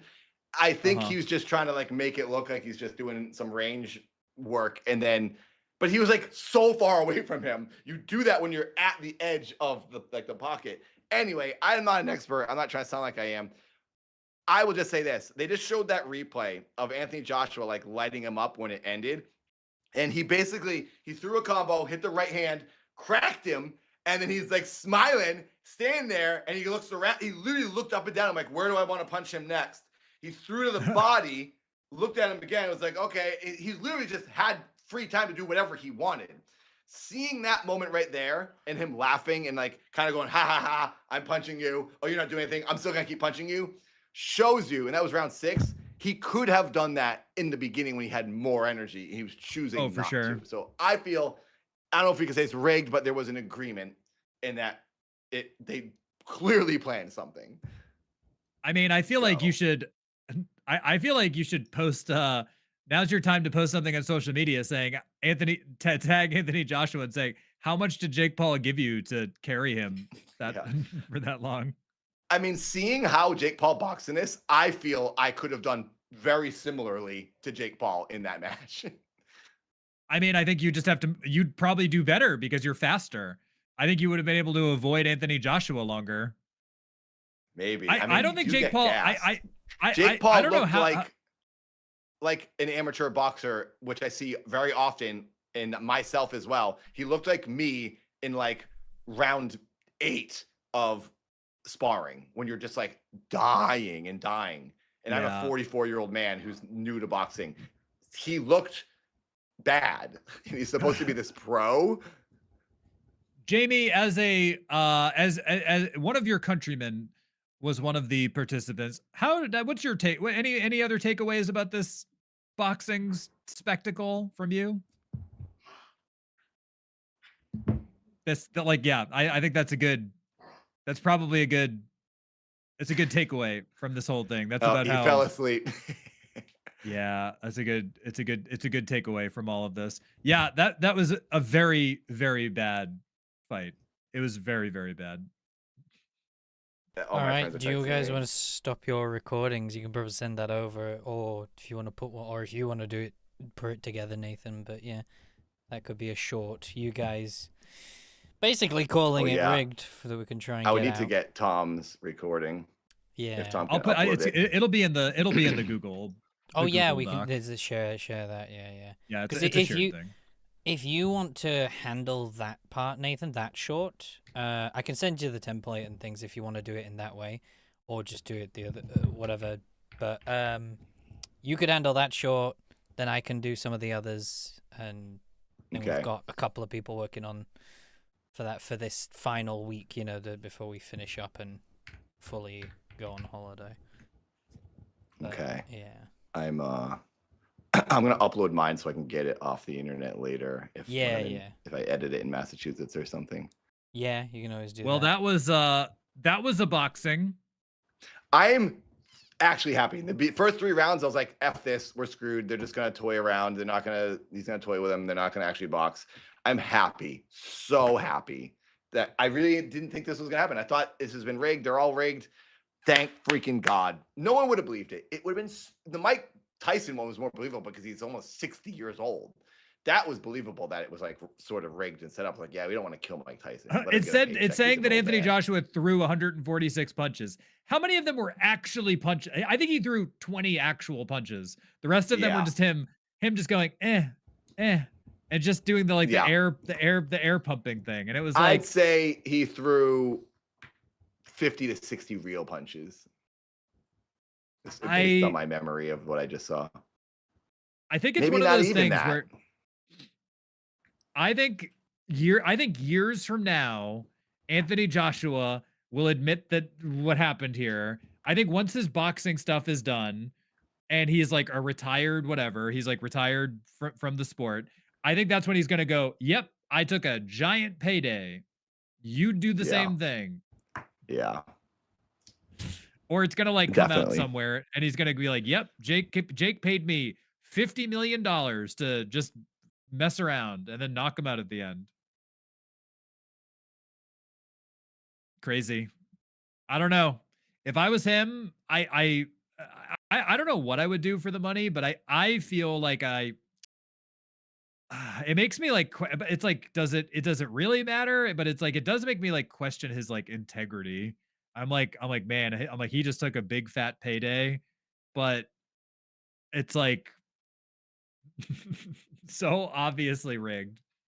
Yeah, it was pretty bad. I don't really know where it's. I mean, he knocked out Jake Paul there, but yeah, I think. Wait, did you guys just hear me rambling to myself? No. No. Okay, I tried to mute it. I was sending a message to my friend about the match. Okay, good. I hope I wasn't talking over you. But no, it was a strange one. I think I do think it does harm Joshua in a way, but I also do think that as time will pass on, this will be just seen as more of a charity event. I think it's like the George Foreman thing, when he got was it all his critics or something? He just got into the ring and started punching them. No, he got a bunch of You got a bunch of people to just hop into the ring, and he just started punching them and knocking them out.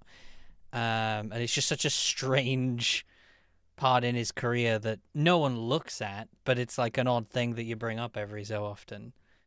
And maybe that'll be Anthony Joshua. I think like 10 years down the line, you'll probably ask, "Oh, did you see the?"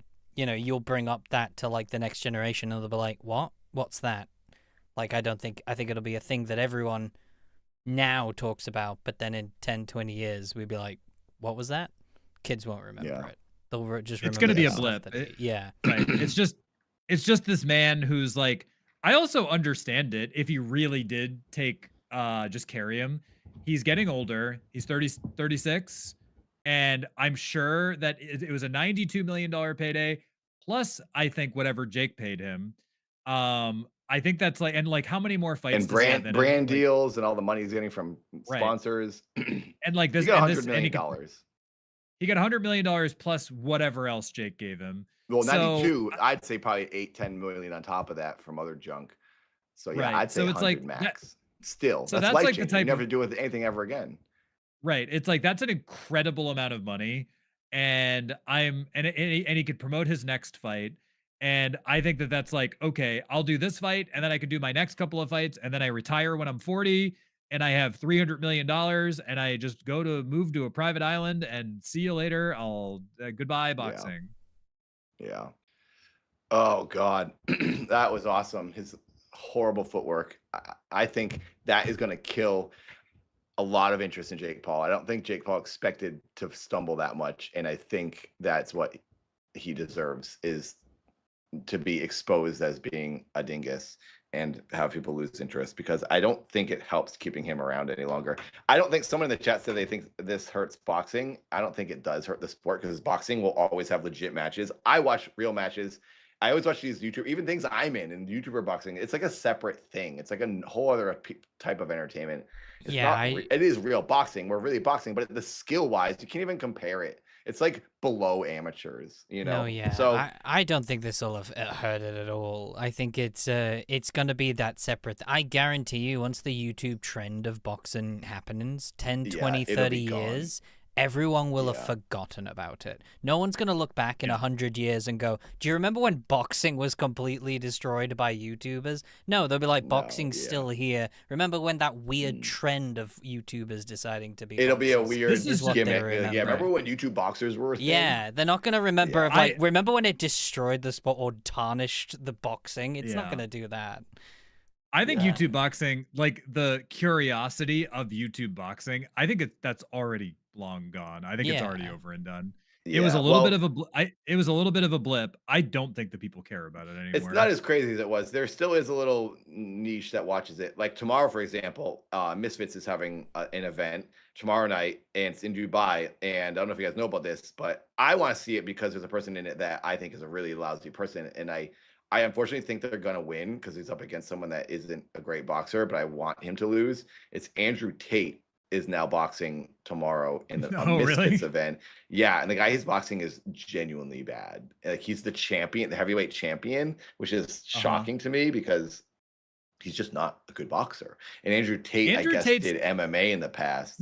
No, Andrew Tate was a legit I looked into him at one point. Yeah, before he became a sexist, misogynistic scumbag. Before he became the certified, what is he, certified G? Is that what he calls himself? Or whatever he calls himself. Top G. He was an actual kickboxer with like a legitimate record. I think he actually can fight. But yeah, I'm sure it doesn't make him a good dude. I think Andrew Tate's an idiot. However, I do think that he was a legitimate fighter, and he's in good shape. Yeah, I saw a clip on YouTube today of the two of the guys, and yeah, he's in good shape. He's 39. The other guy's like 20 something. This guy he's fighting, Chase Damore, his very first Misfits match, which was like a year or 2 years ago. It no joke, was comedic. It was like a cartoon. I'm not making fun of him. I'm not exaggerating. He's their champion. He's their champion. His first bunch of matches. This is what he's doing. He's a bigger guy, so he gets tired fast. He goes like this. I'm not kidding you. He looks like, you have to watch it. Look at Chase Damore's first boxing match. and you will And see. he's somehow the champion of It's this organization. insane. And he's the heavyweight champion now in Misfits, which is who I'm going to be boxing with next year. Is There he are some good at This is all? the whole Like, has KSI he, thing. KSI is has he runs this whole thing. He's actually been able to knock people out with this So wild apparently he's style? the champion now. I guess I haven't seen his recent matches, but all I remember is his first two where it was like, what the heck? Why is this guy even in the ring? It was like, even the Creator Clash people were better than that, like way better. All the Creator Clash fighters for the first time were better than this guy. It was freakishly bad how bad this guy was. Like, it seemed like he was doing a sketch in the ring. He's fighting, what's his name? Andrew Tate tomorrow. So it's probably going to lose, and it's going to put Andrew Tate, raise his profile and give him, more attention he doesn't deserve. But my point is, it is happening tomorrow. Misfits is still a boxing thing. So I think the YouTube boxing is sort of, not as popular, but it is still a thing for sure. There's a big industry. The Zone puts on all those matches. So there's an audience for it, but I'm sure it will fade over time, AutoZone puts on those? The AutoZone plays them. The AutoZone? Pizzone? Pizza Hut Pizzones? Do you remember Pizzones? That sounds good. I don't. What? A Pizzone? Would you never had a Pizzone? A Pizzone is like it was a personal calzone. It's like a little calzone. Oh, was that a real name? It was called Pizzone. Yeah, there was a Pizzone. I never heard of it. You're not living. I guess not. Well, everybody, we have now reached the point in the evening where we're going to take another break, and when we come back, we're going to do some gaming. Nathan needs to download Gary's mod. 2.5 hours left, everybody. Thank you we had a couple members tonight. We had some super chats, and we had a couple of Ko-Fi donations. If you would like to support the show, we might end up doing another one after Nathan is back. I do like these marathon streams. They're fun. Yeah, they are fun. If you'd like to support the show to make sure we can keep doing things into the future, please consider becoming a member or doing a super chat or doing a Ko-Fi. It lets us keep doing the things that we're doing uninterrupted. Yep. Help us continue doing odd boys things. Thank you, everyone. Thank you very, very much. How many likes does this stream have? I haven't looked. Oh, yeah. 78. Maybe we can get up to 100. Let's hit 100. If you haven't liked, please like the stream. Are we going to play some more Inside of Mind videos, Jamie? Yes, we'll go. I'm just lining a couple of them up now, just so there's some new ones playing for when people go. I mean, we're not going to go for very long. We'll just, just a short we break. could. You want to go for like 10, 15 minutes? And then just 10, 15 minutes. I'm also going to message. Gary's mod supports extra people. I was going to message. I know that Nick and Piper play it sometimes. So just to get some more people in, so there's more people to shoot at things. I was going to send a message out there into the ether to see if anybody else wants to jump on Gary's mod. I think Eshin, who might be in the chat, also plays Gary's mod. So maybe we could get some other people in there. Play some games. I was going to say something, and I don't remember what it is now. I don't know. All right. Well, see you guys in 15 minutes. Thanks for being here. My brain just erased. You're slipping up in the ring. I'm getting tired. Turning into Jake Paul. Yeah. I got punch drunk for watching that stupidity. All right. We'll be back in a few minutes. Thank you, everyone. See you soon. Last year, I made a video asking the question, is it possible to find a man using only a photograph of his face? And just before 2020 ended, you guys answered that question.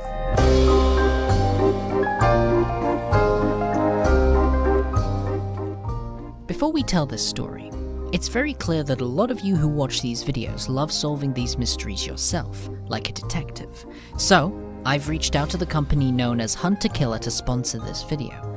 Hunter Killer is a subscription game that sends you a monthly box set to your address featuring realistic police reports, maps, letters, and even sends you to websites that help you uncover a fictional murder case. Since a lot of people are stuck at home right now, this is the perfect game to help kill some time and play with your friends online. Or, if you want, you can solve the whole thing yourself. The game is designed to play it however you want. Each case has 6 boxes which get shipped one at a time over the course of 6 months, but if you don't want to wait a month for the next package, you can instantly ship the next one at any time. I've had so much fun playing the latest story they've released, known as Curtain Call, which is about a New York theater discovering the dead body of actress Viola Vane, who went missing 80 years ago. If you go to hunterkiller.com/insidermind, you can get 20% off your first box by using the promo code InsiderMind. Again, make sure you use code InsiderMind for 20% off. I first heard about Perplexity from the YouTuber Austin McConnell. Within the video, he describes an elaborate scavenger hunt that took place in the UK. In April of 2005, a London-based game company by the name of Mind Candy began a long-term alternate reality game that mixed brain teasers and trading cards into a product unlike any other. Perplexity was the But what stood out to me was obviously the reason he made this video to begin with. A puzzle card that featured a photo of a man's face, Japanese text on the left translating to, "Find me." The only real information anyone gained since the beginning of the search? His name is Satoshi. Probably. This was made along with 255 other puzzle cards for Perplexity. All that could be solved were solved between 2006 to 2010. All but one, of course. The Find Me card. Otherwise known as a 1,000,000,000-to-1. The 1,000,000,000-to-1 card is, to me, the greatest hide-and-seek game that everyone has quit playing. So, dear viewer, I have a call to action for you. See this guy? Find him. Thousands of people over the course of many years have tried, believe me, and they've all given up. But why call it quits before the mystery is solved? It's a worldwide game of hide-and-seek. We've been counting for over a decade. Ready or not, Satoshi, here we come.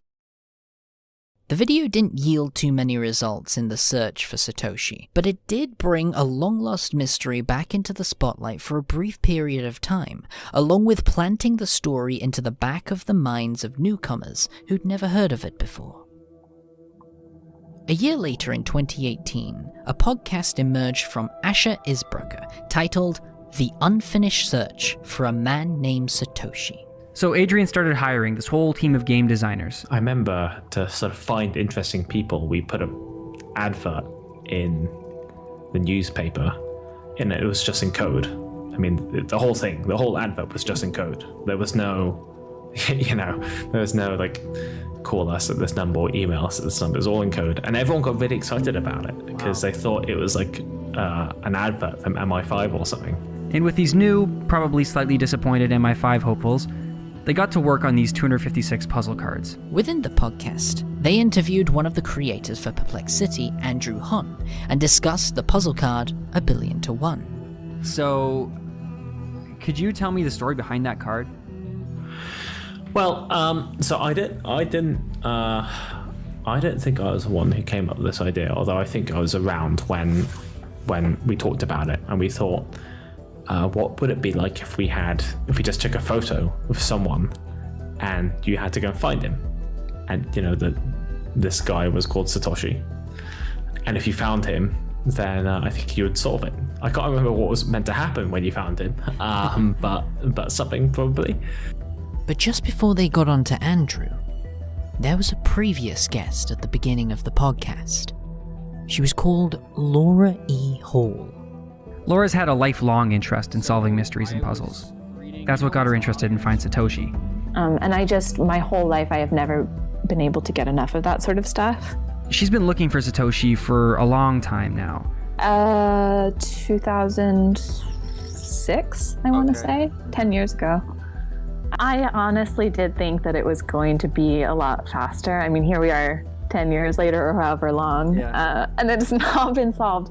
I was pretty confident at the time, though, that it was going to be possible. Because of course, I had all the time in the world as a student to sort of mess around with that stuff.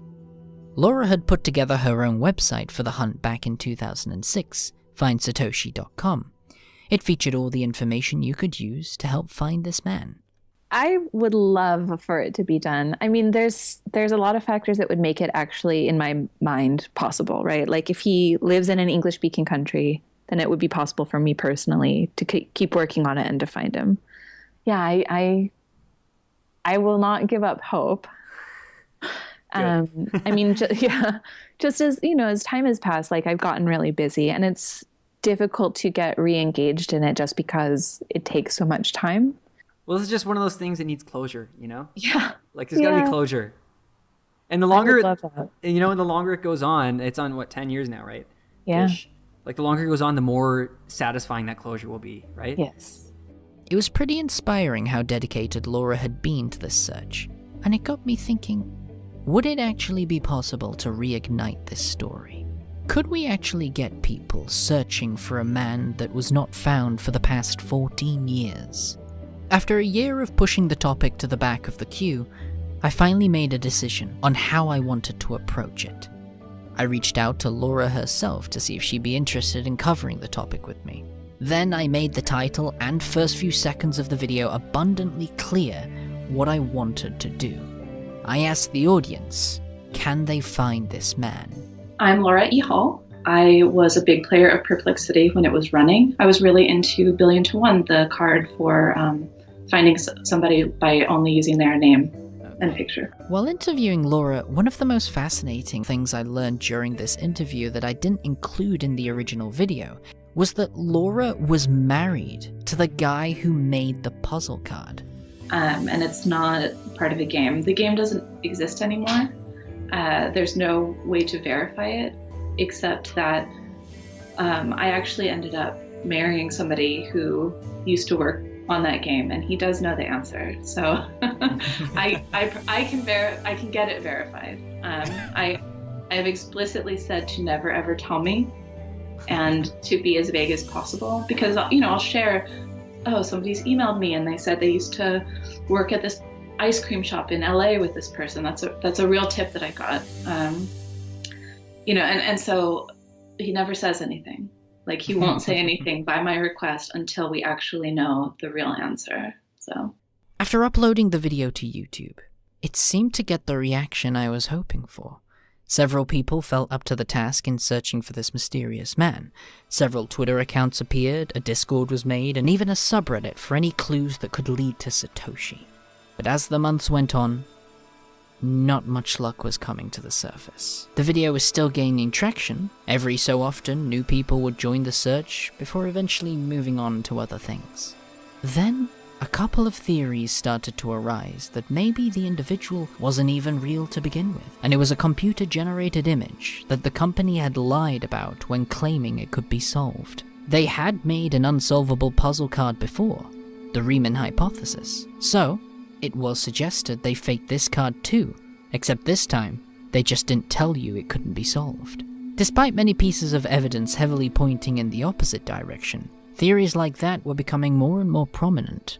That is, until a specific Reddit user decided to join the search. Yes, my name is Tom Lukas Seger. I'm from Hamburg, Germany. Most people in this story know me by my username Tommy, or I don't know how to pronounce it because I never had to say it out loud until now. And I'm a student, a design student, currently looking into artificial intelligence and design. So I think it was in the beginning of the Corona pandemic that I stumbled upon your video. And yes, it was really interesting to me that there are still some unresolved mysteries. And I also like the idea of this whole Perplexity card game. So you obviously discovered it at some point, but then you obviously, for quite a long period of time, you didn't actually look into it yourself, correct? Yeah. When was it where you decided to actually start investigating yourself? Yes, so I was at my parents' house for the holidays, or for Christmas Eve, the 24th of December. It's what we are celebrating here in Germany. And we talked about an interesting story. My sister sent out a message in a bottle in maybe 20 years ago. And on that day of her birthday, which is the 21st of December, she got a message back. And so we were in this mystery thing, things are happening, and the Satoshi thing popped up in my head again, and I told them about it, and I'm always telling interesting, funny, crazy stories, so I don't think they always pay 100% attention. After speaking with his family about the mystery, he searched it up to see if people were still looking for the man, and that's when he discovered the subreddit. After realizing the subreddit was still active, he decided to look into it himself. As I mentioned, I'm doing a research project on design and AI, and I'm looking into everything AI that is popping up at the moment.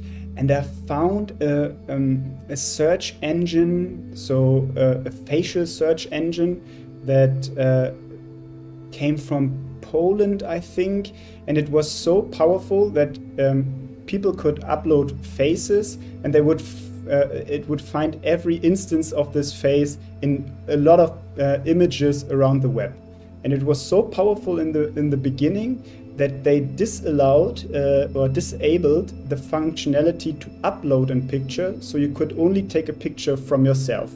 And I thought maybe I can give it a try with a Satoshi picture. I would print it out and hold it inside the camera and trick the system. But I didn't find this exact thing. So the next best thing was PIM eyes, because I just Googled facial recognition, reverse image search, something like this.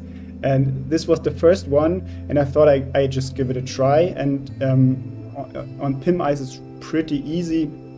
You just upload a picture and it shows you results, where it finds pictures that are similar to the face. So this is the main difference. It is not like Google image search, where you just put in the picture and it shows you where on the internet the same picture is found. It really scans the face and extracts the facial features and searches for those on the internet. So I did a quick test with my own face, and it found a lot of pictures of stuff I did online where my face was. So I thought, okay, it's working really similar to this Polish version that I found earlier. And yes, so I took the picture of Satoshi. In this version, you can just upload a picture, so you don't have to trick the machine. You just upload the picture. And I think there were the first 3 results were the exact same picture from around the web. And the 4th picture was the other picture that then cracked the case. According to Google Trends, PIM eyes started to gain popularity in 2020, and while it's still not as strong as the other software, it still did exactly what he wanted. So first up, I thought it's not him, so it's just a picture of a man, and there were also more results, but the further you go down, the more unprecise they get.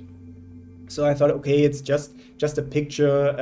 I'm gonna just zoom in and check out some things, because in the video that you did, Laura said that there are some things that are not changing in a face of a person.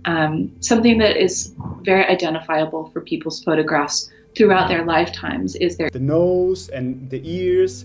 And so I looked closer, and the ears and the nose were really similar. So I thought, okay, maybe I can post it into the subreddit, because I just wanted to start a conversation there and help them. And so I uploaded it, and in the first version I wasn't really sure myself, so I just uploaded it to discuss it with the other people.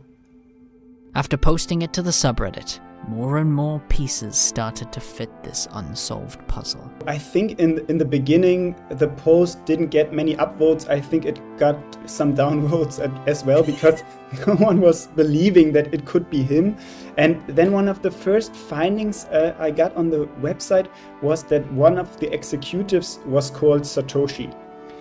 But as Laura mentions in her video, Satoshi is a really common name, and it could be anyone. So we don't have the connection between the picture and this name. It was just, there was a list of the executives, and he was one of them. Then some people looked into the website. I did also look into the website and found some more pictures.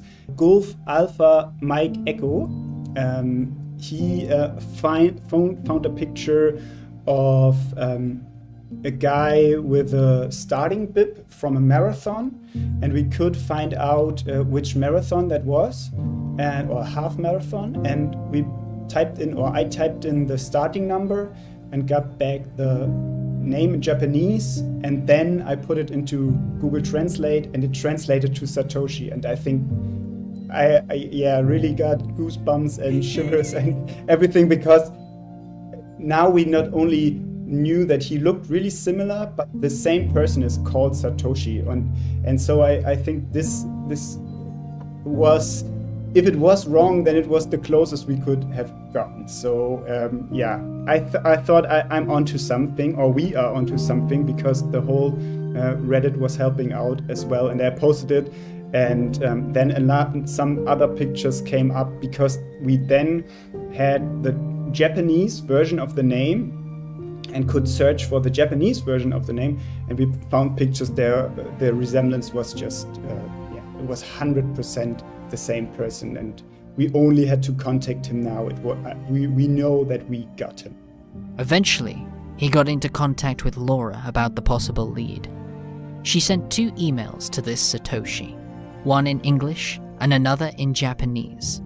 Eventually, they got a response confirming he was our Satoshi. After receiving the news, Laura posted to Twitter with Andrew Hong congratulating her, along with her husband Jay giving us some behind-the-scenes exclusives on what they had originally planned for the 1,000,000,000 card. He even told us that there was supposed to be a secret passphrase Satoshi would say to you had you found him in person.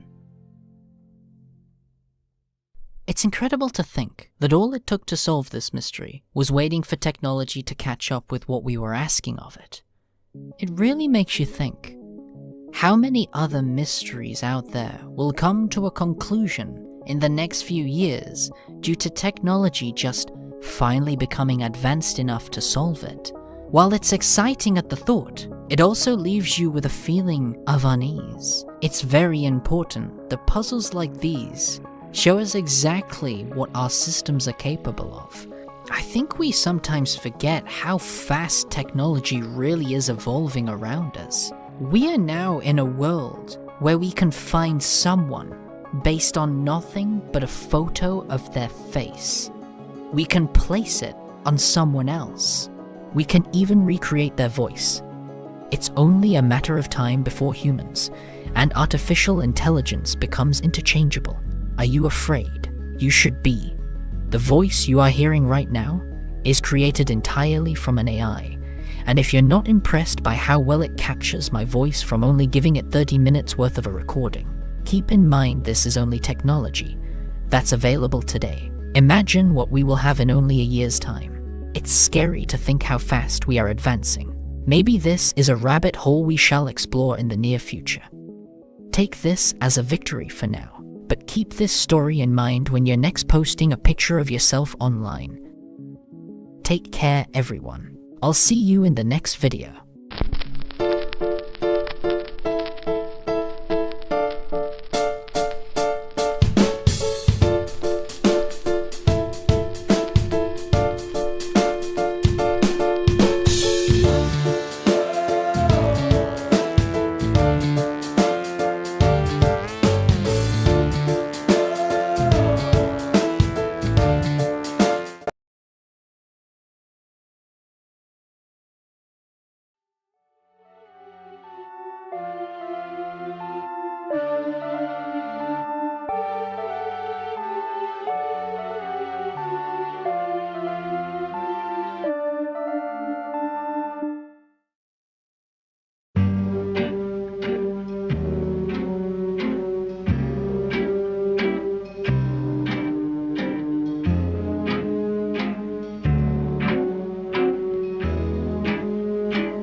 Hello, everybody. Welcome back to the Odd Boys Marathon. We need to do another one of these so that we can complete a full 24-hour cycle. Maybe once the holidays are over, we'll do another one of these.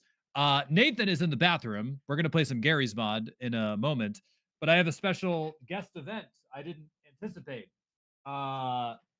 Nick and Piper were in town, and they dropped off a thing. I don't know what this is, but they said they wanted me to open it on camera. And I don't know what it is, but I thought we would all open it together. So it's very well wrapped.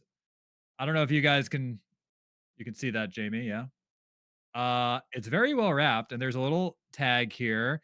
It looks like they 3D. This is actually very nice. They 3D printed gift tag. I've never seen this before, but they 3D printed.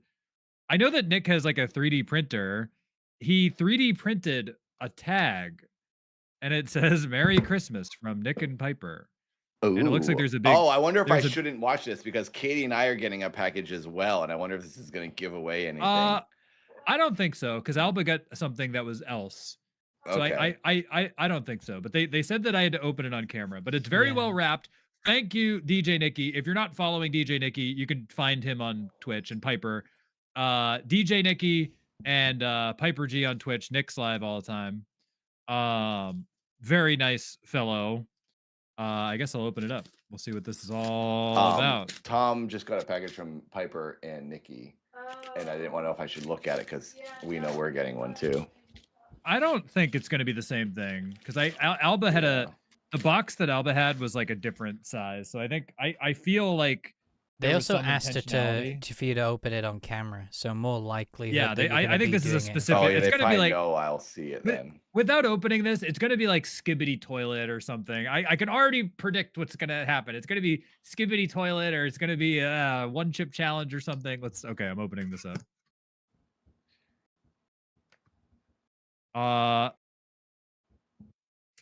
There's a printed receipt tag.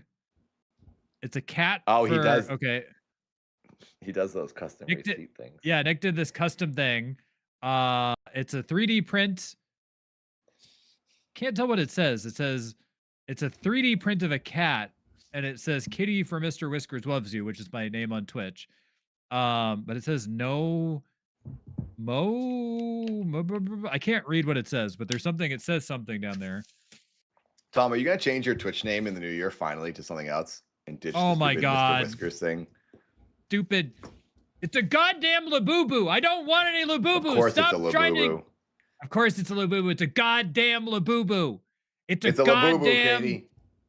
It's a goddamn Labubu. It's a goddamn Labubu. I know.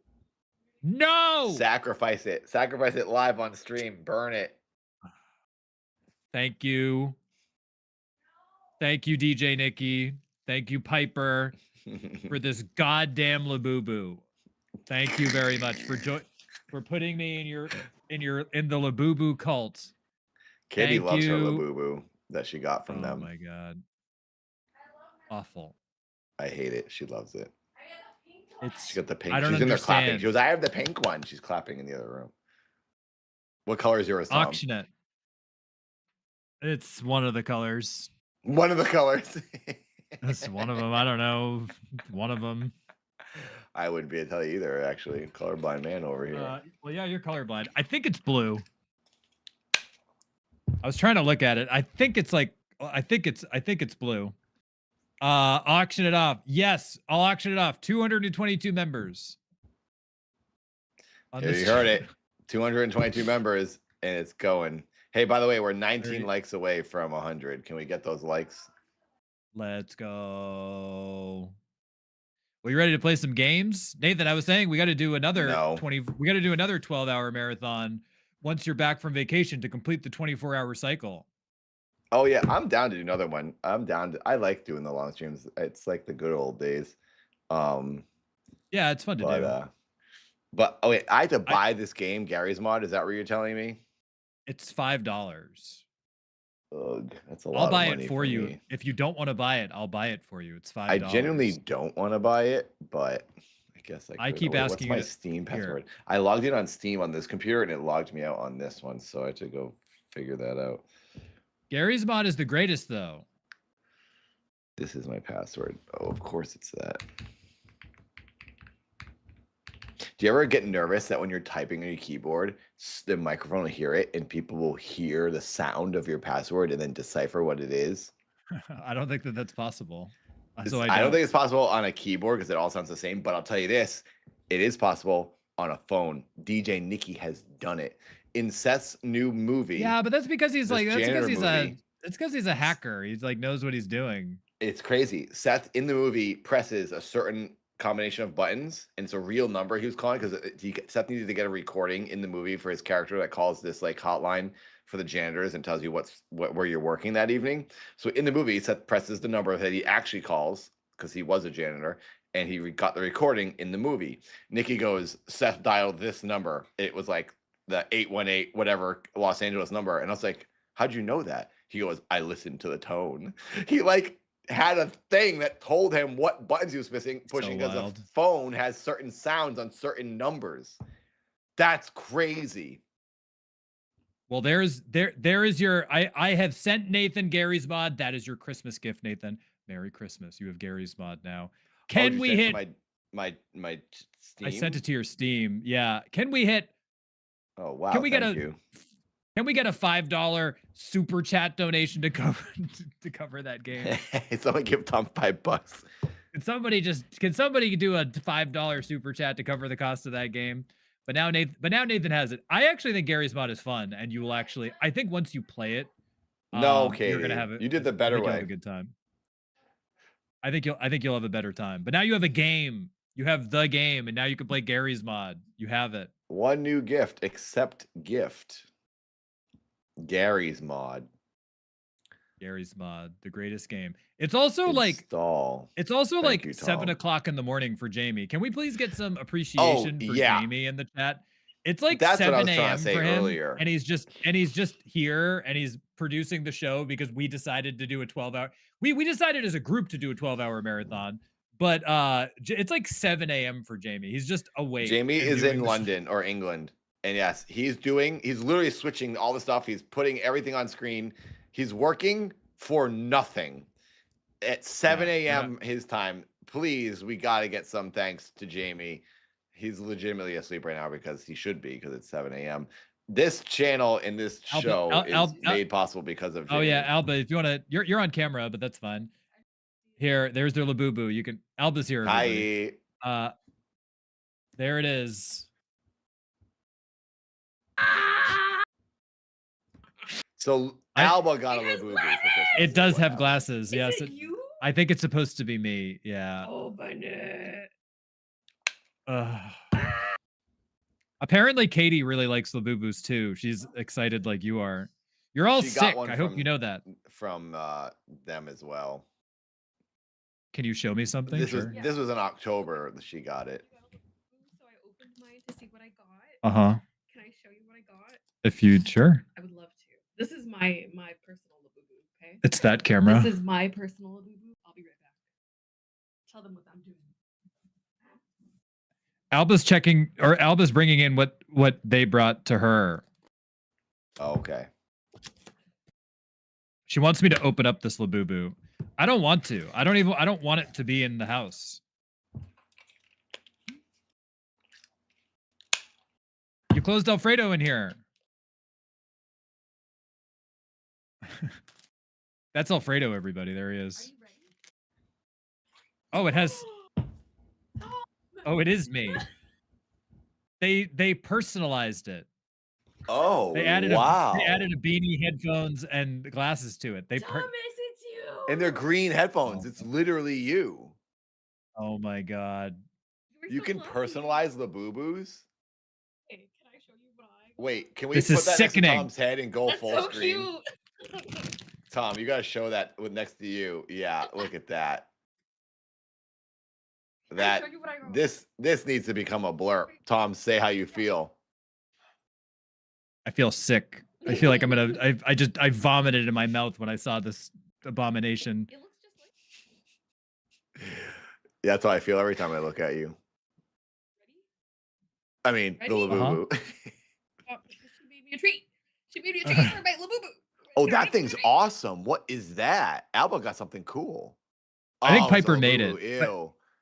Piper made like a Piper made Oh, I like like that. Piper's That's thing. Katie, you should see this. Okay, wait. Are you here? Are you watching? Do My you see the Animal knit thing? Crossing purse. oh Piper made these. Piper like crochets and stuff. Oh, she Piper made the this bag that she was wearing too?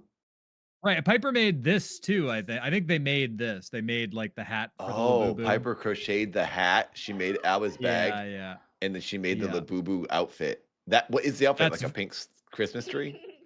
It's like a Christmas tree Labubu. That's very nice of Piper and Nick. Thank you very much, guys. Okay, That's now it's a very lot nice. cooler than just a Labubu. That's actually cool. I assume That's impressive. Wow.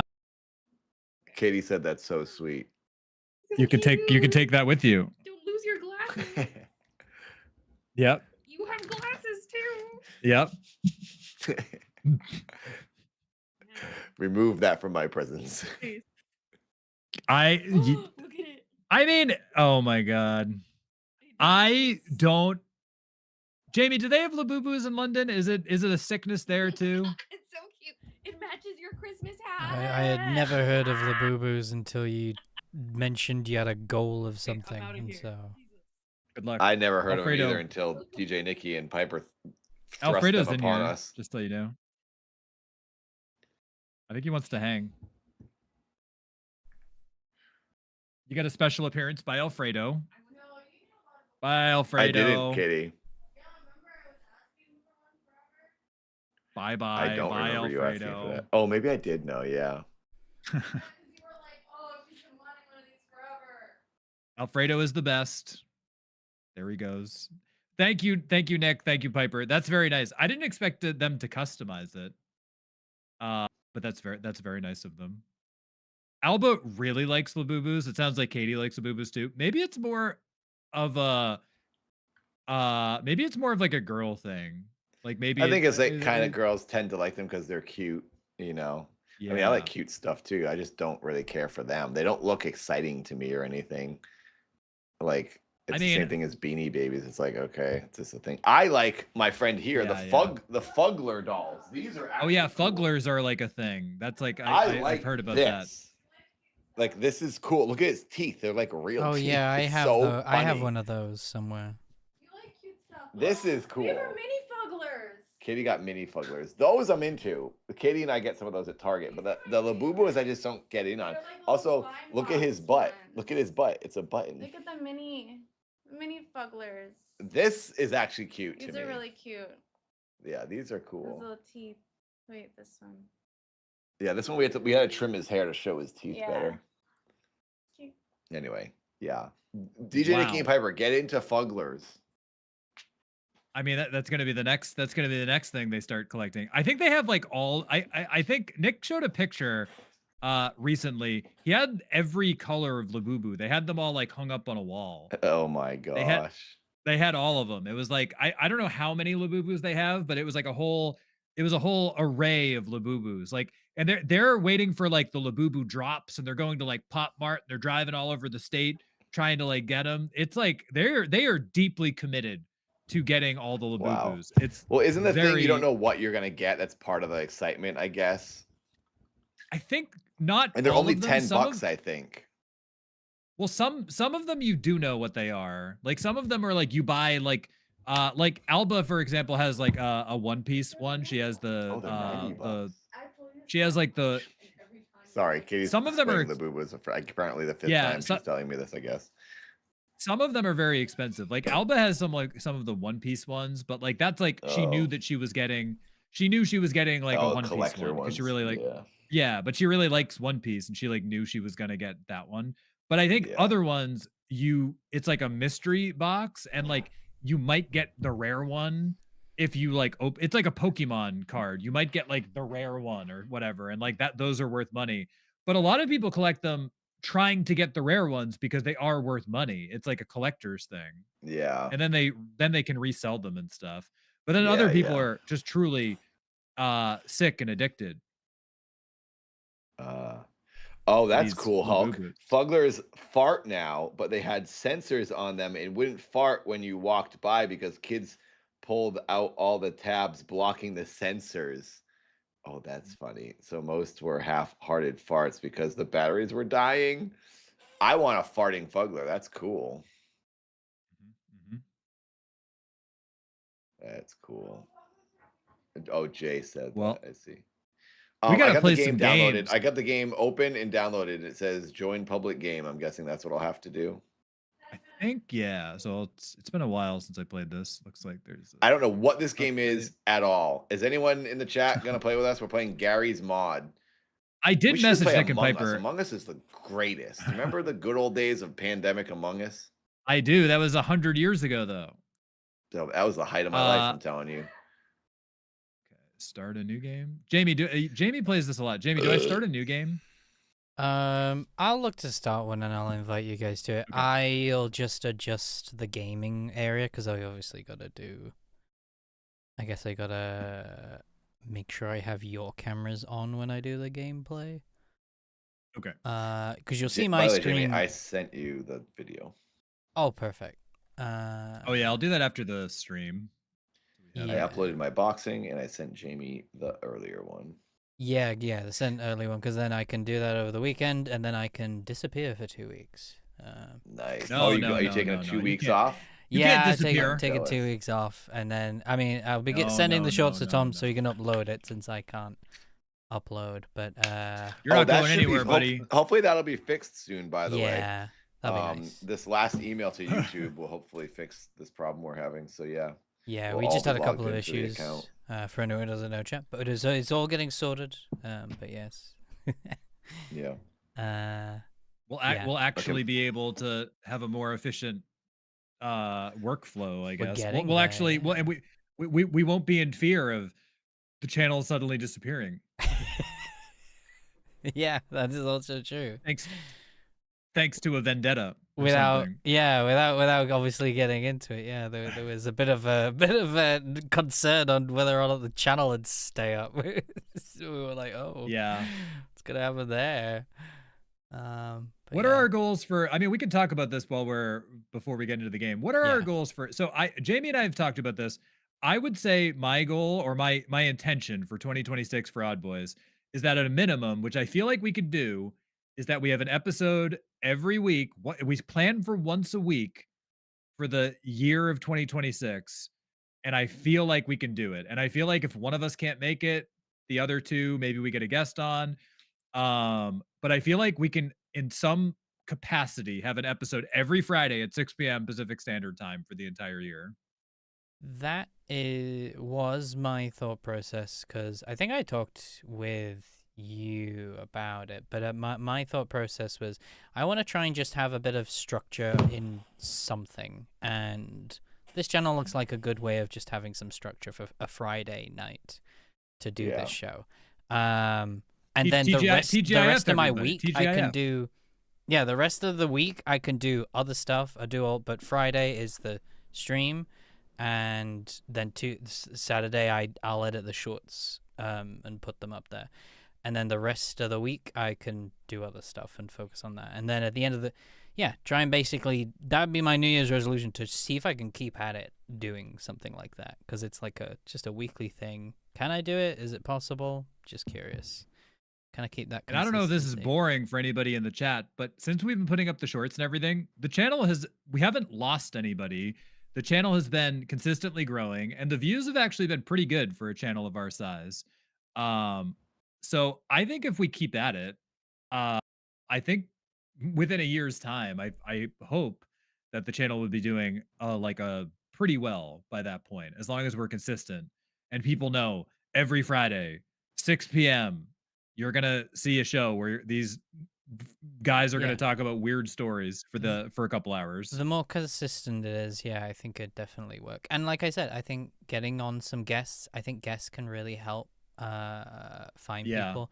James, super cool to have somebody. The AVGN is a huge channel, and That's awesome. I think we'll get some clips out of it. Nick Nocturne, Nightmind Yeah. was on the channel. I feel like we'll be able to get with some pretty good guests. I feel like the channel will continue to grow. Yeah, these James shorts will hopefully do pretty well.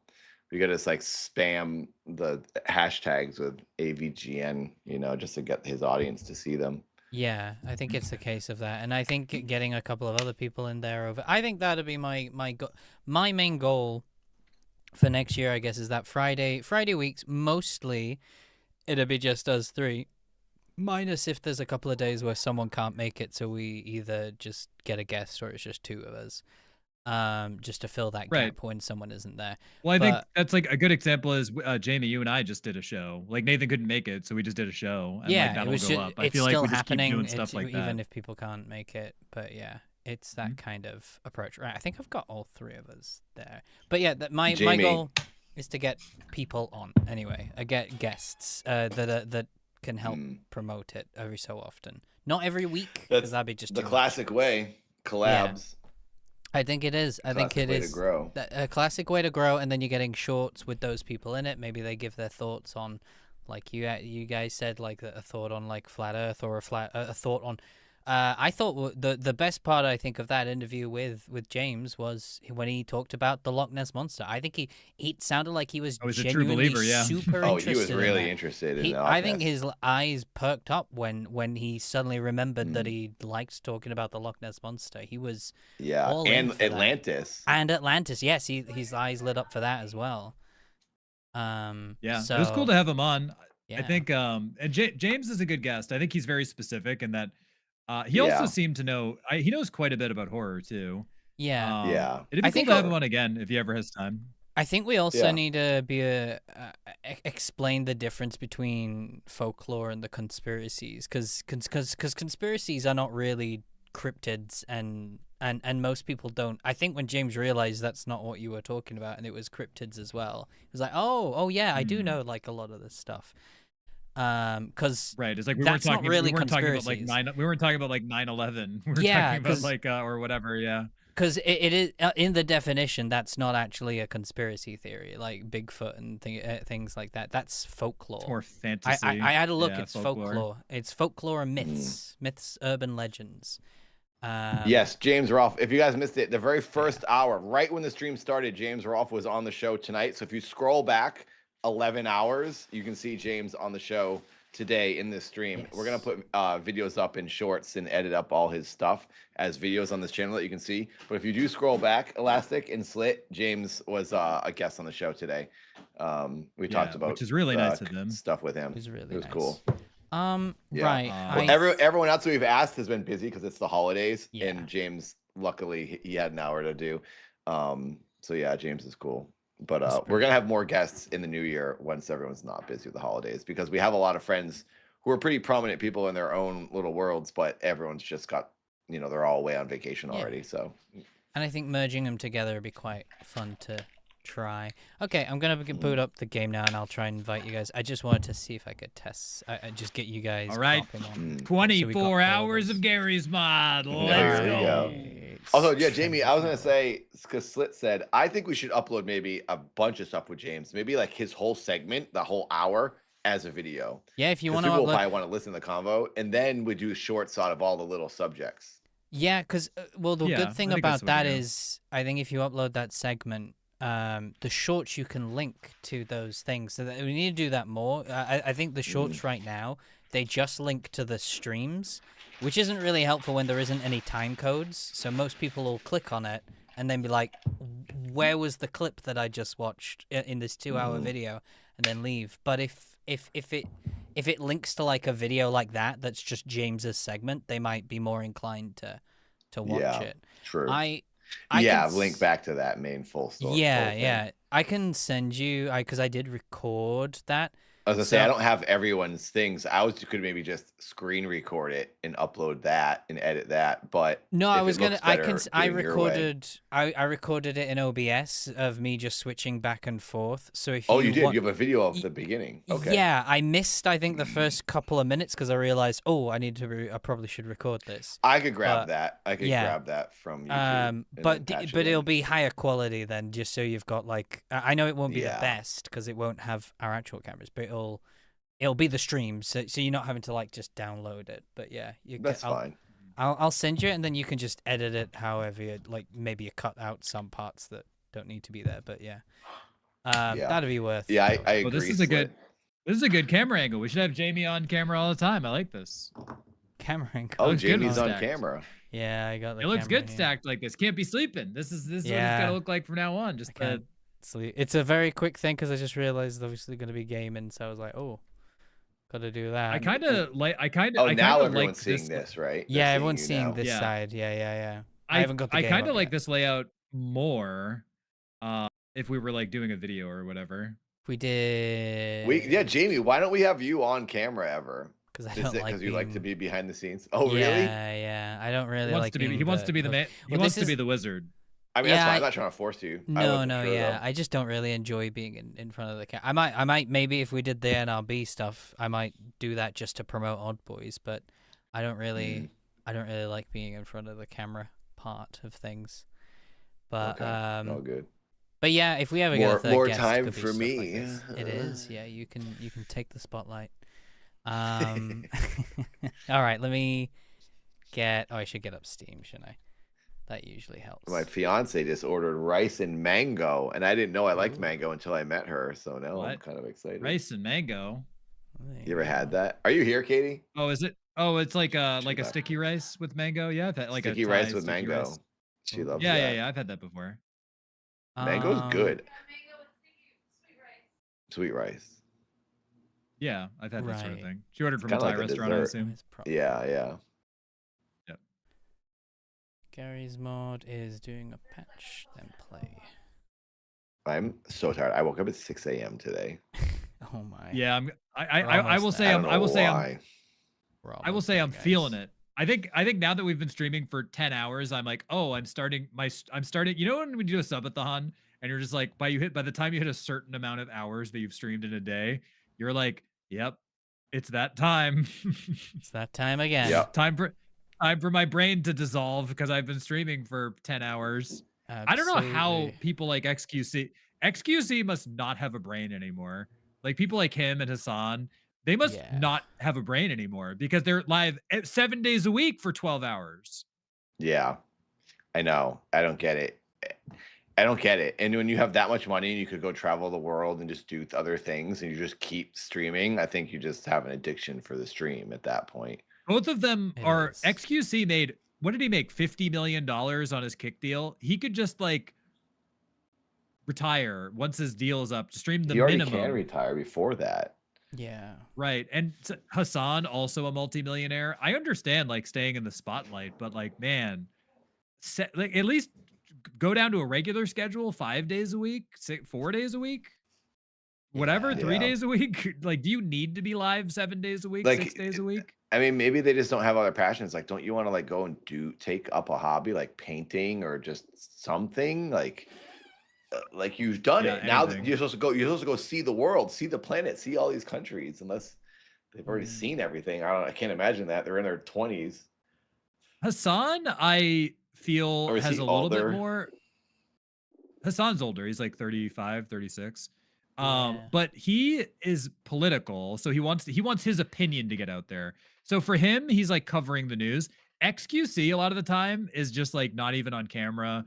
He's just sitting there. Oh, I He know. Got in He trouble. streams, He got in just trouble a while leaves. ago. He's just sitting there. He's just sitting there like watching a movie. He's live to be live. But Hassan at least is like doing something, I guess. I mean, even talking about politics forever, like that kid, come on, go do something else with your life. Like, yeah. I don't know. I don't think it's necessary to hear anyone talking about politics that much. I think there should be like a couple of broadcasts to just catch you up. Like, here's the facts for the month. This happened, this happened, this happened. This is in the works. All right, see you next month. it becomes gossip and drama how much repetitive speaking points are made constantly from all political people, all commentary people. They're just saying the same thing. Epstein files, Epstein files. I mean, I get it. I want the Epstein files to come out too, but they're just saying the same things over and over and over. Nothing changes that fast to warrant that much coverage. You know. Yeah. At a certain point, you're just doing like it's just the regular news. You're just covering You're the taking same advantage story for of 5 days in people's a row. interests. Yeah, and you're making money off. You're of just people just wanting to hear collecting it the money. forever. Yeah. It's not. It can't be satisfying work, is what I'm saying. It's just they're hungry for the cash. I agree with you, which is why like I think that I like something like Odd Boys because it's once a week, and we're doing like we're going down stories. Then like every week there's going to be different weird stories, and we can cover something new. And then we're only doing a 3-hour show maybe, so we're not. Yeah. And we try Sitting to talk here about like I don't this know is funny things, fun things. This is very different. Yeah, playing this game, but I mean, I get it, Hulk. Well, I know this what he is a does, marathon, and yeah. I agree with those types of politics as well. But I also don't. I feel like why would anyone want to talk about anything that much that repetitively? Like, talk about art, talk about like movies, talk about like other things, the beauty of the universe, not just this politician's dumb and this one's even dumber, but this one I support. Like, I don't care. And it's just me. I'm being judgmental because I'm from my own point of view. I just think politics is a bummer. And like to surround yourself in that 24/7, it can't make you happy. Even he doesn't seem happy and pumped and like joyous. Most of these people don't. They're just like, oh my God, the world sucks, because they're reminded every second because that's all they do is focus on it. Yeah. I mean, he's doing it for profit, but yeah, it's definitely for profit. I don't know. Okay. I'm not the biggest fan. Let's see. I know. I shouldn't be judging. It's very unfair to me to say what I'm saying, but I don't know. I just wish there was more focus on art in the world, and people were dying, getting hundreds of thousands of views by talking about a movie review. You know. Do I have you on Steam, Nathan? I might not have you on Steam. Oh, I don't know. Oh, you might have Let me add you. I see your name popping up in the game, but that's the Discord plugin thing. If you see my name popping up, you might be able to right click on my name. It's because there's the overlay. The overlay. Yeah, I had to turn that off. That was annoying me. Oh yeah, I don't know how to turn that off. Yeah. Don't join anything yet, Tom, because that'll just. My name. Do you want my name? Yeah. If you just send me the name. It's just Nathan Barnett. It's just my name. Send him your friend code. Oh yeah, friend code. I don't know how to do that. Oh, in Steam. Yeah. There is a thing, with like friend codes, right? Add a friend. Yeah. Controller, I know that. That's what I just said. I know it's important to be informed in politics or part of life, but I'm saying there should be a 1-month show where we catch everyone up to speed. This is what's going on, this is happening. But a daily, constantly 10 hours every single day, saying the same thing over and over is not what I'm saying is not necessary. You don't have to be broadcasting that much to get the word out. Most news programs are an hour long, and you find out everything that's going on. I think it's cash grab, obviously, to do something that excessively. Yeah, well, I mean, to do it 8 hours a day that Hassan used to do, I think he's cut back now. I don't think he does it the same way he used to, but he used to literally do like 8 hours a day, and that's just got to cook your brain regardless, politics or not. He was addicted, I think. Yeah, I think he was. I think he's cut back now, but yeah, my goodness. I mean, this just sounds like defense of someone you enjoy, which is understandable if that's what you're doing. But I do find out everything. Every day I find out within a couple minutes, the updates on Epstein, the updates on all the hearings, all the lawsuits, all the dumb stuff Trump said. I find out all of it, like literally while I'm walking the dog. And you can, by reading the headlines, you can just go, okay, this is where they're at. Okay, they didn't move forward on this. Okay, they're delaying this. You can find out everything. You don't need to sit every single day for 8 hours listening to someone repeat the same thing over and over and over. It's obvious. Is that what someone's saying in chat? No, and I probably sound like I'm getting more agitated than I am. We should just stop talking about it. But no. Yeah. Also, for anybody in chat, we've been live happening and evolving. We've been live for almost. We've been live for 100 hours now, so Now the grumpiness begins. There is more every day, and you can literally find out what that is in a few minutes. That's what I'm saying. Yo, I wasn't saying. just- I was just saying that like they used to do. No, it I'm does, like, talking to the 8 chat. hours. Oh, gotcha. Yeah, chat. I mean, you don't really need to do that much. Like, it can definitely not help you mental health wise. I would advise But at least stepping away for a little bit. At the same time, I shouldn't deny people's pleasure. If people enjoy it and that's what they like to hear and they just like to be consumed with that information, that's great. People should do what they love. I know I sound ignorant me saying this, and I shouldn't be judging what people should enjoy. Shall I send you the friend For me, code, it's or a should I depressing send- thing. Yeah, send it to me because I don't know how to find you on Steam. I'm in Steam Okay. right now looking for friends. I'll send Add it a in friend. Discord. Yeah. If you copy that code I just sent you into it, should hopefully let you add, right? Enter your friend's code to invite them to connect. Oh, here's my code. Yeah, I sent Enter you a mine in friend Discord. code. Okay, let me go open Discord. Yeah. All these logos for all these apps on my computer are the same color, and I'm confused as to what one is Steam and what one is Discord. I mean, it doesn't help that you're colorblind, so you can't decipher. Yeah, that doesn't. It's just usually help. everything's blue. Everything's just a blue square now. They also simplify. I mean, they a might lot be of different stuff. colors. You just Yeah. They might be different colors. You can't tell. That's I sent also a it to thing. you. Ah, perfect. Did you send it on Discord? Oh, some other people have invited me to be friends. Who Oh. are these people? I will add them. It's because you said your Steam name and it's Yeah, you people did. You watching said the your stream. Steam name watching the stream. But no, this might be old though. I think these are old. I think everyone's always known my Steam name. My name is everything I'm on is just Nathan Barnett on every internet. Yeah, it's thing pretty. ever. It's pretty easy to find you. Well, I've sent an But invite then anyway. there's, I found a bunch of a lot surprisingly on Steam other accounts that with my name. It was so weird. Oh, really? If you search Nathan Barnett, you get like a ton of other ones with my actual picture, Oh, different yeah. pictures of me. I was like, what? It's Why? so- What? Who's doing this? Yeah, it's very strange to be like, okay, I'm going to impersonate this like not. I'm not even someone to really impersonate. relevant. Right, this Yeah, like not at all. relevant. Like this. I could understand if it was like the AVGN or something, but like, yeah, it's like what you're basically. You're somebody who's known, but you're not like a famous person. Yeah, not worth making Sent you- 50 Very Steam weird. accounts for. I think I sent you a friend request. I think.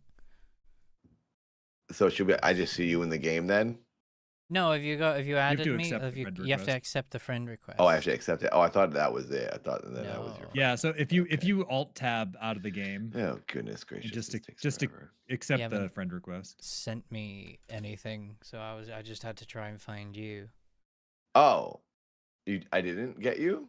You ain't got me. As it I sent it to you.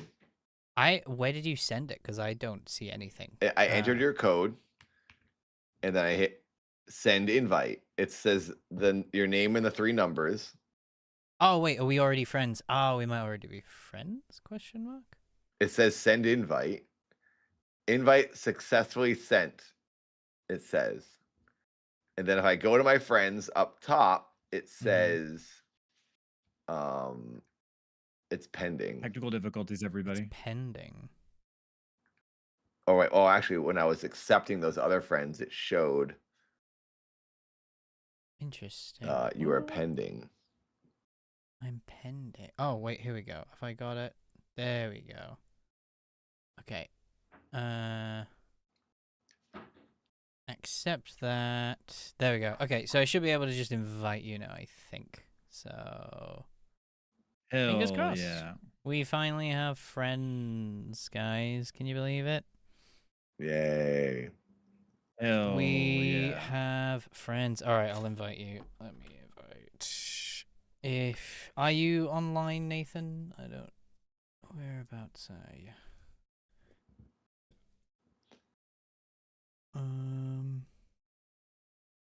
Can you see me in the game, Nathan? Then when you go to Gary's mod, can you see Tom in the game? It says friend. No, I'm at like a weird list. Weird list. Oh, it's funny. It's showing your cameras in the game too. Discord is doing like a cool thing. Oh yeah, I it can does see that thing Tom. sometimes. You can turn off. I can't see you, overlays if Jamie, wanted though. to. I think I've turned off my overlay. Because Oh. yeah, it was annoying me. It kept getting looking in the way. Where I'm Um, at a server list and it says internet. Like, how do I go back or history, favorites, refresh listings? That's where I'm seeing in the game, you in Gary's games. mod? I'm in Gary's mod. It says game modes. Yeah, Pick a there's game mode from the list below. I just need to invite you, but for some reason, it's I not did see showing. join in on. Maybe I should quit and open it back up again because it was showing me something different before. Maybe. Yeah, are you where I can't see you. I've I'm gonna open it accepted you as a again. friend, but then I'm not. Yeah, you're not showing up Oh, in my there Steam you go. list I of can friends. see you now. You're in menus. Okay. Okay, I can actually. Okay, I see had it. to Maybe it just re-quit took and join. right. Maybe it just took a bit to process because I just added you, Okay. obviously. So I'm hoping that means if I go, yeah, there we go. I can invite you now. Okay, so you don't need to be in the game. I don't think you should just get this notification I'll send you. And Did you then get that? click the Ooh, I notification. hear a noise. Yeah, that's Yeah, if you so can click. find that. Do I go to Steam or do I go Yeah, to it should the be in game? Steam. Should send you like a message, basically. So Play game. This is so different than any other way I've played a game before. yeah, it's an older game, so it's just a different way around. But to be fair, this mostly has come from the fact that I didn't have you as a friend. So this is like that kind of is the reason why it took a bit longer. Otherwise, this would have been a lot quicker. But yeah, I forgot that. I just assumed we were all friends on Steam, but apparently not. Some people just don't accept your friend request. You know, just happens. Yeah, that's what happens. When you're a celebrity, you can't be accepting Yes. everybody's friends. Yeah, Just so busy Gotta sign sometimes, Jamie. God. Yeah, you gotta accept don't want to be signing everybody's autographs. Jeez. Yeah, No yeah. pictures. I just have to do a celebrity live event on Sunday. Don't mind me. Yeah, don't mind me.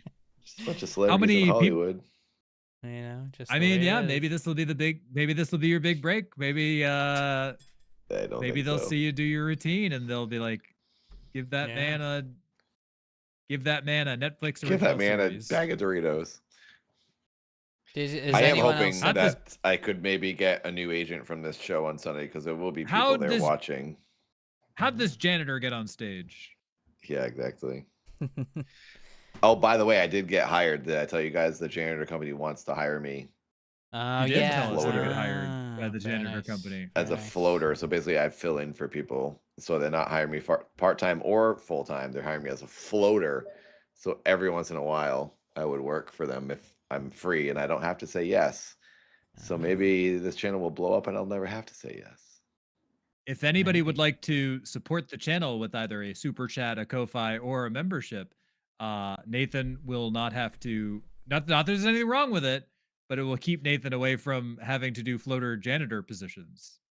Yep, And I then did he one could night so instead- far. He can instead did a focus on night. making videos. Did you Yeah, get the most streams make notification all videos. okay, Nathan? Did you see it? I think so. Something's loading. Oh, is it loading? Okay, might just take. We'll wait for it to be. Yeah, I in. see the G and I Is see anyone something else loading in the joining, lower right. Tom? Did you message around at all? I messaged Nick and Piper, but they were. They said maybe when they were back. It looks like they're back. They're messaging in Discord. Maybe. I'm gonna say. Here, I'll tell them again. We're loading up. Because this Prop game will probably be hunts. better the more people there are. Because otherwise it would If be. y'all Oh, are it free, is prop hunt. This is the prop hit hunt. us. Yeah, game. it's prop hunt. Yeah, yeah. Is Gary seen mod people Gary's play mod it. like Roblox? It's like a server and there's games within it. Yeah, it's kind of like that, but it uses Oh. it uses a lot of Half-Life 2 models and things, but people make their own maps. So the one I've just loaded in is a Minecraft map. So hopefully it works for you. Let's give it a go, and then maybe we'll have more people in soon. Yeah, yeah. We'll show Nathan the ropes. Yeah, I think once you're in, yeah, we Oh. can just show you around, show it, test Oh yeah, what it. do I do here? Oh, do I have to wait for him? I'm feeling Yeah, we have sick to right wait now. for him. I mean, you said you I were. think as You well. said you we've were getting sick also- anyway. Yeah. Yeah, I was definitely sick this morning, and I took some Dayquil, and it helped. But that was 6 a.m. and now it's much later. It's a little bit later. I'll make we'd it though. also- we'd We have also an been- hour and a half to go. I'll make it. Oh yeah. Yeah, we don't need to do this for very long. Literally right at the end. Katie, do we still have Dayquil? Do we have Dayquil still? No, do you need some? You want My head's hurting. Maybe ibuprofen would help. I have to wait till the food gets here. Yeah, you want some? I'll have that. If it's your head, yeah. My throat's fine at the moment. Do you know I'm what drinking so will much help? water. I shouldn't have a headache. What? You know what would help if you boof the NyQuil. Shut your lips. Yes, I do. You got to boof it. That's how you get the maximum effects to happen. It hits your bloodstream right away. Extra medicinal properties. There you go. Thank you. Look, there's a lady in here who cares for me. Wow. That's nice. I learned that from the boxing match. You learned this from the boxing match? A It's a chokehold? move. This is not boxing. Oh, my headphone's gone. Oh, I know your headphones. Where's my headphones? It's in my hand. Oh, there it is. Assault. Your ice is coming soon. Thank you. Controller Sports said, is that a sub goal to boof the Dayquil? No. But maybe. For one sub? I think we should just try to hit 33 members. I think 50 is even too much. Yeah, maybe. I think we could hit. I think it's possible. Yeah, if somebody It's did. the If somebody time did of a. year, that's all. Yeah, it's the time. It's the time of year. We appreciate you guys hanging with us, though. That's actually the best part of this. People are actually Yes. hanging out and watching all day, so thank you very much. And for even finding I this will say entertaining. we actually have 2 entire shows recorded, already done. So even though we're going to be on a break for a couple of weeks, we have entire shows ready to go. So Yeah. there will still be Odd Boys every Friday for the next couple of weeks. Yeah, So we will be uploading. even though we won't physically be here, but we'll sort of be here, kind of. I have another Queen Mary little short I'm going to upload from when I was down there. Yeah, exactly. So we got that too. Very nice. How did that last one do? That last Queen Mary one do all right? Yeah, I think it got like 1,000 views, which is like pretty on par for what we've been getting. Yeah. I think the biggest one so far, the biggest one so far on the channel have been the psychotic limo driver, which of course that one did very well because it's a crazy story, and a Stranger Things one, which again, it's like right before the finale. It makes sense. It's topical. I think those two make sense because the crazy limo driver story, I have a feeling Internet Historian covered that news story. Oh, recently? So, Yeah. I don't think recently, but I think Makes he sense. covered it like years ago. Is he whenever it still a happened. thing? Yeah, he popped. I think so. Right? Wow, Stranger Things got 16,000 likes. Yeah, watch views, 16,000 views. That one was the connection to the real conspiracy theory it's based off of, which was quite nice. But yeah. 16,000 views and only 4 comments. People just don't comment. Okay, on do we need to shorts. choose our teams Yeah, here? shorts they don't Are we in? interact. I think. Well, we need Nathan in first, but well, I mean, me and Tom can join, I guess. My thing is just it says sound awesome prop hunt. It's just Yeah. a loading bar on the lower right. Is that supposed This to is happen? this is the issue with like when someone's joining for the first time, they have to download everything. So. Is it downloading all the maps? Downloading all the maps. Anyway, Tom, you join and I'll join. I'll join hunters. You join props, and then we'll just spectators. We can don't be spectators, but then you can't join. Can't.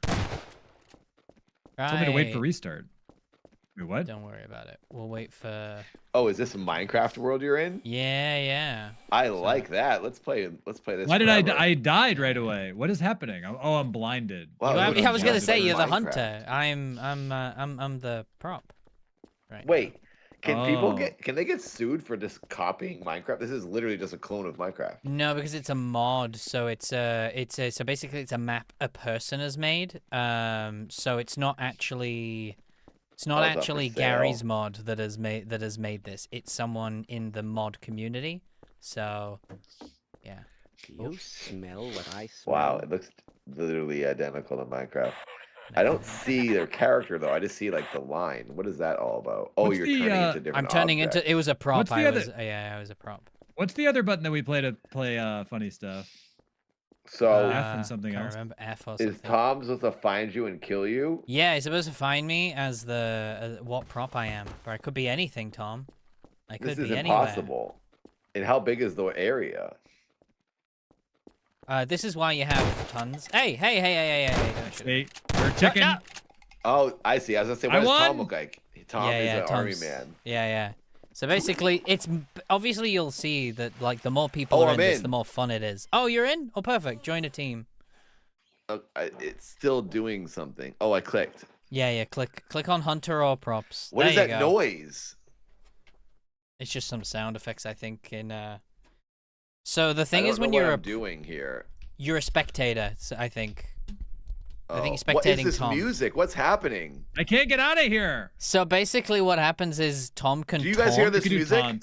Yeah. So basically, Tom can play taunts, and it's basically. What is going on? All I hear is screaming. What is happening? Yeah, Tom has found a button that presses taunts, so it plays sound effects. That's what it's called, taunts. So they play random music. Basically, the worst thing ever. So It's where basically am I? blurps. Tom basically the game? is Right there. no. You're spectating Tom, right? Oh, I'm spectating Tom.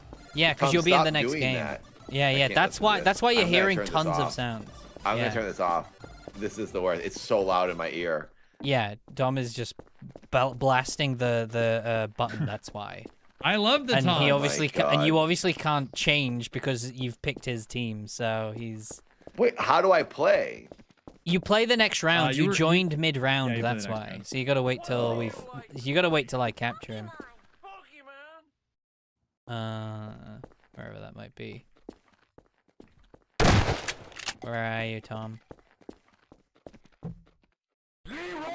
Oh, this is the worst.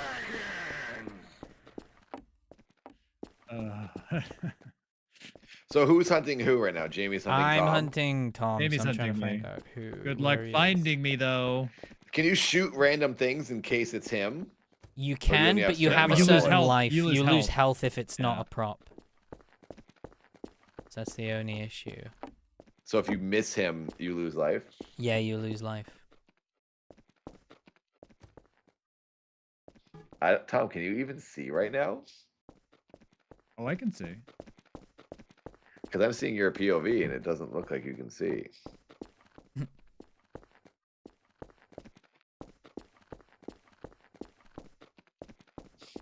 Just See, drop this a is bomb. why it's also better to have more people in it, because then the map is obviously I too see big. you over there, Jamie. I see you.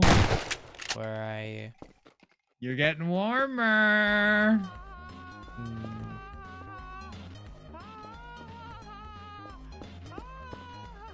Oh, that shouldn't be up there. I see you, Jamie. Oh, no. I see you. Oh, you it didn't- killed you yeah, for shooting the wrong thing. It's Oh, 'cause you were I'm a just in the gamer. corner, just staying there? Okay. With one person on a fucking giant map? Okay. Can I please see how play it is. now? Yeah, now you should be able to play. So you're the hunter now, Nathan. So it gives basically props several seconds to hide, and then you'll be able to see. Okay. So I'm a guy with a gun and I just shoot Yes, you and guys. you gotta find the prop. You have to Well, be you're on selective Tom's as team. to who it is. Yeah. Oh yeah, I'm a hunter now too. So Jamie's the prop, but don't Yes. just shoot anything. Like try to make sure you know. If you want How to, many bullets if you want to do I taunt, get? I Oh, I was an accident. I just tried to click my game and I shot a bullet. Can I get it out of if you third press- person or do I have to? Oh, there's grenades. It's third person. Yeah, I think you're always in third person. I see you. No, you don't. Don't know what you're talking about. I do see you. You're in the water. I see you down there. No, I'm not. I know I'm you're in the nowhere. water. Is Tom No, an not- army guy too? Yeah, Tom's an army Yeah, guy we're too. both army guys. We're both hunters. Do you smell what I smell?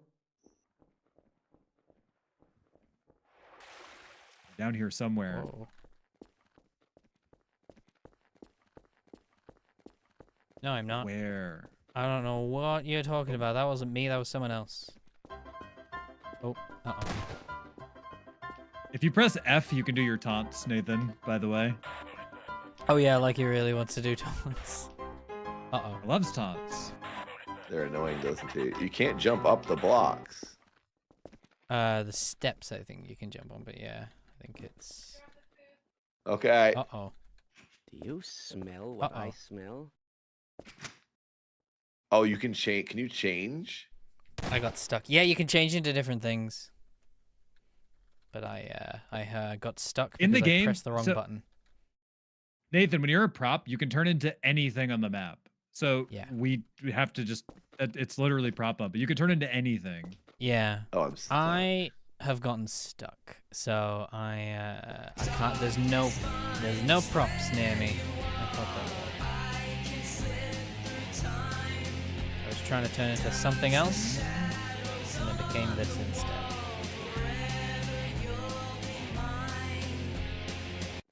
Hello. Why are you shooting at me? Stop shooting at me! I found you. No, you haven't. That's someone else. That could be anybody. Stop shooting at me. Ow. I Well, won. I shot See, one. I'm the prop. I shot that final blow. FYI. I'll let you. My I'll let God. you have it. We're the prop Wow. hunt masters. That's why, Look at Jamie. That is Jamie all over the map. All right, we gotta hide. We gotta hide. My God. Yeah, so How you do I, gotta go so hide. I'm a You can turn it- character, and then how do I turn into something?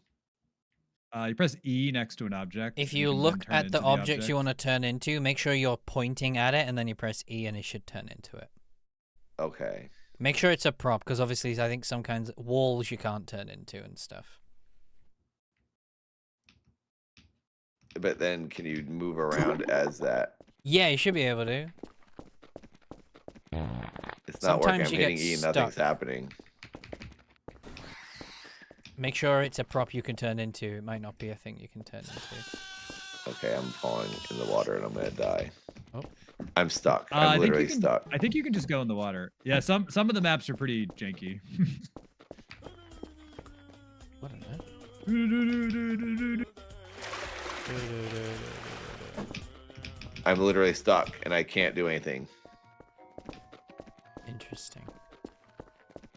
I as And well. it am won't let me stuck. go this direction. This game I is don't know what I- janky.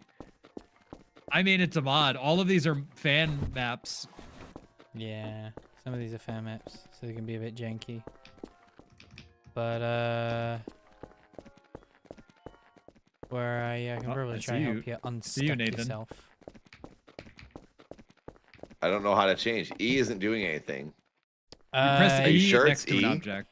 Yeah, I you're You're gonna like touching an object. touching and you it, turn it, and I'm press E. hitting You see, E and nothing do is you, happening. do you see the white dot at in the center of the screen, Nathan? Yes, or just pointing yeah, at the thing I want to make turn sure into and that's it's not point- working. It might not I'm pointing be, you it might not at be able to. everything. Where are I you? just pointed at like I'll 100 just- things. Where are you? I can see if I can break you free so you can move. Okay, I did it. Oh, you got it? Never mind then.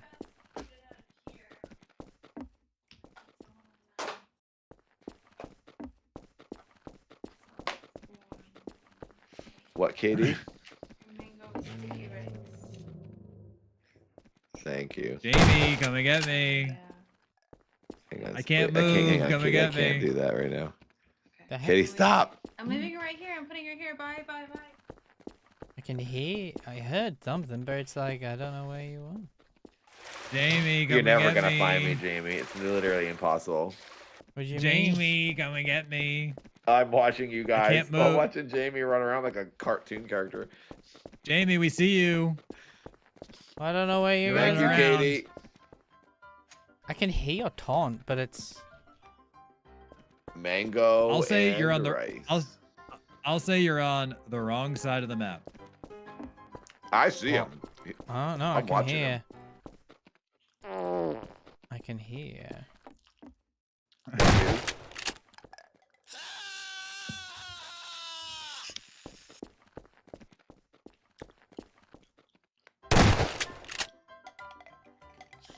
There's Get someone me around where here. I- I just don't know where. I can see hear him. your I see taunt. him. I can Jamie, hear I'm your looking taunt. at you. You I'm getting looking at warmer. you. Wait a minute. Jamie, I'm looking at you. Oh my god. Hello. Oh, No! God. Wow. He got me. He found me. I found Tom. I was in it. You're never gonna find me. What the heck? Where is The best part, Nathan, is when you're a prop, you can move around like that. It's really funny seeing like a fork running around or something. Yeah, like a little fork just jumping around. It's quite funny. Where are you, Nathan? Oh crap! I just launched myself. Holy crap! I don't know. That really is. You gotta taunt him so he can hear you. You gotta give him a clue. Nope. You gotta give him a little bit of a clue. Shoot everything. That's a clue. You can't shoot everything. You die if you shoot everything. Absolute asshole to you when you're a hunter, Nathan. Just FYI.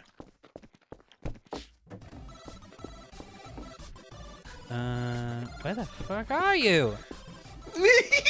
What the fuck? I can hear the music, but I'm like, I see you. What the fuck? So when that music was loud for me, does that mean Tom was right on top of me? Oh, it's because I was spectating as him. Yeah, I think it's because you were spectating. Yeah. So that was distant for you, kind of, Jamie? Yeah, it's like, yeah, it kind of helps you. The music kind of helps you when wherever you look, it gets quieter if you're further away. But then it gets really loud, I guess, when you're right next to it. I cannot get out of this. Yeah. Water. How can Nathan won. Props win. Damn. They won. What were you? I won. What? What were you? I was in that house that you were running around. He was a torch, I think. I was a torch. A torch. And I saw you running around like a jerk, and you were embarrassed. Embarrassed. Yep. Says the one hiding in a very- massive map as a tiny torch. Smart, big brain. Pussy, more like. Anyway. Big brain. Which map are we gonna do? I have no idea because some of them don't work. So I guess. Oh, Crash House actually, I think works. I'll do that one. You're supposed to be a pro at this. That was amateur hour. Oh, I see. You'll take Jake Paul in the boxing ring. I see. Wow. Okay. Shots fired. Take Jamie that, just kept producer. slipping The like Jake producer Paul. of our show stinks at video games. Wow. Just slipping and sliding. Now I get a Slipping over the host ring. error. What does this mean? Host error. I got kicked out of the game. Oh. I'm at the I can loading menu. Re-invite you if you need. Oh, are you still loading in? No, not even. I'm just at the menu. It says I'll start just- a new game, find multiplayer. I'll just invite you again then. Did you my get nose it won't stop okay, running. Tom? Oh no! Noah's in the chat. Noah said, "Minecraft prop hunt." Holy s. Noah, you gotta get in here. Yeah, gotta get in. We need more people. This is pretty fun. Send It's me fun when another- you're a champion like myself. It's Send me more another fun invite, when you've Jamie. got more people because you just see all these crazy props running I think I'm around, al- and I you're think like, I'm "What already the in." fuck is happening?" You in? I So saw need to one where invite people looked like they were playing like regular Call of Duty. I want to do that where Yeah. it's like regular graphics. Yeah, you can just get maps like that as well. I think stuff like that. Although that might be actual Call of Duty map that they did a prop hunt version. Oh yeah, I'm already in. I think it was Nathan that had to get in. I'm already in the. Okay, choose you're in. team I thing. think I've invited Nathan again to join. So see Do I have if to we go can back get to Steam? Oh, I do. It's cool. Yeah, I think so. Okay. No, GameCube, stop opening. What are you doing? What is going Epic on? gamer. Okay, I'm moment. coming back in. This is gonna take forever to load. It always does. It depends. Once you've loaded most of the assets in. then Host it error. becomes okay. Map crash. Oh. BSP is missing. Oh wow, so it's like refusing crashing to let on me. you join. Oh, Interesting. you might. Some of the maps you need to have Counter-Strike to have the full assets. I don't think If you don't need have that for this one Counter-Strike- though. This This map one should I'm be fine. pretty sure you don't need it for. So I guess I haven't I'll had just, Counter Strike in a long time. I'll just start a new game and just invite you guys. Let me see. Try and find one that. Noah said he could join. Yeah, if you want to Yeah, join, no, if or you you wanna play. probably can. You can hop on in. Should I I'm just trying relaunch? to- Should I relaunch the game again? Yeah, I'm just gonna start the new one. So start that. I'll invite you guys once I've loaded it in. But yes, Yeah, I mean, Why it'd don't be we good just to play go Sega Norrin because then Genesis? there's multiple people. Anyway, I'll go and invite you guys. See if you're low to this one. Then if no one wants to hop in, you can. Don't have to be in call if you don't want to know as well. I know you're not feeling too great. We'll just invite you if you want. I hear 'cause I know your that. I'm throat's sick like too. not great. The throat thing, that's what's going around. That's what I had. The throat thing. Yeah, I had something like that a couple of weeks ago. Think it was. At first I assumed it was just COVID, but then I checked and it wasn't. So I was like, "Ooh, so it's just a weird flu." I had a 24-hour fever like 2 weeks ago, and then Seth got really sick for like a week with a throat thing, and then Katie got the throat thing for like a day, and then I started feeling it last night. So it's like, oh my god, this is the second time being sick. But it's Hopefully a it different doesn't sick. get worse. I think it's as worse as it's gonna get. It feel like it would have been worse already if it was going to. But Yeah. What we got? Do we have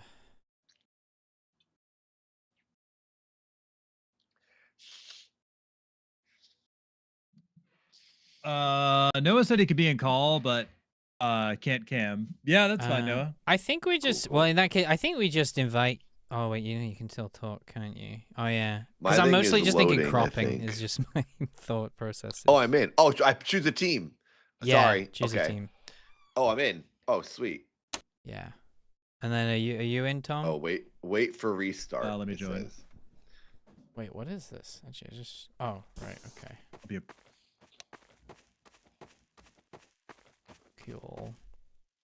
Oh, I can't do anything. I see a black screen. Yeah, you're a hunter. Oh, I picked the one to be a prop. Yeah, but the game hadn't started yet, so it didn't. Oh wow. Okay. This has gone terribly wrong. So I just wait to see something? Yeah, you wait because then the hunters will reveal it. But yeah, I might have screwed up here. Oh wait, hold on. Oh. Turn into. Oh, I'm just spectating. Can this work? How can I not? Why can I not turn into anything? This is so strange. Hey, stop shooting at me! I'm busy. This is really hard to figure out. Yeah, that was pretty tough. Did I win? Tough one. I think you won. Gamer. You might have won. I like this guy's haircut too. Good haircut. So what do I do now? Am I still in? You're a prop hunt now. You're a prop. Oh, so I'm a you prop. in, Tom? You're not. What are you in or not? Yes, I was spectating the first round, but now Okay, I'm gotcha. I'm currently blinded, but not for long. Wait, what's going on? This level is broken, Jamie. The same thing's happening to me. Is it doing the same thing where you can't like? Yeah, it's not letting you be anything but the one thing it wants you to be. Yeah, it's so strange. It's I don't quite understand it. Yeah, maybe we try a different map. I thought, to be fair, this map I thought was a different one, but I guess it was not. I thought it was. I'm still going. Who is that in the level? Is that Tom? That was me. Oh, do you want me to? Wait, did you turn into something? Who's playing the game? Tom or Jimmy? I'm playing the game, but I was about to open another map. Yeah. Oh, Tom I see two people. Tom's in. Oh. Oh, did you? You still going then? I guess. Oh, is Noah in? No, is it? No, I don't think so. I think it's Tom and me, right? Or is no, not yet. I'm here and Jamie's. Oh, here. is Noah in? Oh, Noah might be. Oh, did he get in? Well, someone's in. Let's go. Do you smell what I smell? It's close. Who's playing close. music? One of these things. You. I didn't hit music. Music plays automatically sometimes. Ooh. You smell what I smell?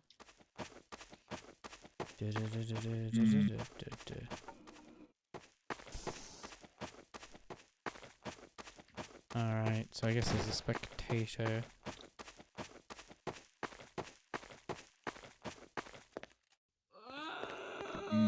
Whoa, what the hell? It really glitches. Alright. Nathan's probably a book or something. Yeah, that's probably what it is.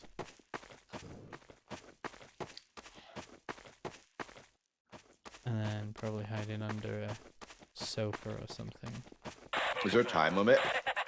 Yeah, we gotta find you under a certain amount of time, basically, I think. Oh, I see. There is a timer. Yeah. Yeah, yeah.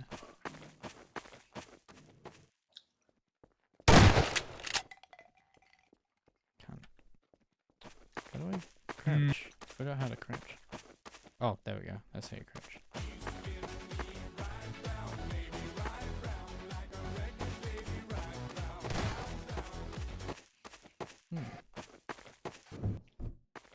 No.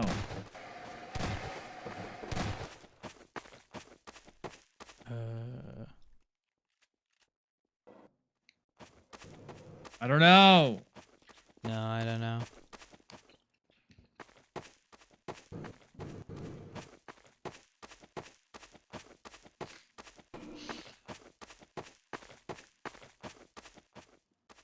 I don't really know. Don't know where he is.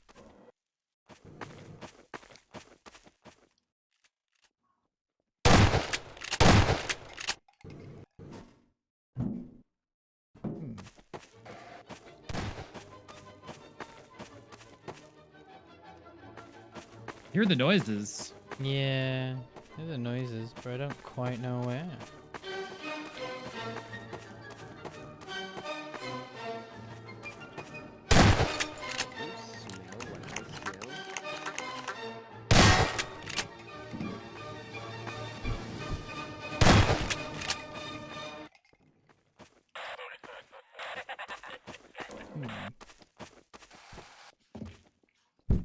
I don't know. I don't know.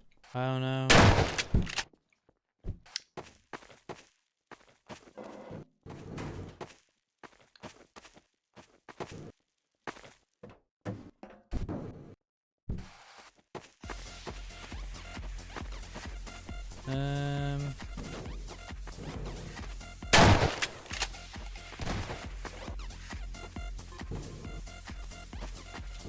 Shooting things now. I am a major gamer. Why? Where are you? What were you? I'm a major what were you? gamer. What were you? Oh, what? What were you?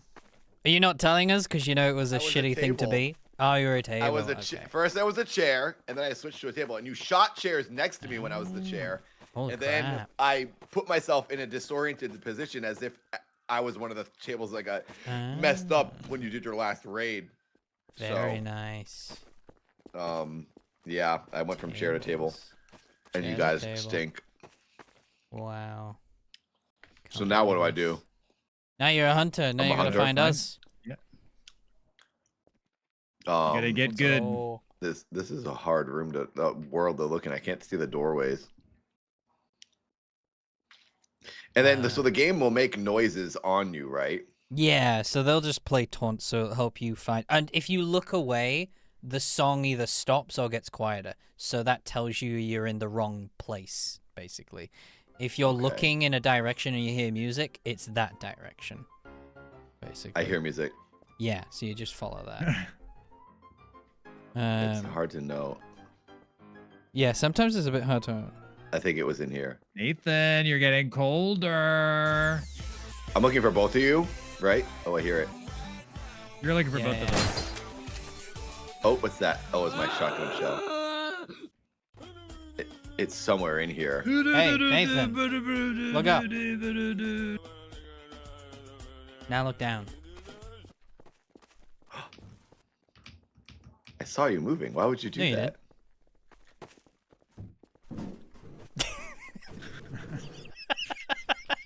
I see you moving. What are you talking about? No, you don't. Yeah, what do you mean? What do you mean? You're trying to get me to waste my shots. No, you're not. No, I'd never do that. Such a thing.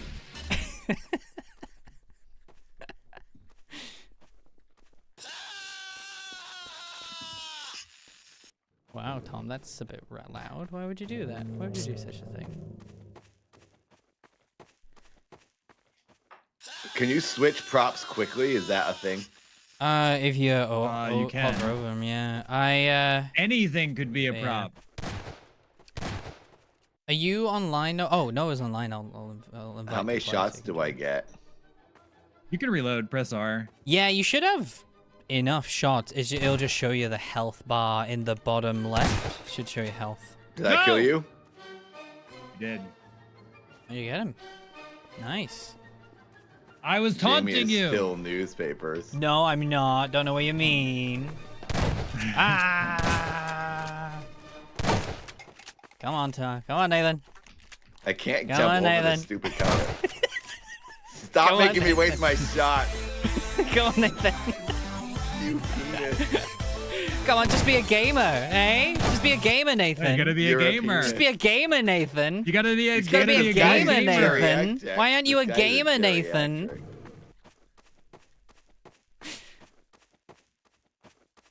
Come on. It's the first time playing this, and I'm already winning. Okay. I mean, you've got a minute and a half to win. You gotta get Jamie.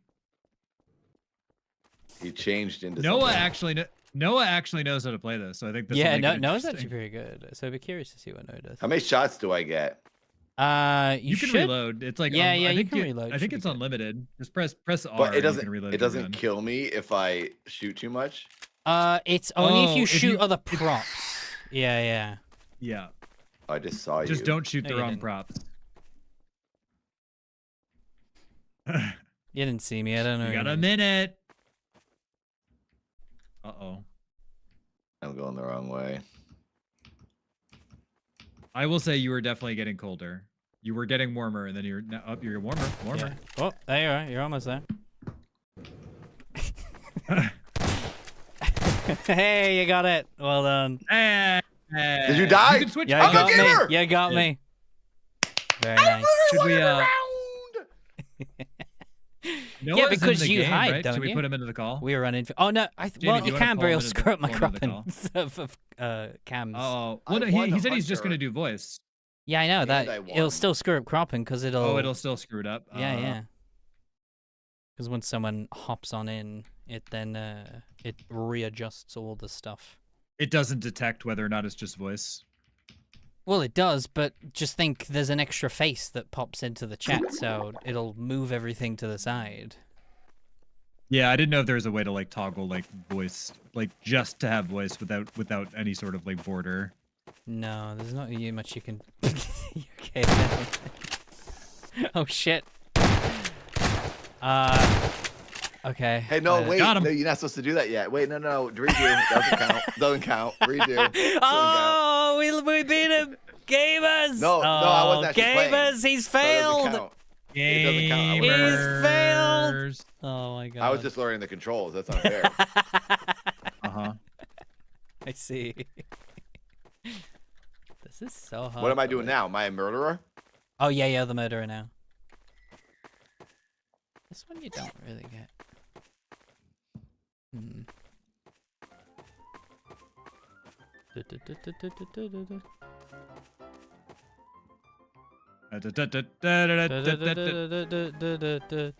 So are you guys both hiding? Maybe. Yep. Who knows? What's the taunts button, Tom? F. F. This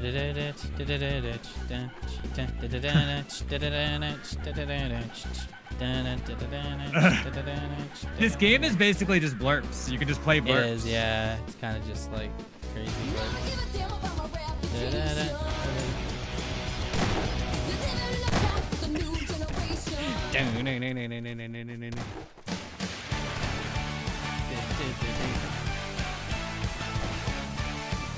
Literally is just blurps. Just play some sounds. No! Tom, what are you doing?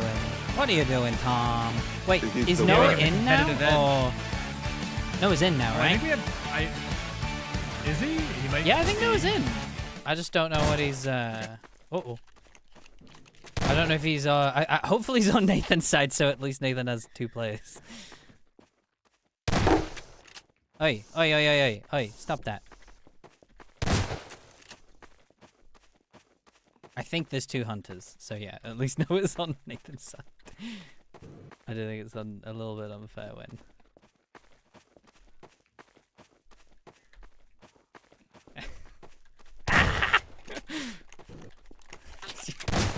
Shit. No. Oh.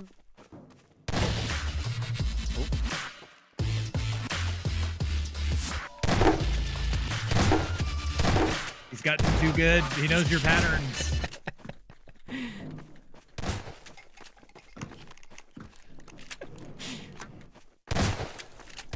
Oh, it's so hard to aim with this stupid game. Whoa, rude.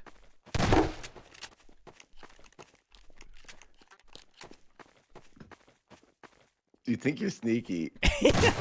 What do you mean? You haven't caught me yet. Yeah, it's kind of interesting.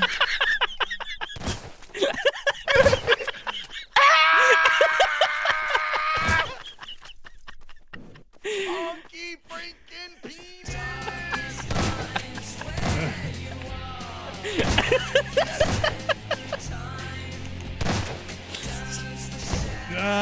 You're gonna get him eventually. Don't worry, you'll get him one of these times. There you go. Wow.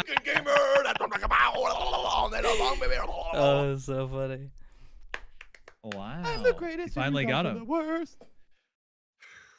We'll see. We'll see on this round. Nightmare. Now you understand. Achievement play multiplayer. There we go. Oh, he's in. Noah's in. Okay. Oh, Noah's in right? now. There we go. Now Noah's in. Oh, now they're in. Okay. So Noah's on your team, Nathan.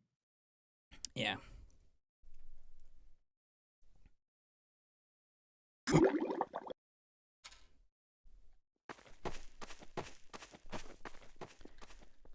Interesting. Hey, stop that! Wait, I wasn't ready! Get fucking wrecked! Get fucking wrecked, bitch! I'm gonna quit. I'm gonna quit. Get fucking wrecked! Oh wait, did Noah not get in here? Oh, did Noah Noah must not be join? in our match. Oh. You can't. It kill said me Noah when I'm joined. not ready. We'll get fucking wrecked. Should have prepared, shouldn't you? All right, you're dumb, and I'm really angry. Oh dear. I haven't done a group gaming stream in like 1,000 years. Yeah, we should Oh my probably god. Prop do Hunt's it. really fun. Prop Hunt can Especially be, when you get it's, a bunch it's, of people. It's I was really gonna fun. say it's definitely better when you can at least do, but you know, when you've got like a bunch of people. It's so hard to move. Yeah, it can be a bit awkward, a bit janky. Hello. There you go, Noah's in. Very nice, Tom. Is that Noah as a shooter? Yeah, Noah's on your team. No! All right. There you go. Noah's actually good. Was that Noah? Yeah, Noah's pretty good. No, you did it, because Noah killed Tom, I think. Oh wow. I helped him kill the last He's actually person, good. that was. You helped kill the last person. Mm-hmm. Oh dear. Wow. I can't believe it. I can't believe I got taken out like that. How dare you, Tom? What Nathan are you doing? Nathan has a ringer. Noah's actually good. Yeah, well, Noah does play a lot of games. We'll have to get him in voice another time for sure, when I can adjust cropping and things. Yeah. But yeah. Are you okay?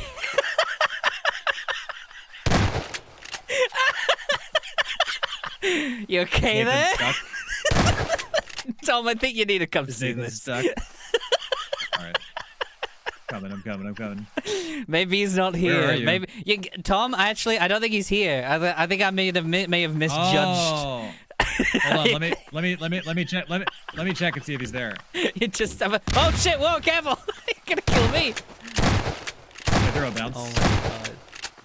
He's got so much health. You just wouldn't die. You didn't find me. That might have been. As far as I'm concerned, I'm a bald man. That's what it shows me when I first joined, and you didn't shoot the bald man, so you didn't get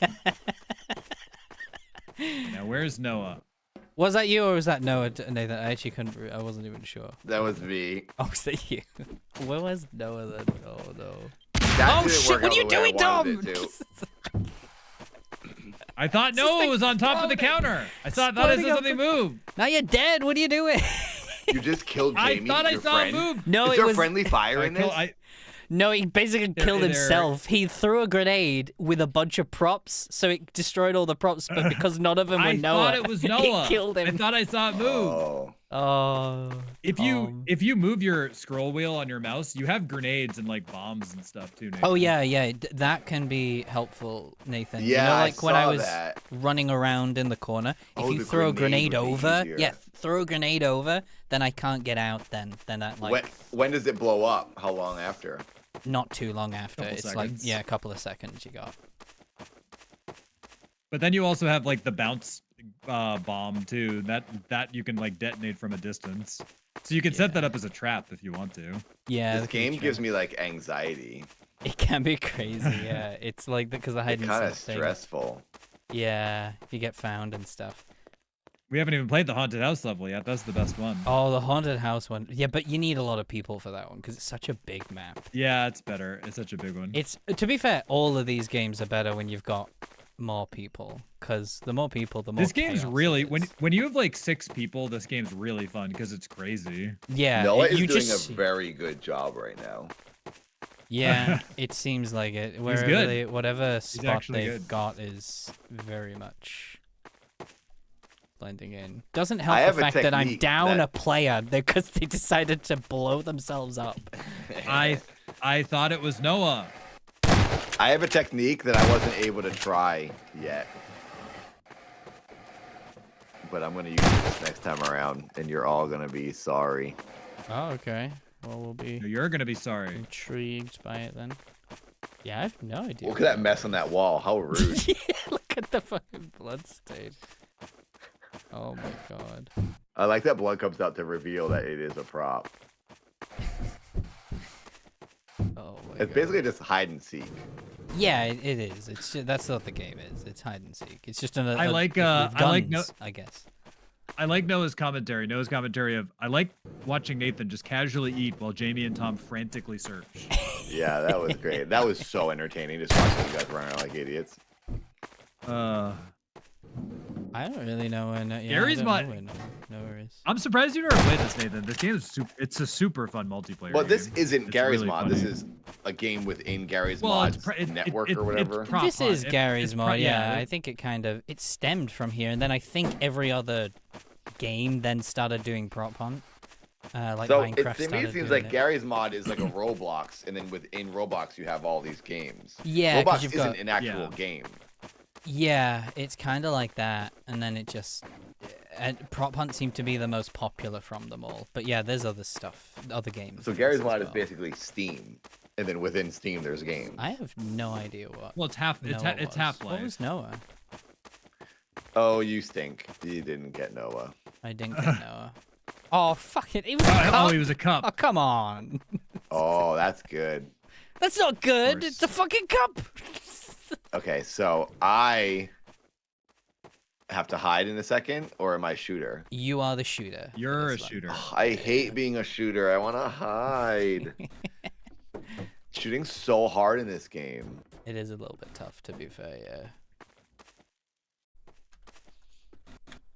How come I can't-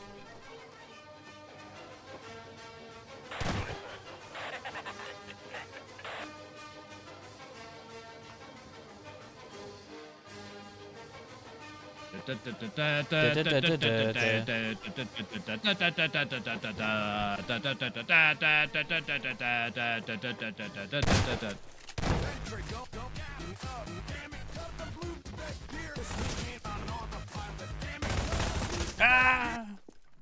Oh crap. Oh, I'm throwing grenades and I'm not meaning to. How do I switch this? How do I switch my gun? Scroll wheel on your mouse. And Yeah, and it click won't on switch. Different gun. I'm going to the gun, but it won't You like, have to do it. left click. Oh, Oh, crap.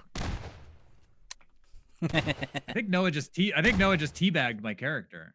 Noah Did I just destroyed kill both of myself? us while No. while Nathan was figuring stuff out. I just blew He's up my too good. grenades. I think my grenades might have got some of you. No, it was Noah. Noah got both of us. I Oh. watched him. I just Yeah, watched him casually Noah's just good. find everybody. That was funny. Noah's an actual. We joke about being gamers. Noah's an actual gamer. Yeah, He's Noah's actually like good. legit, actually a gamer. So he's like Good. It's pretty funny. Oh, Shall we show Nathan the haunted house? Rice just came out of my nose Yeah. in my mouth. If I Hang can on one second. remember I'll be where right it back. is. I actually, yeah. What just came out? Where's the haunted house? I guess I'll do restaurant right now. Or Uh, Inferno. I mean, I can try Inferno. I don't know if it'll load properly. Oh, it's Halloween House. That's what it's called. I was trying to figure out the name, but I couldn't remember it. Yeah, I don't know. If this Jamie, map how will would load. you fare? How do you think our 12-hour stream is fared? It's actually gone by very quick. I think we could do another one after the holiday break. It has been very fun. So thanks everybody for tuning in. I think we see where we are with stuff before we start battling down for more marathons. But I don't know if this map would be. I guess we wait. Well, let me just test this. I'm gonna have a look around on this map first to see it, to make sure it's actually like a map we can use. It looks nice. It does. Can we turn into? Are there props here? Oh, I guess Getting these are. I guess things. this map looks huge. I think this is not good for 4 players. Oh my god, this is massive. We are so screwed. Tom, you're never gonna find me. You be the judge. Noah, we're screwed. Noah joined the game, left the game. Well, Oh, he got kicked out. Okay, let me start the. Let me find this the might horror be a game. counter. Let me Oh find. yeah, this one's like a real one. This one is all. Yeah. This one is, I think, is a Counter-Strike one because this is like looks better than a lot of the levels. Oh, this one's a small map. I think could be quite hectic to play. Let's do that one. I'll start this and then I'll join. I'll invite you guys. I'll invite Noah as well if he's listening in.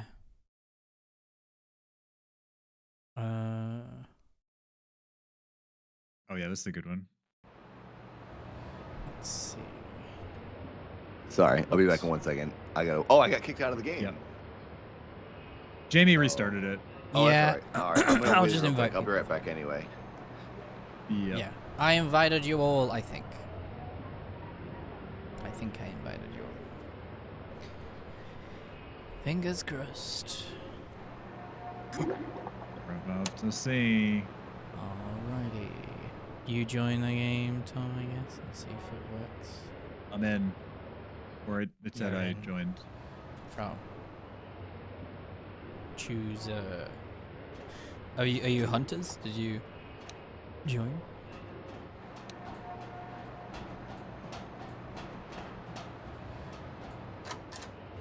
What? Oh. What the heck? Oh, I'm hunt. Oh, right. I see. I am What? hunters. Oh, you're a hunter, are you? What?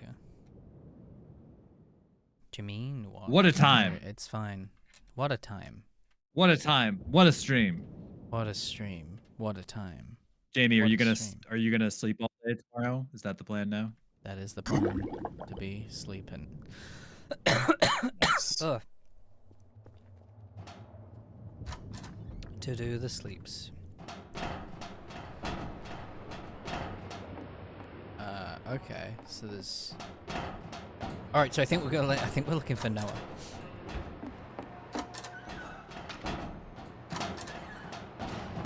We're finding Noah. Interesting. Just a door open in here.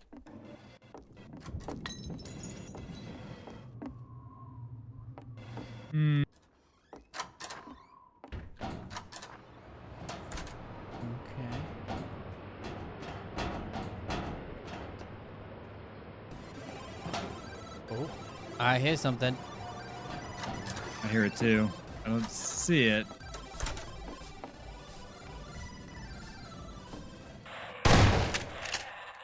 I think it's out there somewhere. But I can't pick up any of these prop switches. Wait, I can't open the door. What? Oh, never mind.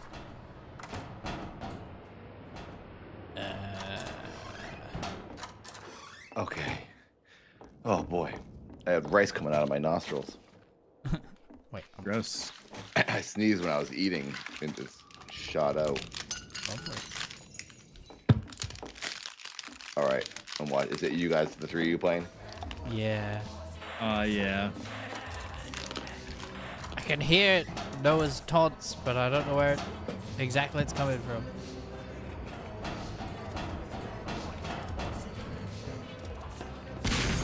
Oh, are you okay there, Tom? I'm all right. I thought I would just throw a grenade into a room and see what happened. Okay, you're dead. I'm not dead. You're not dead. Interesting. Not dead.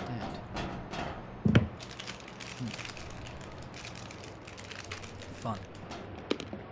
I can't even jump over this. Oh.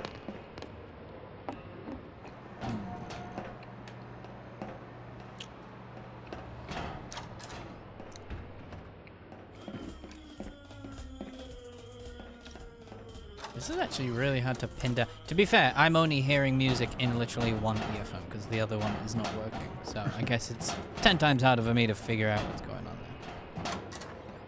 That's true. Which I only just obviously realized after trying to narrow it down.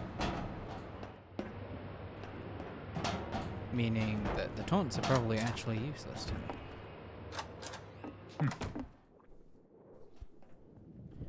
I don't know. He's probably another fucking cup again.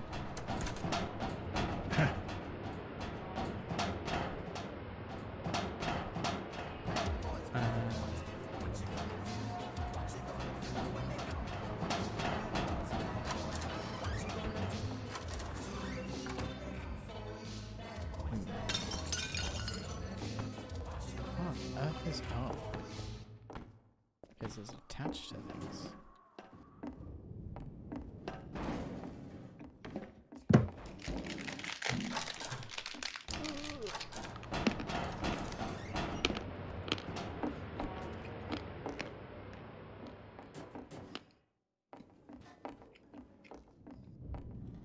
I don't know where he could be. No, I don't either. I have no idea. I guess we'll never know. I'm gonna take a shot. Whoa. Nope. My Big bombs explosion. didn't find him. R.I.P. Tom. My bombs didn't find him. I have no idea where he is.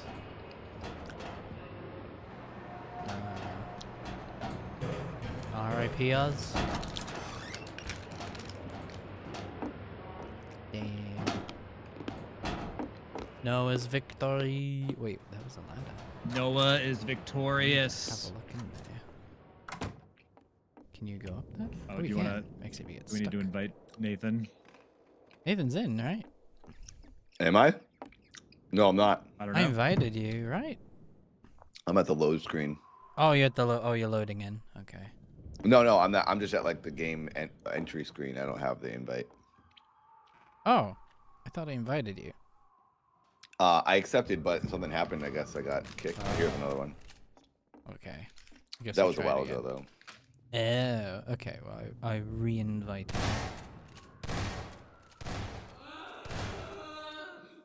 No. Have you already Noah been got me. found, Tom? Yeah. How did you already get found? Oh, yeah, it says Nathan got kicked out. Okay, so it kicks. All right. Oh, it's because he's missing the map. How, though? This one's like, usually everyone has this. So I don't quite understand it. Yeah, maybe it's a Counter-Strike map. No, because like people without Counter-Strike can load this map. That's Can what still this play map this. is chosen. Oh, error again. I keep getting errors. It won't let me like join. Yeah, I guess we'll try a different map and see if it works. But yeah, it's weird that it doesn't let you join this particular map because other people have been able to get it. So don't really understand. Dear oh dear. Nathan's doing the nuts ASMR. True. Mm. Ooh.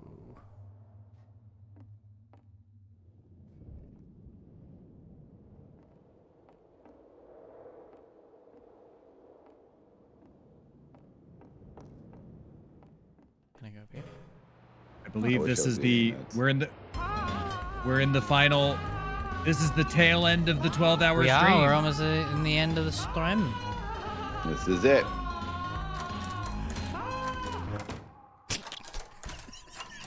No, you're not allowed in here. Stop trying to get in.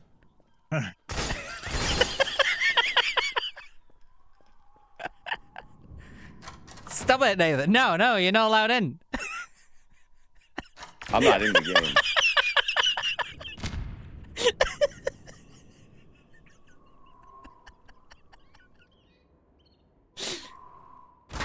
Tom, are you dead? I died, yeah.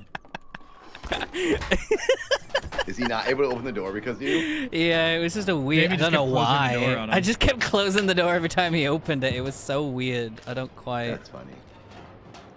I mean, there's don't no quite you understand can how never that chase this little prop and shoot it. It's so hard. It is hard, to be fair. Yeah. Oh, that's funny. That was cartoon. He just ran by. You see him running by. It is one of those. This is maddening. I hate this game.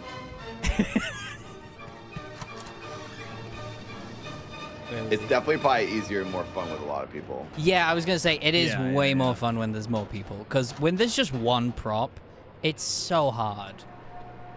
Which is We need usually to do 12 hours of prop hunt, and we have to have at least 12 people. I was gonna say if you have a ton of people. Oh, I fell. Oh, can you die that way? I died. Yeah. You did? I died. I Yep. fell to my death. Wow. Fell off the map. That'll be the next. No, it's good. That'll be our next stream. Dear. Yeah, but I do mean, we get yeah, Nathan in the more people you get, the more fun it is. Yeah, let me see if I can invite. Let's try a different map to see if it works. If I Yeah. exit game. Oh. Wait, how do I? There we go. Oh, what map might work for it? Let me see if I can do the haunted house. That would be good. Just to show you the map, Nathan, because the map is insane. Can I say something? I've had this Xbox running like all day just to have a visual on my TV. Original Xbox. It's not hot. The system just won't get hot. Whoa. It's crazy. Maybe it's just it's well made.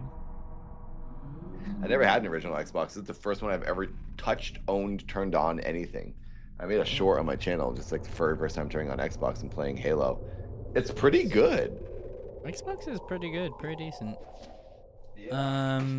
Right, who's joined? Have you joined, Tom? Is that able? Were you able to hop on? I just joined, yeah. Okay.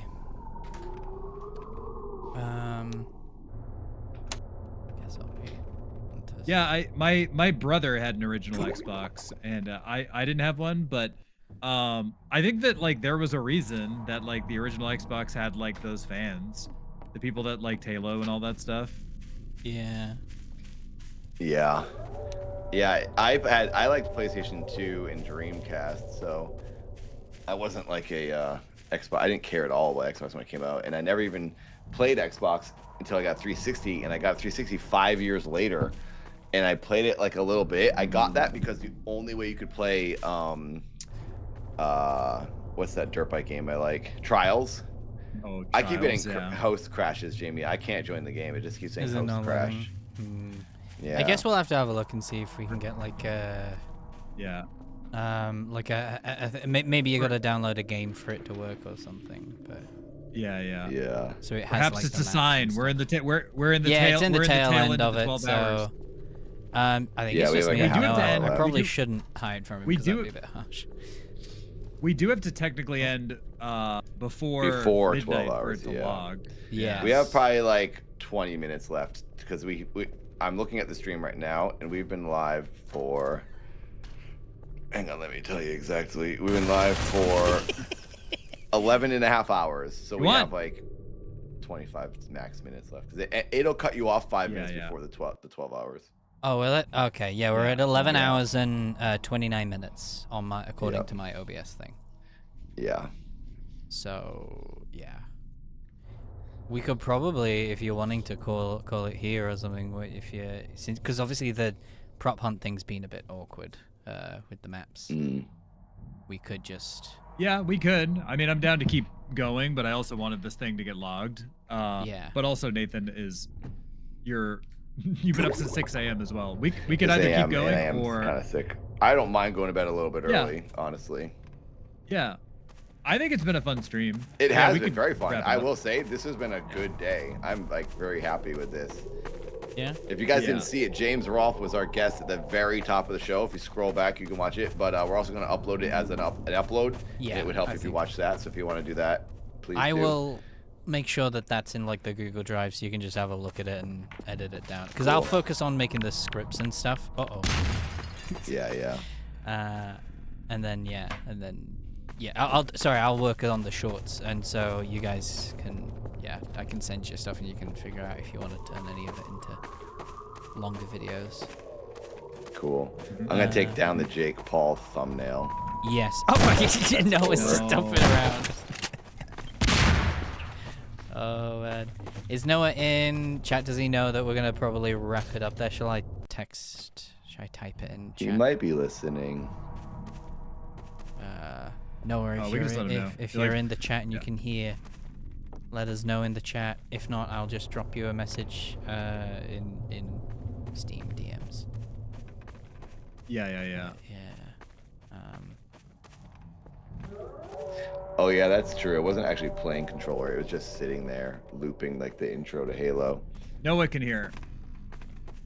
Noah can hear. Yeah, I think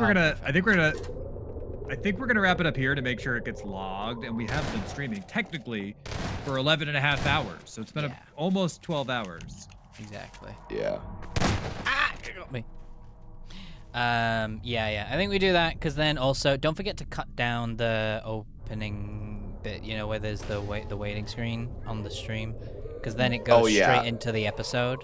We need to get rid of that as well on others because I checked some of the others. They have been cut down, but they cut down for like 30 seconds. So I think it just needs to cut straight to when Nathan introduced it, like welcome to the show. Yeah. Are you talking about the VODs of the live the streams? VODs of the past streams, because then it goes into just a regular I've episode. never then. trimmed those. Yeah, well, Tom has trimmed them, but he trims them like 30 seconds still with the waiting screen on, and it's better to just cut straight to where Trim Nathan like all goes, 10 minutes "Hi." or whatever. Yeah, because then it's just a video then. Yeah, then there's no loading screen. Yeah, okay. there's no I didn't know loading there was screen. trimming. Yeah, we should definitely trim.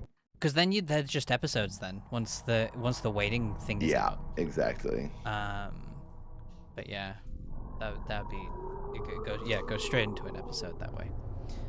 But we can do that for this one, and then it's like straight away it goes straight into Nathan going, "Hello, we've got a guest," and so anyone tuning in will be like, "Oh yeah."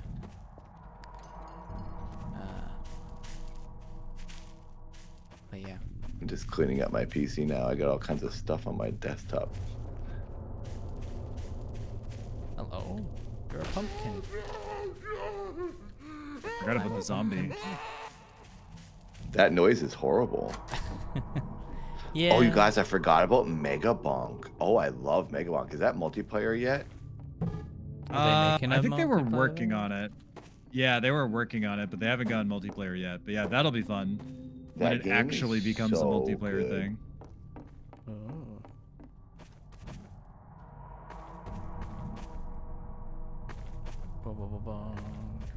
All right, I will end the game here then, and then you guys can probably. All right. Outros. I'm gonna miss this Nathan, are you stream. ready to? Are you ready to do an outro? Well, we should once we're offline, I think maybe in the new year we can plan something else. I think it's fun to do one of these every once in a while. Yeah, it just brings attention to the channel, gets some activity on the channel, maybe some new people show up. I think good streams are fun to do. If we could maybe hit a certain, maybe we could do like a celebratory game marathon every month if we hit some goal of memberships. Yeah. Because then it's like, let's party. And we could just do like games with the audience, you know? Maybe that's the thing. Yeah, if we that'd be hit fun certain too. goals, then we can do a longer stream. Because then that gives us a reason to do the stream rather than going into the longer stream of let's aim for this goal with the longer stream. For sure. Yeah. That's what I'm talking about, Nikki. Nikki, you got to help me get that set up. 007, the remaster that Nikki has. We should definitely play some 007, all of us. That would be fun. Yeah. All right. We should do that. I will, I guess. Cool. Yeah, if you wanted to wrap it up here, then we can probably. Well, all right. I guess we'll wrap it up here. Thank you, everybody, for tuning in. We want to make sure it gets logged for 12 hours, but thank you very much for tuning into Odd Boys. New We're doing tip a little... from SB. Wait, what? Hey. Wait, what? Who did it? What was the tip. name? I couldn't hear the name. A new That tip was from SB? Was that from Space? Oh, SB, Space Hold on Breakfast. one Was second. that you? Hold on one second. We've been streaming all day. Nikki and Piper are home. Welcome back to your house. Thank you for stopping in. Hope you guys had Holy a good crap. Space gave, it was a I don't know how much that was. Thank you, Space. Thank you. Oh my God. Space just gave us, that was $50 for each of us. Thank you very much. Thank you very much, gosh. Space. That's Thank you. incredibly nice. And they say, Merry Holidays. Thank you very much, Space. That's very, very, very nice. Thank you. Thank you.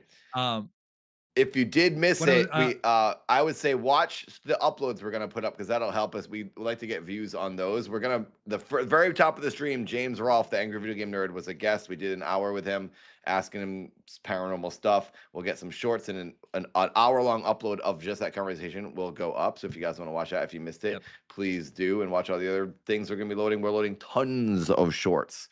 Please click them, like them. That helps a lot. There's going to be, I think based on, so for just so you guys are aware, we're going on a break for the holiday. We're going to be gone for 2 weeks, but we recorded 2 offline episodes to make sure that we have an episode every Friday until we're back from the break. And we're going to plan on having a show every Friday at 6 p.m. Pacific Standard Time. But what Nathan is saying, we have 3 episodes worth of content. There's going to be an incredible amount of shorts coming out too. So hopefully that gives us a little bit shorts and videos, a boost. Gives us a little bit of a boost in the algorithm. But we also wanted to make sure that everybody had.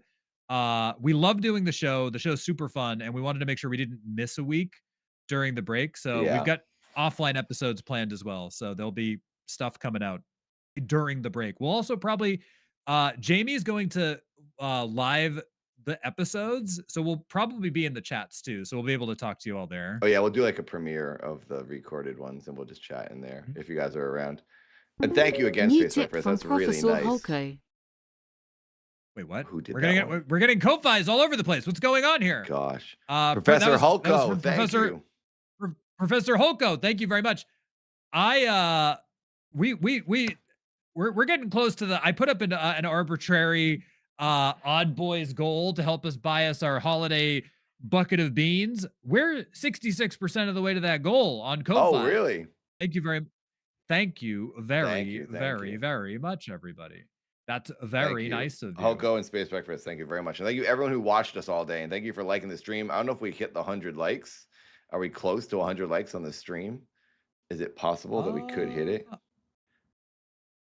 Did we? I think we were pretty close. 85. I can't believe we streamed away. I can't believe that we streamed for like 12 hours today. Yeah, it went by really fast. And Jake Paul basically did die. Yes, Samba. It was amazing. He got wrecked. and it He could have got been worse. so beat up. The guy was like going very easy on it. It was very obvious, but he definitely embarrassed himself. He looked like a disaster. He was falling over on his own because he's just bad at moving. It was crazy. And it was hilarious and awesome. And he got wrecked. That was actually crazy. I usually don't go to the I usually don't go to like YouTube to look at like the reactions. I super want to see what like somebody like Voice Critical says. Everybody on the internet is gonna rip Jake. Like it was so obvious. It's so it was so bad. It was so set up. It was so obviously set up. Like they were on different planets. They weren't even on the same page or level with each other. It was stupid that he was even in the ring with this guy. Genuinely, and it's so obvious if you watch it. Watch the highlights. It's gonna be funny. I'm very happy. Finally, that guy got some humbling. That's so crazy.